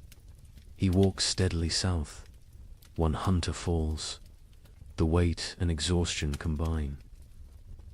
The others help him up. They redistribute his load. No one is left behind. This is the unspoken rule, the absolute law. Hours pass. Terrible, grinding hours. Cold seeps through their furs. Their fingers lose feeling. Their faces go numb. Frostbite threatens, but stopping means death. They push forward. Dren sees it first. A dark shape in the swirling snow. The cave. Home. Relief floods through them. They stumble faster. The last 100 paces feel like miles. They enter the cave. Warmth hits them. The central fire burns bright. The tribe has kept it strong. Faces turn toward them. Eyes widen. They see the meat. They see success. The hunters drop their loads. They collapse. Their bodies give out. Women rush forward. Children crowd around. Everyone wants to see. Everyone wants to touch the meat. The chief comes forward. He examines the kill. He nods at Craw. Approval in that single gesture. Pride in that simple nod. The tribe will eat. The tribe will survive another week. Maybe two. The women take over. They hang the meat from the cave ceiling. Away from scavengers, they begin processing it. Some for immediate eating, some for preservation. Every part will be used. Nothing wasted. The hunters sit by the fire. They warm their frozen hands. They drink hot broth. The feeling returns too. Their fingers and toes. Pain comes with it. Sharp and burning. They endure it silently. Outside, the storm intensifies. Wind screams past the cave entrance. Snow piles against the rocks. The leather hide covering the entrance flaps and strains. But inside, there is warmth. There is food. There is safety. Child approaches Craw. A small boy. He stares with wide eyes. He touches Craw's torn fur. He sees the scrape from the bison's horn. His mouth forms an O of wonder. Craw smiles. He ruffles the boy's hair. This is why they hunt. This is why they risk death. For the children. For the old ones. For the tribe. Individual survival means nothing. The group is everything. The meat roasts over the fire. Fat drips and sizzles. The smell fills the cave. Mouths water. Stomachs growl. Soon they will feast. Soon they will celebrate. But first they rest. Craw closes his eyes. His body aches. Every muscle protests. But satisfaction fills him. They succeeded. They brought food home. They completed the last great hunt before the deep winter. The storm rages outside. Let it rage. Let the snow fall. Let the cold descend. The tribe is ready. They have meat. They have fire. They have each other. This hunt might sustain them for weeks. It might mean the difference between survival and starvation. No one knows what the winter will bring. No one can predict the future. But today they won. Today they live. And in the primitive world, today is all that matters. The storm passes after 3 days. The snow stops falling. The wind dies down. The tribe emerges cautiously. They squint against the brightness. Snow covers everything. The world looks different now. Transformed. Dangerous. The work begins immediately. Winter preparation cannot wait. Every day matters. Every hour counts. The tribe divides into groups. Each group has specific tasks. Organization means survival. The women examine the cave entrance. The leather hide covering took damage in the storm. Wind tore several seams. Snow forced its way through gaps. Cold air invaded their shelter. This cannot happen again. An older woman named Mira leads this work. She has repaired shelters for 20 winters. Her hands know the work. Her eyes spot every weakness. She directs the younger women. They listen carefully. They learn by doing. They take down the damaged hide. It is stiff with ice. They carry it to the fire. The heat makes the leather pliable again. They can work with it now. They can repair the tears bone needles come out. Thread made from animal sinew, the women sit in a circle. They stitch the tears closed. Their fingers move quickly. They push. Needles through tough leather. They pull thread tight. Each stitch must be perfect. Weak stitching means cold air. Cold air means death. While they work, others gather moss. They find it on the north side of rocks. They peel it away carefully. Moss provides insulation. They stuff it into cracks in the cave walls. Every tiny gap gets filled. The cave must become a sealed chamber. The men focus on firewood. They need mountains of it. What they have is not enough. It is never enough. They venture into the forest. They search for dead trees. Dead wood burns best. Green wood smokes and sputters. A young man named Torg swings a stone axe. He strikes a dead trunk repeatedly. The impacts echo through the forest. Chips of wood fly. His arms burn with effort. Sweat forms despite the cold. He ignores the discomfort. The work must continue. Other men drag fallen branches. They create trails through the snow. Long paths marked by dragged wood. Back and forth. Trip after trip. Their backs ache. Their hands blister. They keep working. Children help too. Even the smallest ones. They gather kindling, dry twigs and bark, pine cones that will catch fire easily. They fill baskets. They carry them back to the cave. Everyone contributes. Everyone has value. By afternoon, wood piles grow. They stack it along the cave walls, high stacks that reach toward the ceiling. The cave begins to shrink. Storage takes space, but space is less important than fuel. Inside the cave, women organize food storage. The meat from the hunt hangs from the ceiling. They wrap it in bark.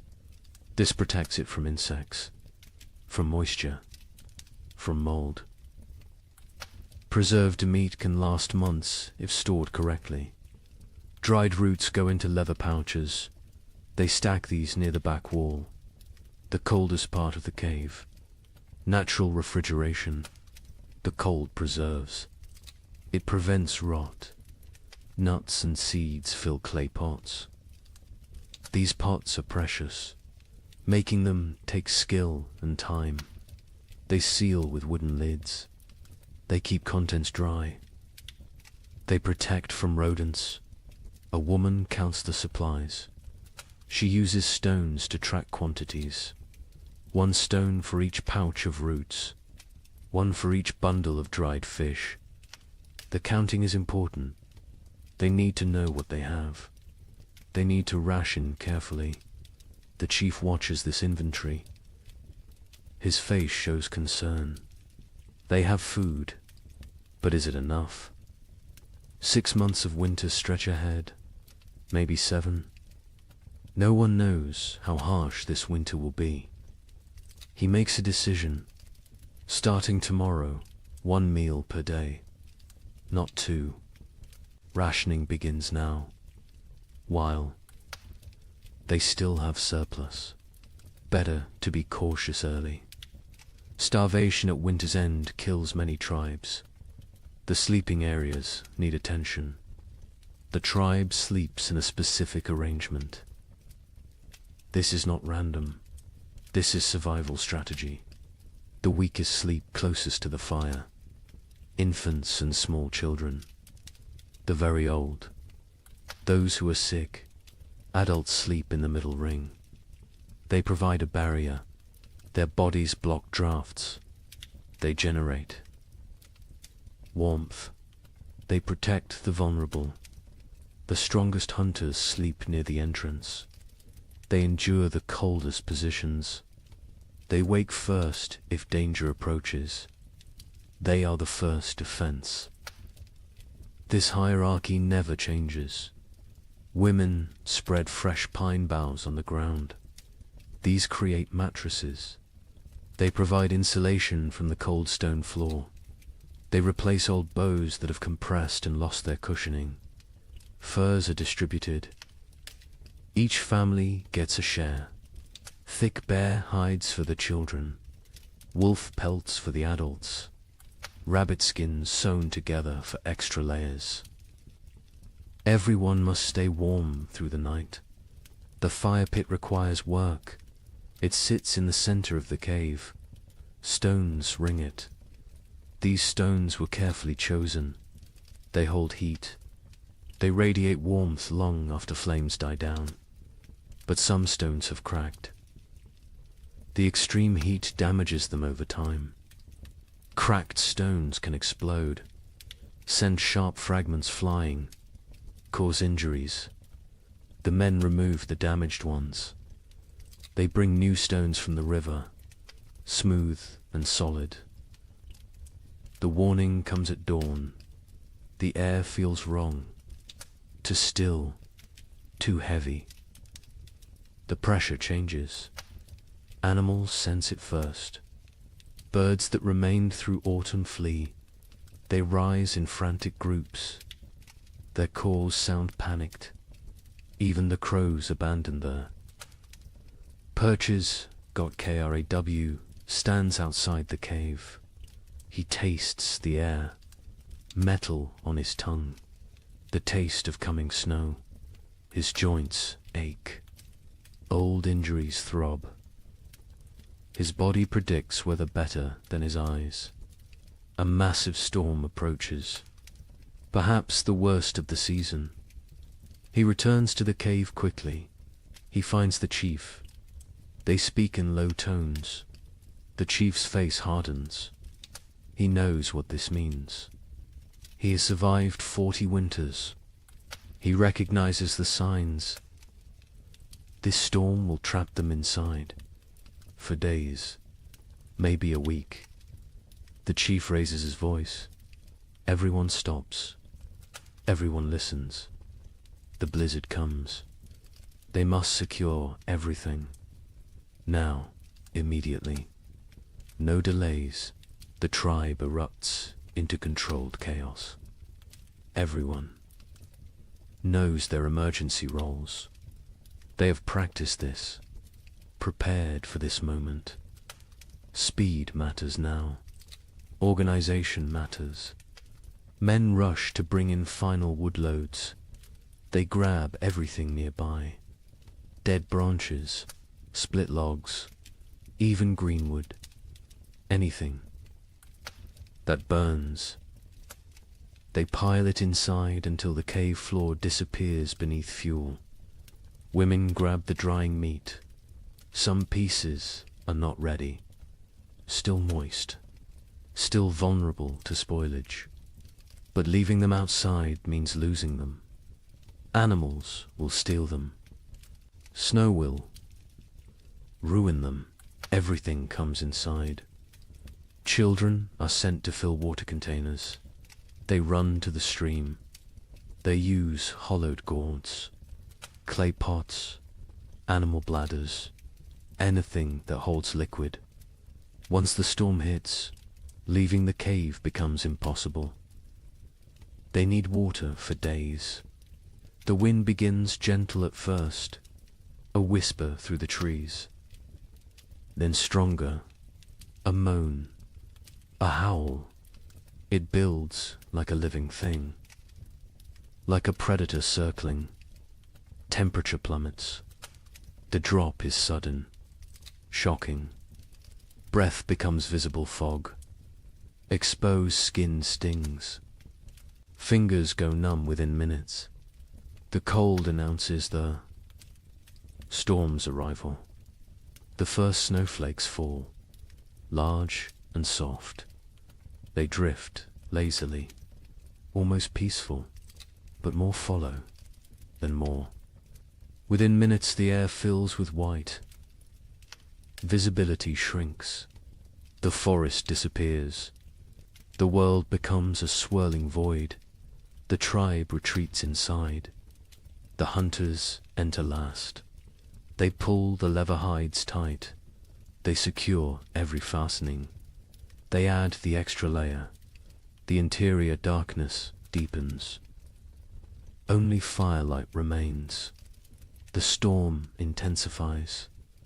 Wind screams past the cave mouth. It sounds almost human.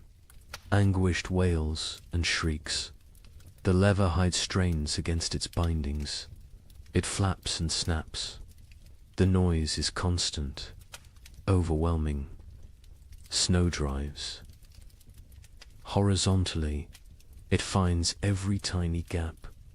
Fine powder forces through the leather weaving. It dusts the cave floor near the entrance, creates small drifts. The tribe watches with concern. They cannot stop this invasion. The fire becomes their universe. They feed it constantly. Wood disappears at an alarming rate. The cold outside is so intense it steals heat from the cave. The flames must fight harder, burn hotter, consume more fuel. Smoke becomes a problem. The usual draw through the ceiling hole weakens. The storm disrupts normal airflow. Smoke gathers in the cave's upper reaches. Eyes water. Throats burn. They cough. But they cannot reduce the fire. Cold is more dangerous than smoke. The first, they pass us slowly. Time becomes strange. Without sun, without normal rhythms, hours blend together. The tribe sits in their designated areas. They wait. Patience is a survival skill. Children grow restless first. They are used to running, playing, exploring. Now they must sit still, stay quiet, conserve energy. This is torture for young bodies. They squirm and fidget. A little girl begins to cry. She wants to go outside. She does not understand. Her mother holds her, rocks her, sings softly, old songs, wordless melodies. The girl eventually quiets. She falls into fitful sleep. The adults fare better, but tension builds. Too many people. In too small a space, personal conflicts simmer. Old grievances resurface. A young hunter glares at another. Some past dispute, some imagined slight. The chief notices. He moves between them. His presence prevents escalation. Mira tells stories. Her voice cuts through the wind's howl. She speaks of ancient times, of the first people, of how they discovered fire, how they learned to speak, how they survived when the world was even colder. The children gather around her, even the restless. Once her words captivate them, transport them. For a while, they forget the storm, forget the confinement. They live in her stories. Night comes. They know this only because their bodies tell them. Fatigue sets in. Eyelids grow heavy. The fire must be maintained through darkness. The hunters establish a watch rotation. 2 men awake at all times. 1 feeds the fire. 1 watches the entrance. Sleep comes hard. The wind is too loud. The cold too present.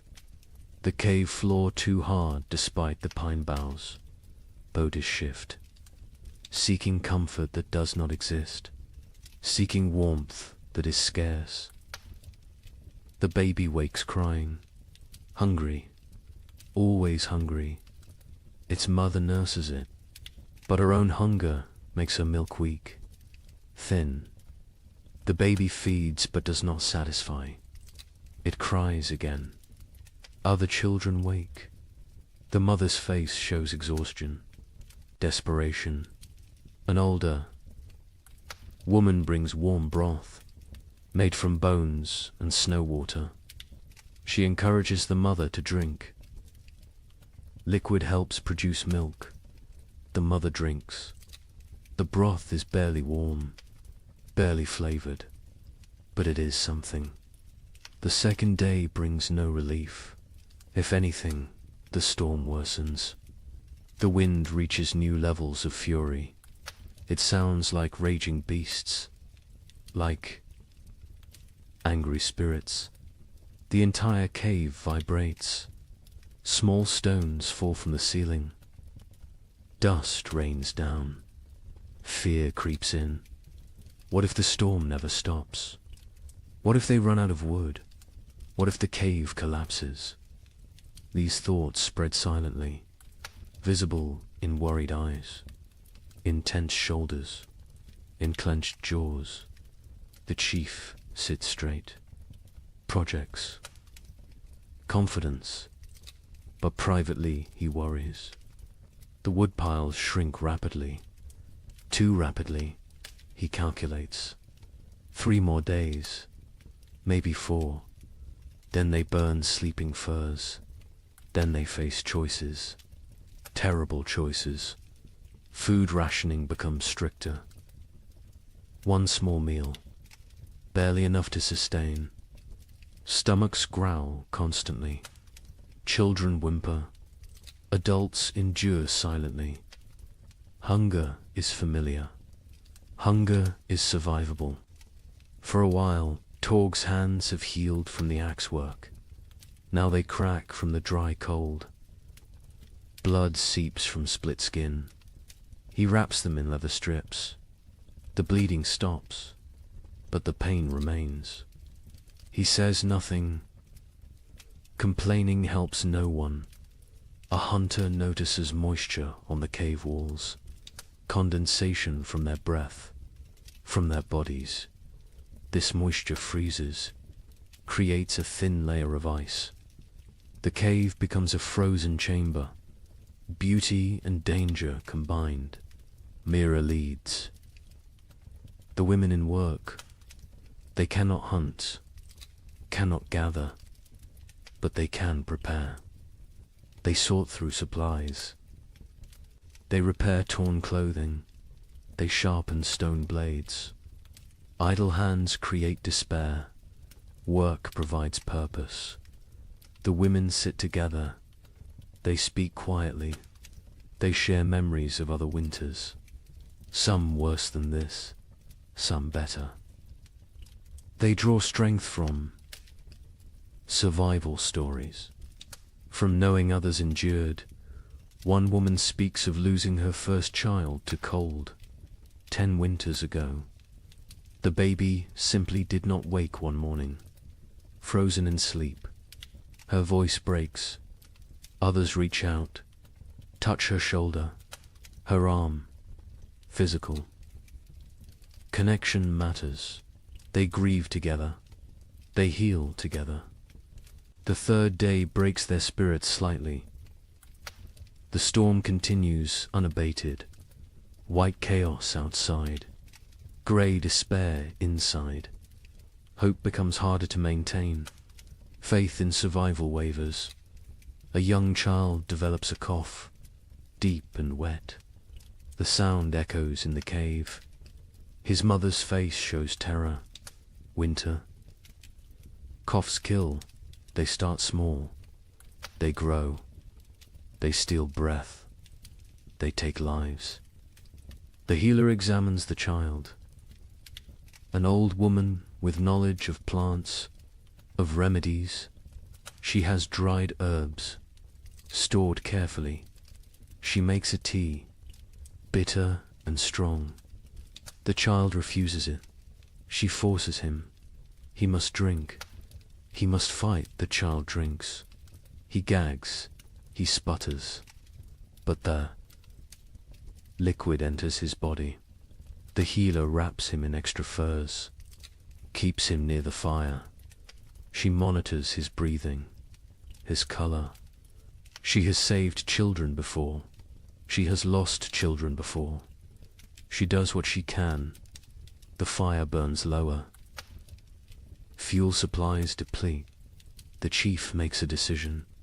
Smaller fire, colder cave, extended resources, survival over comfort. The tribe huddles closer. They share body heat. They become one organism, one survival unit. Stories continue, but energy for telling wanes. Voices grow hoarse. Throats hurt from smoke and dryness. Still they persist. Stories are medicine. Stories are hope. Stories are memory. Kraw dreams fitfully. He dreams of the hunt, of running through snow, of warm blood on cold ground, of meat and plenty. He wakes to cold and hunger. Reality disappoints. But reality is what they have. The fourth day brings a subtle change. The wind decreases slightly. Not much, but enough to notice. Enough to spark hope. Ears strain, listening for further improvement. Praying for silence. By afternoon, the wind drops to a steady roar instead of a scream. The leather hide stops its violent flapping. Stillness seems possible, seems real. The tribe exchanges glances, cautious optimism. The chief crawls to the entrance. He carefully lifts the hide edge, a tiny gap. Snow immediately blows in, but he can see outside. Barely. The world is still white, still falling, but less violent, less deadly. He drops the hide. He turns to face the tribe. His expression gives them their answer before he speaks.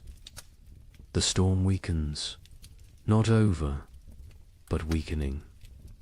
They will survive. They will see the end.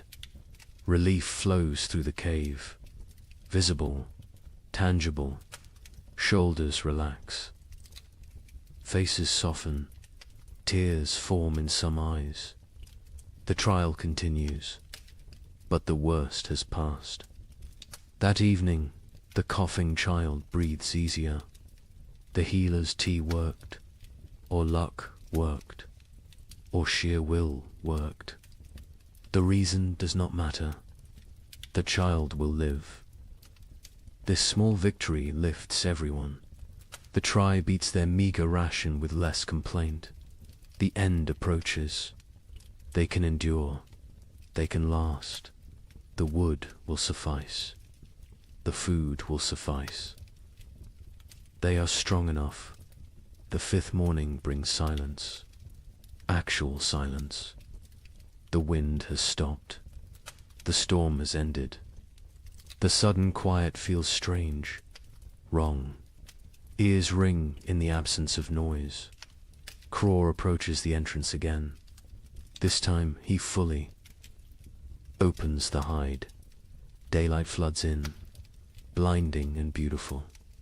The tribe shields their eyes, adjusts slowly. The world outside has transformed. Snow everywhere. Drifts higher than a man. The landscape is unrecognizable. Every familiar feature buried, erased. They look upon an alien world, white and pristine and deadly. But the sky shows blue, clear blue. The storm has truly passed. The tribe survived. Every member, every child, every elder. They made it through together. They do not celebrate loudly. They have no energy for celebration. But quiet satisfaction fills the cave. They endured. They protected each other. They remained human in inhuman conditions. The first blizzard has ended. Many more will come, but this one is done, and they are alive. Cold, hungry, exhausted, but alive. That is enough. That is everything. The days after the blizzard bring cruel clarity. The tribe emerges to assess their world. Snow covers everything in impossible depths. Walking is exhausting. Each step sinks to the knee, sometimes to the waist. Movement becomes a brutal task. The hunters try to venture out. They search for game, for any sign of life. But the animals have vanished, gone deep into dens, hibernating, or dead, or fled to distant warmer lands. The forest stands empty, silent as a grave. They check their trap. Lines, the snares they set before winter. Snow has buried them all. Invisible, useless. Days of work erased by one storm. They dig frantically. They find 3 traps, all empty. All sprung by falling snow. The tribe returns to the cave. Their faces tell the story. No food, no prospects, only what they stored. Only what hangs from the ceiling. Only what sits in clay pots. They must make it last. They must ration carefully. The chief counts the supplies again. He uses his stones. He moves them slowly. His count confirms his fears. Not enough. Even with strict rationing, even with 1 meal per day, they will run out before spring arrives. Weeks before, he does not share this calculation. Not yet. Fear helps no one. Panic kills faster than hunger. He will wait. He will hope. Perhaps another opportunity will come. Perhaps luck will shift. The moon rises full and bright. It illuminates the frozen landscape. Everything glows silver, beautiful and deadly. This moon marks the deepest part of winter, the coldest nights, the longest darkness. The tribe calls it the moon of hunger. Every winter it appears. Every winter it tests them. Food becomes an obsession. Stomachs growl constantly. Sleep brings dreams of feasting, of plenty, of meat dripping fat. People wake disappointed, wake to cold reality, wake to emptiness. The single daily meal shrinks. Further, what filled a palm now fits in fingers, barely enough to taste, never enough to satisfy. Children cry after eating, still hungry, always hungry. Mothers have nothing more to give. The baby suffers most. Its mother's milk dries up. Her body has nothing left to convert. She tries to nurse. The infant sucks desperately, gets nothing. Its cries become weaker, more pitiful, more heartbreaking. The women try to help. They chew dried meat until soft. They feed this paste to the baby, tiny amounts. The baby takes it, swallows. But infant bodies need milk, need fat, need nutrients this paste cannot provide. Mira grows weaker. Her old body has few reserves. Age makes winter harder. She sleeps more, moves less. Her skin seems to hang on her bones. Her eyes sink into her skull. She knows what is happening.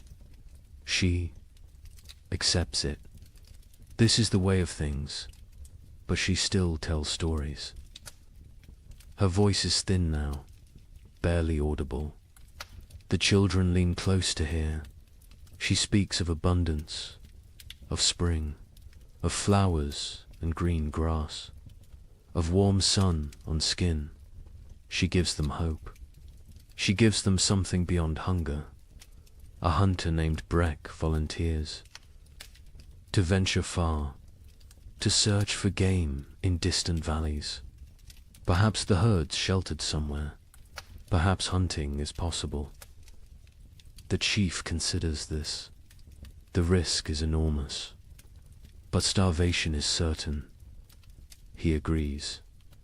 Breck leaves at dawn. He carries a spear, a stone blade, nothing else. Weight would slow him. He must move fast, cover distance, return quickly, or not return. At all, the tribe watches him go. A small figure against vast white. He grows smaller, smaller, then disappears over a ridge. They pray to spirits, to ancestors, to anything that might listen. Bring him back with food. Days pass.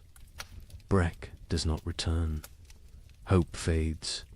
The tribe assumes the worst.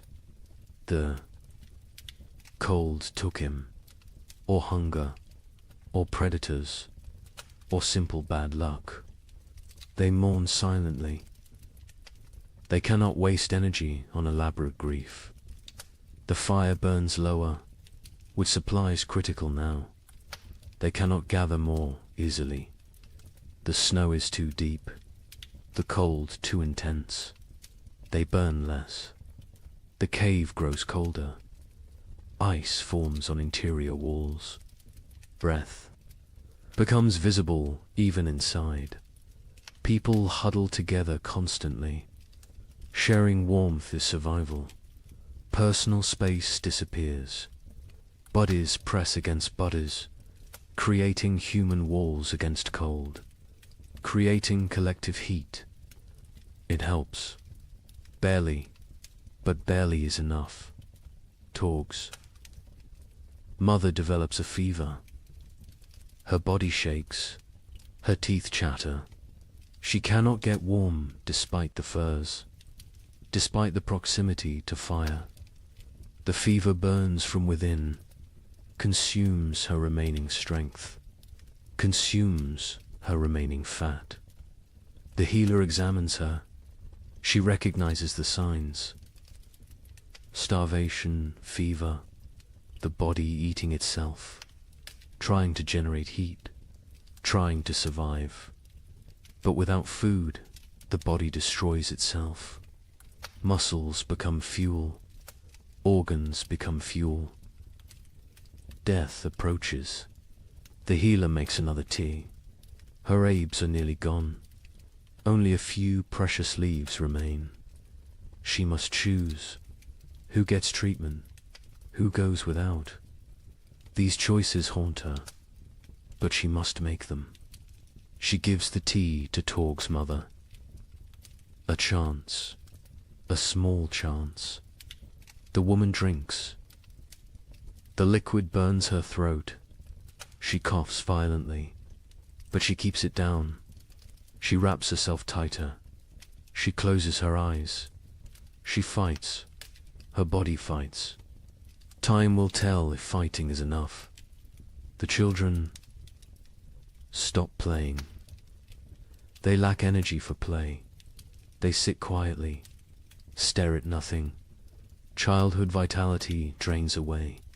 They become small, old people, serious, silent, waiting. One boy asks his father when they will eat more. The father has no answer. He pulls his son. Close, he says, spring will come. Spring always comes. The boy asks when. The father says soon. He lies.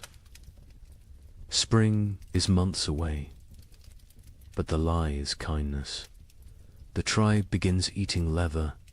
They take old, worn pieces. They boil them. The leather softens slightly, becomes chewable.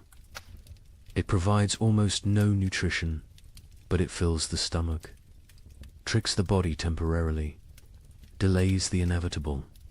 They scrape hide scraps, collect tiny bits of dried meat, particles that fell, that were missed. They gathered these with desperate care. Every crumb matters. Every fragment could mean another day. The chief notices people eyeing the stored seed. Small amounts save for spring planting. Eating that seed means no crops next year. Means starvation then instead of now. But now is very real, very present, very tempting. He moves the seed, hides it in a far corner, tells only 2 trusted hunters. They will guard it. Die before allowing it to be eaten. Future survival demands this sacrifice. Present suffering must be endured. On the 7th day of the moon of hunger, the baby dies. It simply stops breathing during the night. Its mother wakes to cold stillness. She does not scream. She has no energy for screaming. She holds the small body, rocks it, as if warmth could return life. The women come. They gently take the infant. They wrap it in soft rabbit fur. They place it near the cave entrance. The frozen section, it will keep there. When the ground thaws, they will bury it properly. For now, this is all they can do. The mother sits empty. Her arms feel wrong without the weight. Her chest aches with useless milk that finally came.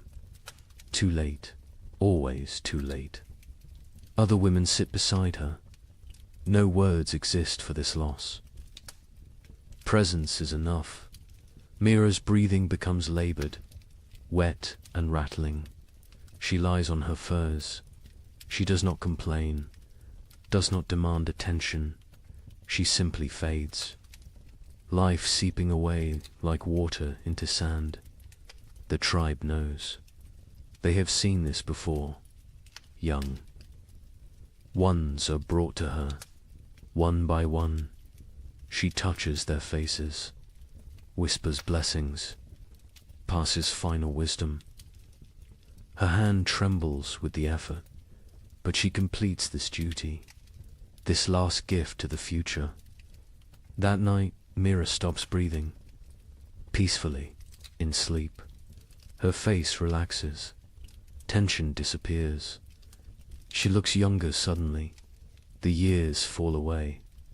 She returns to some earlier self. The tribe covers her with respect, with gratitude. She gave them everything, even her final breath. 2 deaths in one day. The tribe feels the weight. They are fewer now, weaker now, more vulnerable now. But they must continue, must endure, must survive for those who did not. The 8th day brings a miracle. A shout from outside. The hunters rush to the entrance. They peer out.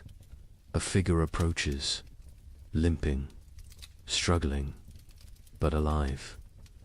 Breck has returned. He collapses at the cave entrance. His lips are blue, his face is white. Frostbite blackens his fingers, his toes, but he smiles. He gestures weakly behind him. There, in the snow, a shape dot the hunters rush out. They find his kill, a mountain goat, not large, but fresh, real, actual meat. Breck tracked it for days, followed it to high cliffs, killed it with a desperate throw, then dragged it back. Somehow, against all odds, they bring the goat inside. They bring Breck inside. The tribe crowds around. They cannot believe it. Food, real food, hope made flesh. Tears flow freely. Relief, gratitude, joy. The women butcher immediately. They work with trembling hands. Blood flows. Precious blood. They catch it. Blood soup will feed many. Nothing wastes. Nothing spares. They roast small pieces. The smell fills the cave, mouths water, stomachs cramp with anticipation. The wait is agony, but the meat must cook. Raw meat brings sickness. Patience is required. Finally, the meat is ready. The chief distributes it. Tiny portions, barely a bite each. But that bite is everything. Rich, warm, nourishing. People chew slowly, savor every second. Some cry while eating. Breck receives his portion, receives gratitude, receives respect. He risked everything. He saved them, not permanently. This meat will last only days, but days matter. Days a lifetime when death looms close. The healer tends his frostbite. His blackened fingers will probably fall off. His toes are lost. He will be crippled, but he will live. He made the trade willingly, his pain for their survival. No one will forget this sacrifice. Torg's mother survives. The tea worked, or her will worked, or the tiny bit of meat worked. Perhaps all three. She is still weak, still fragile, but alive, improving. The fever breaks. She sleeps naturally. Healing sleep. The tribe settles that night with fuller bellies.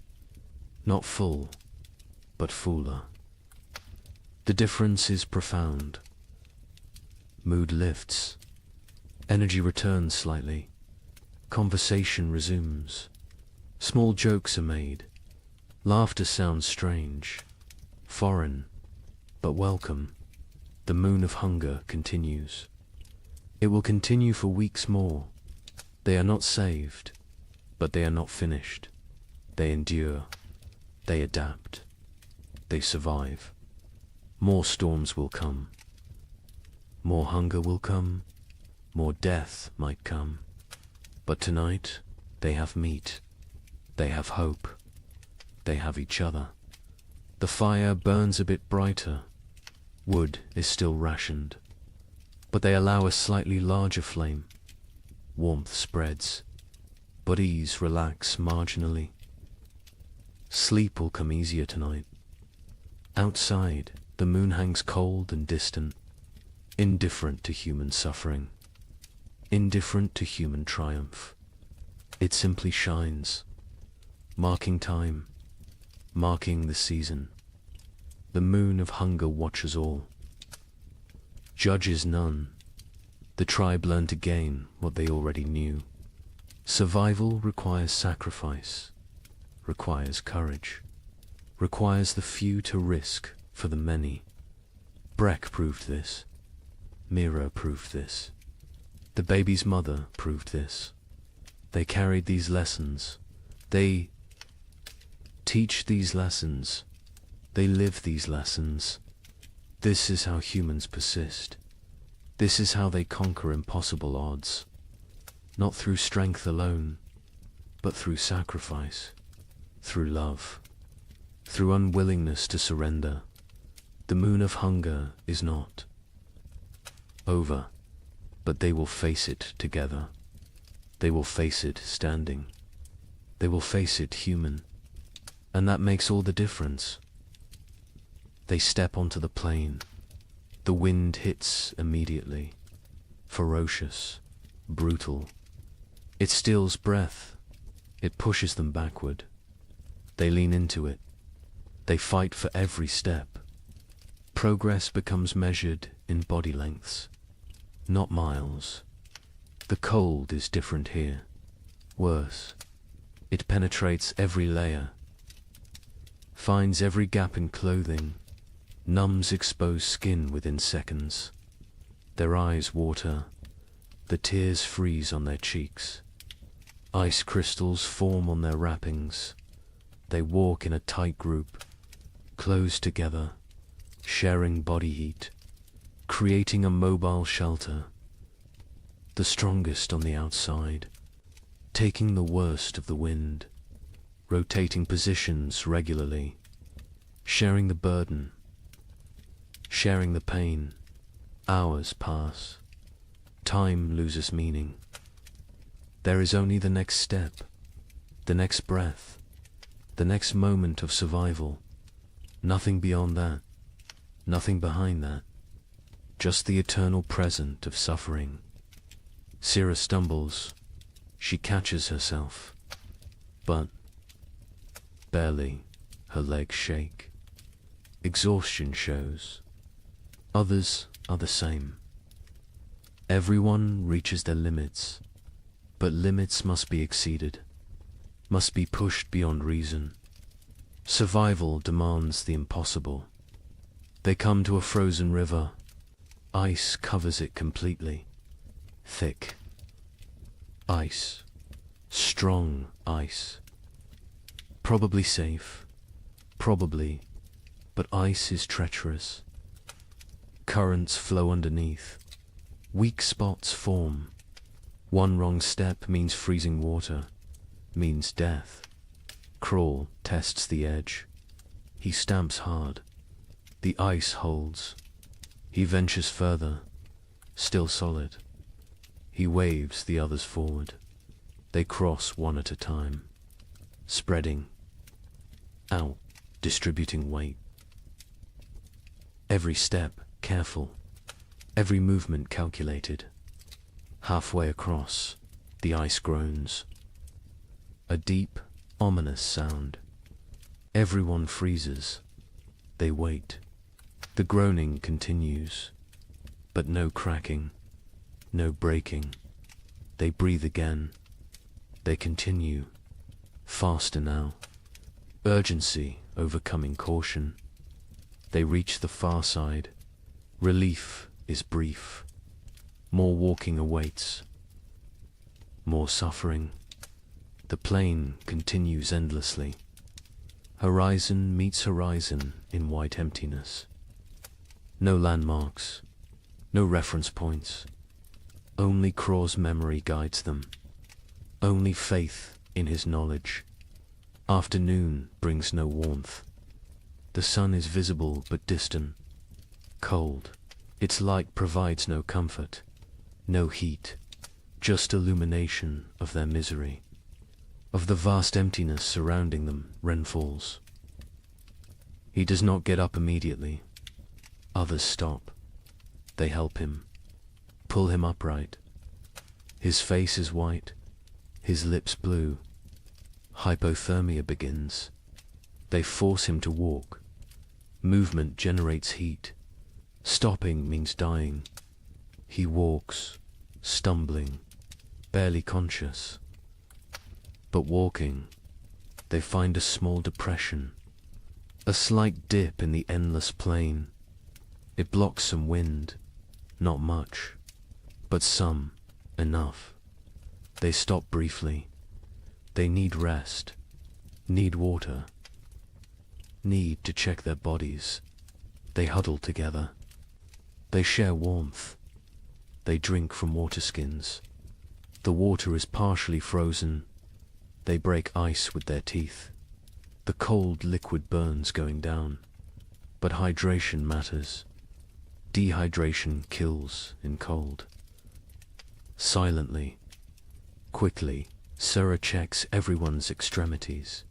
Fingers, toes, noses, ears. Looking for white patches. For frozen flesh. She finds some on Ren. His fingers are too pale. She rubs them vigorously, trying to restore circulation, trying to save his digits. Pain shoots through Ren's hands as feeling returns. He gasps, bites down.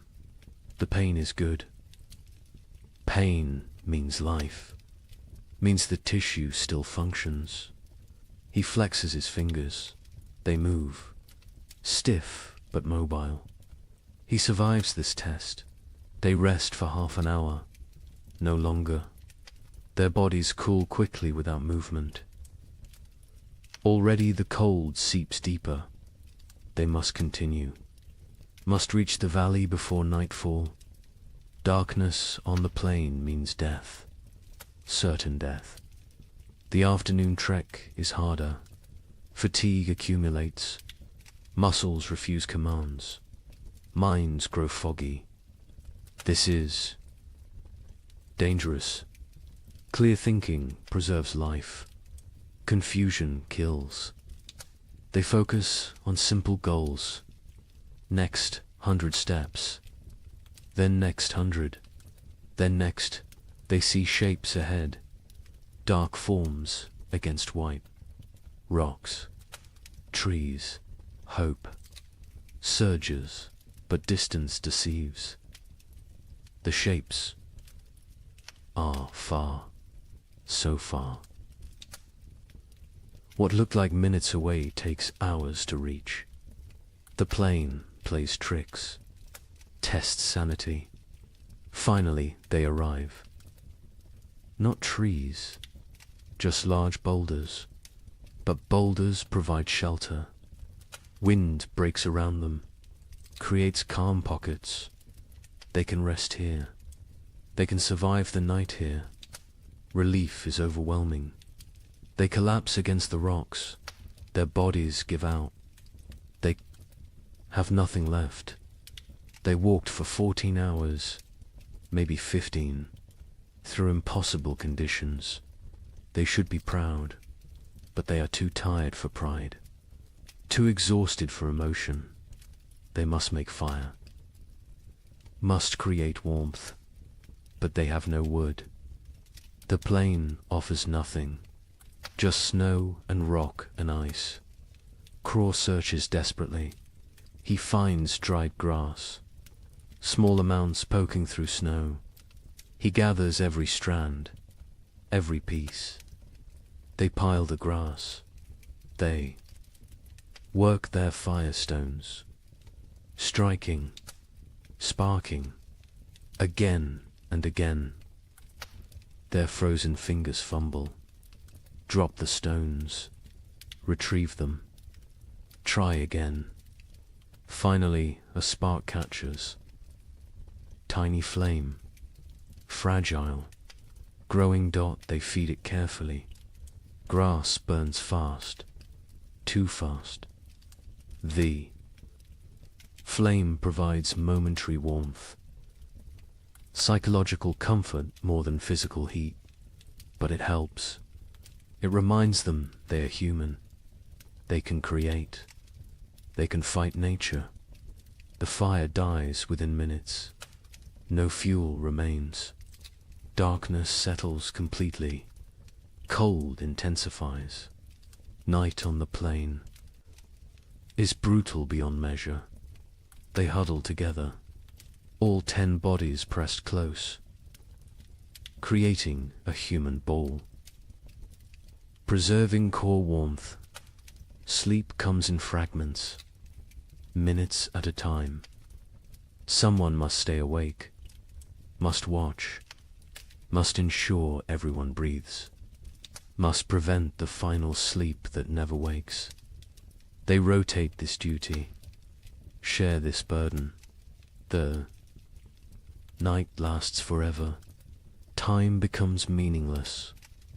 There is only cold, only suffering, only the desperate clinging to life.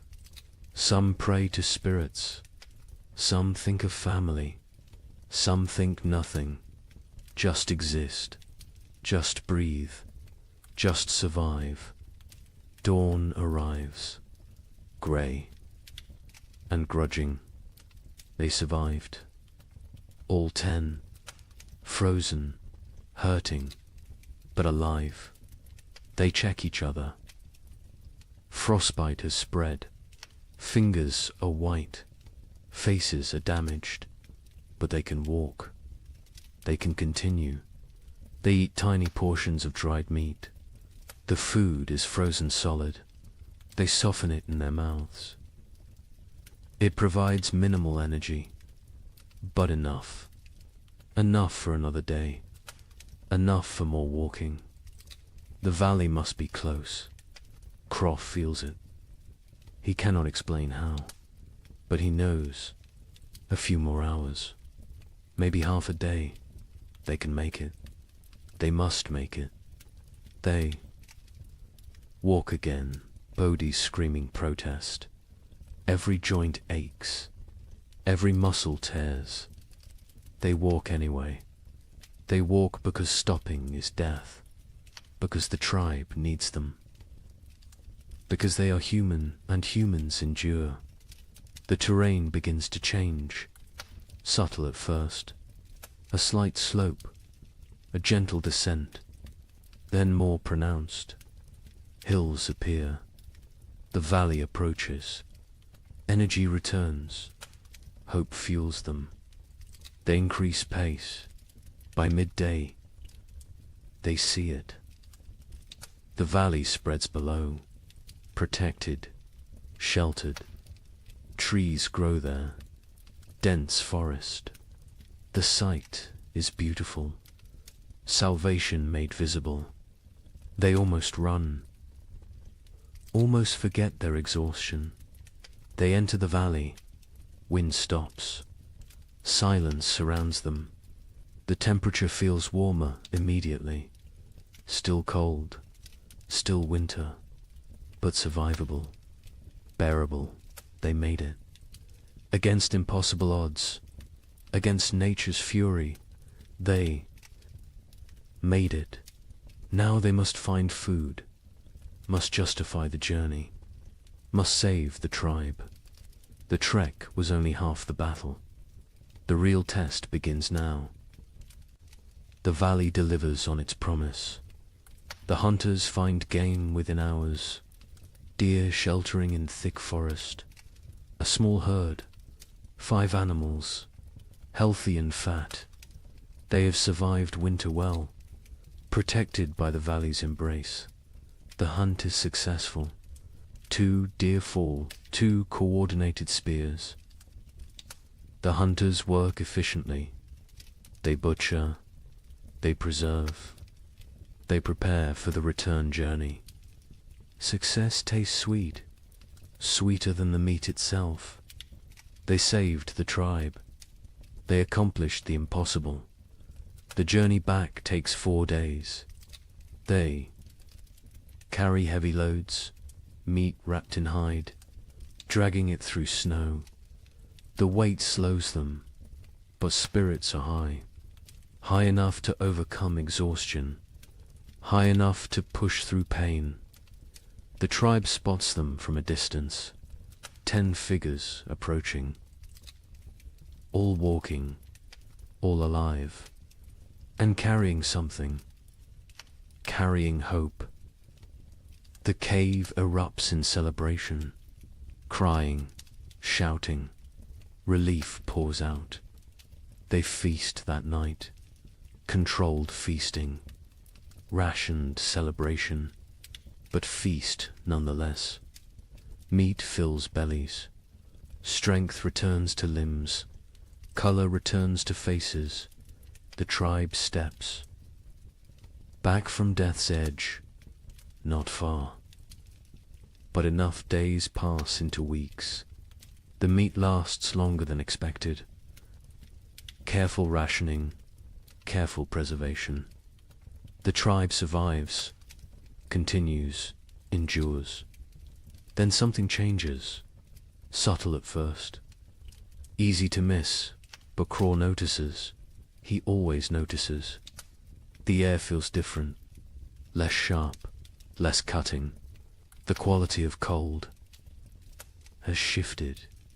He mentions it to the chief. The chief feels it too.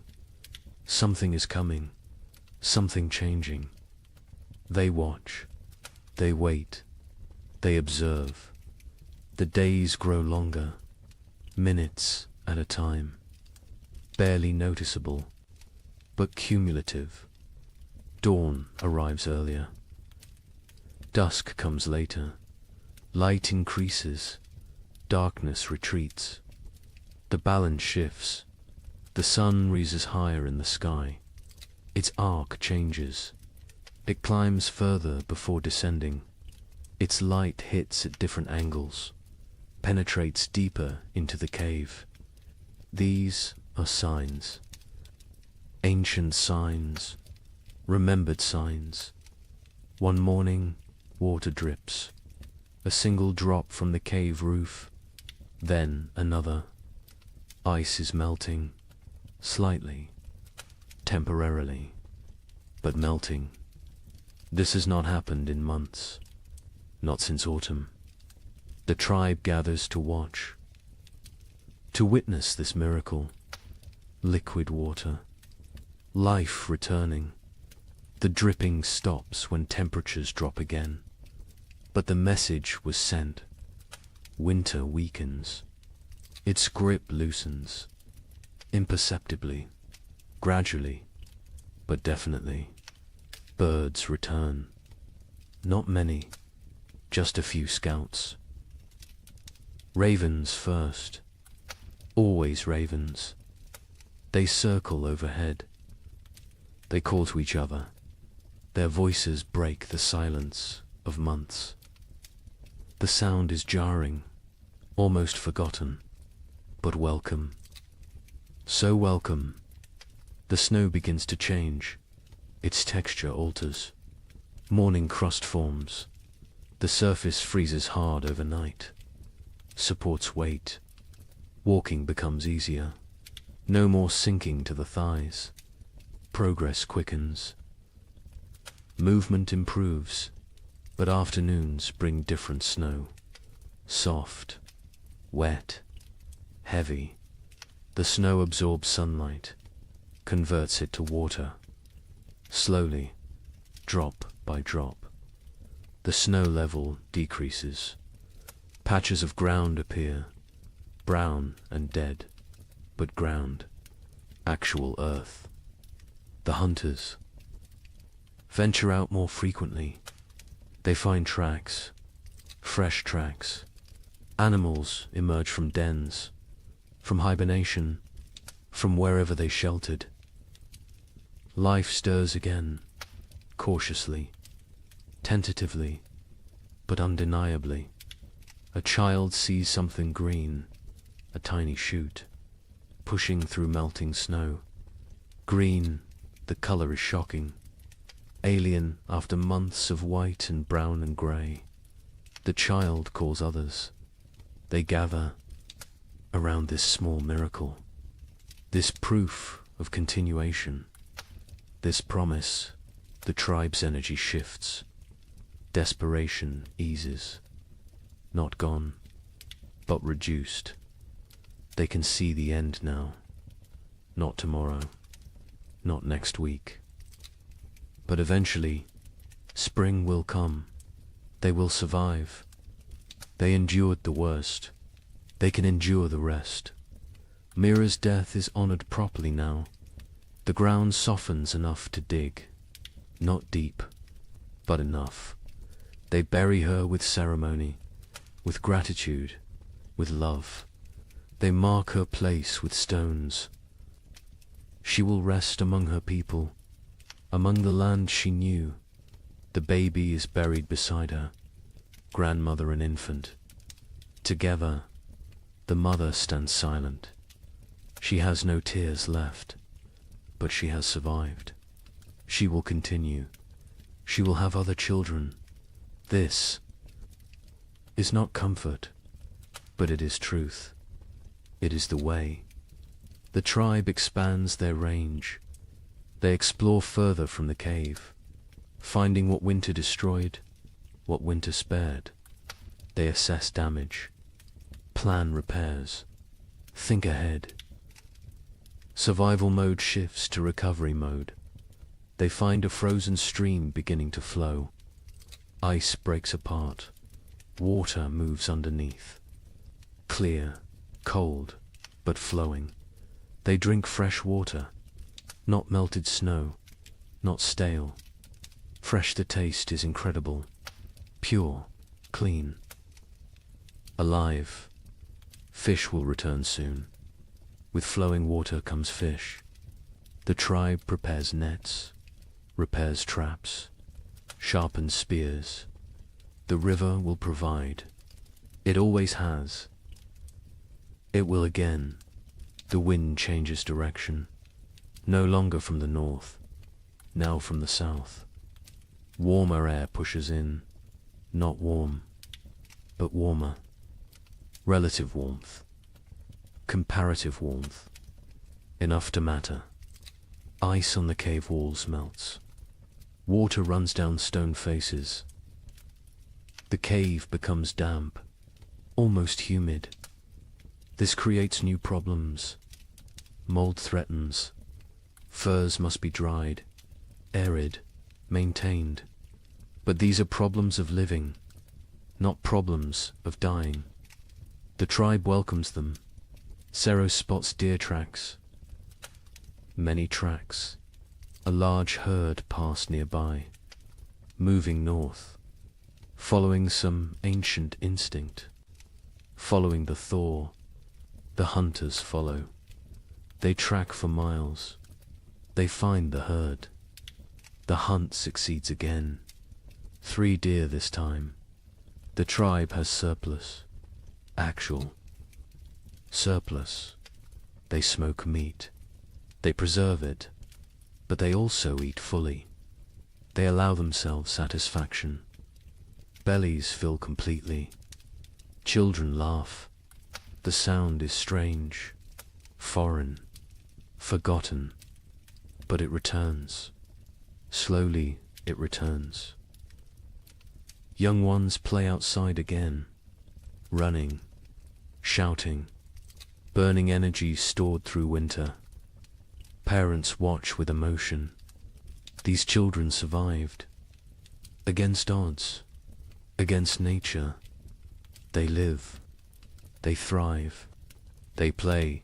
Breck's frostbite healed as well as possible. He lost 3 fingers, 2 toes. He walks with a limp. His hands cannot grip spear properly. But he lives. He survived his sacrifice. The tribe honors him daily, through respect, through care. Through memory, he teaches young hunters. Passes knowledge, cannot hunt himself, but can create hunters. This is valuable. This is contribution. This is purpose. He has worth beyond physical ability. The tribe ensures he knows this. Torg's mother recovered fully. The fever broke. Strength returned. She works alongside other women. She processes new hides. She gathers early plants. She lives. Her son watches her with gratitude, with relief, with love. The nights grow shorter. Darkness retreats further. The tribe sleeps less, needs less sleep. Energy returns with light, with warmth, with hope. They begin projects, repairs, improvements, planning for next winter. Learning from this one, they discuss what worked, what failed, how to improve. Knowledge is survival. Experience is wisdom. They will not forget this winter, will not forget its lessons, will not forget its cost. 2 died, Mira and the baby. 2 out of many. This is success. Grim success. But success nonetheless. Other winters killed more, much more. This winter was survived. This winter was conquered. The chief ageth visibly. The stress wore him. Carved lines deeper.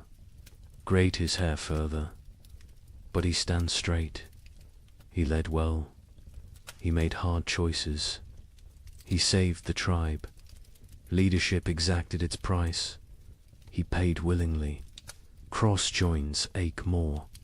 The trek damaged him. Pushed his aging body beyond limits. He knows his hunting days near their end.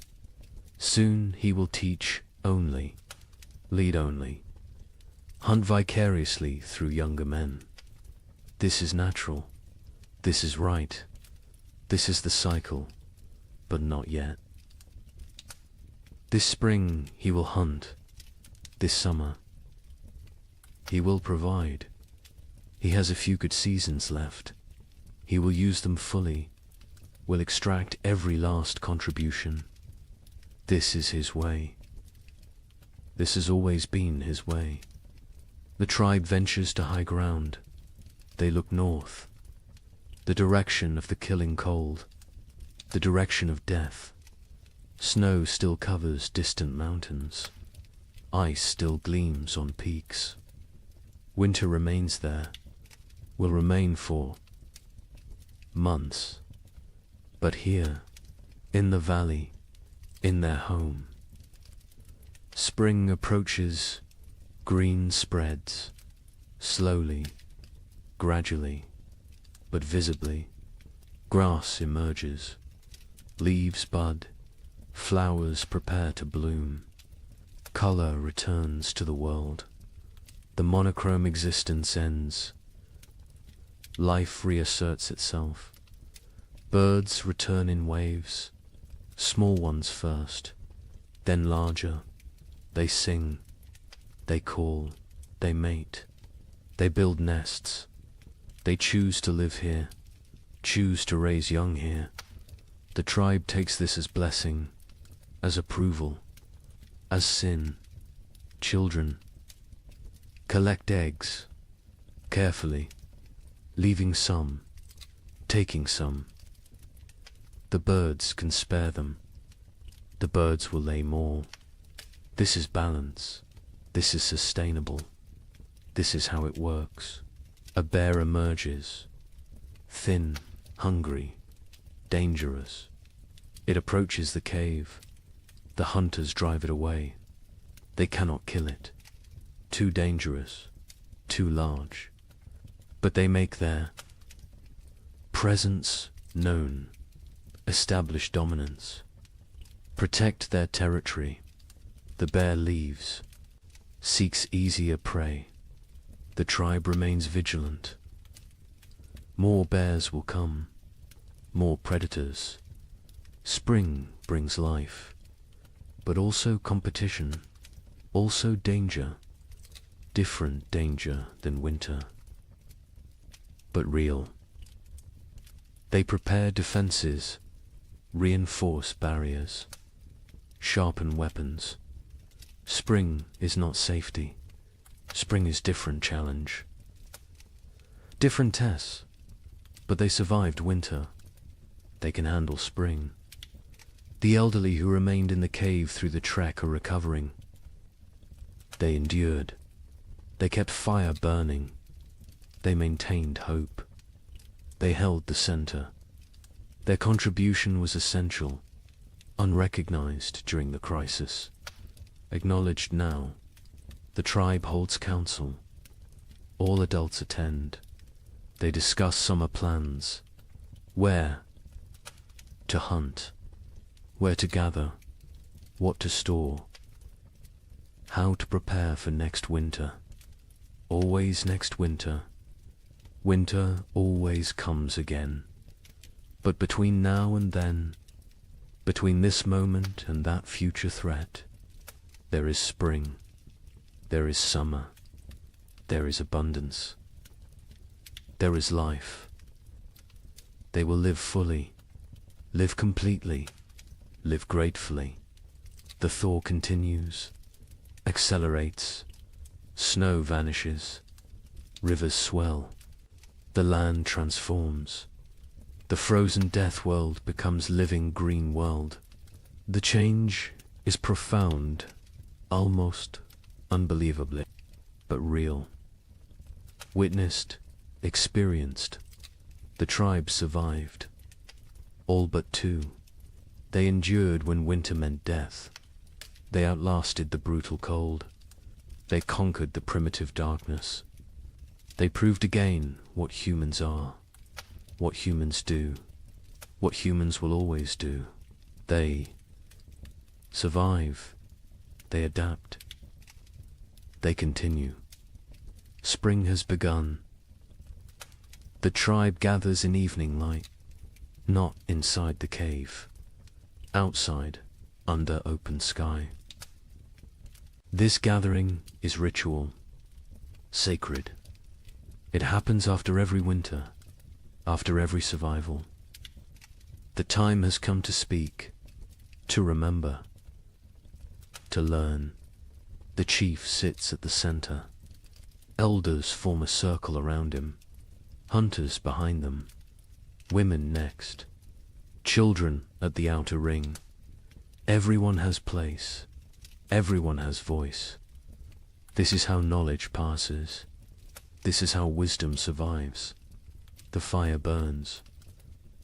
Between them, not for warmth now, for ceremony, for focus, for connection. Flames dance, sparks rise.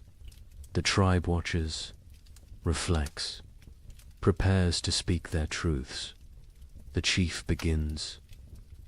His voice carries weight, authority earned through survival, through sacrifice, through leadership in darkness. He speaks of the winter, its harshness, its cruelty, its lessons. He names those lost. Mira, the infant, their names spoken aloud, remembered, honored. He speaks of choices made, rationing food, sending the trek, hiding the seed. Hard choices, choices that saved them, choices that cost them. Leadership is burden. This winter proved it again. He carries these decisions, will carry them forever. Cross speaks next. He describes the hunt before the storm, the desperate race, the near miss with the bison's horn. He shows his torn fur, his scar, physical proof of survival, of risk, of success. He speaks slowly, choosing words carefully. Each word teaches. He talks about the trek, the frozen plain, the endless walking, the night without shelter, the valley discovered, the game found. He does not glorify, does not exaggerate, simply states, truth is lesson enough. Truth needs no embellishment. The other hunters add details. Each perspective matters. Each view completes the picture. One speaks of exhaustion, another of fear, another of hope sustained. Together they create full understanding, complete knowledge, shared experience. Breck holds up his damaged hands. 3 fingers gone. Stumps healed now, scarred. He speaks of tracking the goat, days alone, nights frozen, the desperate throw that killed, the impossible drag back. His voice is steady, no regret, no bitterness, only statement, only fact. He says he would do it again, would sacrifice again. The tribe is everything. Individual is nothing. This is core truth. This is survival principle. This is what separates humans from animals. Willingness to suffer for others, to die for others. If necessary, the women speak. Myra's daughter tells of her mother's final days, her weakness, her continued teaching, her peaceful end. Tears flow, but also pride. Mira lived well, died well, left legacy. This is all anyone can hope for.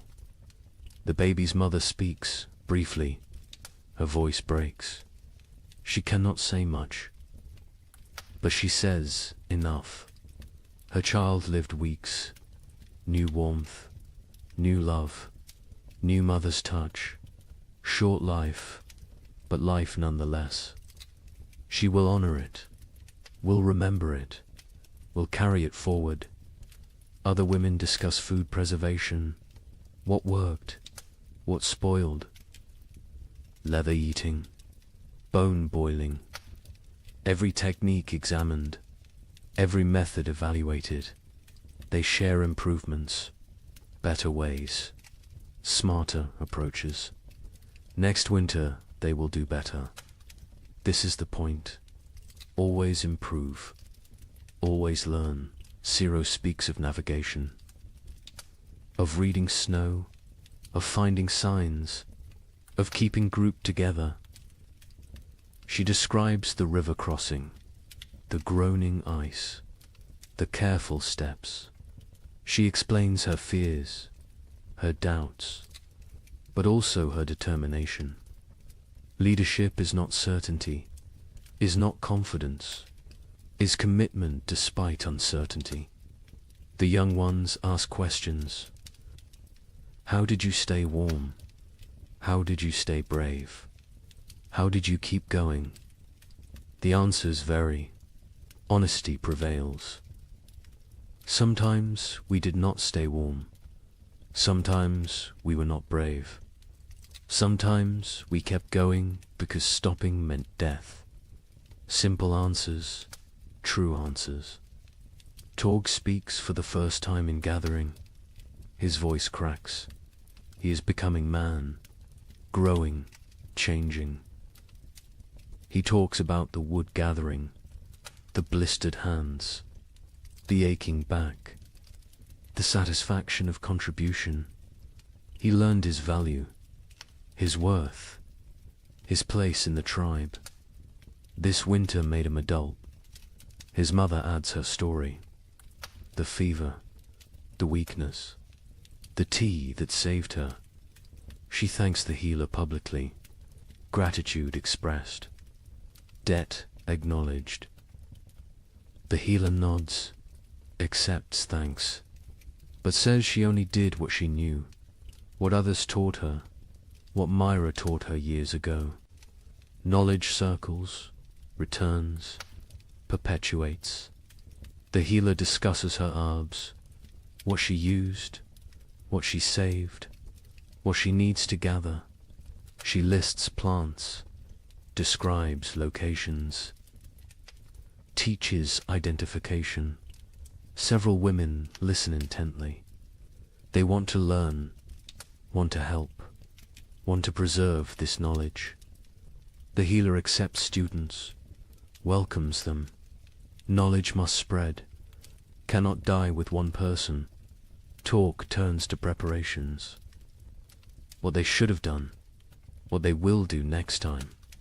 More wood, always more wood. Better storage, improved insulation, stronger entrance barriers, backup supplies, hidden caches, distributed resources. They brainstorm, they plan, they commit. Someone suggests splitting the tribe, half in one cave, half in another. If one location fails, the other survives. Discussion follows, arguments for, arguments against. The chief listens, considers, makes no decision tonight. This needs thought, needs time. Will be decided before next winter. The feast day arrives with warmth, actual warmth. The sun climbs higher. It stays longer. Its rays penetrate winter's final defense. The cold retreats, step by step, day by day. Life returns. The tribe moves through mourning with purpose. Women prepare food, all the food, reserves brought out, smoked meat, dried fish, roots saved, seeds roasted. Nothing held back today. Today's abundance. Today is celebration. Today is life affirmed. Children run wild, energy unleashed. Months of confinement explode into motion. They chase, they climb, they shout. Their laughter echoes off rocks, off trees, off the sky itself. Parents watch with full hearts. This sound, this joy, this is why they fought, why they suffered, why they survived. The hunters bring fresh game, killed this morning, deer and rabbits. Prepared quickly, cooking now. The smell fills the valley, rich, savory, irresistible. Mouths water, anticipation builds. The feast approaches. By midday, everything is ready. Food covers flat rocks, arranged, displayed. More food than seen in months, more than anyone remembers. It looks impossible, looks like dream, but it is real, earned, deserved. The chief stands. He raises his hands, silence falls, even children quiet. He speaks briefly, thanks the spirits, thanks the ancestors, thanks the tribe. Each person contributed, each person matters, each person survives because all survived. This is truth. This is their way. Then he gestures. Begin, eat, celebrate, live. The tribe descends on food with controlled urgency, not greed, not desperation, but hunger, real hunger. Months of deprivation cannot be ignored. They fill their hands, fill their mouths, fill their bellies. The taste is incredible. After bland rations, after leather, after nothing. This food is ecstasy, simple food, basic food. But to them it is feast worthy of gods. They eat slowly, savoring, appreciating, grateful for every bite. Children eat until they cannot move, then play, then eat more. Their bodies demand fuel, demand rebuilding, demand growth delayed by winter. Parents smile, let them eat, let them grow, let them live. Adults pace themselves. Years teach moderation, but they eat fully, satisfied fully, for the first time in forever. Bellies are tight, bodies are warm, hearts are full. This moment is perfect. This moment is earned. This moment is theirs. As afternoon settles, the tribe relaxes into contentment. Some sleep, some talk, some simply exist, peacefully, completely, without fear, without hunger, without cold. Present moment contains everything needed. Stories begin again. Different stories now, lighter stories, funny memories, embarrassing moments, gentle teasing. Laughter comes easily. Naturally, the tribe remembers how to be happy, how to be human beyond survival, how to live rather than merely exist. Brexits. With young hunters, he demonstrates techniques despite damaged hands, shows them tracking signs, explains animal behavior, shares decades of knowledge. His hunting days may be over, but his contribution continues. Different form, same value, same importance. The healer sits with her new students. They examine plants, learn properties, memorize uses. She teaches patiently, thoroughly. She knows she grows old. She must pass knowledge before she cannot, before it dies with her. The young women listen intently. They understand the gift. They accept the responsibility. Sira walks the valley's edge, exploring, mapping, planning. Her mind is always forward, always preparing. She finds new water sources, better hunting grounds, strategic locations. Information is survival. Knowledge is power. She gathers both constantly. Craw sits alone briefly, watching his tribe, his family. He feels his age, his exhaustion, his mortality, but also satisfaction, pride, purpose. He has lived well, provided well, protected well. If death comes tomorrow, he is ready. He is complete. He is content, but death does not come. Life continues. Spring unfolds. Days stretch longer. Warmth increases. Green spreads across the land like water, flowing, growing, transforming everything it touches. Other tribes exist. Other peoples, scattered across the vast lands. Each endured their own winter. Each fought their own battles. Each lost their own members. Each survived through strength and sacrifice and will to the north. Coastal peoples weathered storms. Ocean. Winds brought different cold. Wet cold. Penetrating cold. They huddled in driftwood shelters. Ate fish when they could. Kelp when they must. They survived. Barely, but survived to the south. Dozen peoples faced different trial. Cold nights, scorching days, extreme swings, no middle ground. They sheltered in caves, conserved water, endured.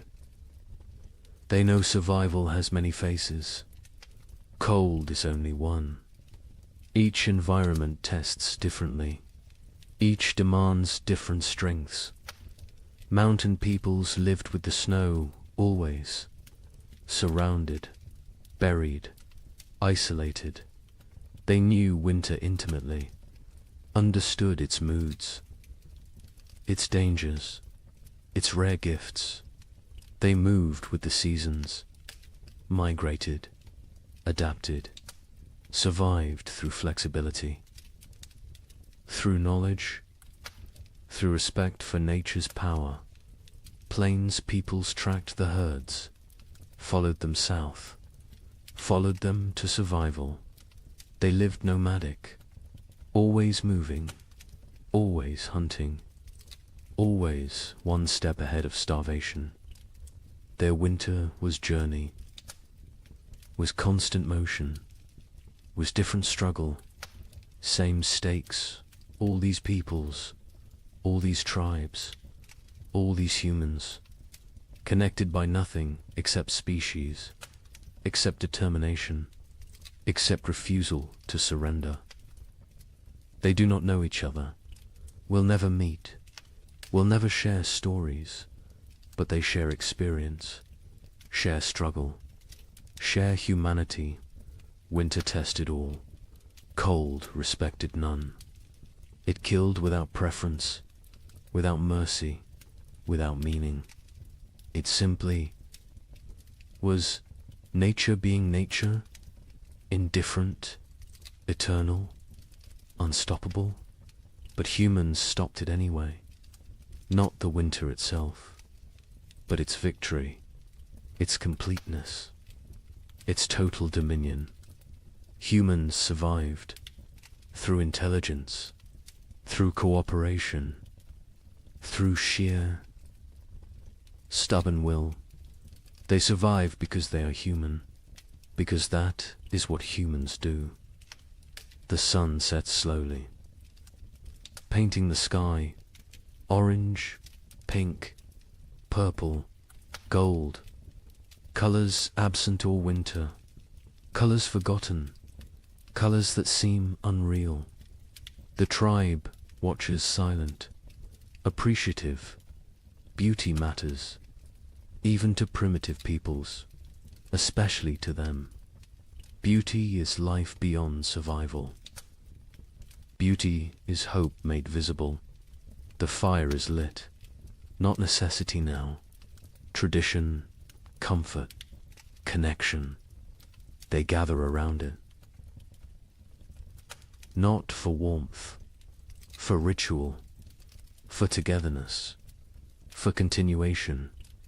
Fire was life in winter. Fire is still center, still heart, still home. The night is gentle, soft, a caress rather than assault. Stars emerge, countless, brilliant, the same stars that watched their suffering, that witnessed their triumph, that will observe their continuation. Forever stars, eternal witnesses, silent companions. Children sleep quickly, exhausted from play, from food, from life fully lived. They sleep peacefully, deeply, no crying, no fear, no cold. Just rest, just dreams, just childhood reclaimed. Adults linger, quiet conversation, comfortable silence. They need no entertainment, no stimulation. Simply being together is enough. Simply surviving is enough. Simply existing in this moment is everything.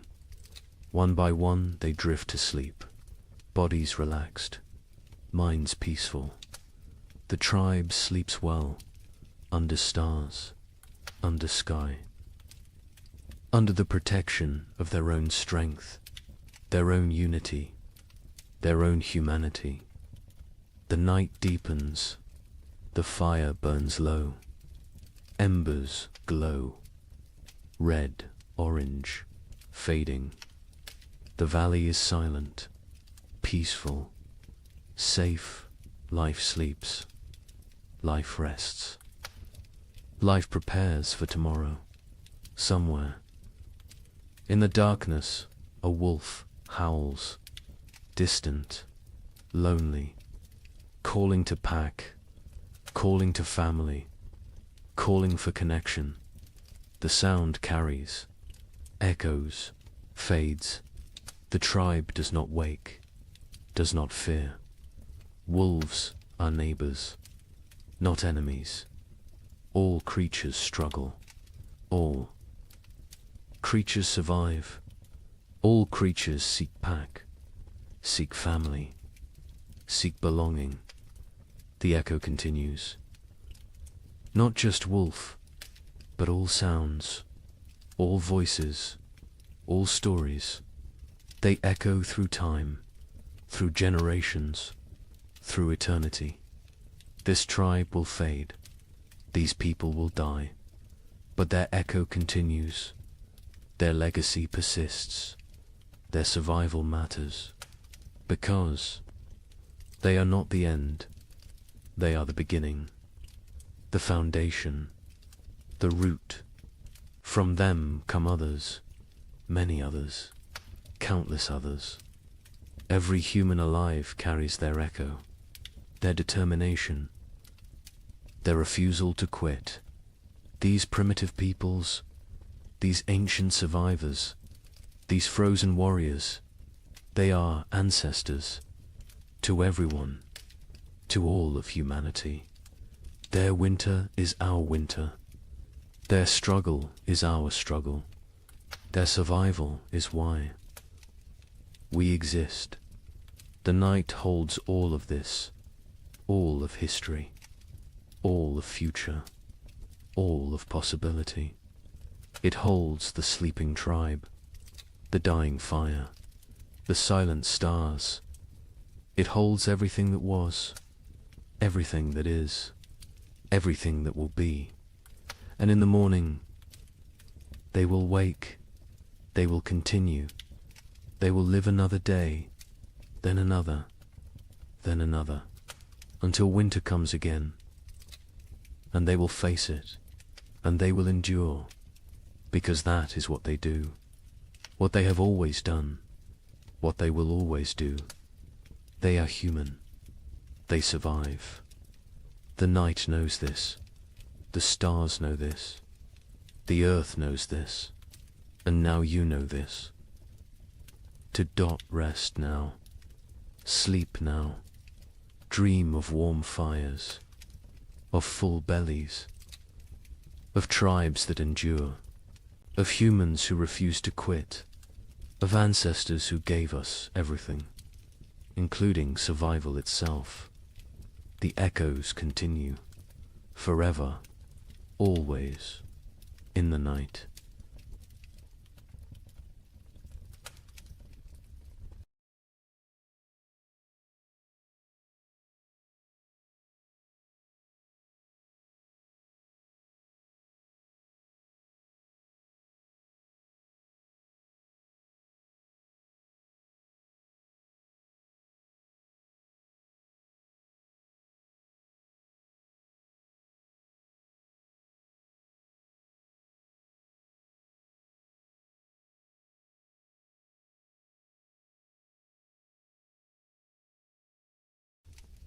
Good evening and welcome back, friends. Tonight we're diving into the fascinating world of the Roman Empire. As always, let me know where in the world you're listening from. Get cozy, settle in, and let's begin. The torches burned low against the marble walls of the Colosseum, their flames bending and snapping in the night wind. Smoke curled upward, painting the corridors in shifting shadows that seemed alive. Somewhere deep within those walls, cages rattled. The guttural growl of a lion broke the silence, followed by the shrill cry of a panther pacing its enclosure. The air was thick with the scent of straw, iron, and blood. Men shuffled forward, not as spectators, but as the hidden workforce behind the spectacle animal keepers, trainers, guards, and gladiators themselves, step echoing with the knowledge that dawn might never come for them. Imagine it, the roar of 50,000 Romans thundering like a storm overhead. Yet before the games even began, death was already at work in the corridors below. Lions lunged against their bars, their claws scraping sparks across iron. Elephants, chained and restless, shifted their massive weight, shaking the earth beneath the workers' feet. A single slip of a chain, a missed strike of the trainers. Staff and the arena would claim another victim before the audience ever saw the sand-stained red. Now, ask yourself, what would it feel like to wake each morning knowing that your job itself, the task you were paid or forced to perform, was a gamble with death? Not a soldier in battle, not a rebel hunted by Rome, but a worker, a laborer, a craftsman whose daily duties carried a sentence no law had to write. Would you sleep at night?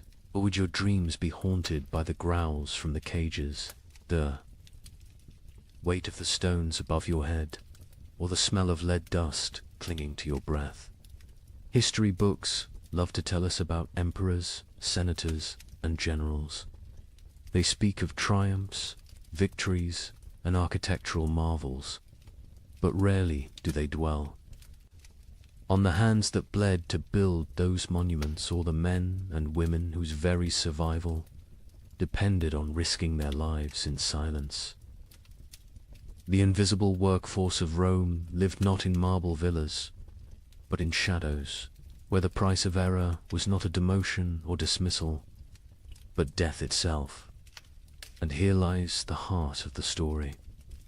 Beneath the grandeur of Rome, beneath its arches, its mosaics, its golden halls were professions so perilous that to call them jobs is almost an insult. These were death sentences disguised as livelihoods. Jobs where poison lingered in the very air, where the swing of a sword was part of your morning routine, and where the applause of the crowd was sometimes the last sound you ever heard. Over the next hours, you will hear the untold accounts of these deadly professions, some spectacular, some hidden in the grime of Rome's underbelly, and others so strange they seem pulled from nightmares. From the men who faced wild beasts before breakfast, to the miners whose lungs filled with poison in the empire's dark tunnels. We will walk step by step into the shadows Rome tried to leave behind. But let this question guide you as we begin. If your job demanded your life as payment, would you accept the risk for glory, for survival, or simply because you had no choice? When most people picture ancient Rome, they imagine the shimmering surfaces of marble temples, the echo of sandals across polished floors, and the thunder of cenotes debating in the forum. They think of emperors draped in purple robes, feasts piled high with roasted boar and honey cakes, and gladiators striding into the arena beneath the roar of 50,000 voices. Rome has always been remembered for its grandeur, its victories, and the magnificence of its architecture.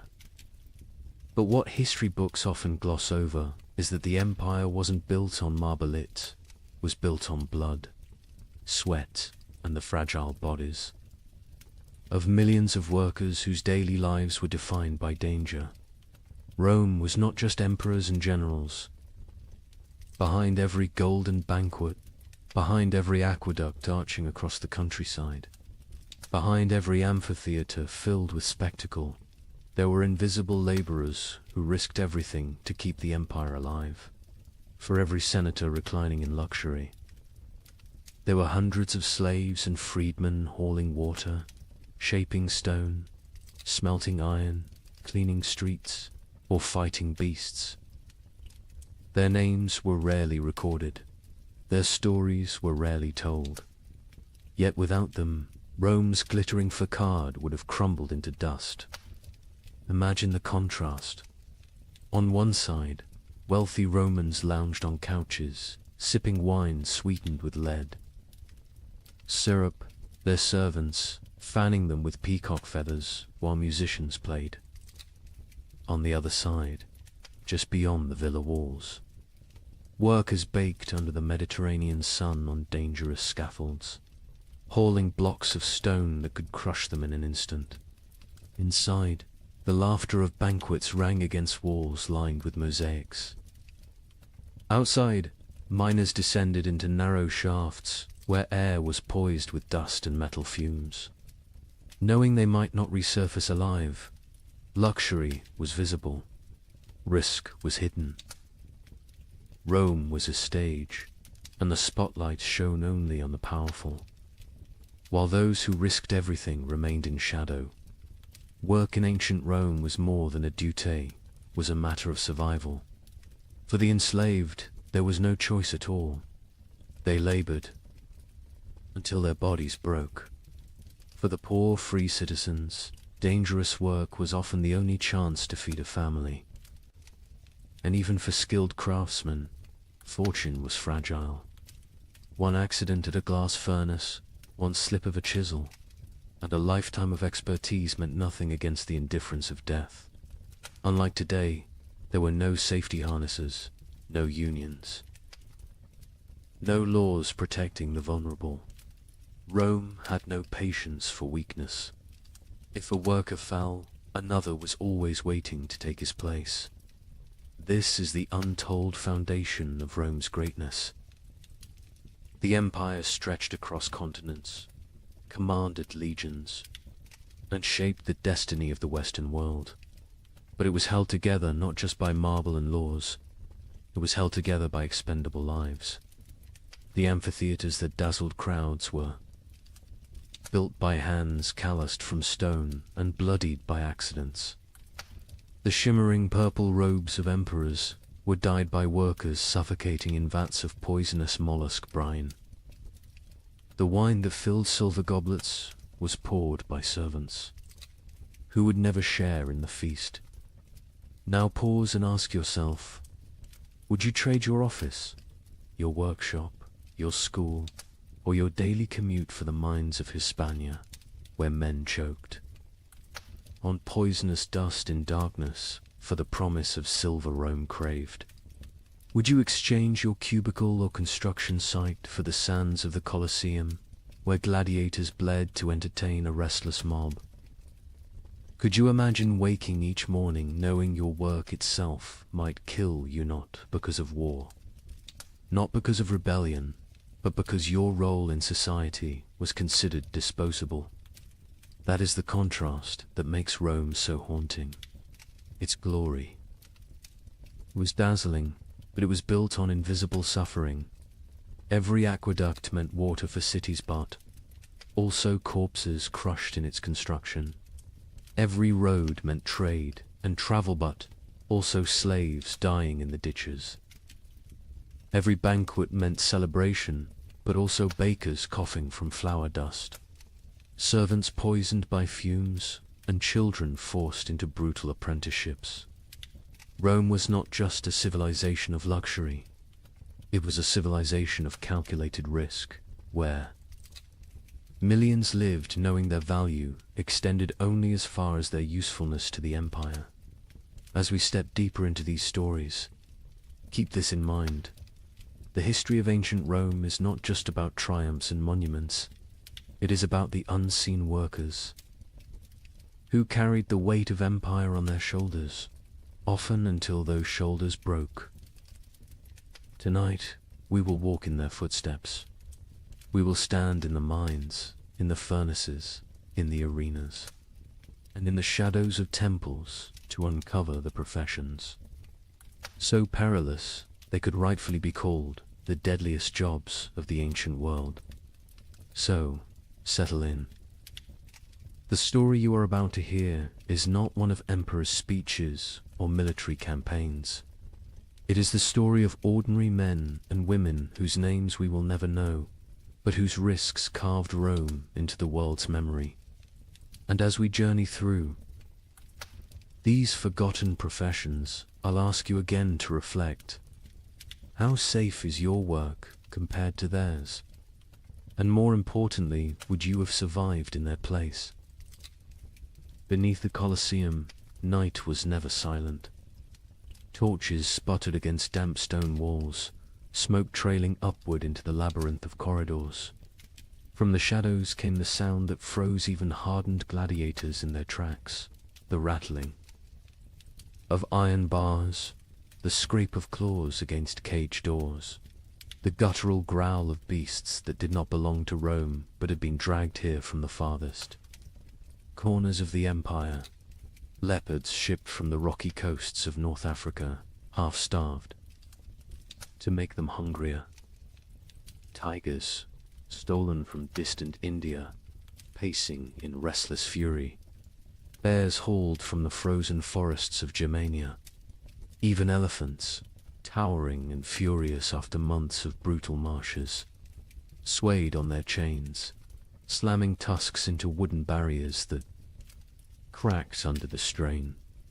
The ground itself trembled when these creatures roared, and the men tasked with keeping them under control knew the truth. They were one mistake away from being torn to pieces.